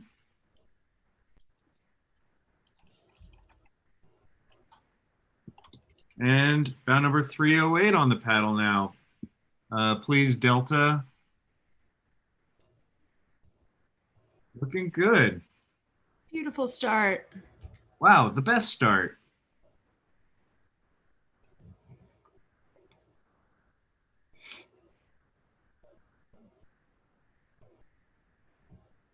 Everybody's getting this figured out.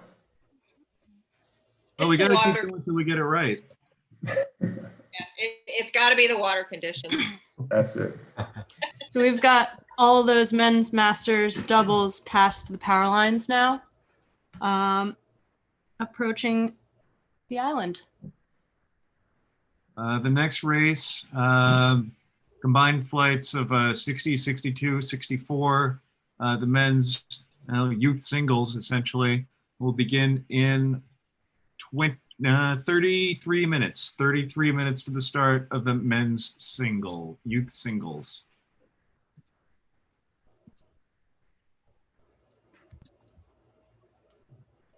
Hey, Mike, you want to run the Chattanooga and Sidious remix here? Yeah, let's do that. Didn't know if you were going to be on another Zoom room.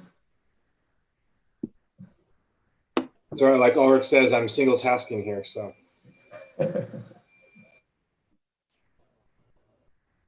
Well, you're queuing that up, but just a weather check here. It's 72 degrees, partly sunny in Chattanooga, and only 5 miles an hour wind. We don't ever get conditions like that when we actually race. I'm telling you. We need to package this and save it.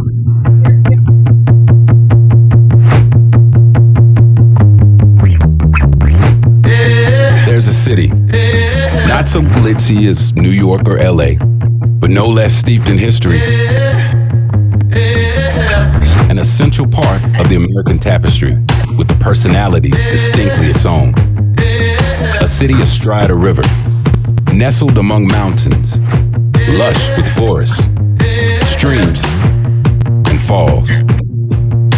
There's a city at the center of invention and industry, bursting with vitality, incandescent with innovation, celebrated in song, chronicled in history, noted for its first, foremost, and only made here's. There's a city, a getaway from it all for adventurous spirits, kaleidoscopic with options, so much to see, do, and savor, adorned with public art, abounding with cuisine and culture, known for crafted and curated and absolutely authentic. There is a city, honest as heck, known for grit and gumption, aggressively welcoming, with a one-of-the-family kind of attitude, where pretension is checked at the door, authenticity decorates the room, and hospitality sets the table, but never oversteps. There is a city we call home, a city we love and love to share, a city called Chattanooga.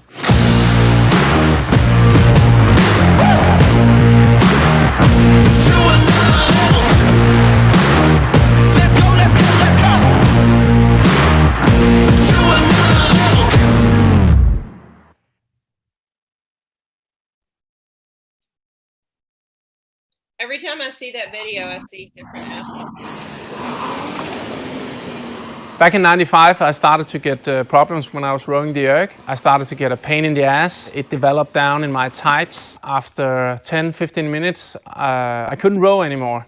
I found out that there were a lot of other people who had the same problems, and nobody really found a good solution. We took this seat and put it in production. A lot of people with the same problems tried it out, and we adjusted and tried it out and adjusted, and I think we end up with a pretty good model. The concept of the seat is that it's higher here in the middle, so it takes off the weight of the sitting bones. Now we are able to spread out the weight. The oxygen is able to come through with the muscles that are very close to the sitting bones. What we also found out is that the holes, they shouldn't be round. When you sit on it the first time, it may feel a little bit strange, but as a new running shoes, you have to get used to it. So if you have the problems with conventional seats, this will help you on the long run, but you have to, of course, get used to it.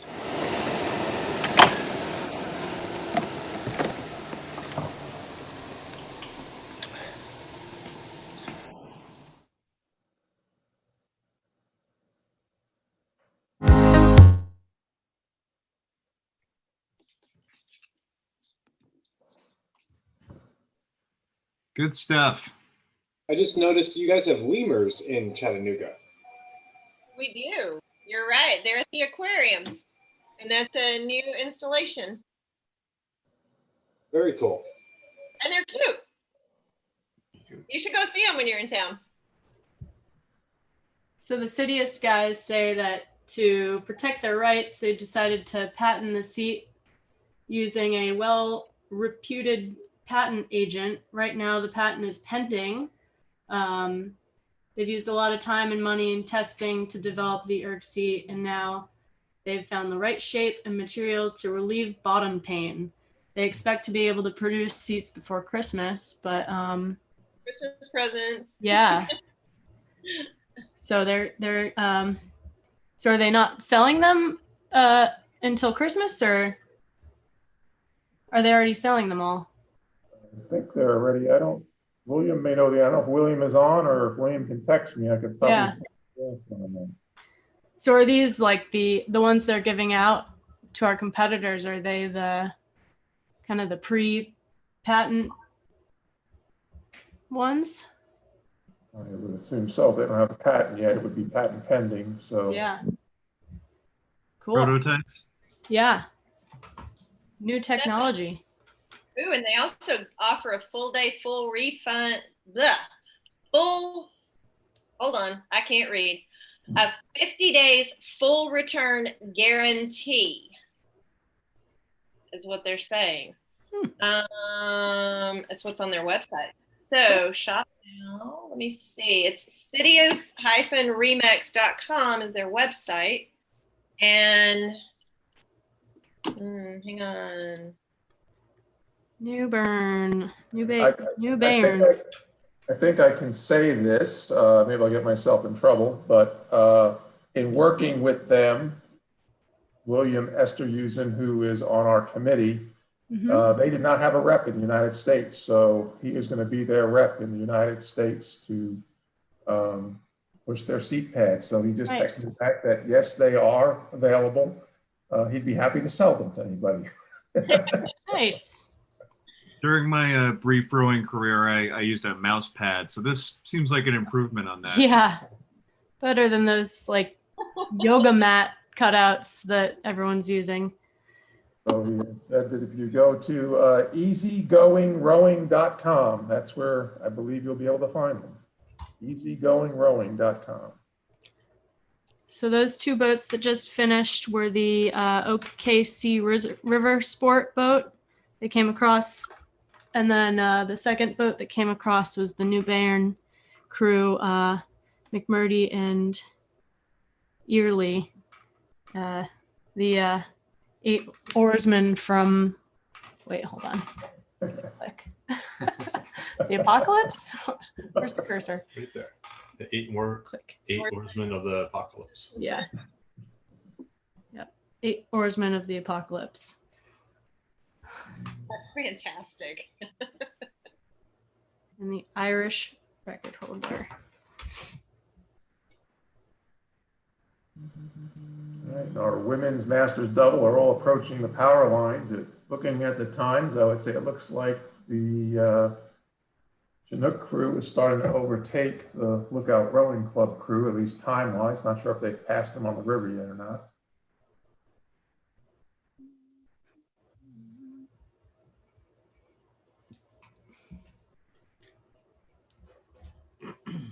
I'm looking at these Sidious seat pads and wondering if they'll work in my kayak. I have to talk to William about that. Maybe go my office chair. Yeah, there you go.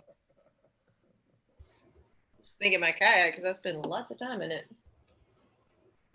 But yeah, office chair because you spend lots of time in that. Heck yeah, William, let's talk.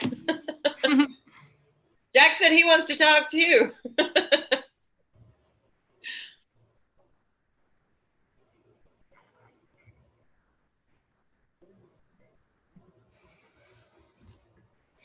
The Chinook crew is looking mighty fast. Yep. Going over the power lines.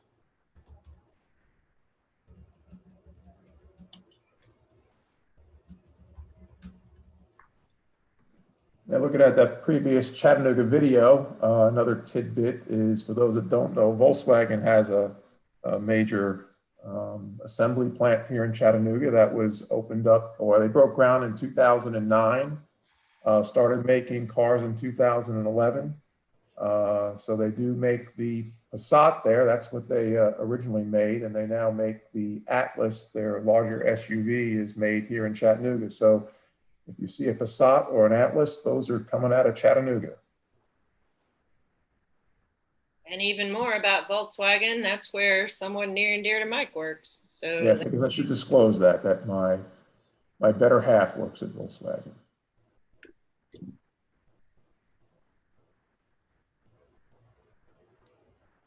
We're in the process of building, or are in the process of getting ready to build an electric car as well.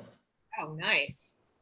And I think they're doing the battery plant, so they're going to do both of those facets of the car here in Chattanooga.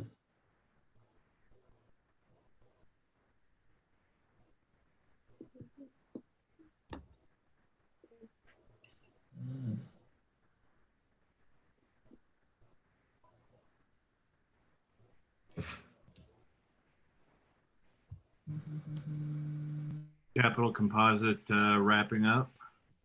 Mm-hmm.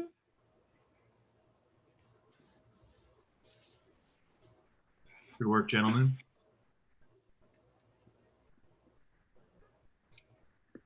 We just had our last women's masters double past the power lines, the Delta Sculling Center.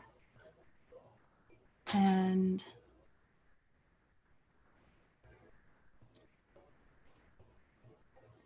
that's Beverly Klunk and Rebecca Abreu from Stockton, California.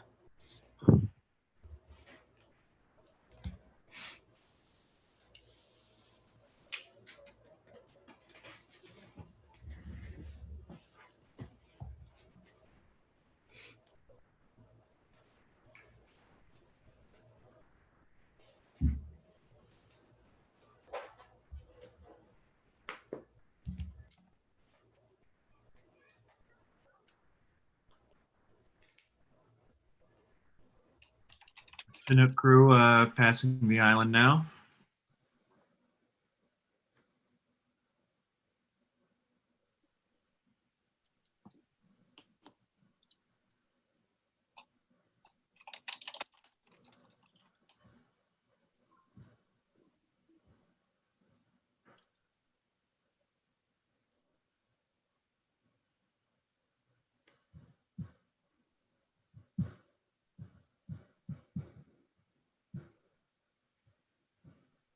So I know we mentioned earlier Approach Clothing and how I bought one of their fuzzy pullovers last year because it was so cold, and they are our official clothing vendor for merchandising vendor for the Head of the Hooch.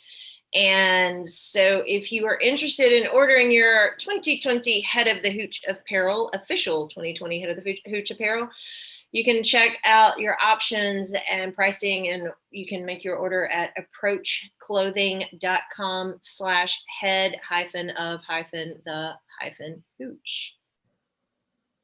And there's also a link off of the Hooch website, the headofthehooch.org.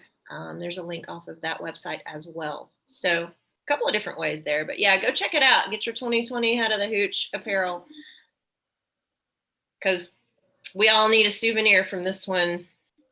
We all deserve something special for being here. It's definitely and kudos. Pardon? Definitely one to remember. Definitely one to remember. And again, kudos to Here Now and the Hooch Organizing Committee for just all the time spent making this happen. And Chattanooga Sports too, because they had a huge hand in it as well. So thanks to everyone for putting this together, bringing it to life. Kind of related to that, we've got a small team working behind the scenes to solve issues that come up, as they inevitably do, with people's times, losing connections, all kinds of registration problems. So Caitlin, Hody, Kendall, Brian, Bobby, Robbie. I mean, they're the real heroes today. Without them, we would have been dead in the water hours ago. So thanks everybody on the Here Now support team. Huge team effort from everybody, and I mean the athletes are doing a phenomenal job of being in the starting area and ready to roll. And I just think everybody's, y'all, this is big, this is impressive, and this is huge. So I think everyone who's got a hand in this deserves to be proud of themselves and of the communal effort.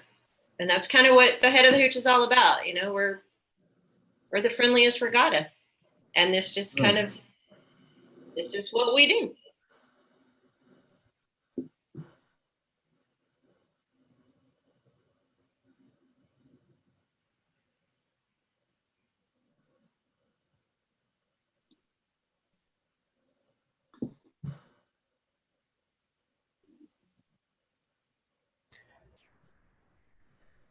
Hey, Jack, if you want, I can keep track of some of the numbers that start for the next event. I know there's a lot of boats. I could just kind of cross off the ones that have started. If you can't see it, I don't know if you've got a view that you can see who's started and who hasn't yet. I'm looking at the referee app. Okay, cool. Thank you. Yep.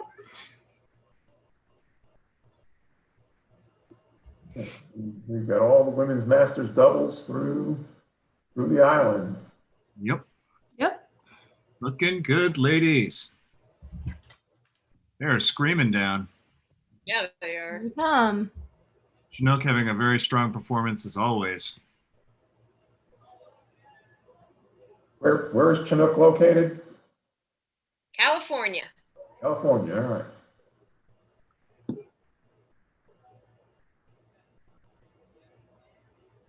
Who's got the exact on that one? Millington, Maryland. Is that not right? I think they're kind of a distributed team. Yeah. Hang on. Because Chinook is a type of salmon that's out west. I don't know if it'd be Maryland. Chinook Performance Racing, nope. Chinook Rowing Club. Nope. Hold on. Chinook Rowing Club. Hold on. Hold, please. This one says Millington, Maryland. I don't know. You know what? I bet I am wrong because I was looking at the wrong. No, I was looking at Chinook Performance Racing. Oh, I was wrong. Who's crossing now? That is Chinook. Adjusted 1844.0. Good job, ladies. Oh. Good race. These are some Canadians, is what it says on their Facebook page. Chinook Rowing Club, Stafford Lake, Lethbridge, Alberta. That would make sense. That would make sense. I don't have a first name for them, but it's R. Cunningham and C. Cunningham Racing. Hold on, where's my bow number? Bound number 304.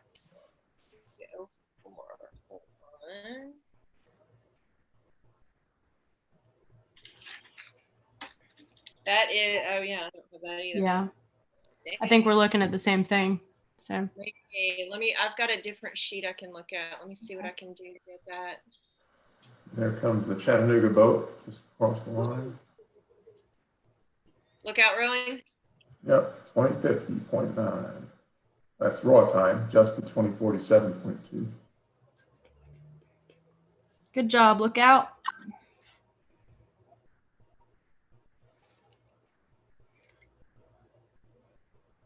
And that is on their home turf.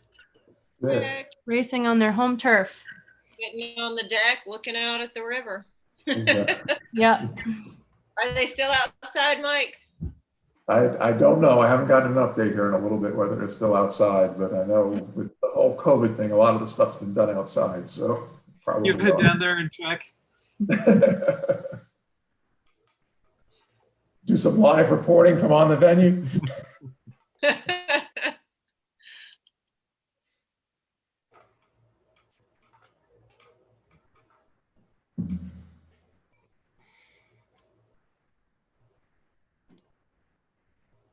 Okay, see reverse board coming in.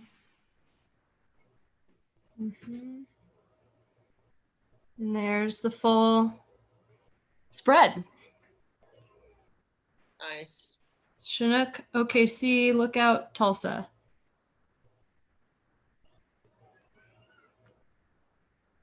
Grab the view before this one, Kendall, maybe the one coming off of the Market Street Bridge. There we go. Last three crews should be coming under there. Guessing that could be the Lookout boat. Miss Elliott and Nolan. They have their work cut out for them with some of the handicaps they're going up against. Yeah. Good race, ladies.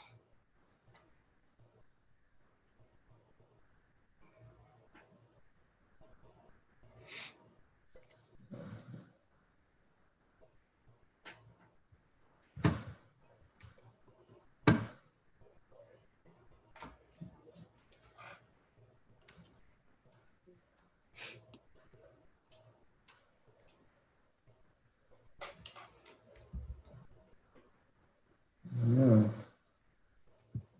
We're gonna have the course cleared for the youth singles. Mm-hmm. Hey, we don't have to worry about winds or water conditions with them this year, so that's a plus. Yeah. They will 100% be safe. That women's youth double still on the course, or did we have a connection issue with them? I'm not sure. About 290. Yeah, I'm seeing that. The Y Quad Cities double. I'm guessing it'd be a connection thing. Yeah. Had a pretty awesome time through the island. They were fastest split through the island. Yeah. So.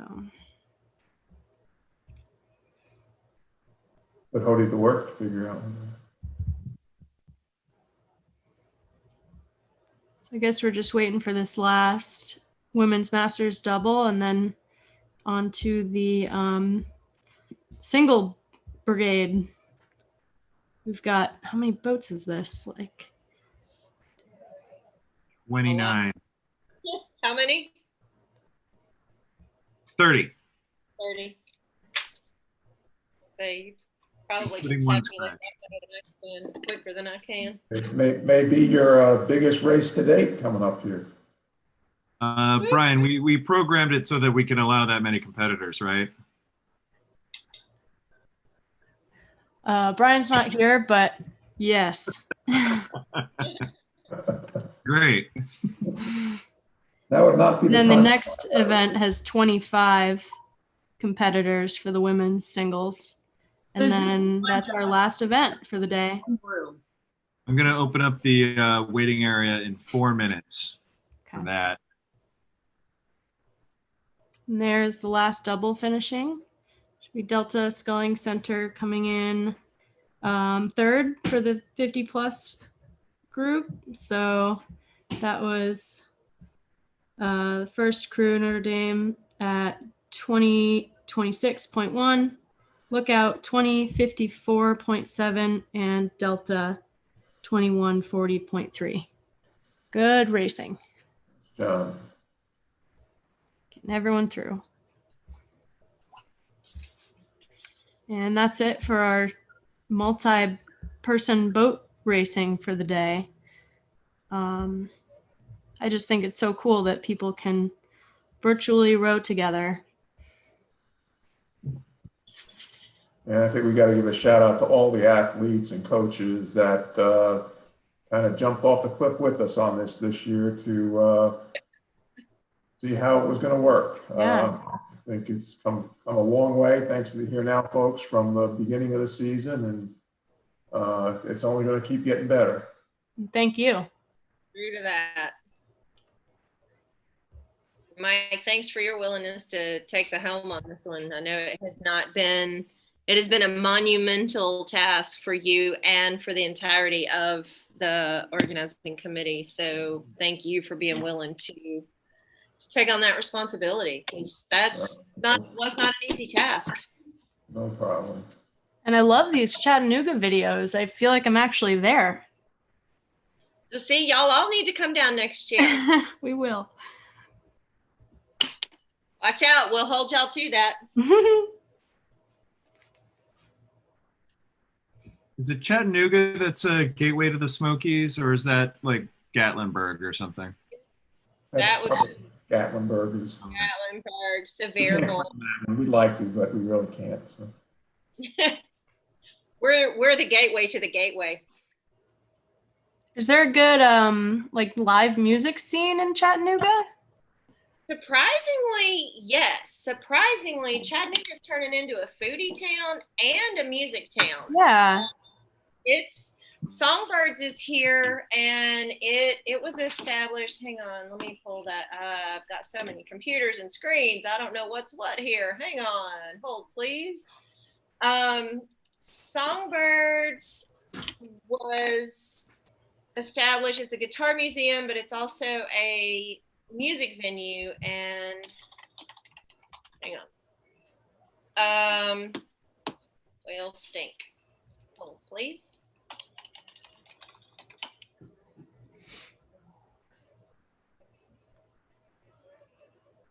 Guitar Museum Concert Hall is what it is.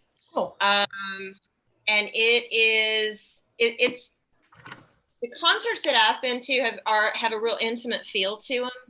And it's pretty special. And then we've got all sorts of venues tucked away, just kind of back in corners and in alleyways, and it's neat. There's just so much music and so much history here. We do have a bluegrass festival. Love it. It's just, yeah, definite music scene, definite food scene, definite outdoors scene. Anything outdoors you want to do is here. And working on the microbrewery scene, we're getting a few more. Yes. Cool. Yes. Yes. What Mike said. I'm not a beer drinker. It's not on my radar, but you 100% correct. What are there, like 20 microbreweries in town or something, Mike? I'm not even sure. They've popped up. That's a lot. Quicker than I can keep up with them lately. So. Right. That's how the restaurants are too. I'm surprised you didn't just see Jack bolt from the screen on his way down to Chattanooga. I enjoy a cold one as much as the next guy. I know, but you also enjoy when you haven't had before. That's the match. You enjoy trying new things. It's true. Chattanooga does have, notorious for, I don't know, Chattanooga does have the first distillery in Tennessee since Prohibition. The first legal distillery in Tennessee since Prohibition. That's the Chattanooga whiskey. And they've got a tasting room and everything you can go down to. And that was in the Chattanooga whiskey bottles were in the Chattanooga video. So it's kind of fun. But it's, lots of neat stuff. Just lots. You can't do it all in a weekend. You just can't.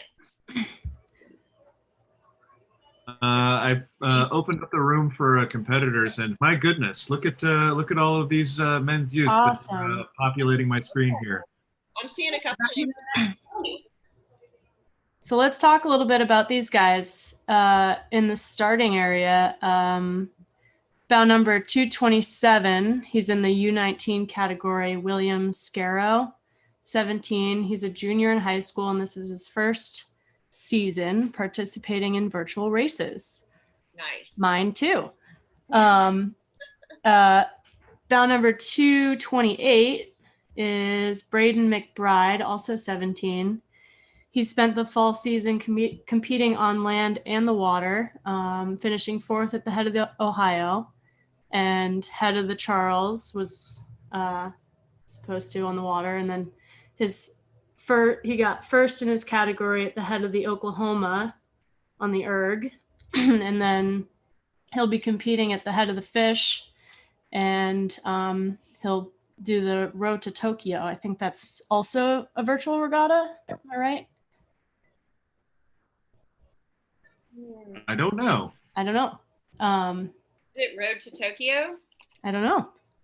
And then one last little tidbit is in the U19, James Patterson is 18. He's a senior at La Salette Boys Academy in Georgetown, Illinois. Jim is a multi-sport athlete who just finished up cross-country season, where he helped the team take first place at the North Vermilion Invitational. Currently a member of the varsity basketball team, Jim will transition to rugby in the spring. Oh, wow. But for now, he's rowing with us. The Road to Tokyo is a qualification. World Athletics launches Road to Tokyo, which is a qualification tracking tool for the Olympics. Nice. Searchable by discipline, country, and qualification status. The tool will provide a real-time view of each event over the course of the Tokyo 2020 qualification period, which ends on 29 June of 2021. So he's on an Olympic track. Beautiful. So that's Braden McBride. He's rowing out of Ann Arbor, Michigan. Nice. Oh. Thank you. And I guess we got 2 more minutes or 1 more minute to talk about these guys. We got a bunch of Chattanooga rowing club. There's Sarasota crew, Asheville Youth. We've got Virginia Tech, Cal Maritime, Murray State. Sorry, I'm looking at the previous event. Ones from Chattanooga, are they the Chattanooga Youth? Is that the junior? Chattanooga rowing. Chattanooga rowing. Okay. Yeah. And then Y Quad Cities. Mm-hmm. Bedford, New Hampshire. Nice. Greenwich, Connecticut. Wayland Weston, Mass. My high school rivals. Oh, wow. I rode for Bromfield in high school and University of Rhode Island in college. Well, the big hand says that it's time to rock and roll. Let's get these boys off. Official regatta time, 4:35 Eastern. Bow 312, Mr. Wagger, if you could please this time, build to full racing cadence and advance to the start line. You'll begin the starting sequence of event number 60, 62, and 64 to be run concurrently. The men's youth singles, about 313, Mr. Robinson, if you could. Bring it to the line. Thank you. Looking good. About 314. Mr. Ramaju. Thank you. Bringing it to the line. About 315. Mr. Alsept from Chattanooga on your own home course. If you could begin your racing startup sequence. Mr. Alsept, if you're ready. On the paddle now, Mr. Alsept. Well, perhaps you're not ready. We'll let about 316 behind you go. Mr. Ho from Cal Maritime, if you're ready, you may begin.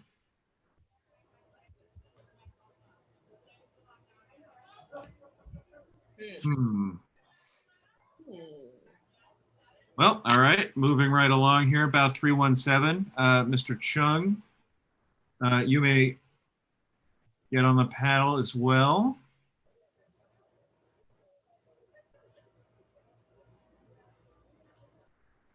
All righty. About 318, Mr. Gibson, you may begin. Thank you, Mr. Gibson. Right. See you moving. Yep. We still have a few ghosts. A few, not many. Okay. About 319, Mr. Peterson, you may row.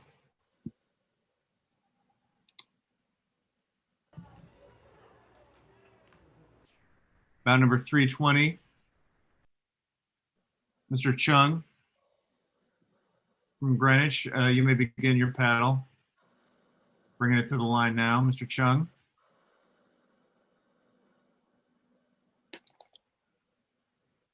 About 321, Mr. Townley, if you're ready.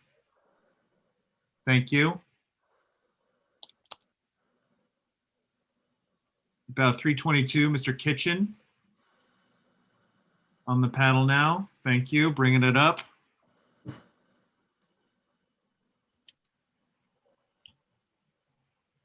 Mr. Matthews on the paddle now. Thank you.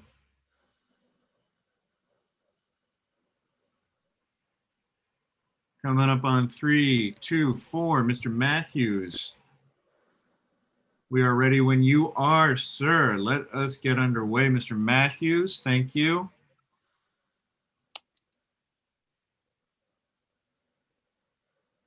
About 325, Mr. Scarlett. I see you advancing. Thank you. About 326, Mr. Owensby. Bringing it to the line. 327, Mr. Scala from Chattanooga. You may begin your paddle, building to full racing cadence by the time you hit that start line. Bow number 328, Mr. Schultz. I see you moving up. Thank you, sir. Bow number 329, Mr. Kaywood. Thank you. Bow 330 is a scratch. So 331, Mr. Gifford. You may bring it to the line now at your pleasure.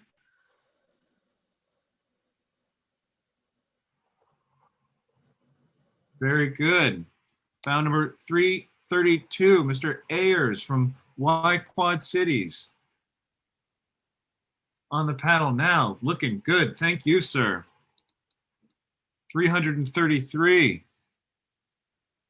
Mr. Chowdhury from Murray State. You may bring it up now, sir. Thank you.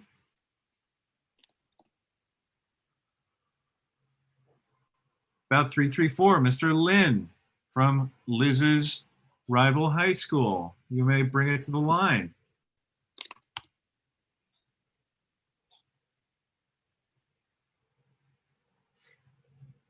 Bow number 335, Mr. Krasija from Y Quad Cities on the paddle now.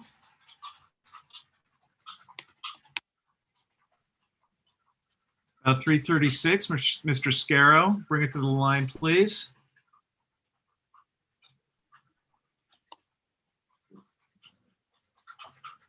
Mr. McBride, you may begin your racing procedures. Building to full racing cadence. Bring it to the line, sir.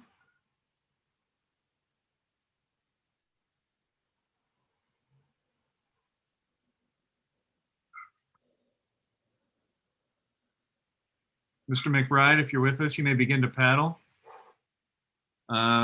Moving along. Bow number 338, Mr. Mueller, you may row. I see you moving. Thank you, sir. Bow number 339, Mr. Wakefield. On the paddle now, Mr. Wakefield.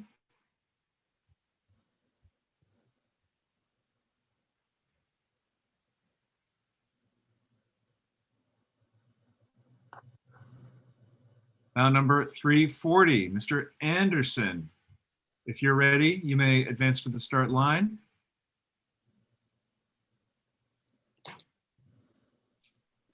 Bow number 342, Mr. Shabanian, you may row.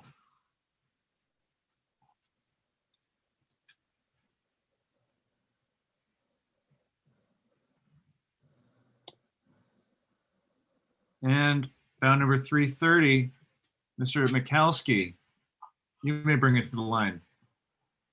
Scratch.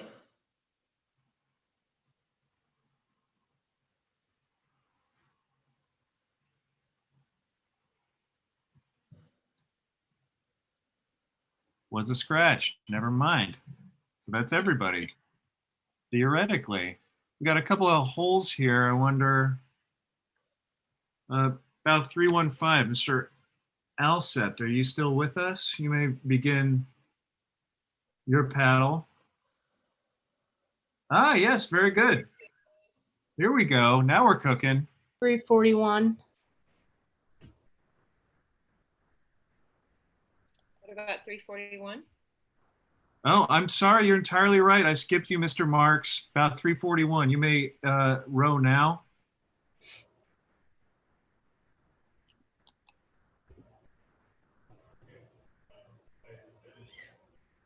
If you're ready.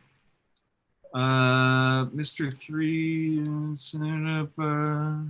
Mr. Ho, if you're ready and with us, you may advance to the start line. If you're on the paddle now, please.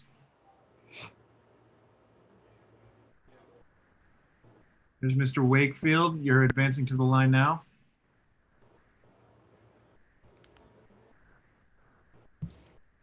.341's having issues. His meters aren't moving. He's 341 meters to the start.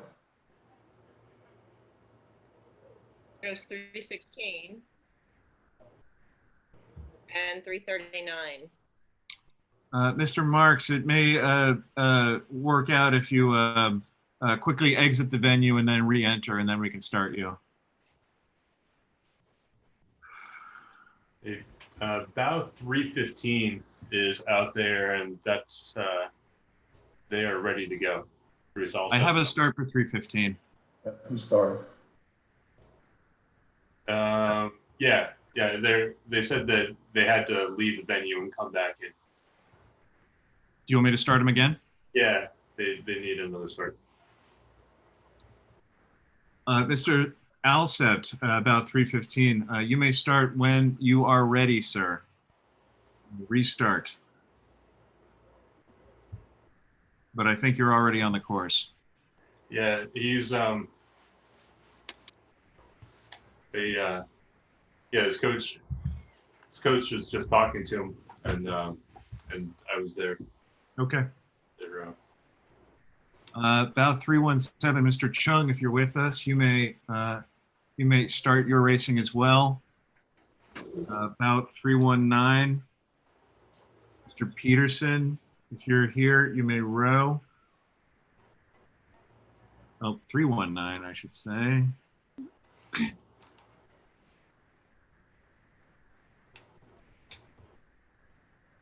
About number 320. Mr. Chung, if you're here, although I don't see you.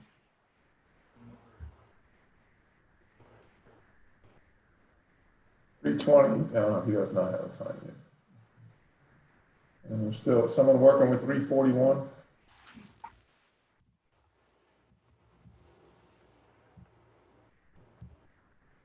About 330 was, yet again, it was a scratch. Third time I've done that. 341, Mr. Marks, if you're with us, you may begin your paddle now, building the full racing cadence. Yes, I see you moving. Excellent. I'm glad that worked. Excellent.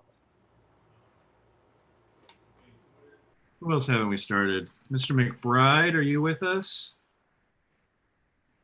You may get on the paddle.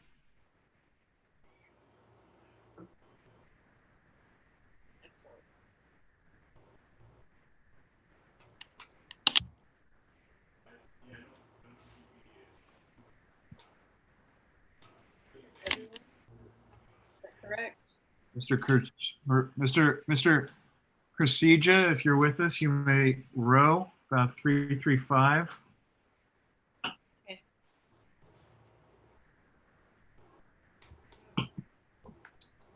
Thank you, Mr. Marks, for your patience. You're on the course. Have a good race, sir. Woohoo! Hey, 333, if you see the note, his phone froze, he's logging in and he'll need a restart.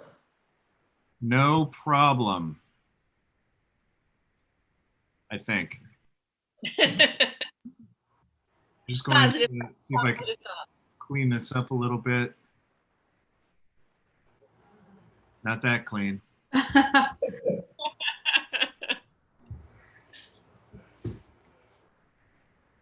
Thank you, Mr. Marks. Focus on rowing, my friend. Let's get you to the finish line. Woohoo!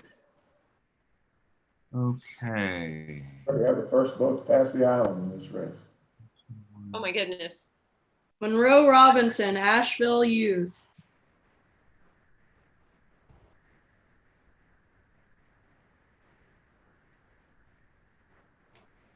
Let's see.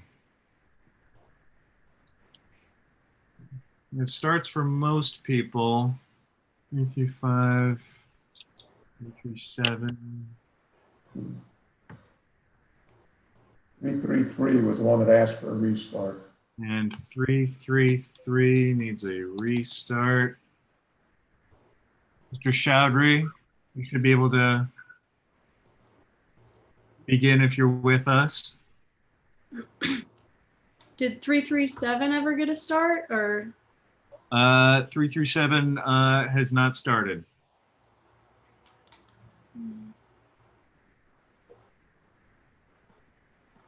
This might be everybody.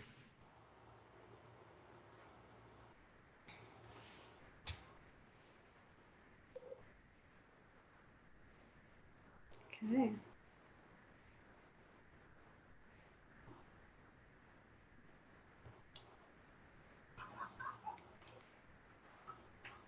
We've got two U17 singles going through the island, both Y Quad Cities crews. They are 3 seconds apart. Passing veterans. Working it out. We get a veterans view. Heck yeah, thank you. Could be rowing right next to each other. Holy moly, look at that. Wow, y'all. So fast, love them coming down.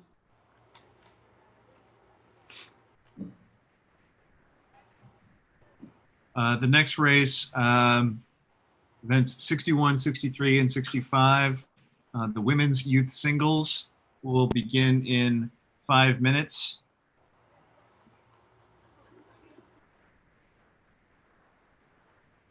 Five minutes to the start of the women's club singles.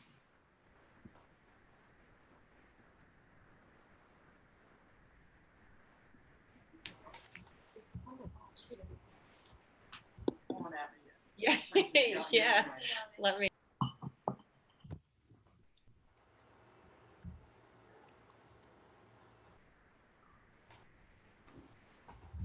Okay, Mr. Weaver, give me 1 second.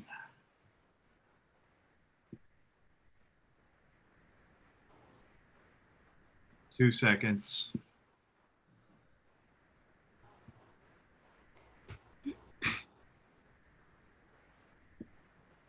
Okay. So in the women's event, we've got Isadora from Kingston, Ontario. She just turned 16. She loves to spend her birthday on the water, or this year on the erg. So she is bow number 266 in the U17 women's single. Mr. Chowdhury, you may get on the paddle and advance to the start line at this time. 333, if you're ready, you may go. You may row.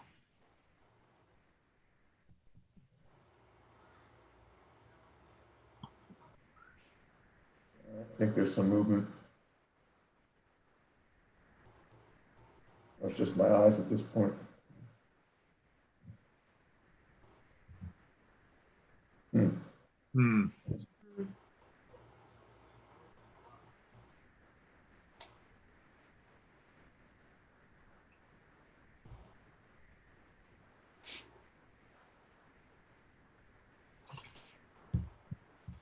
Two Chattanooga crews crossing the island, 0.5 seconds difference in time. Hayden Gibson and Hayden Matthews, bow numbers 318 and 323. scary close.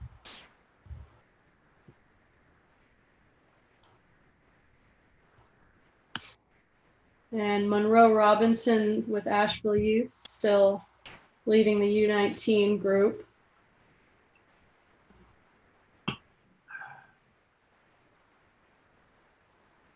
Jack, who were you wanting to hop into the support room? About 333, Mr. Schroeder is having some issues. Okay. Did he receive that, or do we need to reach out to him personally? It's in the chat.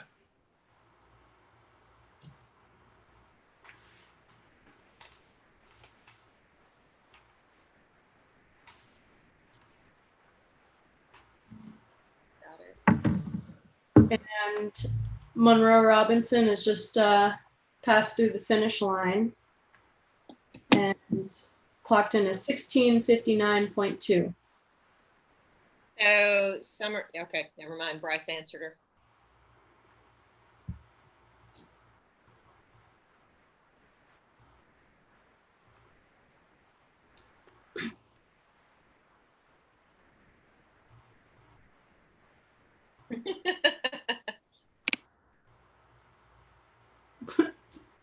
Should be there.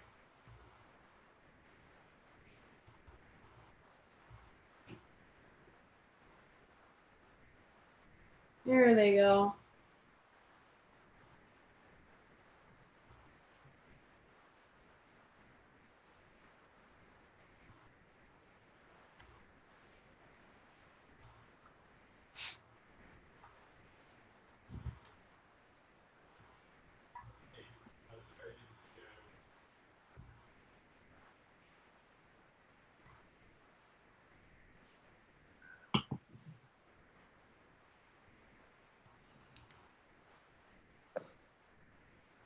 We'll be getting underway with the women's youth singles in just a moment here.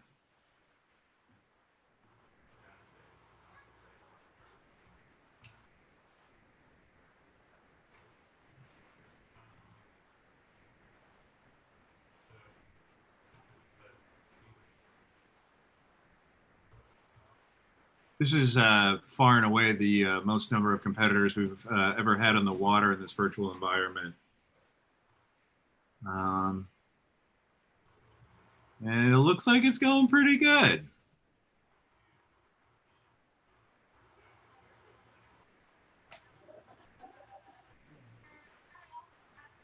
And with that, I think it's about time to get the women's youth singles underway.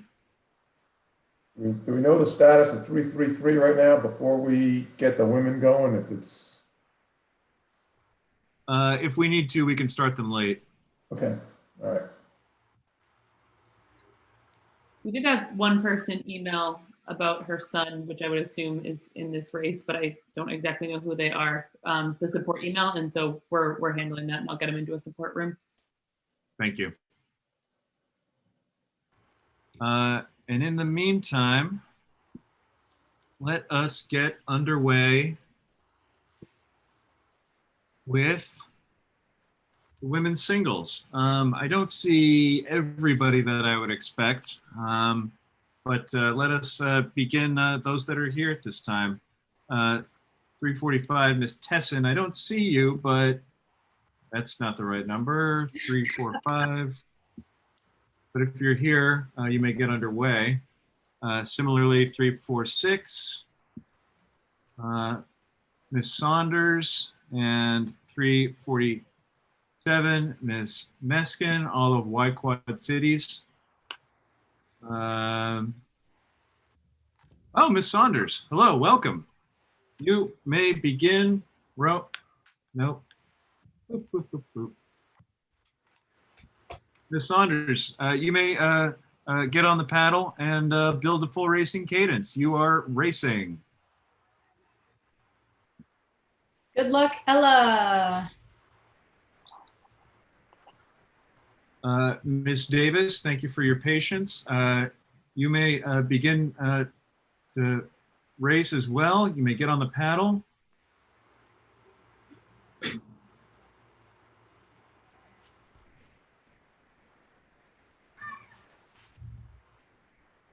see Miss Bonastia has joined us as well. You may start.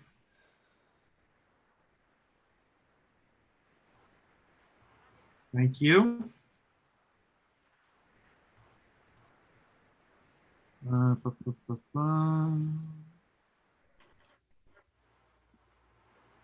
see, about 350 is a scratch, so about 351.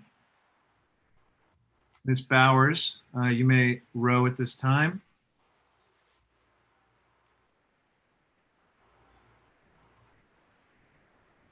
And then about 352, Miss Dempsey, if you're ready, you may bring it to the line at your pleasure.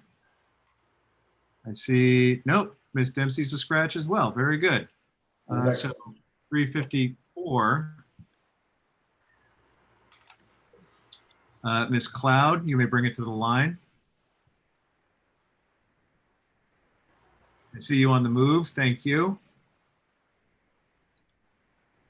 About 355, Miss Stacy, bring it to the line now.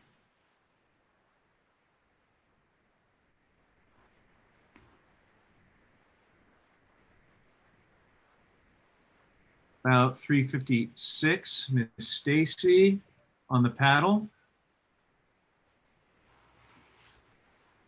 About 357 is a scratch, so about 358. Miss McDowell, you may row.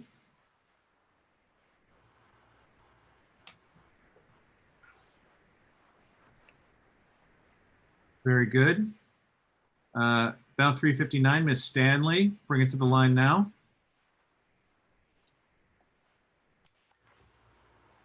About number 360, Miss Corbett Brown, build to full pressure now, bring it to the starting line. About 361, Miss DeWitt, you may start.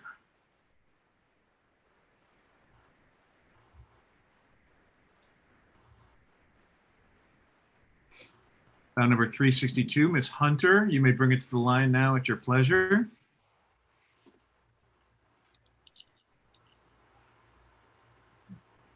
Miss Merrill on the paddle now, building to full racing cadence. Miss Webb, you may bring it to the line now. About 365, Miss Stetler, you may row. I see you moving, thank you. About 366, Miss Reardon on the paddle now.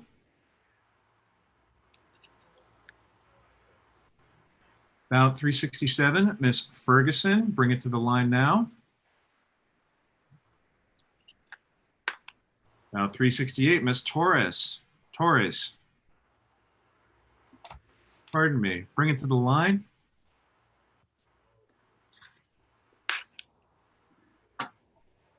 About 369, Miss Ross. Build to full pressure now. About 370, Miss Brewer. If you're here and with us and ready to row, please bring it to the line.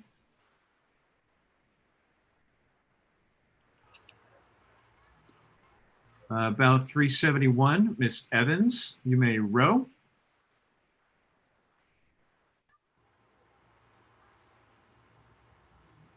About 372, Miss Ursen, you may begin your build here.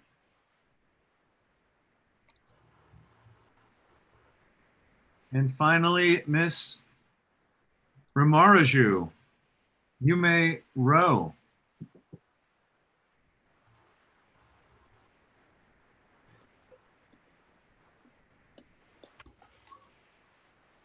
I see some of our earlier crew competitors have joined us at this time. So about 345, Miss Tesson, if you're ready, you may row at this time.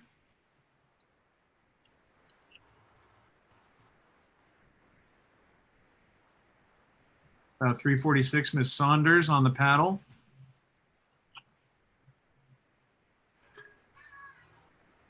Oh, you already went. Very good. Started a while back. Excellent. That's what we like. Okay.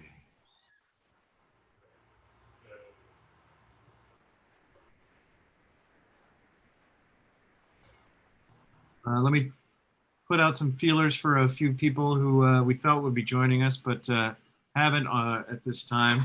About 3:51, Ms. Bowers, I believe I see you in the starting chute. Oh, and you're off. Thank you for your patience there. Looking good.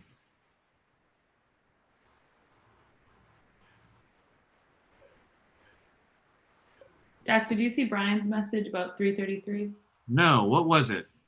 3:33 is from the previous event, having some technical issues, but ready to race now if you can reopen the start after the girls. I would be happy to. I think that would be fantastic. Give me just a moment.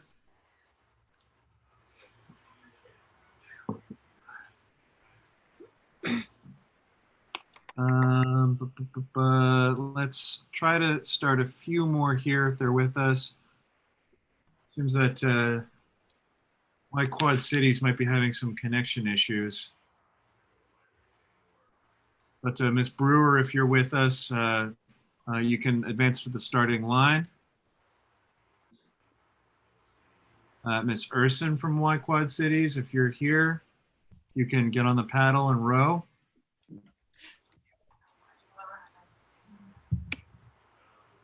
Ms. Ramarju, if you're here on the paddle now.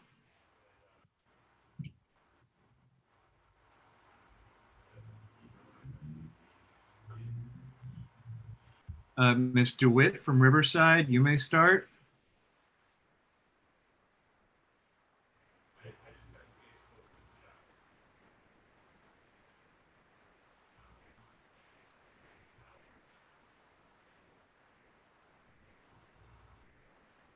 Ms. Tesson, if you're, it looks like you might be with us now. If you're ready, you may get on the paddle.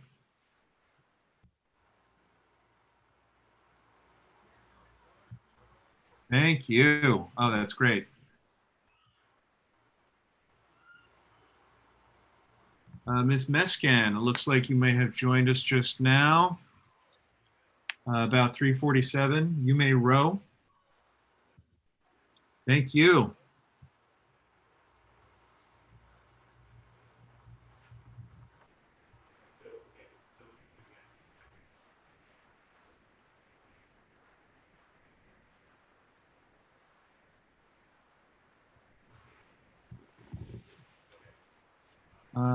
Bu- bu- bu- bu- bu- bu- bu- bu.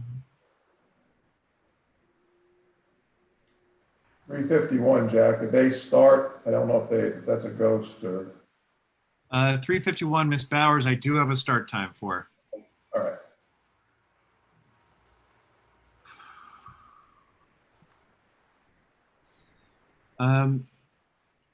Ms. Stetler, I do have a start time for you.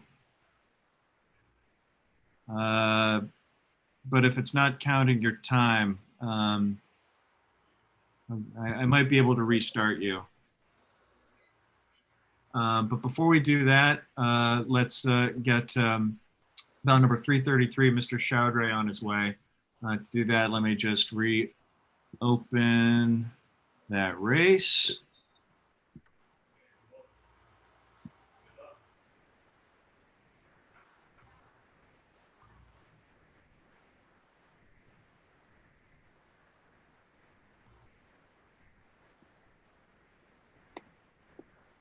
Mr. Chaudry, if you're with us, you may begin when ready.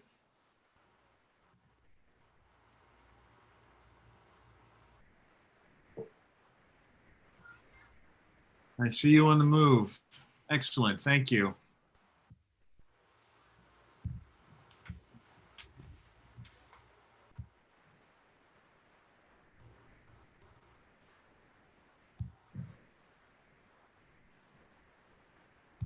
And Ms. Mueller simultaneously. This is great.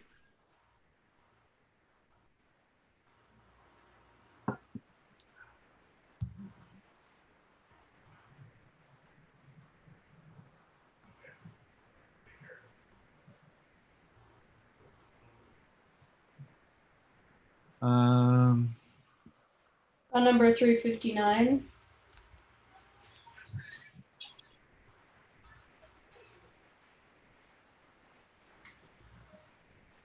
number 359, Miss Stanley, if you're with us, you may row.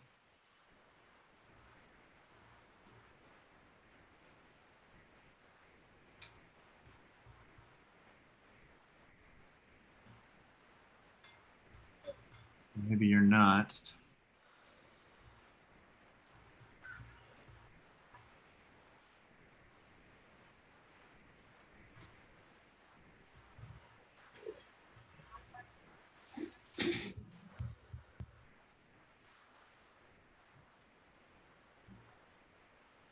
$359 has been designated as a scratch. Excellent. About 337 is also waiting to enter. 337. Yeah, there's an email issue. Oh, Mr. McBride. Is he in the venue right now? I don't. Waiting to enter the start, so I would assume he probably needs a first call. First call is, it's up, it's open. I'll do it again. Last call for races 60, 62, and 64.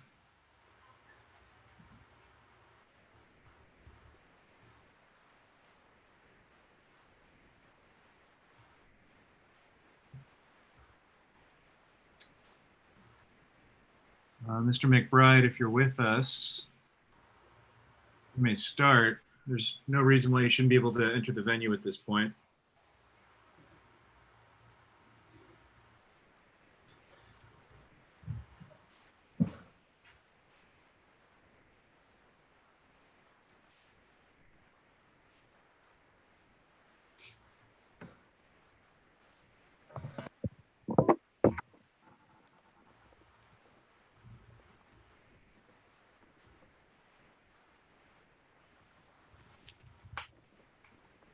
So in the U17 men's singles, Matthew Marks, bound number 341, came in first. He came in a little later, but ended up getting a better time than everyone else so far. So congrats to you, Matthew. Club race is not quite finished yet. I know bound number 333 has just started, so still waiting those results. And so far in the U19, bound number 313, Monroe Robinson still holds the fastest time with 337 on hold. I think he's trying to get into the race, so we'll see if he can make moves on that fleet. Bound number 333 and 337, you should be able to click the race button. It is set to last call for your race.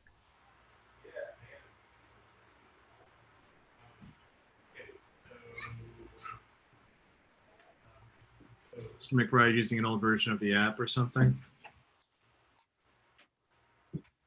And Jack, Mallory Stetler is asking if you can restart her. Stetler, let's see, 365.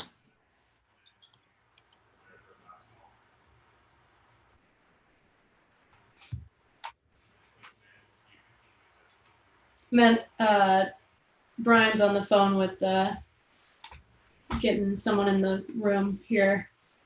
Ms. Stetler, it looks like we are still recording your time. I'm sorry it's not showing up on your screen, but your splits are still coming through. So just keep doing what you're doing if you can hear me.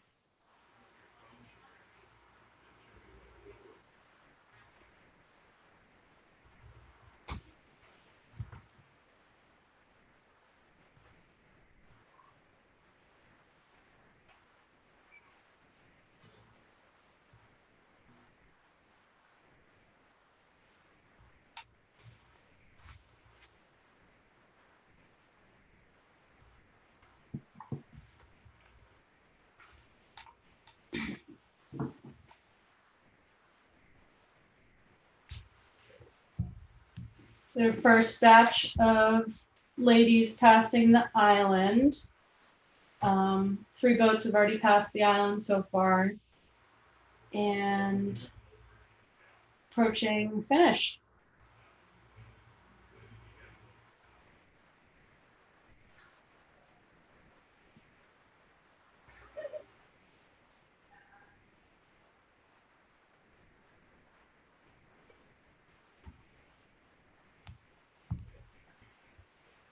They come. And while they're waiting to get closer, I did want to quickly give a shout out to the Hooch committee that's been working on this for months. Sherry Von Saul, Jeff Kish, Ulrich Lemke, Bryce Chung, Chris Lemke, William Esterhusen. Thank all you guys for the tremendous amount of time you put in over the last 3 months plus to get all this together. Well done.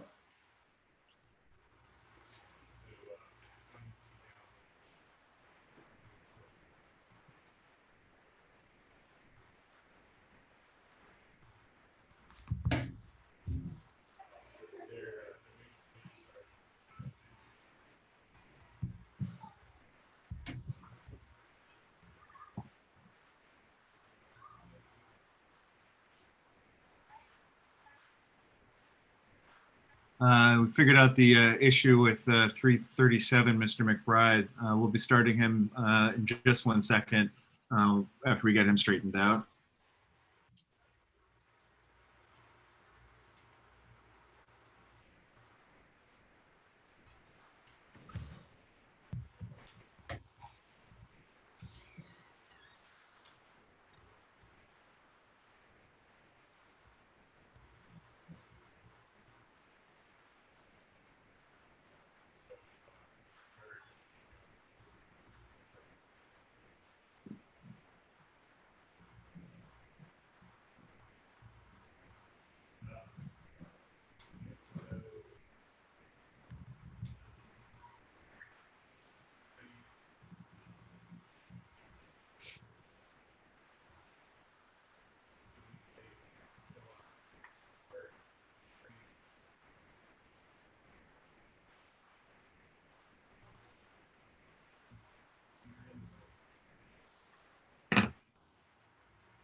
I just love that view right there.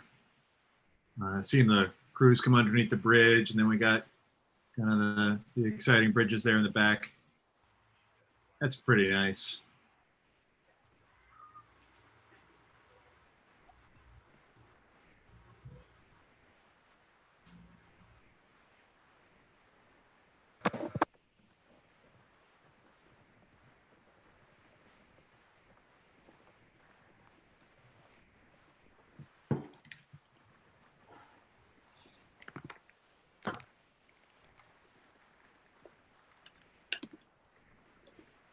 We've got more than half of the ladies in our last event past our last split point.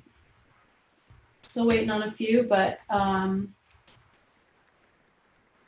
we're getting to the end here.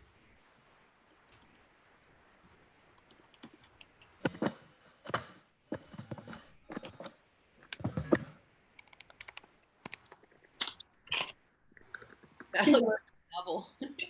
Fighting to the death here. Bitter end. Sprint. Fantastic. The whole day has just been stellar.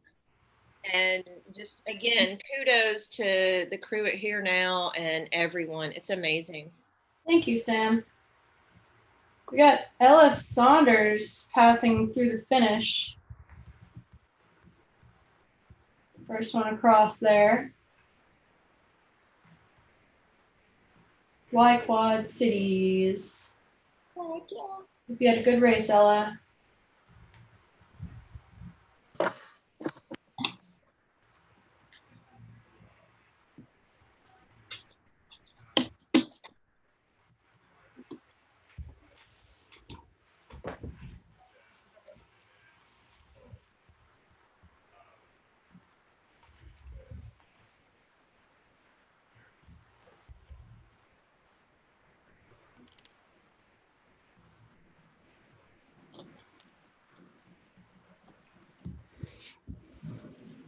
One more boat coming up.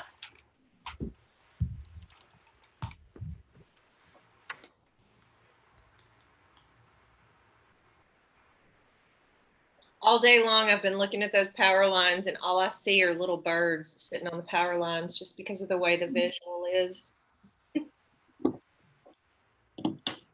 We made those wires pretty thin, maybe too thin. I don't know. It looks, we do have birds sitting on them frequently. So to me, it's kind of cool looking, but other folks may not feel that way. We'll keep it then. Sam said she liked it. I mean, you know, Mike may not though. And he theoretically, Mike looks at it more than I do because he rows out of the boathouse.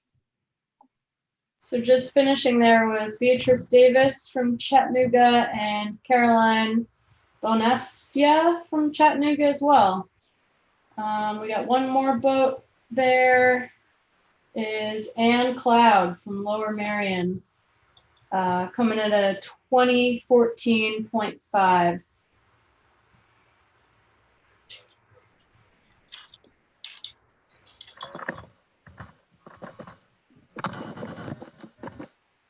Couple strokes for this boat. Go ahead, I'm sorry. Just the last couple strokes here. Cool, there's another one.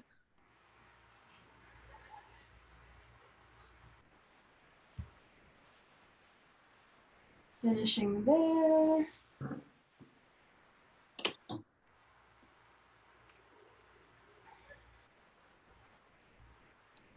That was Laura Corbett Brown from Sarasota. Good job, Laura.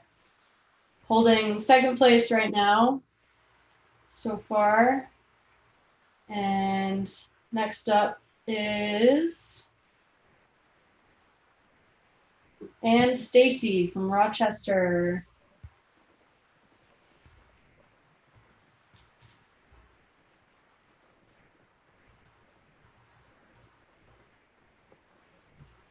So Laura's in the club division where there's two boats, Sarasota, and then the other boat is didn't start.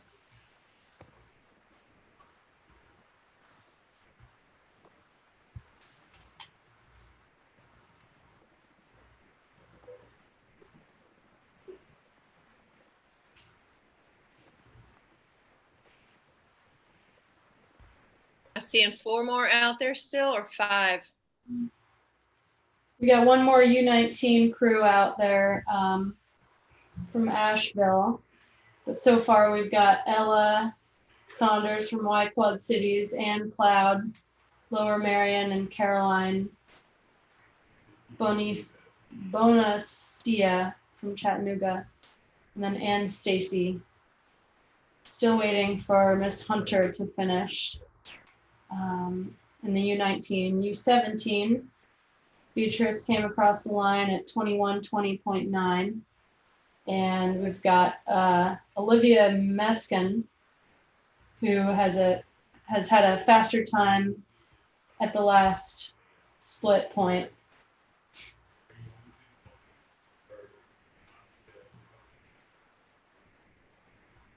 In the U15 cruise, Sage Bowers from Chattanooga is holding first place at the island with 15:09. Lillian McDowell from Chattanooga as well is holding second place at the island, 15:58.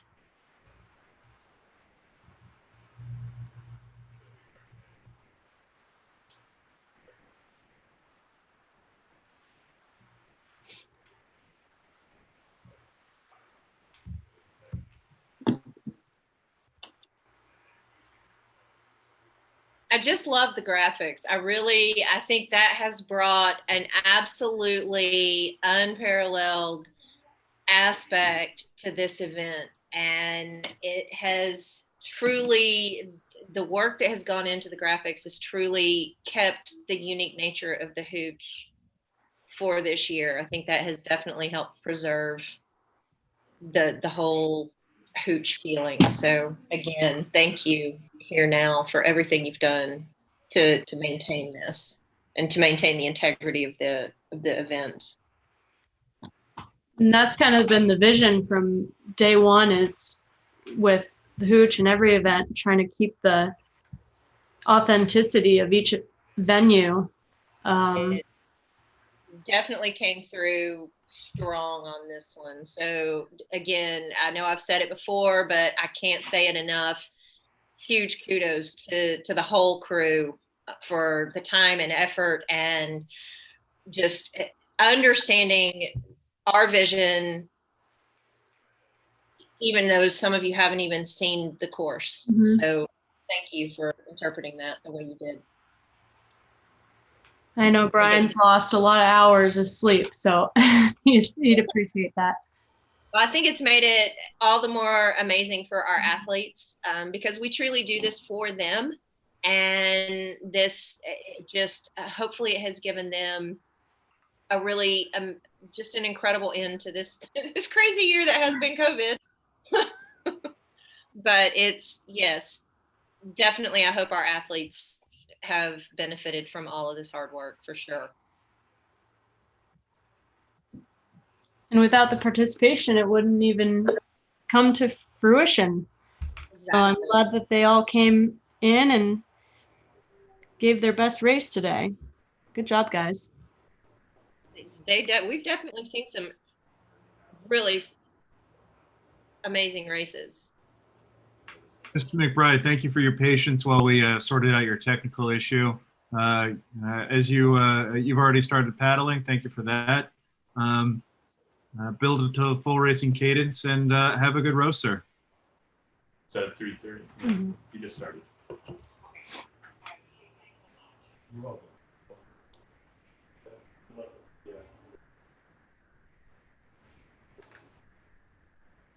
I believe that's everybody we've been working with to try to get starts.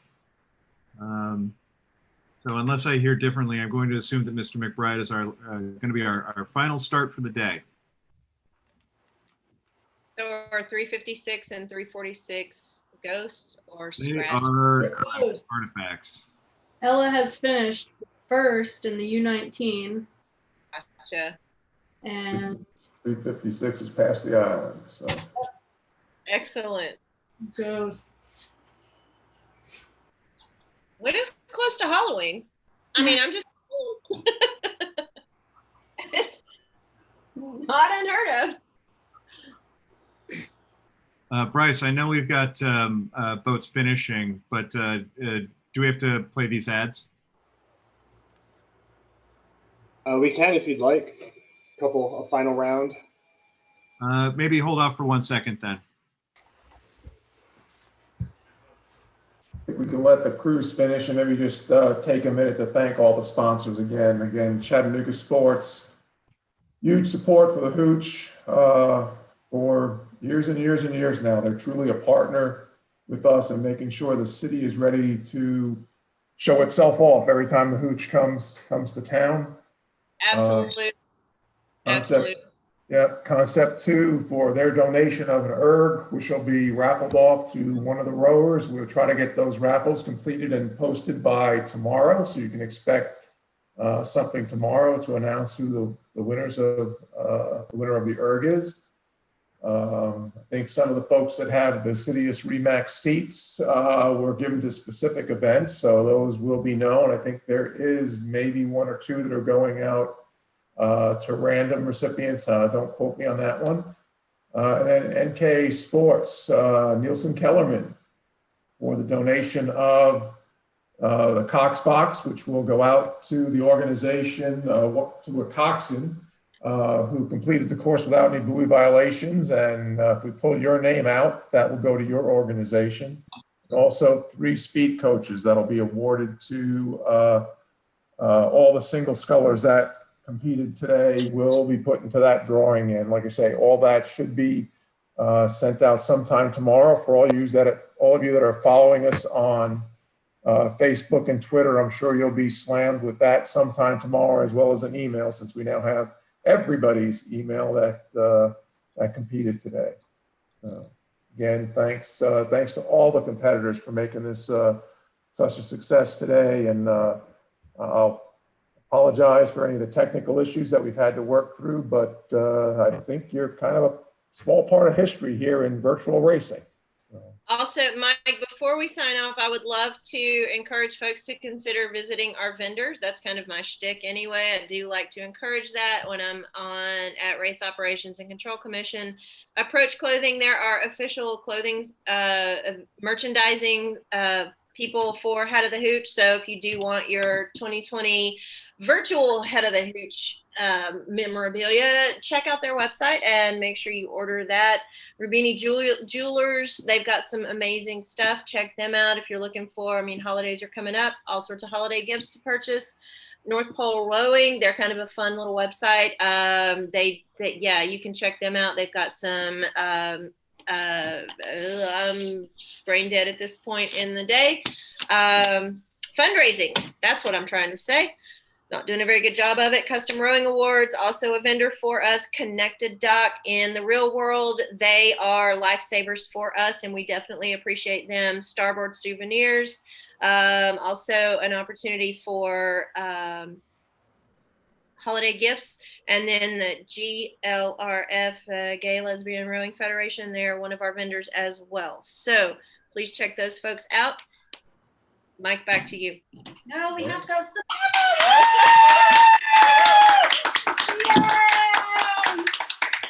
I didn't plan that. Thanks, Sherry. I did not plan that. And Sherry. Woohoo, Sherry. And Luna. And there's Luna. There's who I've been reaching down petting all day. Aw. Thanks, Sherry, for all your organization. It's been huge. I wouldn't be here if it wasn't for her. So you definitely need to thank Sherry and her husband. Spreadsheets are incredible. Good job, guys. So, yeah. We've got 1, 2, 3, 4, 5 competitors still out on the course. One finishing now. Heck yeah, they are rolling up. Okay. That was about 33, Mr. Chowdhury. Had a late start, but a strong finish. He was in the club men's club single. I will say I love that this particular platform affords folks the opportunity to not miss their race despite technical issues. And in the real world, that's not always an option. So I think that's pretty special.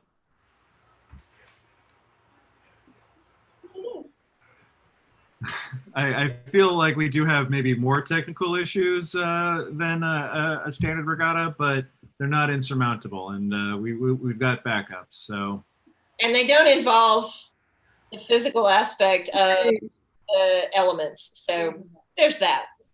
Less injuries, more technical issues. Different technical issues. How's that? Yeah, less injuries for sure. Mike, I know you've got to be relieved about that. Yeah, really. That's definitely less stress from the injury perspective, at least. I hope everybody stayed healthy out there and virtual. Yeah, we don't know, actually. Well, collisions. So it's a good thing. No bobbling at the finish line that we usually see. No flip boats, no flip singles, no white caps, no fog delays. I mean, hey, that right there is a successful race, y'all. No straight pairs, man. That's my heart attack issues when the straight pairs go out.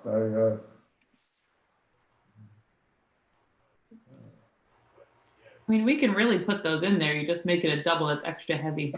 No, we're good. We have enough of that. Real good. You just wait till next year. I would love to be proven wrong, but yeah, I hope next year doesn't try to make up for the lack of white caps this year. Don't jinx us, people. I said I want to be proven wrong. I'm all about being proven wrong. If you can do it, go for it. I would love that. I'm seeing 3, Mr. McBride. Out still, they're just above the power lines. Miss Evans. and Miss Stetler. I think those are the three remaining on the course.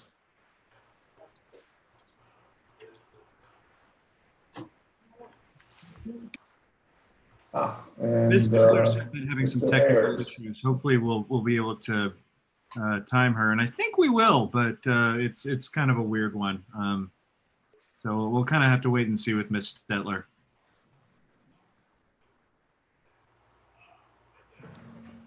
Sam, thanks for jumping in at the, I won't say the last minute, but the last couple of weeks have been kind of crazy as we tried to get the video streaming together. So we appreciate you hanging in there with us through the last couple of weeks to get this straightened out. Of course, my pleasure, always. Thanks for having me. As always, it's an honor to be a part of this event. I rode in it in college way too many years ago, and you know, one of these days I'll be able to get back out on the water again. There we go. In a rowing shell. I'm already on the water in a kayak, but in a rowing shell.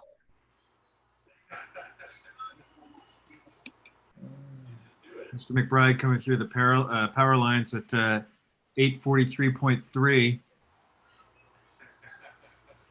Good clip. Put him in the top 10. Second fastest power lines split out of the U19 group.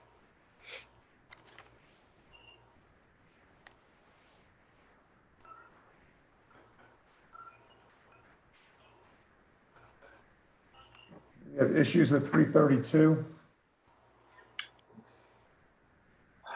U15 men.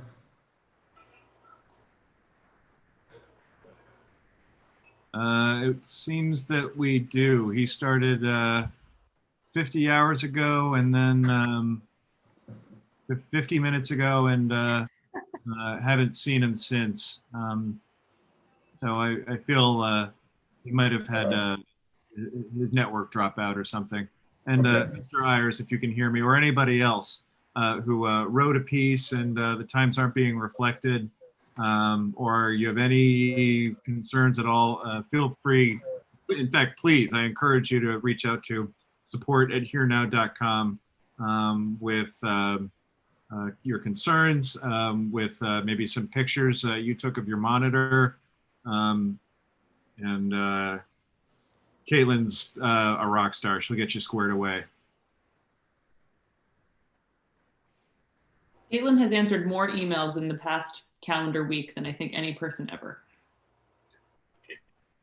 Shocking. Shocking. Don't say that. Don't say that.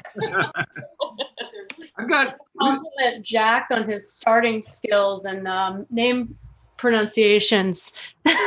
I couldn't even believe I could ever do any close. Yeah, as a teacher, that's a lot. So yeah, definite. He's genetically predisposed to being a good starter. Pardon? I said he's genetically predisposed to being a good starter. The joke there is that me and my dad have started every race at the head of the Charles for the past 20 years. Nice. Yeah, so Jack, you don't have an option but to be a good starter. Very good at I think he's on the YouTube. He'll find out if I do a bad job. I mean, your mom already called you out. Thanks, Mom. Admirable. We can just barely begin to see Mr. McBride approaching the island here. I see the pixels. It's kind of like like at a physical venue where you can see like the blades kind of turning, so you see like a shimmer, kind of like that. I will say I definitely missed seeing all the blades. I've definitely missed that, but next year we will see it next year.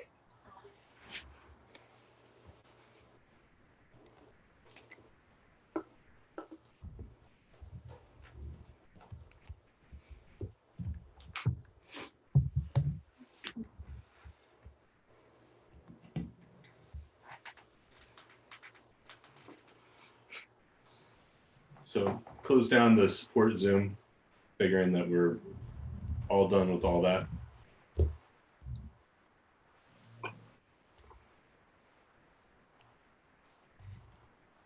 Brian, are you going to enjoy a beverage at the end of this, or are you just going to pass out? I think a I beverage. can say We're already drinking a beer. 100% for each hand. Now, don't embarrass us by not having a beverage. Exactly, Jack. Come on. Did you? That's straight from Sherry. And I'm saying one for each hand. Come on, man. Do it right. Double fisted. This is being recorded. Let's just remember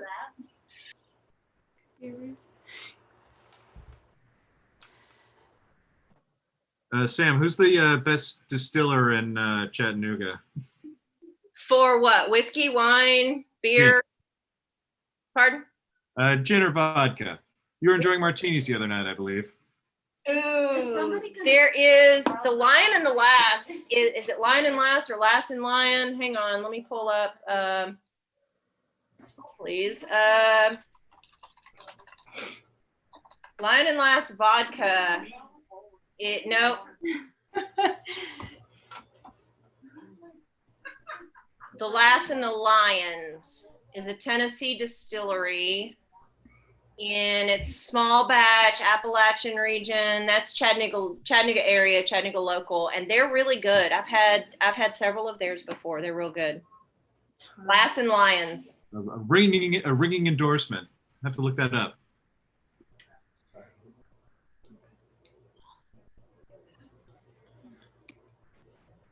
And there's also, like I said, that's in the Chattanooga video, the Chattanooga whiskey. They have a tasting room, a tasting tour you can take. And then it's also, as Mike mentioned, it's turned into kind of a craft beer town, and there's beer tours you can take. So those are fun, but they're also very dangerous. Can you tell Sherry we can see her? Not being sneaky. He said, tell Sherry.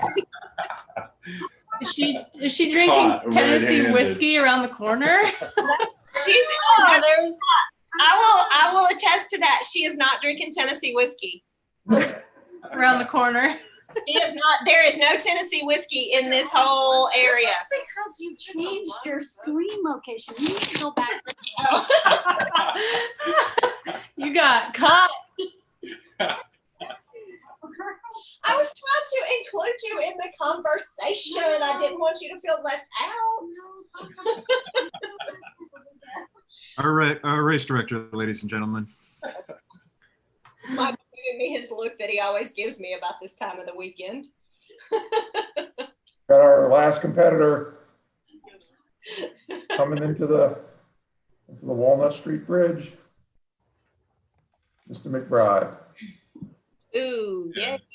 The second fastest time at the island. Mm-hmm. See what he was able to make up here, and got a pretty big gap to close.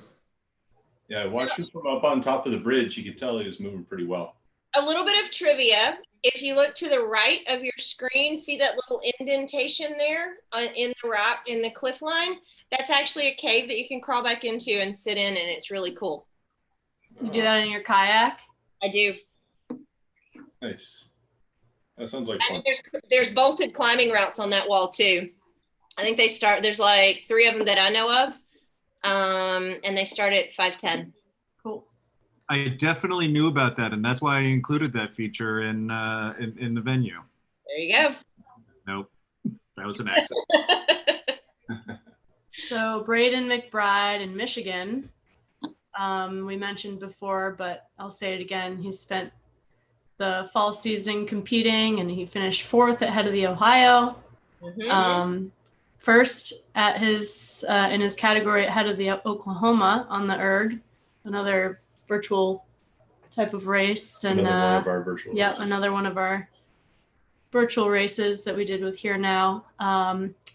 And he is, I don't know if you already did Head of the Fish, but he's competing in the Head of the Fish and doing the Road to Tokyo. Yeah, Head of the Fish was last weekend. Okay.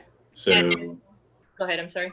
And that was in person? So he registered and filled in his bio Yeah. information before that. And then for those who are just chiming in, the Road to Tokyo is basically the Olympic track for the Tokyo 2021 Olympics. So that's kind of exciting. And coming into the finish now, there he is. Heck yeah. It's second place time for the U19. Excellent. Beautiful job, Braden. Nicely done.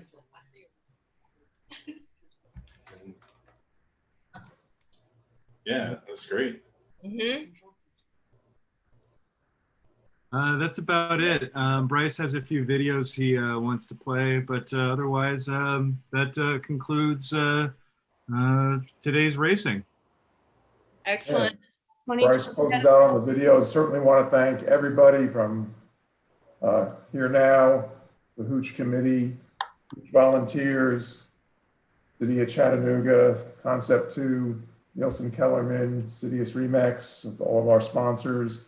Well done, everybody. A lot of work behind the scenes here, and I appreciate what everybody did to pull this off. So here we go. All right, folks, this wraps up our 2020 Head of the Hooch. Thanks so much for joining us, and we wish you safe travels home. And as you log off of your computers, and we look forward to seeing you next year. Is that your microphone? Thanks, guys. Nicely done, everyone. Roll it, Bryce.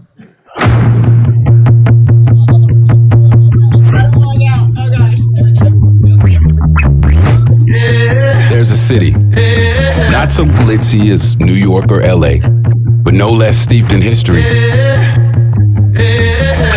An essential part of the American tapestry, with a personality distinctly its own. A city astride a river, nestled among mountains, lush with forests, streams, and falls. There's a city at the center of invention and industry, bursting with vitality, incandescent with innovation, celebrated in song, chronicled in history, noted for its first, foremost, and only made here's. There's a city, a getaway from it all for adventurous spirits, kaleidoscopic with options, so much to see, do, and savor, adorned with public art, abounding with cuisine and culture, known for crafted and curated and absolutely authentic. There is a city, honest as heck, known for grit and gumption, aggressively welcoming, with a one-of-the-family kind of attitude, where pretension is checked at the door, authenticity decorates the room, and hospitality sets the table, but never oversteps. There is a city we call home, a city we love and love to share, a city called Chattanooga.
Back in '95, I started to get problems when I was rowing the erg. I started to get a pain in the ass. It developed down in my tights. After 10-15 minutes, I couldn't row anymore. I found out that there were a lot of other people who had the same problems, and nobody really found a good solution. We took this seat and put it in production. A lot of people with the same problems tried it out, and we adjusted and tried it out and adjusted, and I think we end up with a pretty good model. The concept of the seat is that it's higher here in the middle, so it takes off the weight of the sitting bones. Now we are able to spread out the weight. The oxygen is able to come through with the muscles that are very close to the sitting bones. What we also found out is that the holes, they shouldn't be round.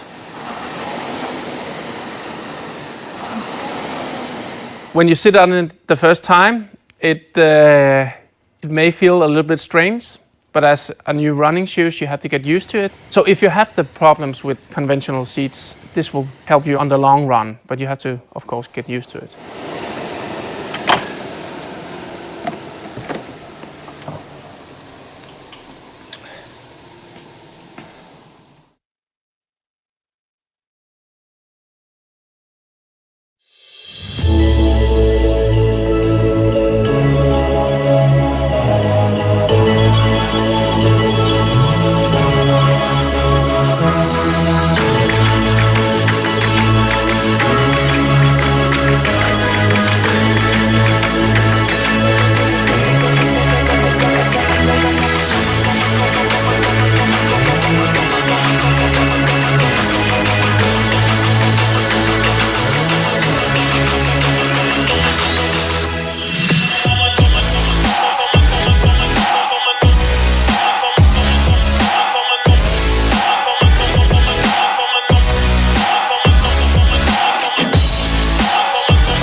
Okay, I'm going to end the live stream. Goodbye, YouTube.